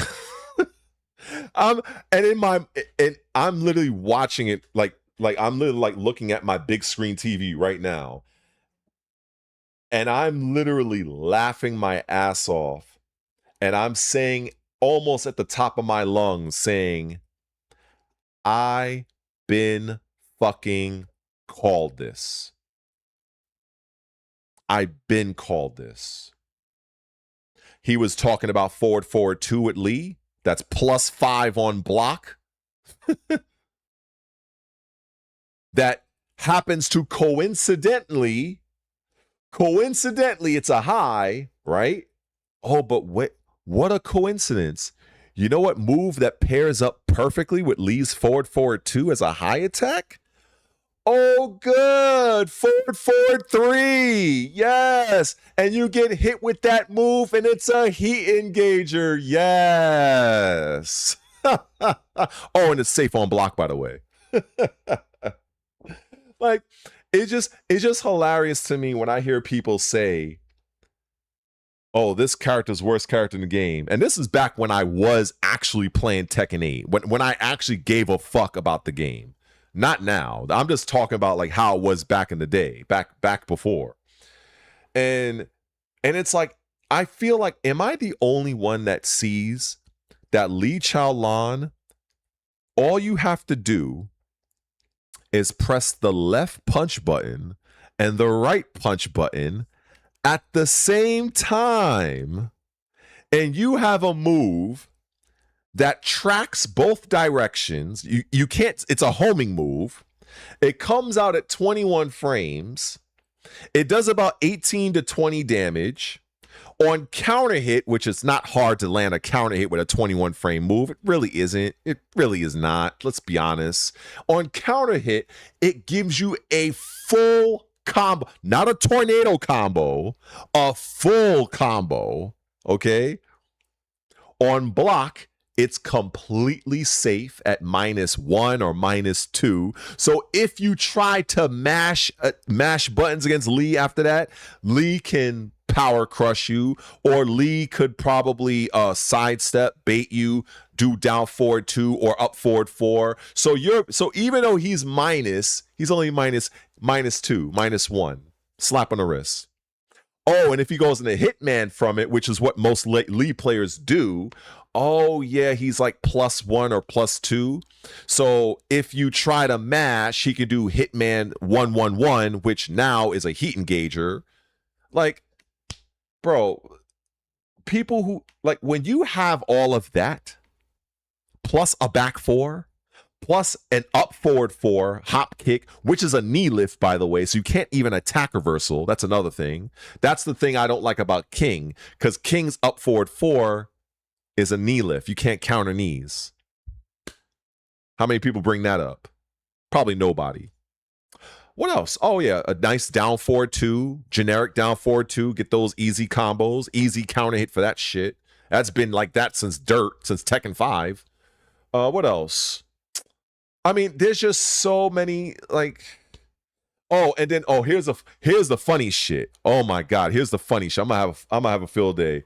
I already know I'm gonna be ruffling some feathers today, boy. I already know, because people could be like, look at him, he's talking about Lee right now. Oh yes, I'm talking about Lee, because this shit is I'm like literally having post-traumatic stress syndrome right now, and motherfuckers actually had the nerve to say Lee Chaolan was the worst character in Tekken 8 Season 1. Get the holy cosmic level fuck out of here. Fuck out of here. Motherfuckers talking about, oh, back 3-3 with Lee. Oh, I don't like, you block it and duck and kill him. I need to set up for this. I'm going to sit up for this one. I need to reposition myself, because I need, okay. So I need to get this off my chest like breast reduction right now. Fuck that. Let me set my camera up a little bit higher. Oh, the fucking camera's already fucked up. All right, whatever. So, when I heard Lee players complaining that they don't like back 3-3, hopefully some of you in the chat know what I'm talking about. They don't like that, oh, it's a low, but if they block it, oh my god, they're going to duck the high and kill me. Whoa, whoa. Well, maybe, and this is just a suggestion for the non-Lee player that has been fucking playing this franchise as longer than many of you have been alive. Maybe, just maybe, you can probably start using down back both kicks. I mean, or down back 3. Like, Lee does have other lows. Like, he has Silvertail. You can mix that up, but so you're trying, see, let me break this down. This is like my last, well, I want to say last, but this is just, I can't believe I'm doing an impromptu fucking Tekken rant right now, but my excuse is that I got triggered over some shit that happened before. So I'm giving myself this card right here. When Lee players do back 3-3, let me tell you the reason why Lee players do this low.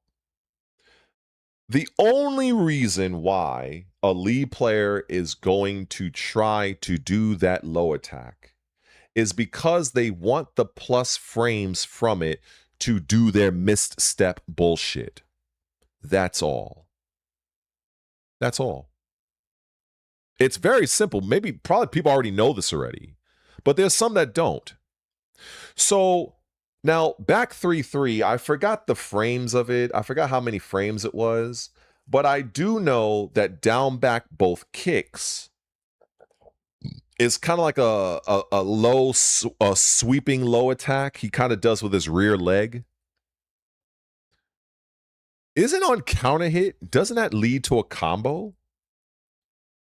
Unless they change that. But regardless, if you block that attack, you're not going to lose all your fucking life. So why are you trying to force using back 3-3 just to get some frames for you to do your little mistrap, your little misstep pressure, risking somebody ducking and losing your fucking life bar, and then complaining about the move? Why are you running the move? There are other ways you can get misstep pressure. But it's just, oh, and you know what here's another funny thing about this. This is another good one. Does anybody have, like, I remember back when I was playing Casino 8 and I would fight against Jin players. You know what I would see Jin players do a lot? They would do this jumping flying kick, and it was a high. Like, it was a high attack. And it was like plus 8,000 on block, and it led to Jin landing, and he can go into that Zen stance or whatever. You know, Lee Chaolan has the exact same move.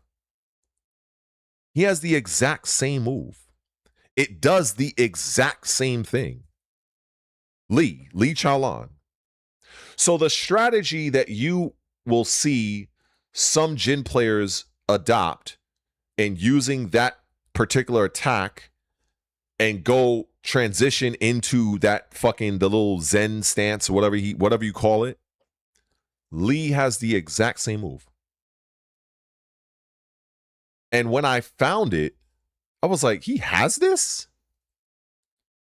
And I'm like, wait. Hold the fuck up. Okay. So Lee has, it's not up forward. Up forward 3 is something else.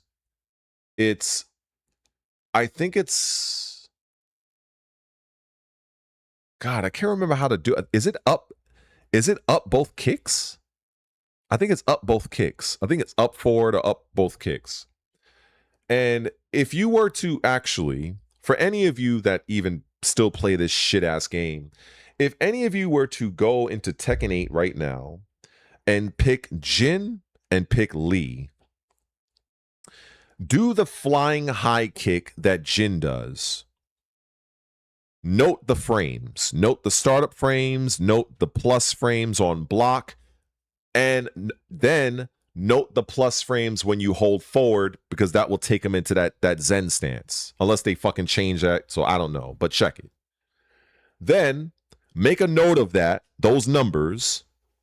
Then go over to the Lee side, Lee Chaolan side, and do, I think it's up forward both kicks. I think that's what it is. Note the frames, the startup, and everything. Frame advantage, and then go into Hitman after that. You will see that Lee is +8 in Hitman after that move. The difference with Jin is +9 when he lands from that kick that puts him into his stance. So you know what I used to hear? It's a high. Okay. So people are choosing not to do a move because it's a high attack. Okay. So I guess Steve Fox players should stop doing up back 2 then, because that's a high attack as well. And it only comes out 3 frames faster. So, okay. Sorry, nope, 5 frames faster. Because I think that move from Lee, I think it is 22 frames. So, yeah. Okay. Now, just because you don't want to use the move doesn't make the move bad. Especially when you look at what you get for it on block and everything else. Then the Lee character also has another particular move, which is something that I realized that the Lee character has also that's really fucking strong, which doesn't even be talked about. I think it's like one of the best kept secrets of Lee Chaolan, because there are players that don't want to draw too much attention to certain shit because they don't want people for it to get nerfed. But if you go and do Lee's up forward 3, you can either do up forward 3-4 or up forward 3-1 or up forward 3. Like, he has like fucking 3 or 4 variations to that shit. Here's the funny thing about that. the move has distance. So people will say, oh, well, it's a slow move. So, you know what I tell dumb fucks that are they're just not that bright? When you have a slow framed move that carries forward momentum, the move is designed for you to use it at range, not at range 0. For some reason, there are too many dumb fucks in the fighting game community that seem to not understand that premise. I'll give you an example. Steve Fox and Nina Williams. Ironically, if you were to go in practice mode right now, because I will never have that piece of shit game in my Xbox hard drive, so you won't see it from me. But if you go on your practice mode in Casino 8 right now and pick Steve Fox and pick Nina Williams, note the frame data of the following moves. Nina Williams forward 4 or forward right kick, and Steve Fox's forward right punch forward 2. You will find that both of those moves, ironically, have the exact same startup frames. The exact same startup frames. Not only that, they both cover distance. Not only that, they have follow-ups. Steve has forward 2-1. Steve has forward 2-2. Steve has forward, I think it's 2-1+2, if I'm not mistaken, or am I bugging? It's been a while. But you'll know that, ironically, when you do Steve's forward 2-1, if you do his forward 2 by itself and it's on block, Steve Fox is -9. Steve Fox can actually move and do actions because he can duck cancel, and that activates on the first frame.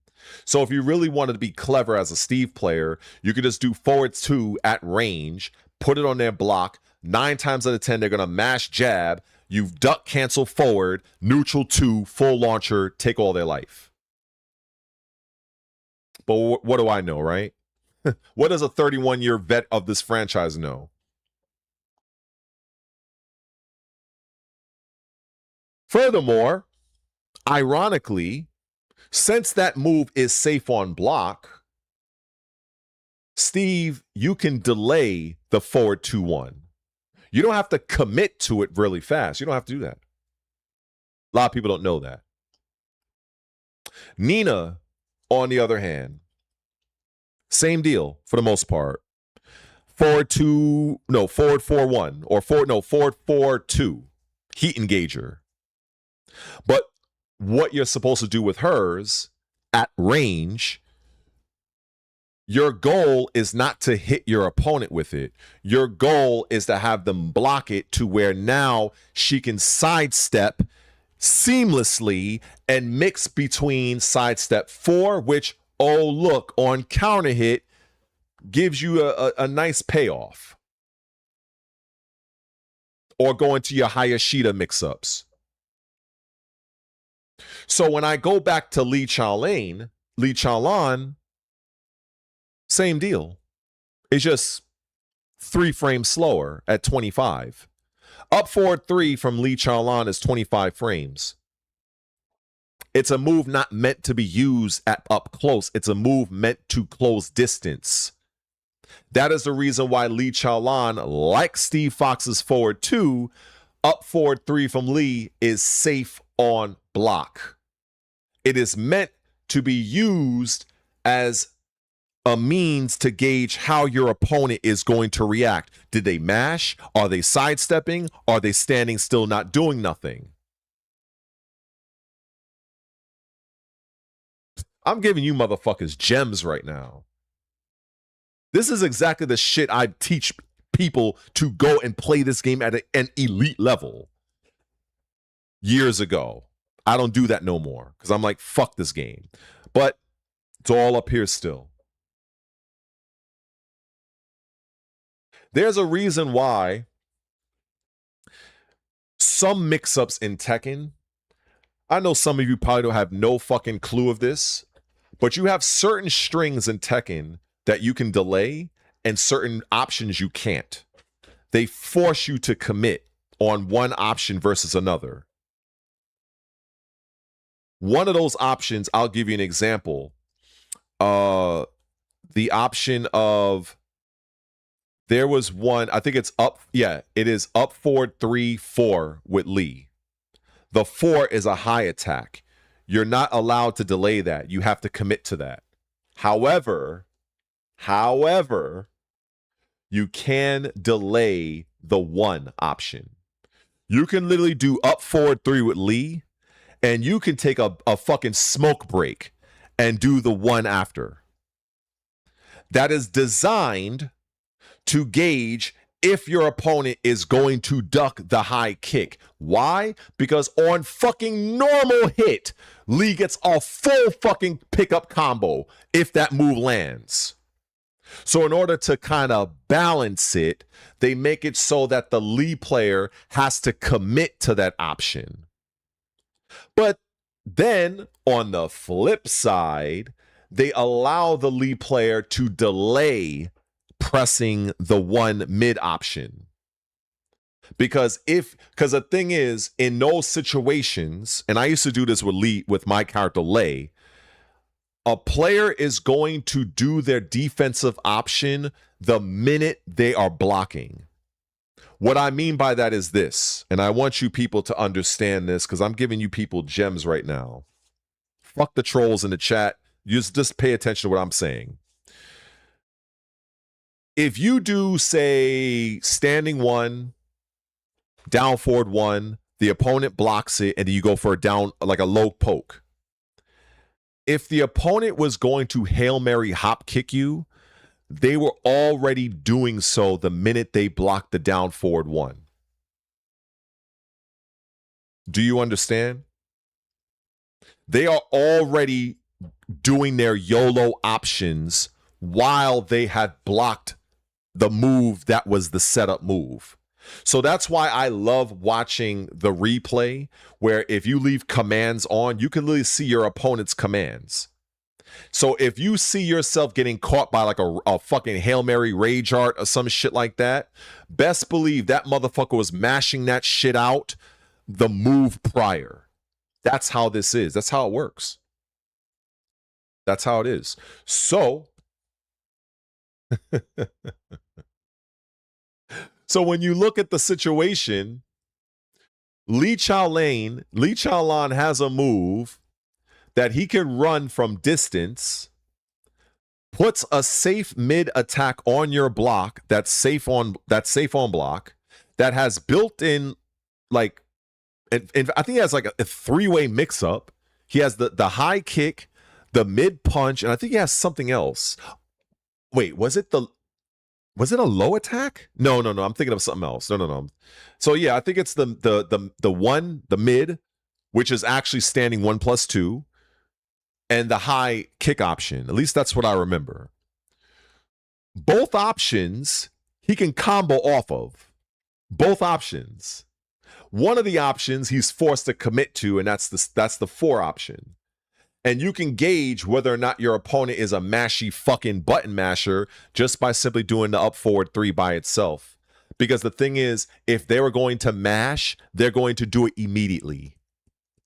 That's how it is. That's how it's always been in Tekken.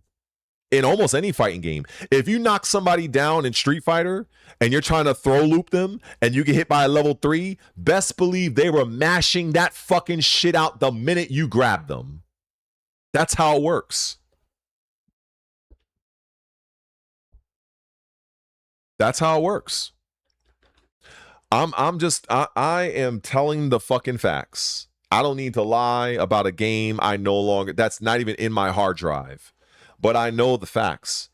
I don't give a fuck who's using the character. It doesn't matter who is using Lee, because I know many of the elite level Lee players. I've played my share of them. The fact of the matter is I look at what the character has on paper. It's up to the player to bring and use the moves to their effectiveness. It's up to the player. If the player don't want to use the move, that's on them. If they think the move sucks and then everybody else is fucking human centipede and following behind what one player says and like, well, if he says it sucks, I'm not going to use it. Okay. No. And that's a problem that, you know what? That's actually a great topic for the fighting game community, that there's hardly no individuality. Everybody is trying to X-copy what the other fucking player is doing. It's like nobody is thinking for themselves. They all have the same weaknesses. They're trying to do the same combo, same setup, same shit. No fucking originality whatsoever. I've seen that for fucking decades. Shit. I've seen that shit for fucking decades. No fucking brain of their own.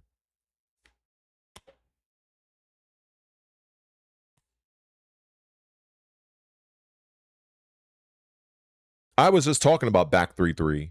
Another stupid move. Horrible move. But, you know, lead players, they want to, you know, they want to do that that particular attack that's on them. That shit ain't working on me. I know that. That shit is not working on my ass. But, you know, work on some scrubs. It'll work on, you know, people who probably have like a horrible like Wi-Fi connection and probably because they can't react to nothing online. Probably work on them. But, you know, and that's why I said I'll say it again. Like, people who complain about back 3-3, you block the first one, you're gonna get your life is gone. Your life is gone. So you risk. So let's analyze this. So people risk a full fucking combo to get a low poke.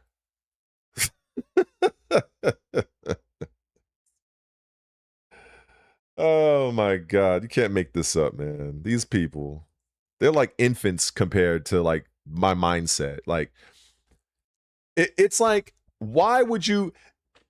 It's like what I say about even lay players, for instance.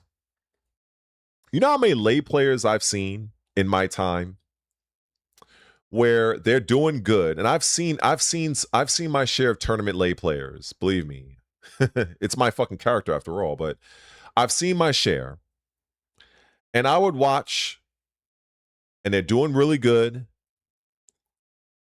and they go into tiger stance, and they go into this stance where lay is like this. And you know what these people do? They do Tiger 4. It gets blocked. And they lose all their fucking life. And I'm laughing my ass off on live stream. Because in my mind, I'm like, why are you doing this move? Lay's Tiger 4 attack. It is designed to be used as a whiff punish. This is the reason why the move comes out at 15 frames, but it is launch punishable. This is the reason why Lay can move pretty well while he is in tiger stance. This is why Lay can go forward and backward. This is why. But to use the move as some sort of 50-50, that's what amateur lay players do. And I've seen that many times. And sure, like when I watch the Raven players, they'll do their gimmicks, and Raven, they do the quicksand move, and then they teleport, quicksand again, and teleport, and quicksand. They do all the little gimmicky bullshit. Or you see a Kazuya player, they're whoring out fucking hell sweep. Okay. Basically, those are what you call coin flip players. I don't really look at them as good players because they are literally a walking coin flip. Like, it's literally like odds and even. Like, odds and even say shoot. Odds and even, like, that's basically what that shit is. It's like, it's just a coin flip. So when I see players run certain attacks, like Lee has several low attacks as a character. Lee has some pretty good lows in terms of pokes. and you resort to back 3-3?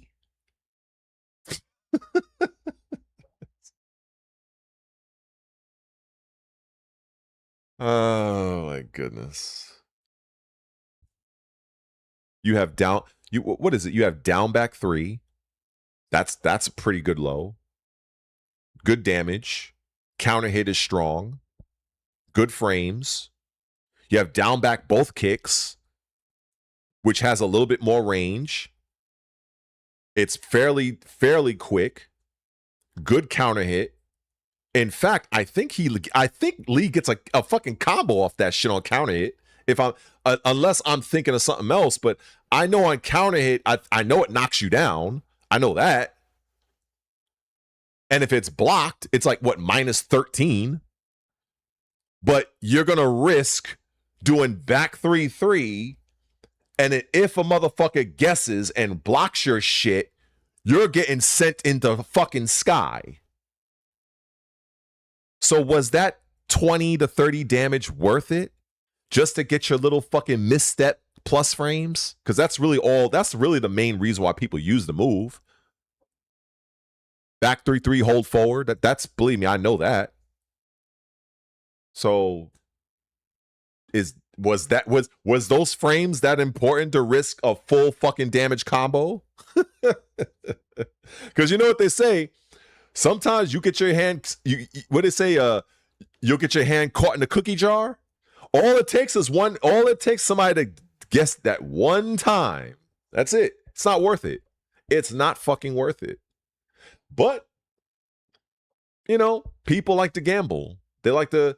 It's just hilarious to me that there are far better lows that he has that does not have the launcher weakness that back 3-3 has. So when I hear Lee players complain that Lee doesn't have any good lows, and then they bring up back 3-3, and then they say, oh, well, when they block low, I get launched. Well, no shit. The fuck? No shit, you get launched. Like these.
That's weird.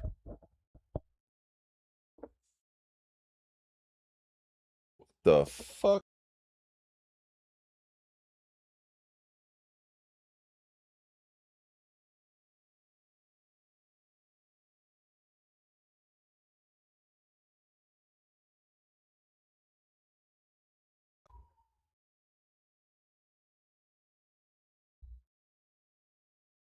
You.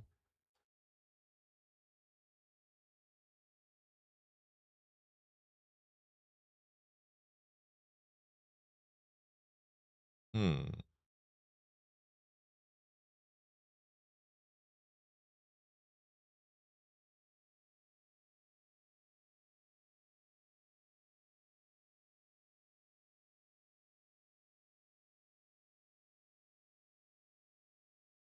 I don't know what the fuck happened there. But anyway, what I was saying, I don't know when the shit cut out, but I was basically on Lee at this point because I've already explained Lee already. So with Lei, the problem with Lei that I see with Lei players is that they're constantly doing the wrong attacks. Yeah, I was in the, you know, like they are using the wrong attacks. They're using the wrong attacks. Li Chaolan, for instance, back 3-3 is a completely pointless low attack. It is completely worthless. It is not worth the risk. What you get off of hit versus what you get if the opponent blocks it, it is not fucking worth it whatsoever. When he has other low attacks that are far superior and places him at a less amount of risk. Because the name of the game is to not get launched. Why are you using a move that if your opponent gets lucky and blocks one fucking random time, they're gonna take 100 damage from you? What is the fucking point of that? But anyway, that's like that is people who are not, they are not they're not smart. Fuck, they're not smart. And it's like the same thing with Lei. Lei has down back 4. Down back 4 is essentially a hell sweep. And the problem is, well, for you getting that 37 damage or whatever it is at the when he lands both parts, if it gets blocked, you're gonna fucking get launched. That's just the reality. That is the fucking reality. So why do that when, as a Lei player, I could just do back 4. I could just back 4 you to death.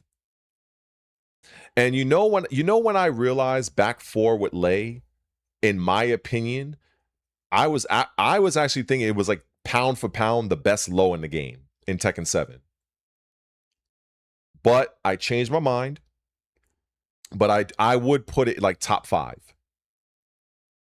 And the reason why I do that, I'm going to explain this. Lei, back 3-3 is not worth using. Back 3-3 is not a move worth using if you're using Li Chaolan. It's not worth it. It's not worth it. It's one of those situations where you can get away with it, but the risk is not worth it. If somebody blocks low, you're going to get launched and lose 100 damage. If the move lands, how much damage did you take from your opponent? How much damage does back 3-3 take? How much? Is it worth losing 100 damage? Whereas you can use down back 3+4 with Li, take what, 22, 23 damage, whatever the fuck it is, and it's only minus 13 if they block. Just be careful using it around Kazuya. So whatever damage you would have done with back 3-3, you would have done the same shit with down back both kicks without the risk of getting 100 damage taken away from you. This is where I feel a lot of players, they don't move forward in their fighting game career because they make bad decisions. They use moves that the risk-reward ratio is so lopsided to it being negative. It's like, why are you using this move? Why are you using the move? I can make an argument. For Lee players, for instance. Lee players down 3, from what I understand, is also launch punishable. The difference with down 3 is down 3, you do get a combo. So on counter hit for a Lee player, it's even. And it's faster than back 3-3. And it has high crush properties. Back 3-3 has no high crush. So you have to look at each move individually and see, okay, how much damage does this move does? If this move is blocked, what is going to happen to my character? If the move connects, is it worth the risk?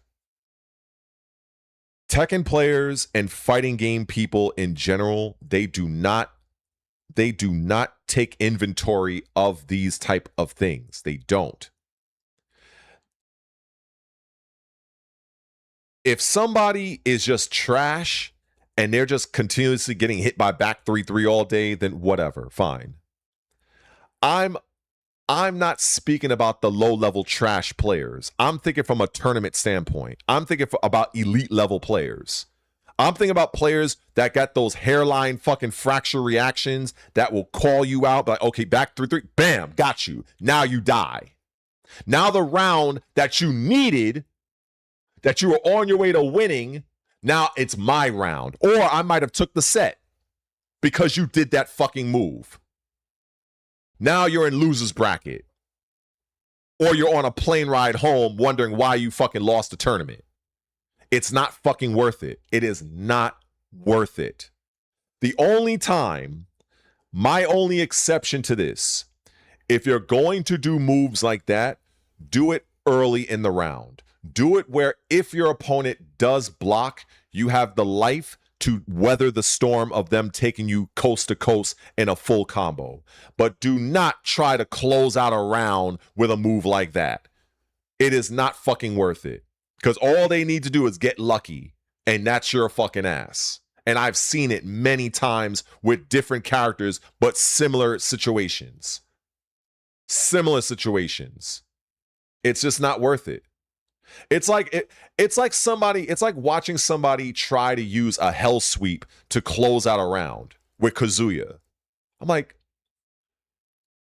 that's the only low you could think of? You couldn't do down back 4? You couldn't do down back 3? You couldn't do down both punches? You couldn't do anything else? It has to be a hell sweep? So let me get this straight. So you're a Kazuya player trying to close the match out. Your opponent has maybe 30, maybe 20 or 30 health left. You choose to do a hell sweep to try to take that damage, take that health. And your opponent miraculously, maybe God himself was on his was playing the game for him and reacted and blocked your hell sweep. And now you die. Now you lost a crucial round that you could have taken. Even if your opponent would have blocked a down back 4, you would still be alive. Even if your opponent blocked the down back 3 with Kazuya, you would have still been alive. If they would have blocked down both punches, you would have still been alive.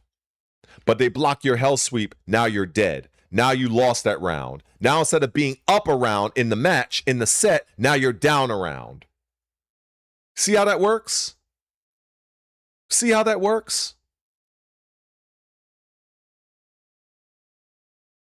People, they don't make smart decisions. They do not make smart decisions. This is one of the things that is very, very important. You have to weigh your what is worth risking and what is not. If your opponent blocks your move, are you dead or does the match continue? Because I can tell you this much. If your opponent blocked your low and they killed you for it, you basically gave them the match. They didn't take the match from you. You gave it to them. And I can tell you 1,000,000,000% in a tournament situation, There is very few feelings that feel as soul crushing as when you know you get sent to losers or you got knocked out of the tournament because your opponent blocked a launch punishable move. You immediately know as soon as you did it and they blocked it, you knew fuck.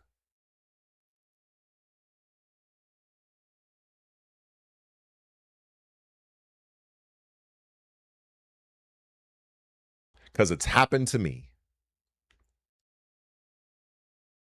I remember I was playing a law player and I was lighting him up. I was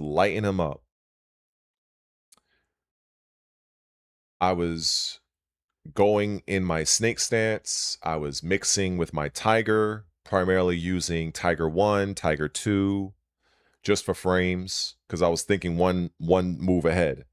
I wanted the frames, because that way I would either mix with down full crouch down forward 2-1 from lay to go into my back turn setups, or I would do while standing 4, which will give me +8, and then I would continue my offense from there.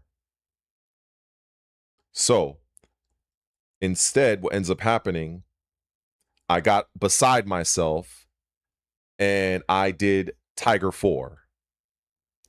And only the gods could have fucking done it for him. He ended up blocking my fucking low. While standing 2 with law, well, you know how the rest goes. I was so fucking enraged because it was a close match. And I remember now in the set we were doing a 2 out of 3. So now I'm down. Now it's 0-1 him. This wasn't a round. This was like the whole fucking set. And I was so upset over that. I ended up losing the next set 3-0. I couldn't get back in. I could not get back in the match, in the set, because I was so pissed off and angry that I did a monumental fuck up that I didn't even have to do, but I did it anyway, and I fucking lost. And I just didn't adjust, and the next match he destroyed me 3-0, and I was out of the tournament. Well, I was sent to losers, but you know. And I was so enraged. And that's when I kind of was like, I had a conversation with NYC Fab one time. We were at an event. I think it might have been in New Jersey. And I remember if he was in the chat, he would definitely co-sign this. I remember we were talking about like he was talking about like he was like saying like you're like the only lay player that would give me any real trouble. Like I would not lose to any other lay player. And I was like, why is that? And I think he said, I think it was like because they're dumb. It was like, he's like, why do they keep doing down back 4? Like, what's that foot stomp move he got? You know, when the move where he stomps on your foot? And I was like, yeah, back 4. He's like, yeah. It's like, yo, if I use lay, I would whore that fucking move. yo, I laughed last. He was like, yo, if I use lay, I would whore that fucking move out every opportunity I could get. Why? Let's break down lay's back 4, shall we? So lay's back 4 in Tekken 6, Tekken Tag 2, and early Tekken 7 was 23 frame startup. You know what other low attack was 23 frame startup? Heihachi's down back 2. And you know who I used to see run that move into oblivion? Good old JDCR. So it made me think, since I know Heihachi's down back 2, Rushi. That move is 25 damage, 23 frame startup, launch punishable on block, and a perfect high crush. So this kind of goes back to the point that I made about Li Chaolan's back 3-3 attack, where it's not worth using. However, if you were to use Li's down 3, it's launch punishable, but it has counter hit launch potential, and it's a high crush. So there is some benefit. There's an upside to using it. It's balanced. Heihachi's down back 2, almost the same premise as Li's down 3, albeit it comes out slower at 23 frames, but Heihachi's down back 2 is a high crush. That's the one upside. So what I noticed somewhere, I don't know when it happened, there was an update to Tekken 7 where they changed the frames of Lei's back 4 from 23 frames to 20. You don't think I wasn't whoring the fuck out of that move?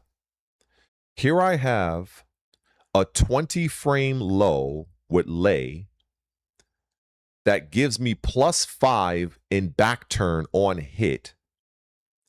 If I don't go back turned, it's only minus, I believe it's -9, if I'm not mistaken. No, it's not -9, but Li has an actual follow-up Lei, excuse me, back 4-1. Now the thing is, the follow-up elbow from Lei, it's a high attack. You can duck it, but it's completely safe, and it wall splats, and it hurts. So what ends up happening is I would condition my opponent, even when they block Lei's, or should I say my Lei, because I'm the one that really whored the move out. When they block my back 4, they would not be so they wouldn't be so fast to try to punish, because they don't know when I might just do the follow-up. So what ends up a lot of times happening, they would block my back 4 and I'd be in back turned, so I would not have the frames, but they wouldn't react because they're concerned that I might throw out the follow-up, especially if I'm near the wall.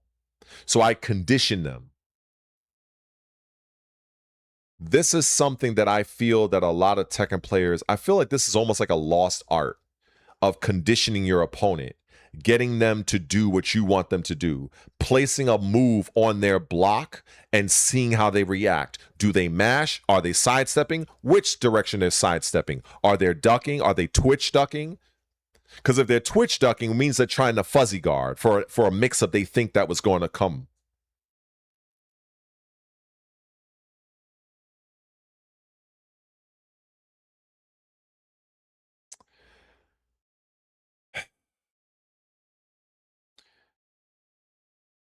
When I say I know Tekken, there is very few people that I can say that can rival my understanding of this game.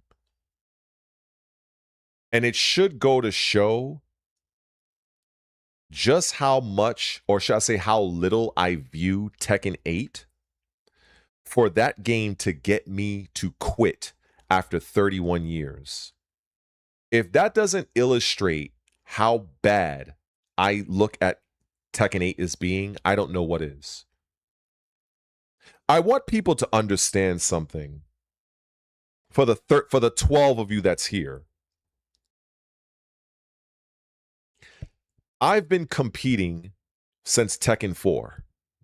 I started to travel in Tekken 5. In Tekken 4, Lei was absolute dog shit in Tekken 4. He was trash. The only good thing that Lei had in Tekken 4, I can honestly say this. And ironically, here's the funny fucked up thing about this. This one thing that Lei had that was fucking godlike. And Namco made sure to change this move forever. Was sidestep 2-2. That move from Lei was one of his greatest moves. And many people don't even know what the fuck it is. Because a lot of Lei players don't use it anymore. Because Namco kept fucking with the move. In Tekken 4, when you do Lei's sidestep 2-2, he does a right-handed attack, bam, and then he kind of goes over the top and he does a high attack. When you block the attack or get hit by it, the second is guaranteed. Lei is now +5 every single time. It's sad that I actually learned that late in Tekken 4. By the time I learned that in Tekken 4 that I could use that in that way, I was already kind of like moving on to Tekken 5. It was one of those moments where I was like, you know, let me go and fuck around, and I was playing against a friend of mine. I was like, all right, fuck it. Let me just whore this shit out. And I was asking my friend, like, yo, you can't do nothing? He was like, yo, what the fuck is that? I was like, I was literally like this. Are you serious? I was like, yo, you really can't do nothing? Then ironically, you know what they did to the move in Tekken 5? They completely destroyed the moves in so many ways. Like, I'm even confused. There was a version, I can't even tell you which one it was unless I played it myself right now, where if you block the first attack, you can duck the second, but if you wait, yeah, it was so stupid. You block the first move, which is the mid, you can duck the second. If you get hit by the first, the second will land, but you don't get the plus frames. It was all over. I don't think Namco knew what the fuck they wanted to do with the move, because each Tekken, it was just completely changed. So I brought up Tekken 4 to illustrate that with suck-ass Lei, I had to deal with Tekken 4 Nina. Let me introduce people to what Tekken 4 Nina was. Tekken 4 Nina was an absolute infuriating poke master bullshit character. The character shredded your life. The character had fucking uber level fucking priority.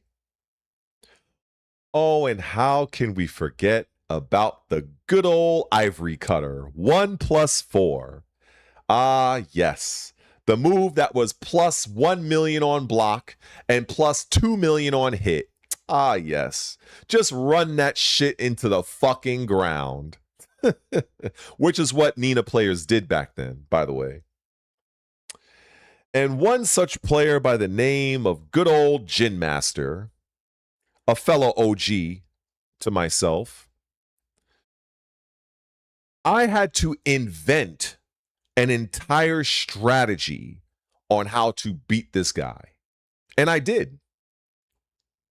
And that's when I recognized why Lei can do back 3, and he can do his kick, which is massive damage, 40 damage, while he's moving away. So as Nina is doing her down forward 1-2 bullshit, when I see down forward 1, I'm already doing back 3 with Lei. Lei evades the down forward 1-2, lands on counter hit, chunky fucking damage, So then what ended up happening, that changed the meta. I forced that change. No fucking lay player even remotely thought to think of that. None. Not Sukin user, not Ranka, not Tetsuo, not fucking what's this guy's name? Ani Stampa, Tanuki Suit, Exalted, no one. So what ended up happening is, oh, and it is a strategy you can do in Tekken 7 as well, by the way.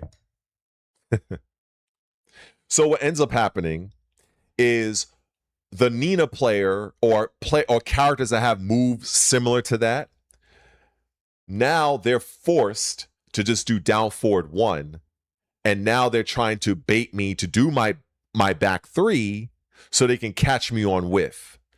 I'm forcing that entire meta. No one did that. No one. You will never find any fucking video, Lei versus Nina Williams or any oppressive character anywhere on the internet where anyone has ever used Lei's back 3 to get away from ongoing pressure. Never. I'm the only one. And I fucking stand firm on that shit. So, ironically, the same back 3 can be used to absolutely shut down Akuma in Tekken 7. Absolutely. That entire jumping bullshit, that fucking dive kick, all that shit, Lei kills that shit every time. Back 3. Flip at you, back 3. Oh, and because Lei knocks you to the ground, he gets a free 2 tornado kicks while you're on the ground for like about 70 damage. Did any Lei player do that over the course of Tekken 7 in the Akuma matchup? Nope. Not at all. If you go to Tekken 7 right now, I was sitting on it because I wanted to come back into tournament and I wanted to show this up myself. But since clearly I ain't doing it, fire up your Tekken 7, put on Lei, pick Akuma. Hopefully you know how to do that fucking the jump bullshit, that little nonsense. Obviously this works if you block. I think it's an uppercut move or whatever. The minute you block the uppercut and Akuma launches off the ground, just mash out back 3. Every single time. Full combo. Every fucking time. You completely take away that entire option from Akuma. Now he's left to use down that fucking low kick bullshit. And I can't tell you how many times I've seen that fucking person, Super Akuma, who only ever did anything in Tekken 7 because of Akuma. You bet your ass I fucking said that. Because I ain't never heard of this fucking guy until then. And that fucking Akuma shit was absolutely fucking bullshit. And I used to watch motherfuckers run that fucking jump bullshit game after game, game after game. And I was like, is there really nothing I can do about this shit? And that's when I thought back to my time in Tekken 4 dealing with Jin Master's Nina bullshit. So let me try back 3. Smacked him out the air every single fucking time. Every single time. I couldn't believe it.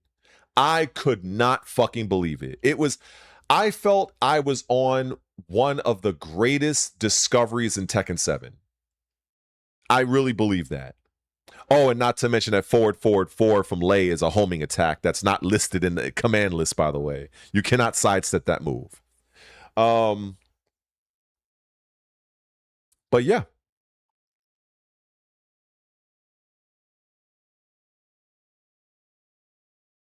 Yes, correct. Correcto. That move. The minute he takes off in Tekken 7 against my Lei, back 3, smack him out the air, land in. Of course I'm holding back, so I'm gonna end up in Phoenix stance, full tornado kicks, 2 of them, every single time. That jump shit from Akuma is done. So I will admit, there was a part of me that always wanted to fight Super Akuma. But because I wasn't traveling, and I know he's on the fucking the UK side, I so wanted that fight. I wanted that smoke on live stream. I wanted to shut that shit the fuck down. I know 1 billion%. I can hear it now. I can hear Markman on commentary. Wait a second. Wait, Blood Red. I know Blood Red. I played him in Tekken 6. And we, and he'll give his little spiel about me. It's like, did he just find a way to shut down Akuma's flip with Lei? That shit would be on SRK. That shit would be on event hubs. You would have a series of people that would be using my character. But I kept it to myself. I sat on it. And selfishly, I tuned into many of the Tekken streams. I don't watch Tekken like that now because fuck Tekken 8. But back in Tekken 7, I used to watch a lot of the top tournaments. I watched all the combo breakers, KIT, you name it, I watched it. Especially when I knew there was a Lei player. And I would always, I would look at what they were doing under a magnifying glass. I'm like, and sometimes I would be like, all right, good shit. They would do good.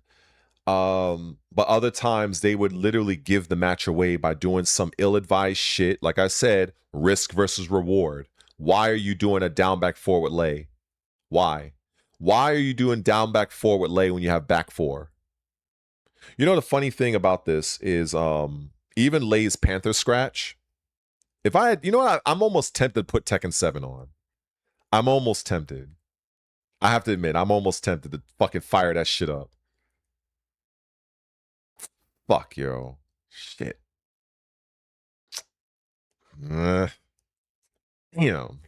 So I'm like, I'm feeling myself right now. Shit. Wait a second. I probably don't even have this shit installed on my hard drive. Let me see. I'm curious now. Fuck it. I'm gonna do it. Let me see. Let me turn on my Xbox right quick. Let me put the laptop to the side. I can't believe I'm about to fucking see about doing this. But hey, it's not Tekken 8 I'm installing. If fuck that game. Let's see. Let me gather myself real quick. All right.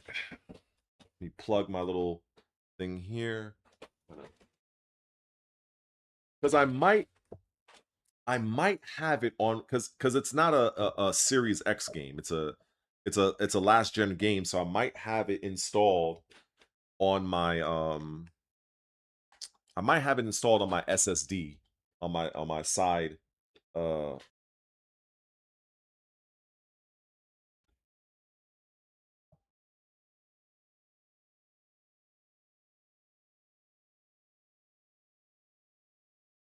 Oh, let me at least set up my Xbox so people can even see what the hell I'm doing.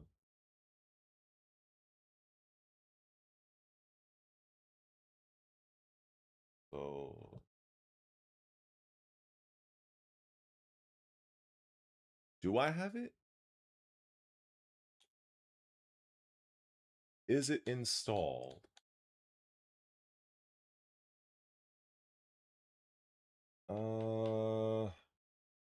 Xbox One. I don't. I don't have it installed. No.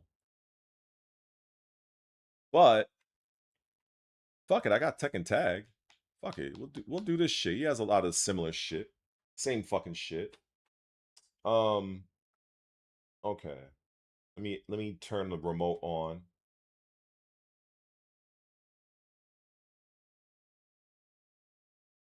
Bear with me.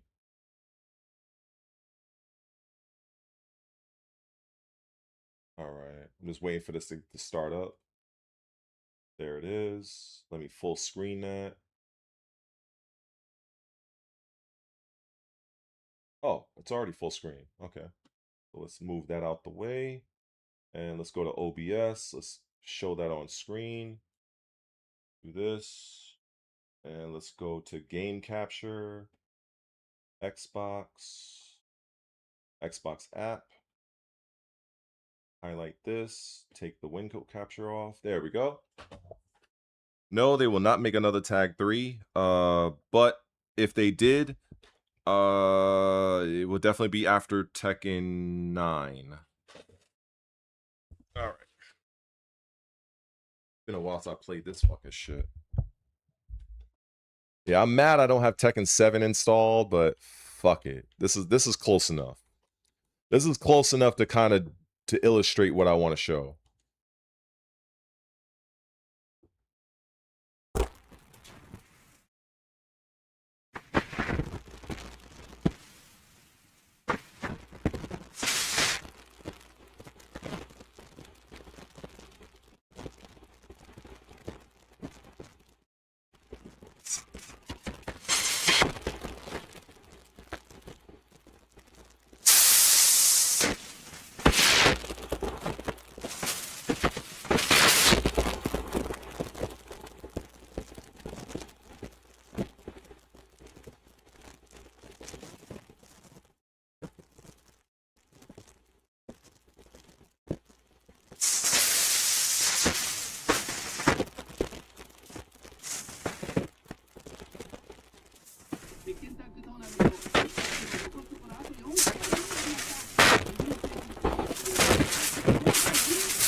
So, alright, I plugged my shit back in, so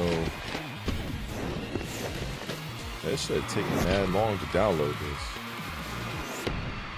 Hopefully this is fine now. What do you say to a truce?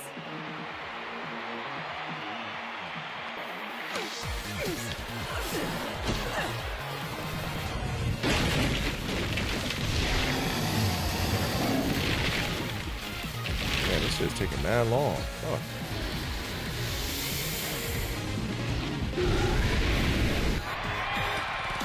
I guess my microphone is better now. I don't know what happens. I guess maybe because I shift around and that's probably what it is. Oh, cool.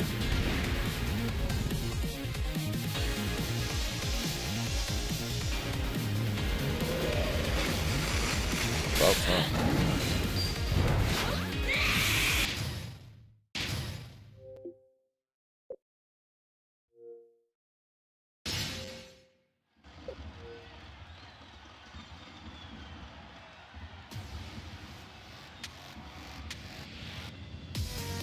You know what? Let me see. I always like to let me look at my so if I go here, I want to show you where I am. So if we go to the leaderboards and we go to rank,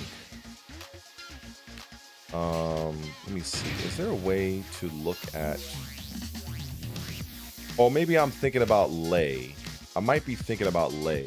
I mean, Tekken 7, because I think that there was a way you can check for rank for individual characters. But yeah, I don't think they do it here. So if I look at, okay, so Tekken, let me see.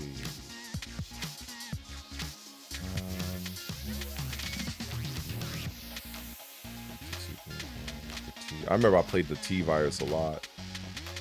There I am. So I was a Conqueror. Blood Red EMP. So that's pretty cool to see. I kind of forget I used to use that. But there you go.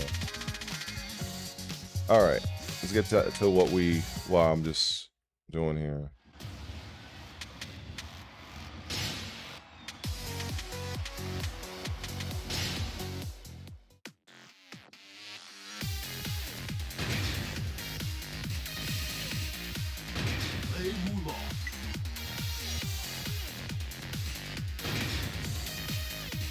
Let me see if Lee has that fucking shit.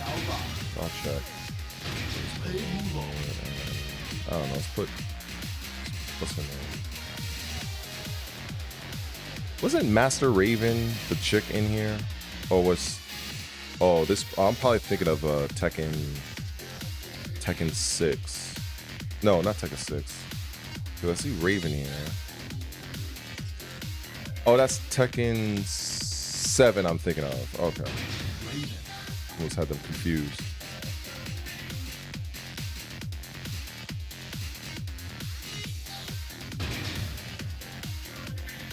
Get ready for the next battle.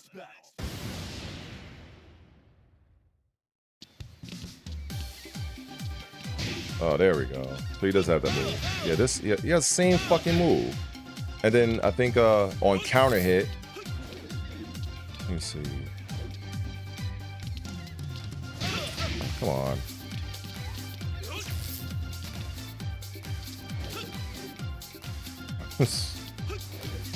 Oh my god. Oh. Oh my god, Red. There we go. So his back three is this. So yeah, he has the same shit. He has back up forward 3-4. It's a high. But they changed it to where in this game you can't delay the up the one. So you have to commit to both options.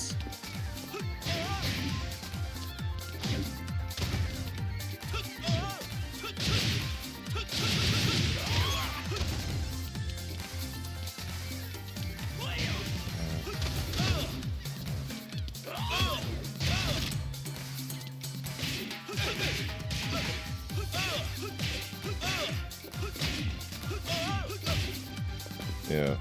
So yeah, this move with Lee, I really think that it is really good. But I think it's even better in Tekken 8 because he can literally throughout this whole animation, he can throw out this punch like mad late. Or he can just do nothing. And what was the other move? So yeah, so his up forward both kicks is this, but it looks very different in Tekken 8. And I think on block, can I put I forgot the, oh, here we go. It's kind of like the same thing. There's like plus a million here. Can he go into Hitman from this? Okay, no he can't, right? Nope. But in Tekken 8 he can.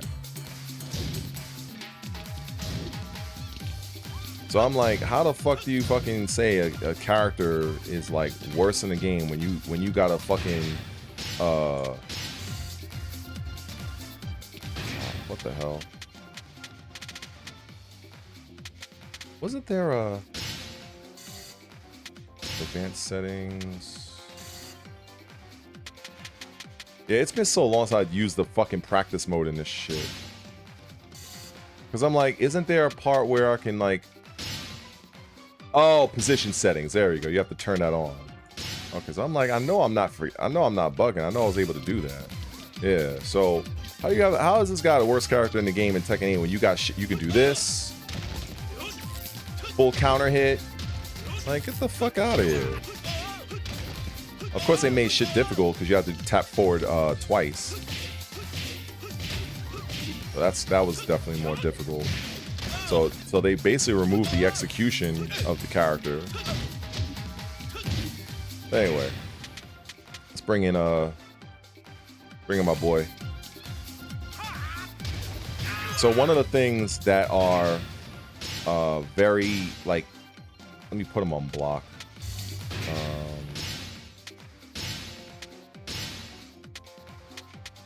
Guard all. There we go. So Lei with this. Lei's had this for fucking years. He's +5 on this. So basically, anytime somebody is, now this move here is 12 frames. I don't even need to look at it. It's 12 frames. So it's a high.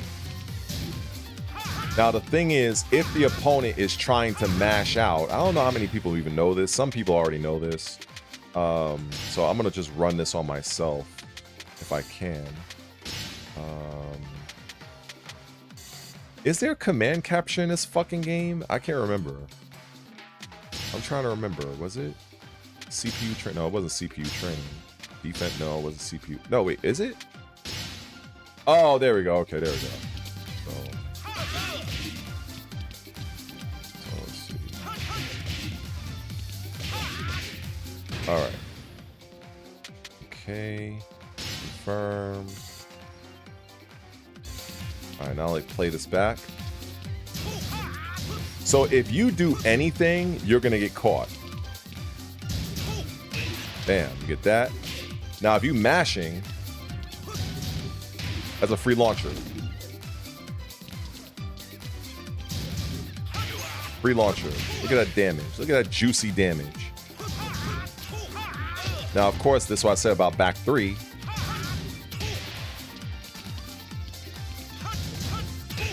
Oh, actually, no.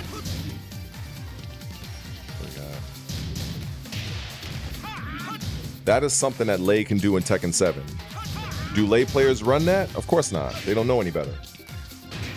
Another thing that is, so from this, let me put on the block. So this part right here, this is designed to see if your opponent is going to mash. So what I would necessarily do is basically I would do this, either go for a grab or do this, go for a quick low. So I'm wanting to condition. I don't care about the damage I'm taking. It doesn't matter to me.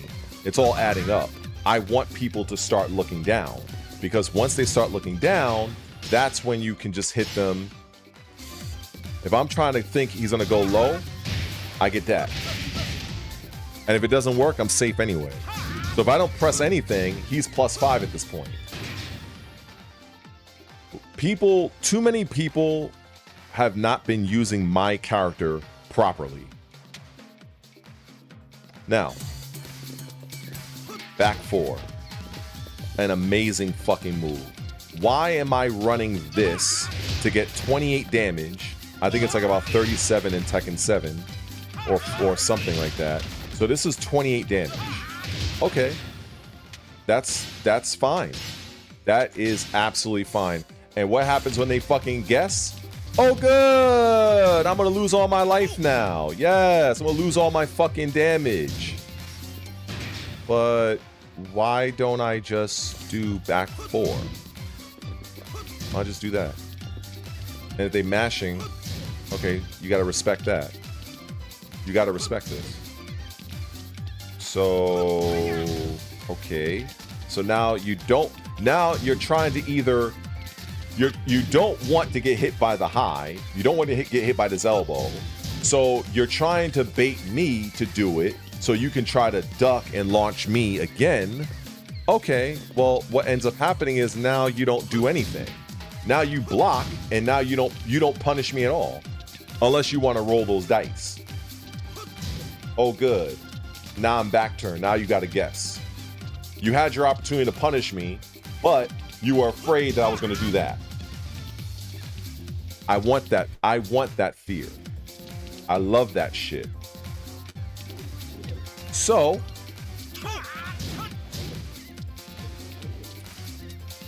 let's not talk about this move that I actually did not like this move at first. Ironically, this is an attack that is safe on block. This is one of the few moves in Tekken that is a low attack that is actually safe.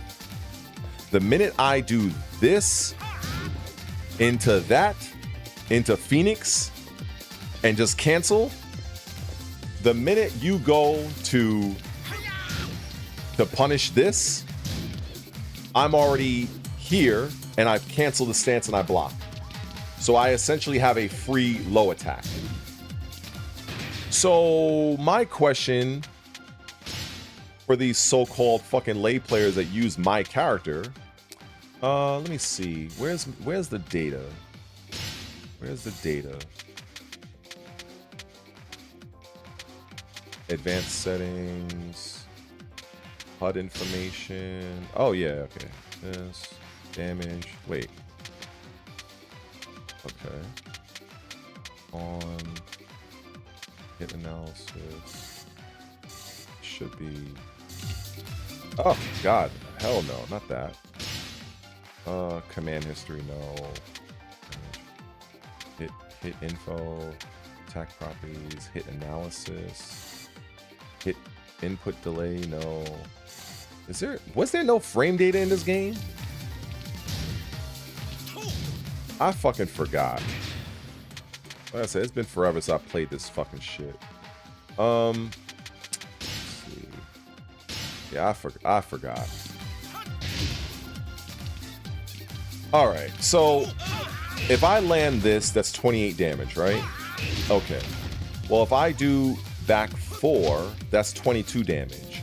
And then if I mix that with down 1, that's 16. So if I do, I'm trying to get it to where it all adds up.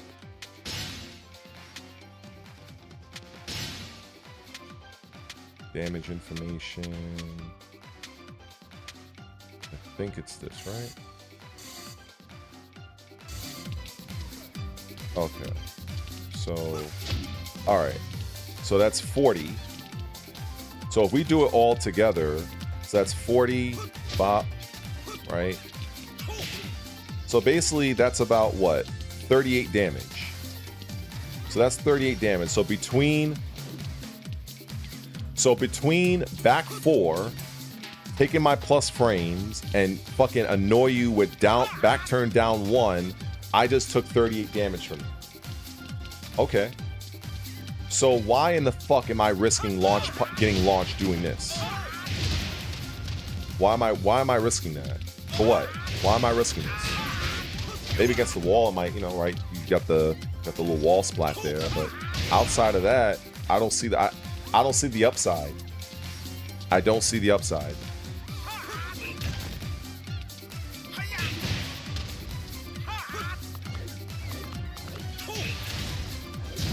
Yeah, that used to be guaranteed, by the way. They took that away from him in Tekken 5.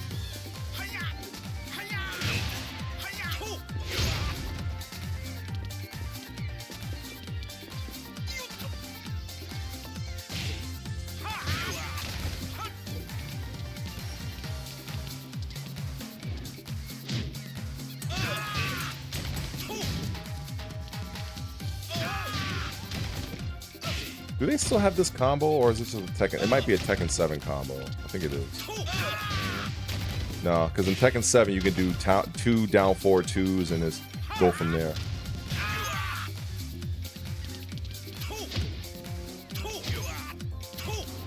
So yeah, like I said, this move here is the move that destroys Akuma or any forward aggression. This right here, that's the reason why he steps back. So anybody that's doing fucking down forward 1-2 with your fucking Anna, with your fucking Nina, or some other fucking random button mash character, you're gonna get you're gonna get a nice chunky fucking 40 damage. Or God forbid it's a counter hit. God forbid. A nice 48 damage kick to your face. The only thing I really don't like is that they removed his ability to cancel his low attack from here. They took that away from him in the next game, which is really annoying. But at the end of the day, this character is fundamentally when I played Tekken 8 and I decided to go to Raven. Raven was a character that 100% is absolute dog shit compared to Lei. Raven has he has some good gimmicks, but Lei has shit that Raven could only dream of having. First of all, Lei, I have a fucking down 4-2. That's number 1. Motherfucker, I got sidestep 4, a fucking safe launcher every fucking time, and I can mix it with back 4. That's another thing people don't do. They don't mix sidestep 4, sidestep 4, sidestep 4, sidestep 4, sidestep 4, sidestep 4, sidestep 4, sidestep 4, back 4. They don't do shit like that. They don't do shit like that. You have a motherfucking sidestep 4 that is safe on block. Bruh. I have a fucking Panther 2 that's only -10 on block. This is basically a jab punishable launcher. Raven is absolute dog shit compared to this character. But the only reason why I even bothered with Raven is because I liked his back turn, a few of his options. A few of his options, that was it. Raven as a character has too many fucking issues. I don't even think Namco knows what to do with the character. I honestly don't know. There's too many... You have to rely on too many gimmicks with Raven, and the problem is... In fact, let me put this sorry-ass character on the screen real quick. Let me give him the Tekken 2 treatment. Tekken Tag treatment. Yeah, let's put this sorry-ass character on the screen. Alright, let's see. This... And oh yeah, let's put the queen. Put the queen on the thing. Yeah, let's do that. And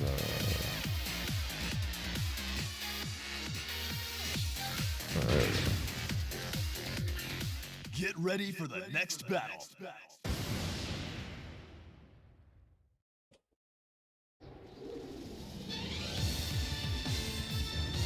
All right.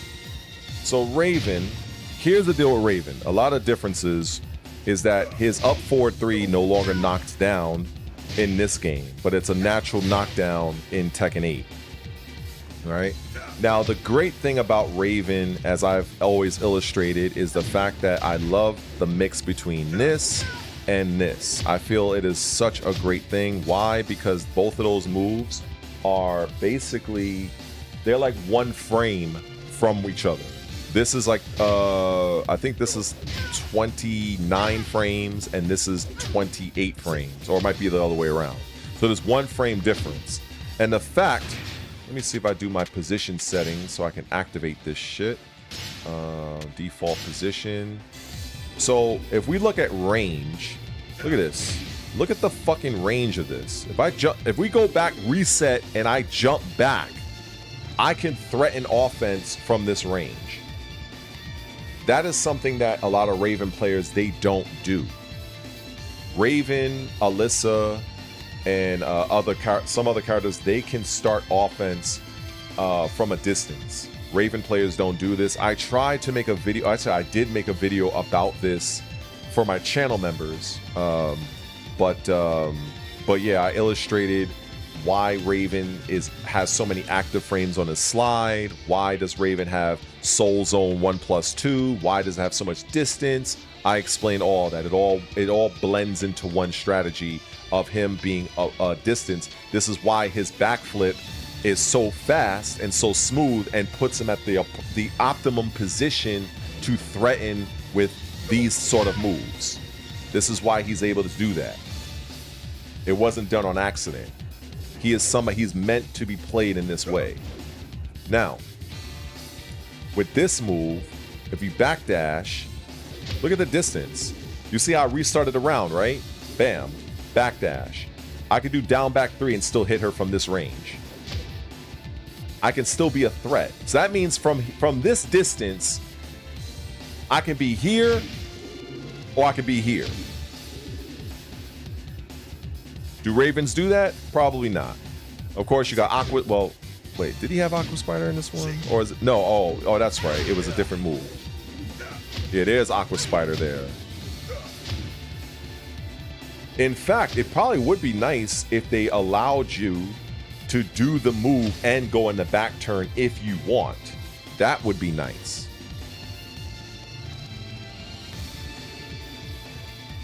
Actually, no, I'm bugging. Actually, they already do that, I think, right? Yeah. Yeah, it's been a while. That tells you how long it's been since I played Tekken 8, so. But yeah, the problem here is that Raven, this right here, this down forward 2, unlike my superior character here, I don't have to do anything extra. It's just down forward 2, you're in the air, hold that fucking damage, and that's all I gotta do. Wait. Oh, it's different in this game. Okay, I'm thinking Tekken 7. Okay. this is always a great move, right? We all know this move, down back. Even though it looks like it has more animations in this game. Looks like it has way more animation. Might be to me. This is a strong move. So now, the main reason why I was drawn to Raven is wait, oh, he doesn't even have that. Oh yeah, okay, there he is, yeah. So that is one of the main reasons why I was drawn to Raven, because with Lei, I have the same fucking premise with, oh, that's right, he don't have it in this game. Yeah, so in Tekken 7, you can do Snake 4 until standing 1. And then once you do standing 1, he's in the Tiger, and I go back to Snake, do it again, Snake 4-1, and just keep resetting. Or, bam, bop, bop, bop, bop. Oh, this move sucked. I hated this fucking move. This move was fucking ass. I really didn't like. I like what they did with it in Tekken 8. But really, the only worthwhile move in Tiger is fucking Tiger 1 and fucking Tiger 4 if you catch him on a whiff. This is why Lei. This is why he kind of go in and back, like in and out like this, and then when you least expect, he has a 15-frame low launcher. That's basically it. So that's why, largely the reason why Lei, in my opinion, is just such a great character. And when I was talking about this move here, this is like not a move that's worth doing when you have this. Like, why would I waste me getting launch punished to do a 28 damage low when I can just basically do this and I can do 22 damage. And if this lands, I'm +5. Well, actually, no, in this game, correction. In this game, I'm +9. I forgot. They changed it to +5 in Tekken 7. So in Tekken Tag, Lei, at this point, is +9. So he's +9 off of this fucking crazy shit, okay? So that means I do 22 damage here, then I do another fucking 16 damage here. Why am I doing this again? Why am I risking my life for this? For what? So there's no point in me doing that particular move. It's not worth it. Now, if you look at Raven, he has Quicksand, which is basically fundamentally the same fucking thing. The only thing is that I don't think he has as much tracking as Lei's down back 4. But again, the same premise. If I'm not mistaken, I believe his is launch punishable in this game, I think. Let me see. Oh, actually, it's okay. Well, in Tekken 8, they changed that shit. So he just keep on breakdancing. All right. So, but I don't know. He might still be launch punishable depending on the move. But it just might be his legs don't get fucking caught up. Yeah, so he doesn't get caught up on this. Doesn't get caught up on this. Doesn't get caught up on that. That's good shit. It's all right. You know, like I say, he's not bad. I mean, that move was death on block. I'm glad they changed that in Tekken 8. Now it's -14. This move used to be like -1,000,000 on block.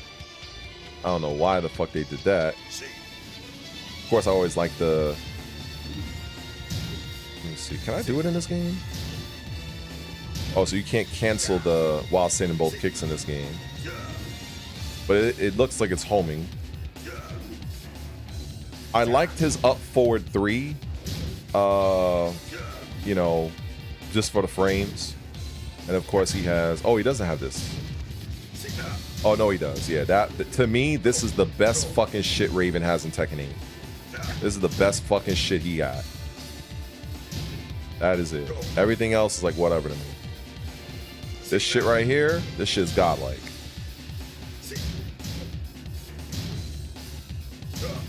They try to match. In fact, hold, let me see something. Maybe it might be the same. Let me see something. I want to see. Let me put Bruce on the screen. I know everybody loves Bruce. Yeah, let me put him here. And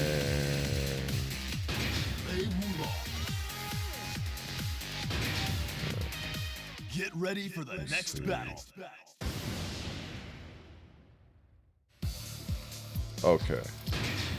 But I'm gonna have to try to record this, but I'm also have to try to record it while I'm trying to take advantage of the trade, if there is a trade in this particular game. So, all right, let's see. So record. Let me see.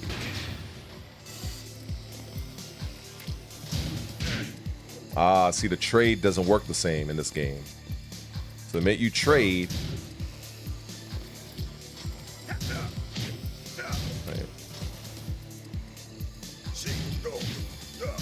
wait, is it trading or am I just slowing up? There we go, that's a trade.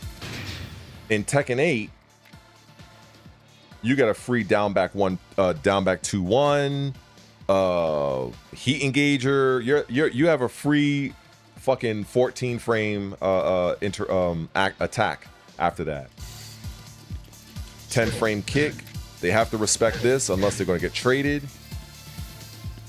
If they stand there after the second, if they mash, oh good, now they get that, and then you get this. That's all guaranteed.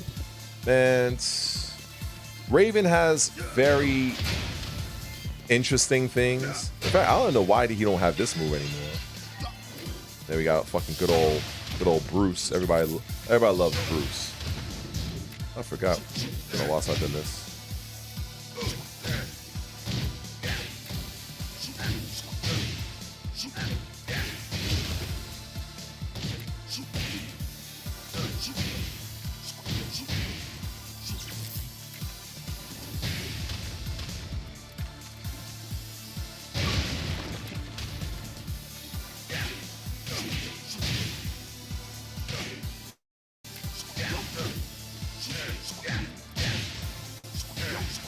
Oh yeah.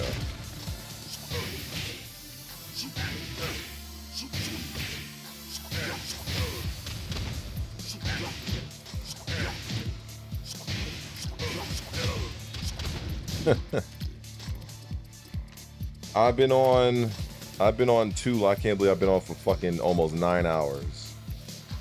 I've been on for almost 9 hours. I don't know what is on my fucking biscuit.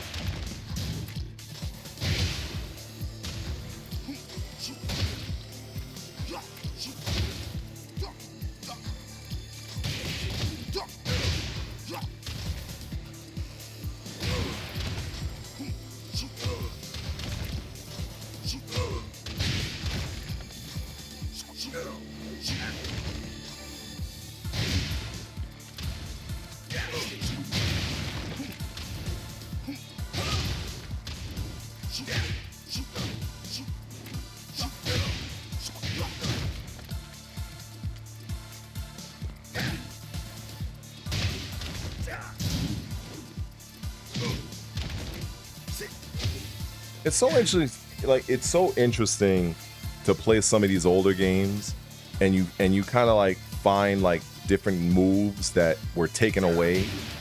Like this shit right here, like I actually kind of wish Raven still had this. Kind of do. And that one, I always love that one. That looks cool as fuck.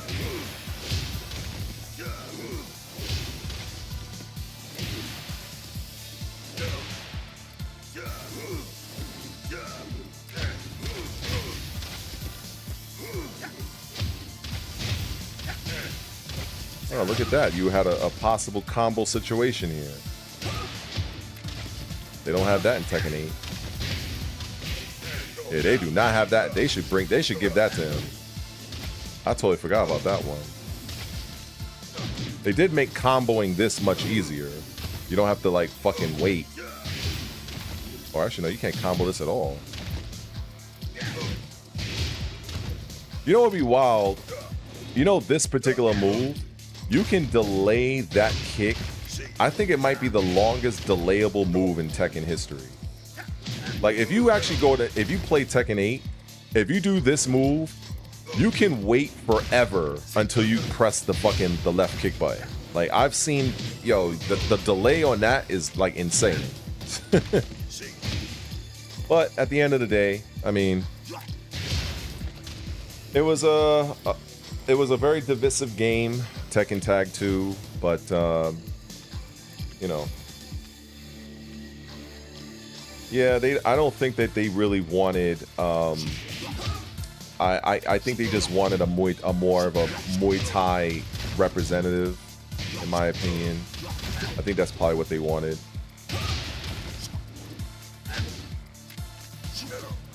And I don't, like, you know, I don't see him, like, you know, getting back anytime soon. I really don't. I actually used to remember that combo, but I forgot.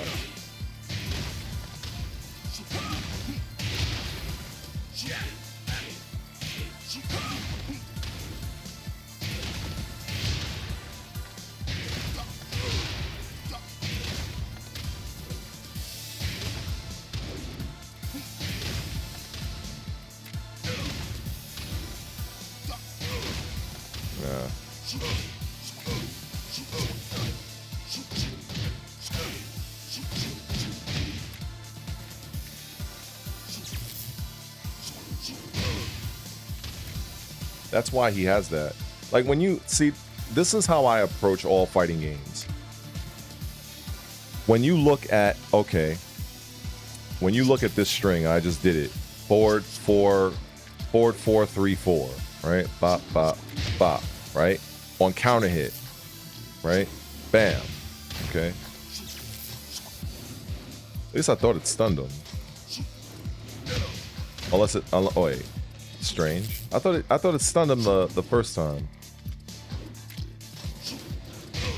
Oh, okay. Well, whatever. So I always wonder, like, why do they have certain strings the way they do? So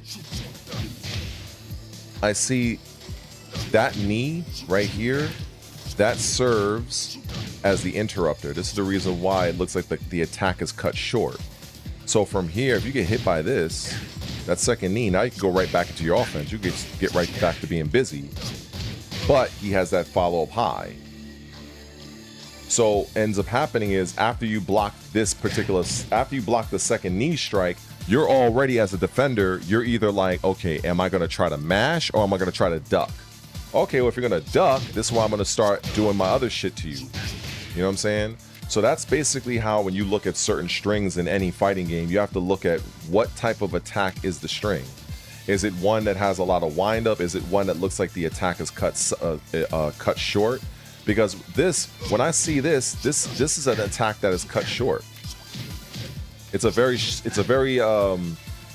small attack, and he's able to go into whatever he wants to go into. And if he's going to be stopped, the defensive player has to challenge him, and that's why Bruce has that last kick. That's why he has that, because if he uses that last kick, you know, now, you know, when he has access to you know, other moves from there or whatever. So that's why he has that.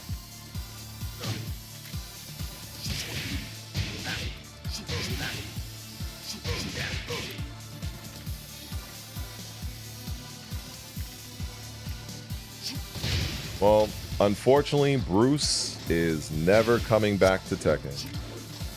Unless it's a Tekken Tag situation. I completely forgot all the combos.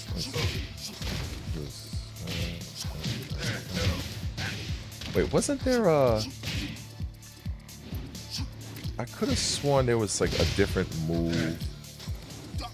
Oh, there it is. Okay. Forward one. Okay, that's the bound. I remember that. Yep, there we go. Okay. Like riding a bike.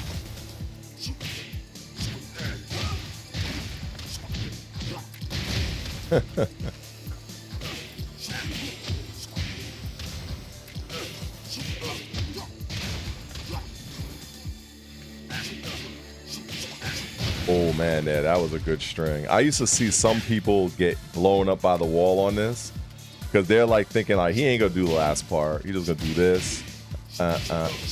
Because you can delay it.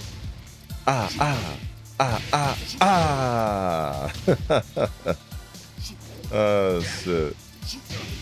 And you got the attack counter. That shit was godlike. Yeah, man. He had another one. He had a kick, actually. I think it was down. There it is. Down both kicks. Yeah, that shit. That was the other one he had. Yeah, that was the other one.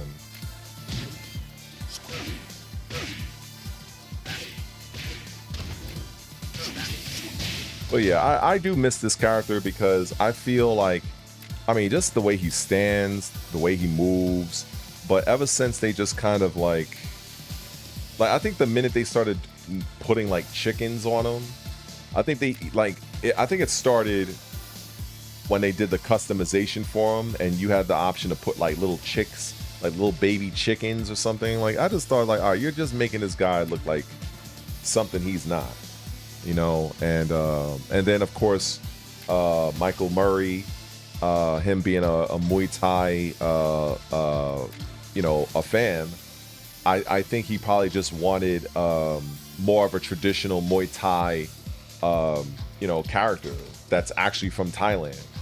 And you know, that kind of just made for Raven Bruce to be taken away.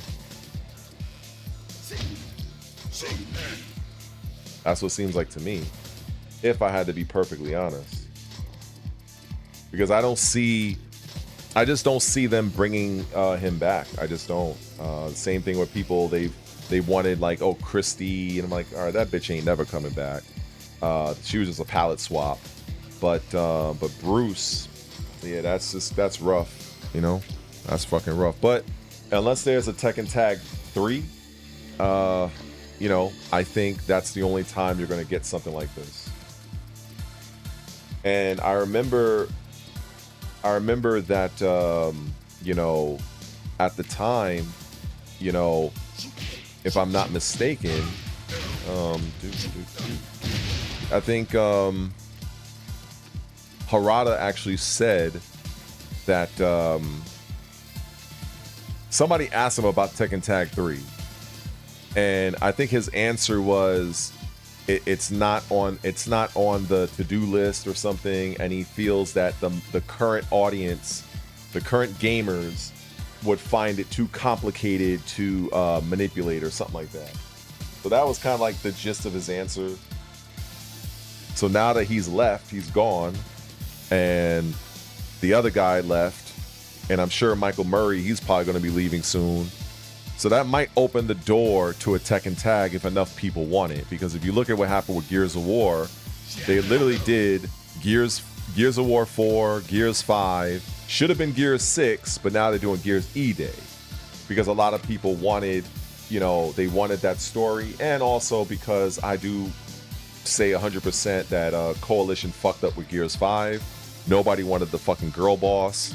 So that's why they're coming out with that. But now with many of the Tekken people out of the way, that might, you know, if the Tekken community starts fucking bombarding, and this is what you guys should do if you really want this shit, because I don't give a fuck. I don't even play this fucking franchise no more.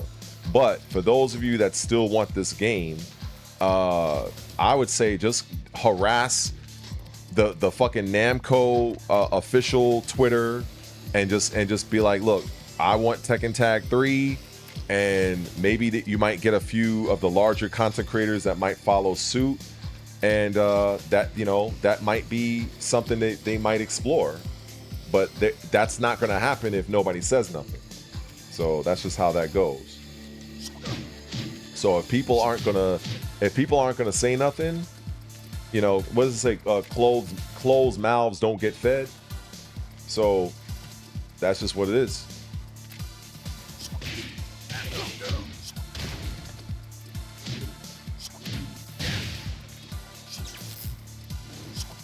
Could have sworn that did something on counter.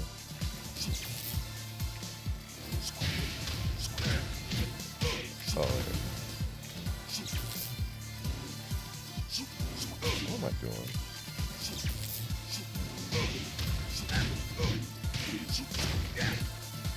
Yeah, I have not used these characters in so long.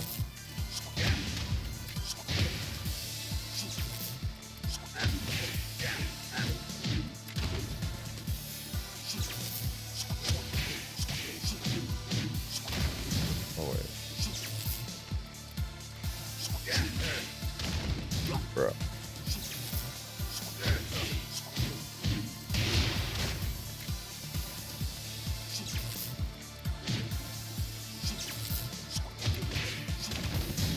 Huh. Well, I don't know. Been a long time. But yeah, like I said, just to kind of just go over this one more time.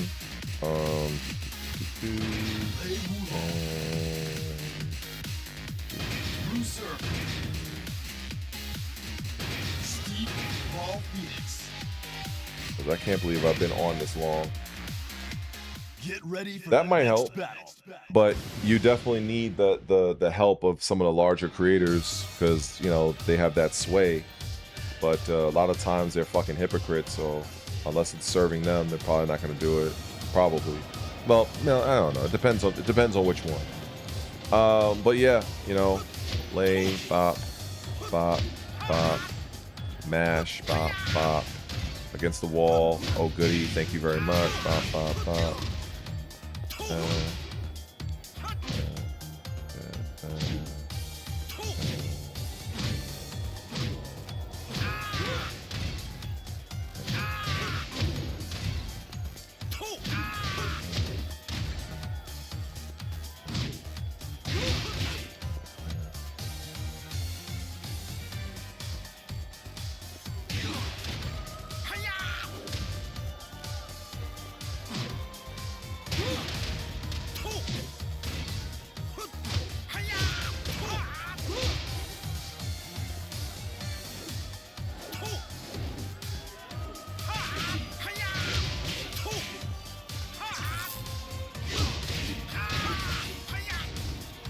What did I used to do here? It's been so long. I know in Tekken Tag I would just do Tekken 7 I would just do that. I forgot what the fuck it was. Oh, 442. 442, that's what it was. Yeah. I have to do it. Can't do that one? I'm probably just being too greedy. Yeah, it's been a while. Yeah, Tekken 6 lay, I mean Tekken 6, Tekken Tag 2 lays. I barely remember any of my combos. I know 442 is the bound. I know that. I know that's the bound. Let's see. I got that as the ender. And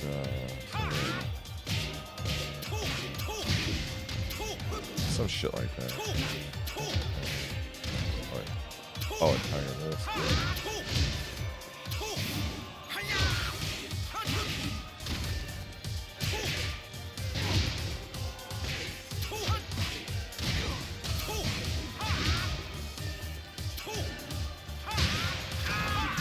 This move is also really good because one, this is a 13 frame attack and no lay player fucking uses this shit. Ironically, it fits perfectly with the 14 frame Crane 3, which is the reason why all of this is guaranteed. Because the first three is all guaranteed. Bop, bop, bop, that's all guaranteed. So they're trying to duck underneath this, which is completely safe. If you duck, bop, bop, bop, and also you can delay each and every hit. 1, 2, let's see. 1, 2, 3, 4. You have to delay every single hit. What's going on? What's going on, chat? What's going on, chat?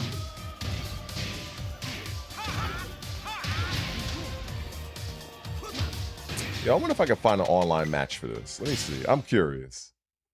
I'm fucking curious. Let me see. For shits and giggles, right? Let's see. I'm curious. Let me see if anybody's still playing this shit.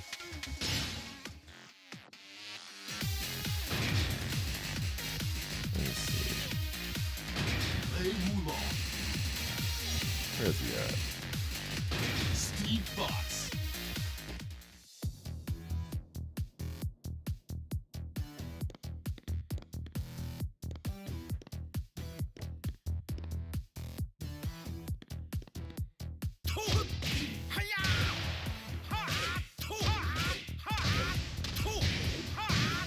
So he can't do back turn 4-1. Oh, you can do that. Okay. I can probably get away with that, right? Let's see.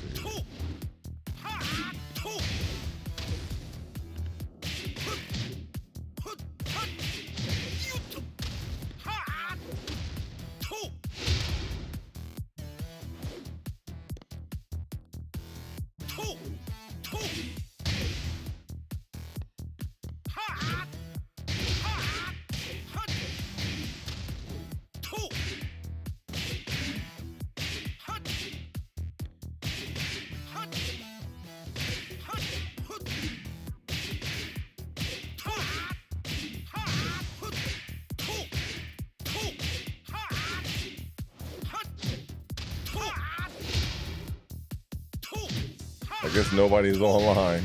The game is dead. I'm like 10 years too late.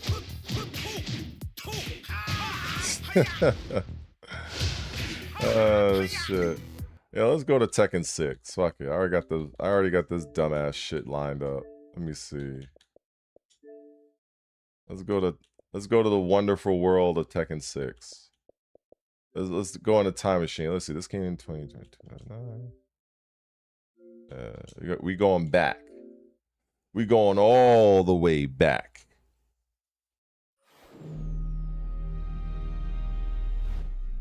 Shit. We going back to where it all began. No, not where it all began, but yeah, buddy. How about that buttery fucking intro where fucking Jin is the villain? Music was godlike. Once this fucking downloading thing goes away. Interrupting the whole shit.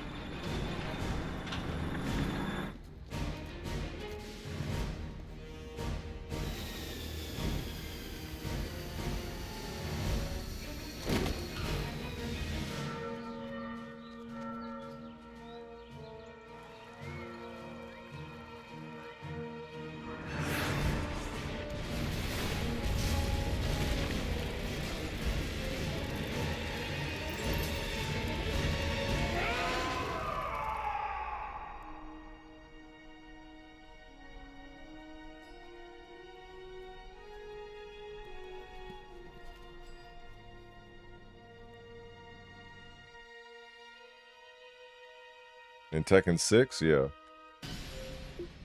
I've heard about something like that, but I didn't really mess around with it, honestly.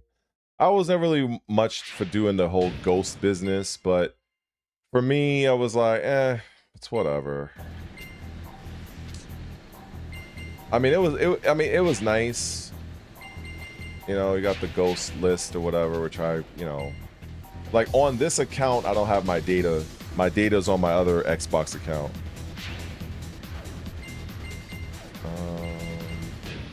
Let me see what the leaderboards is looking like. Character. Let's see where all Blood Red was. All right, so Emperor Skies. So I was around. I was kind of low on this one. The highest one I did was in Tekken 7. Tekken 7, I was like the second. I think I was like the second to last rank. I'm somewhere in there. Oh, there I am.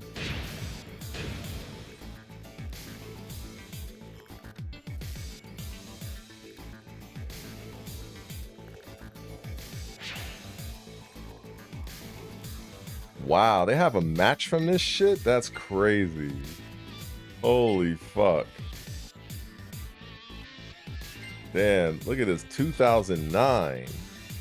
Holy fuck. Oh, I'm definitely got to play this. Even though I probably got fucked up, but let me see, let me see. Oh, I have to save it before I can play it, I guess. Okay. That's wild. Can I? I think it's replay, right?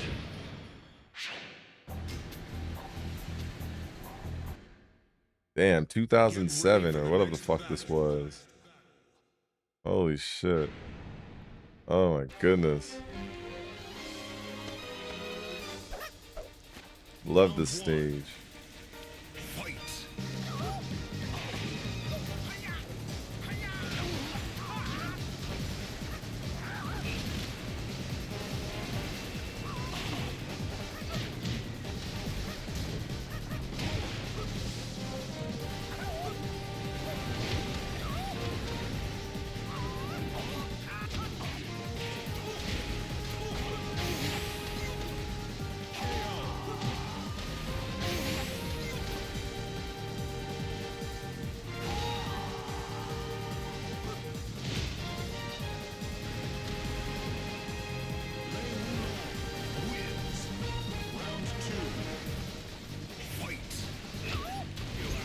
Yeah, you ain't blocking that shit online.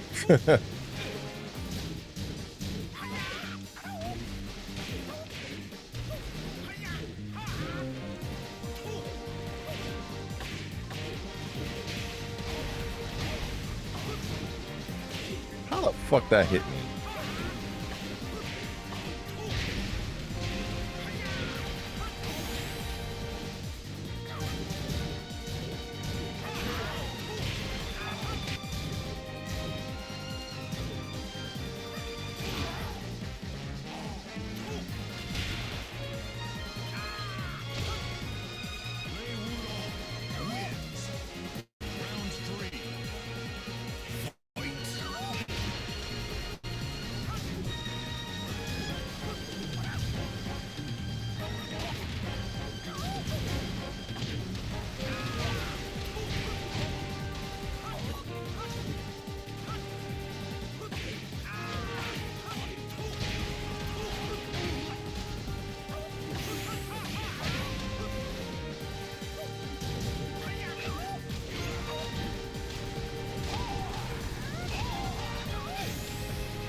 I don't know, maybe I was answering the phone or some shit during the match. I don't know. Shit, I probably just sat there. I was like, let me just let this guy get around. Martial law wins. Round 4. Fight.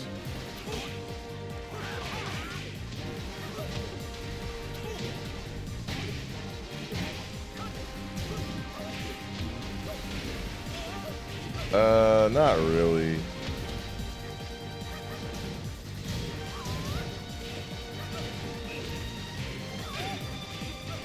I mean, maybe another time. I don't know. Like, I'm pretty chilling right now. Like, I'm surprised I'm even still streaming. It's been like almost 9.5 hours right now. Me even putting this shit on is completely random.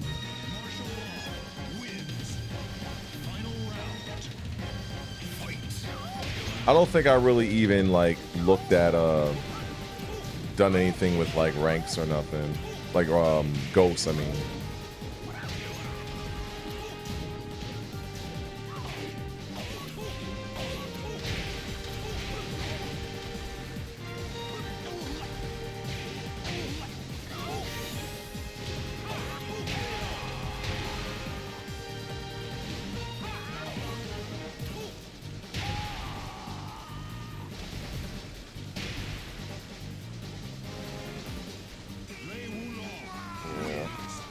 I was just kind of just showing a few things off, but yeah.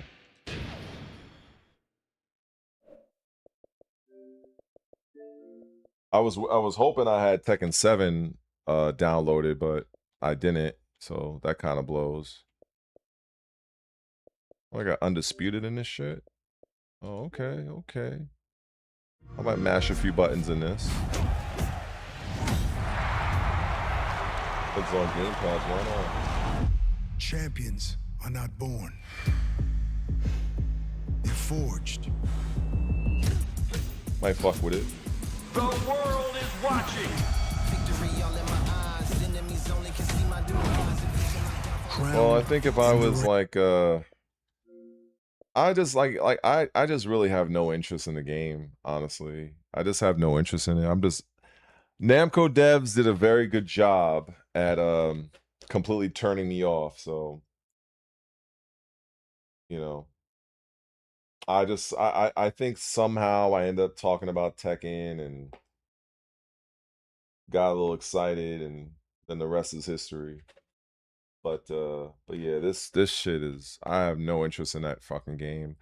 Like, I just feel like when I look at Tekken now, it just I just don't see it getting any better unless a miracle happens. I haven't, but you know, miracles can happen, sure, but I just I just feel that they're content with the direction that they want to go in. So, and it's a direction I'm not interested in.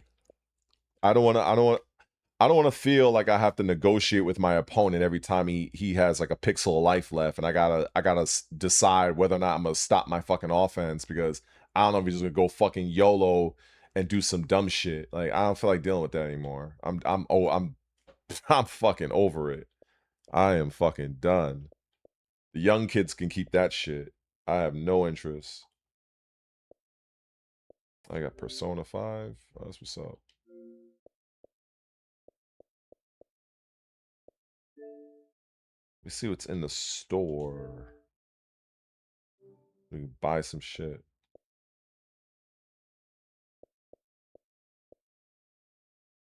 Gears of War E-Day. Let's fucking go. So as they don't have a video. They got the girl boss in the back there. She looks great at parties.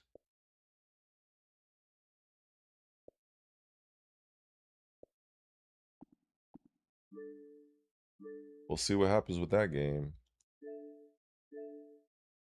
$50. Oh, they got like a little video for this. 3 minutes. Oh shit. Hopefully this the whole thing plays.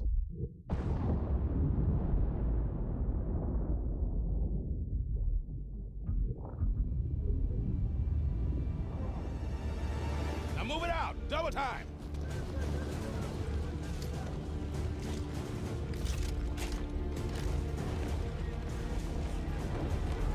We were losing the war. Pushed to the edge of extinction by an alien alliance bent on our eradication. The Covenant. So we made a bet and trusted everything we had left to one soldier. Lester Sprite? I don't know why that name sounds familiar to me.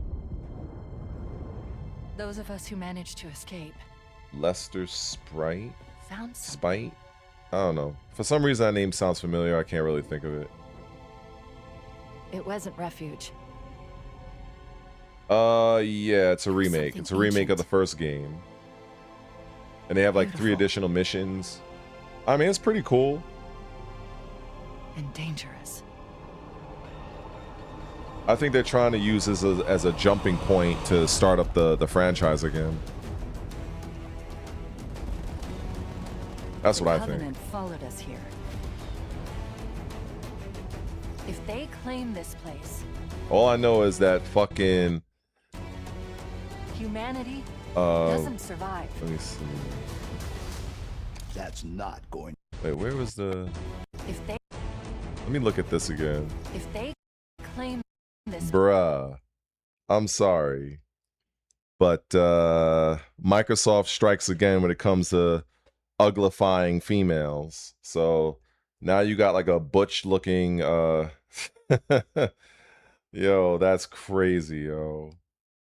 I don't know what the fuck they did with this chick or this AI, but goddamn, you could have made this like But like, you know, I was saying it in the stream a couple hours ago. I was saying that Microsoft actually has documents where they don't want like good-looking women. It's absolutely absurd. It's really crazy. So as much as I love Xbox, as much as, you know, I'm an Xbox guy, but you know, I gotta take the good with the bad. Shit. Place. Humanity doesn't survive. Oh yeah, for sure. Part 4. Not going to happen. I think this game, the video they show right here for this looks a lot better than what they showed for Halo Infinite damn near 5 or so years ago. More than your mission. I think they did pretty well with this particular More showcase. than they can handle. It looks more alive, looks more colorful. That was the thing people had the issue with Halo Infinite. They felt like it was very dark, it was very dim. So it's clear that they definitely learned from their mistake here.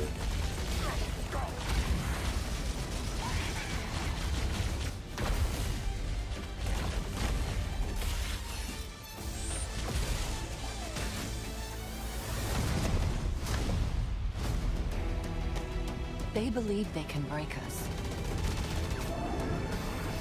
They believe the fight ends here. I used to hate fighting those fucking things. They're wrong. Man, those shits was annoying.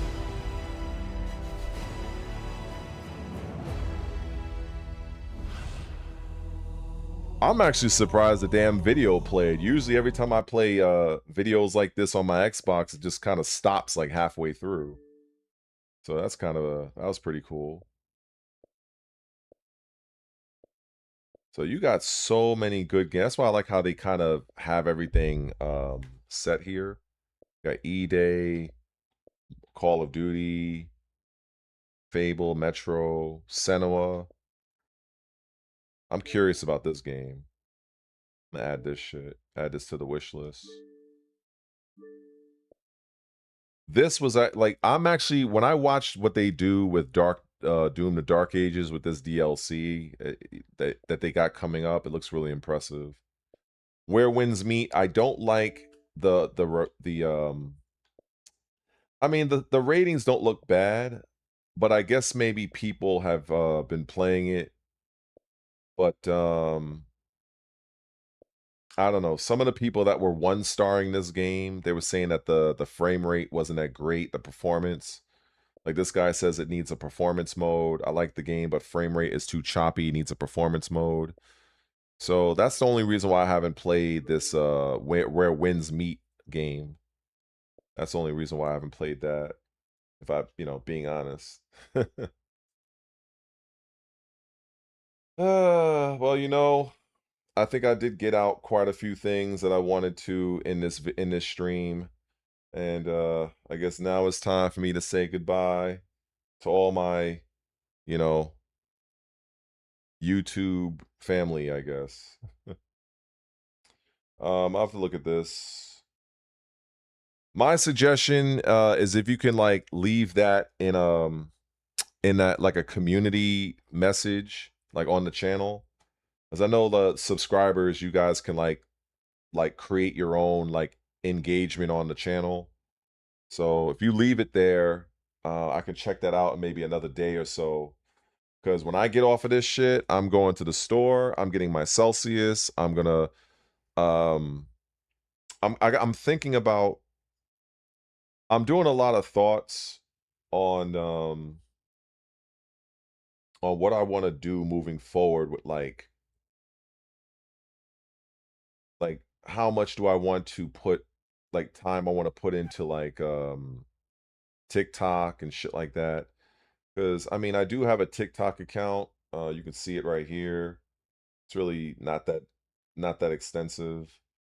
But oh, actually no, you're not seeing it. Hold on, let me get off of this then. Yeah, there you go. So there's my TikTok. And so I don't know, I'm trying to figure out what direction I want to take this in, because I have a few clips on here, not much, but but I know TikTok is a, you know, it's a serious mover, especially if you're like selling products and shit like that. You know, but yeah, man, it's TikTok, you can make a lot of money, but I don't really have anything to sell. So it's just a matter of me just trying to, I guess, expand the fucking audience or whatever. So I have to figure out the best way I can do that using this site. So I'm probably gonna be watching a few YouTube videos on that, and while I sip my Celsius. So I appreciate everybody tapping in. You guys are great. You guys don't mind me. Well, at least you don't. Well, I don't think you mind just me yapping away. So, and I showed off some Tekken. Look at that. It wasn't Tekken 8, so people can't say shit to me because it was not Tekken 8, but it was Tekken Tag 2 and Tekken 6. So, where Tekken was Tekken.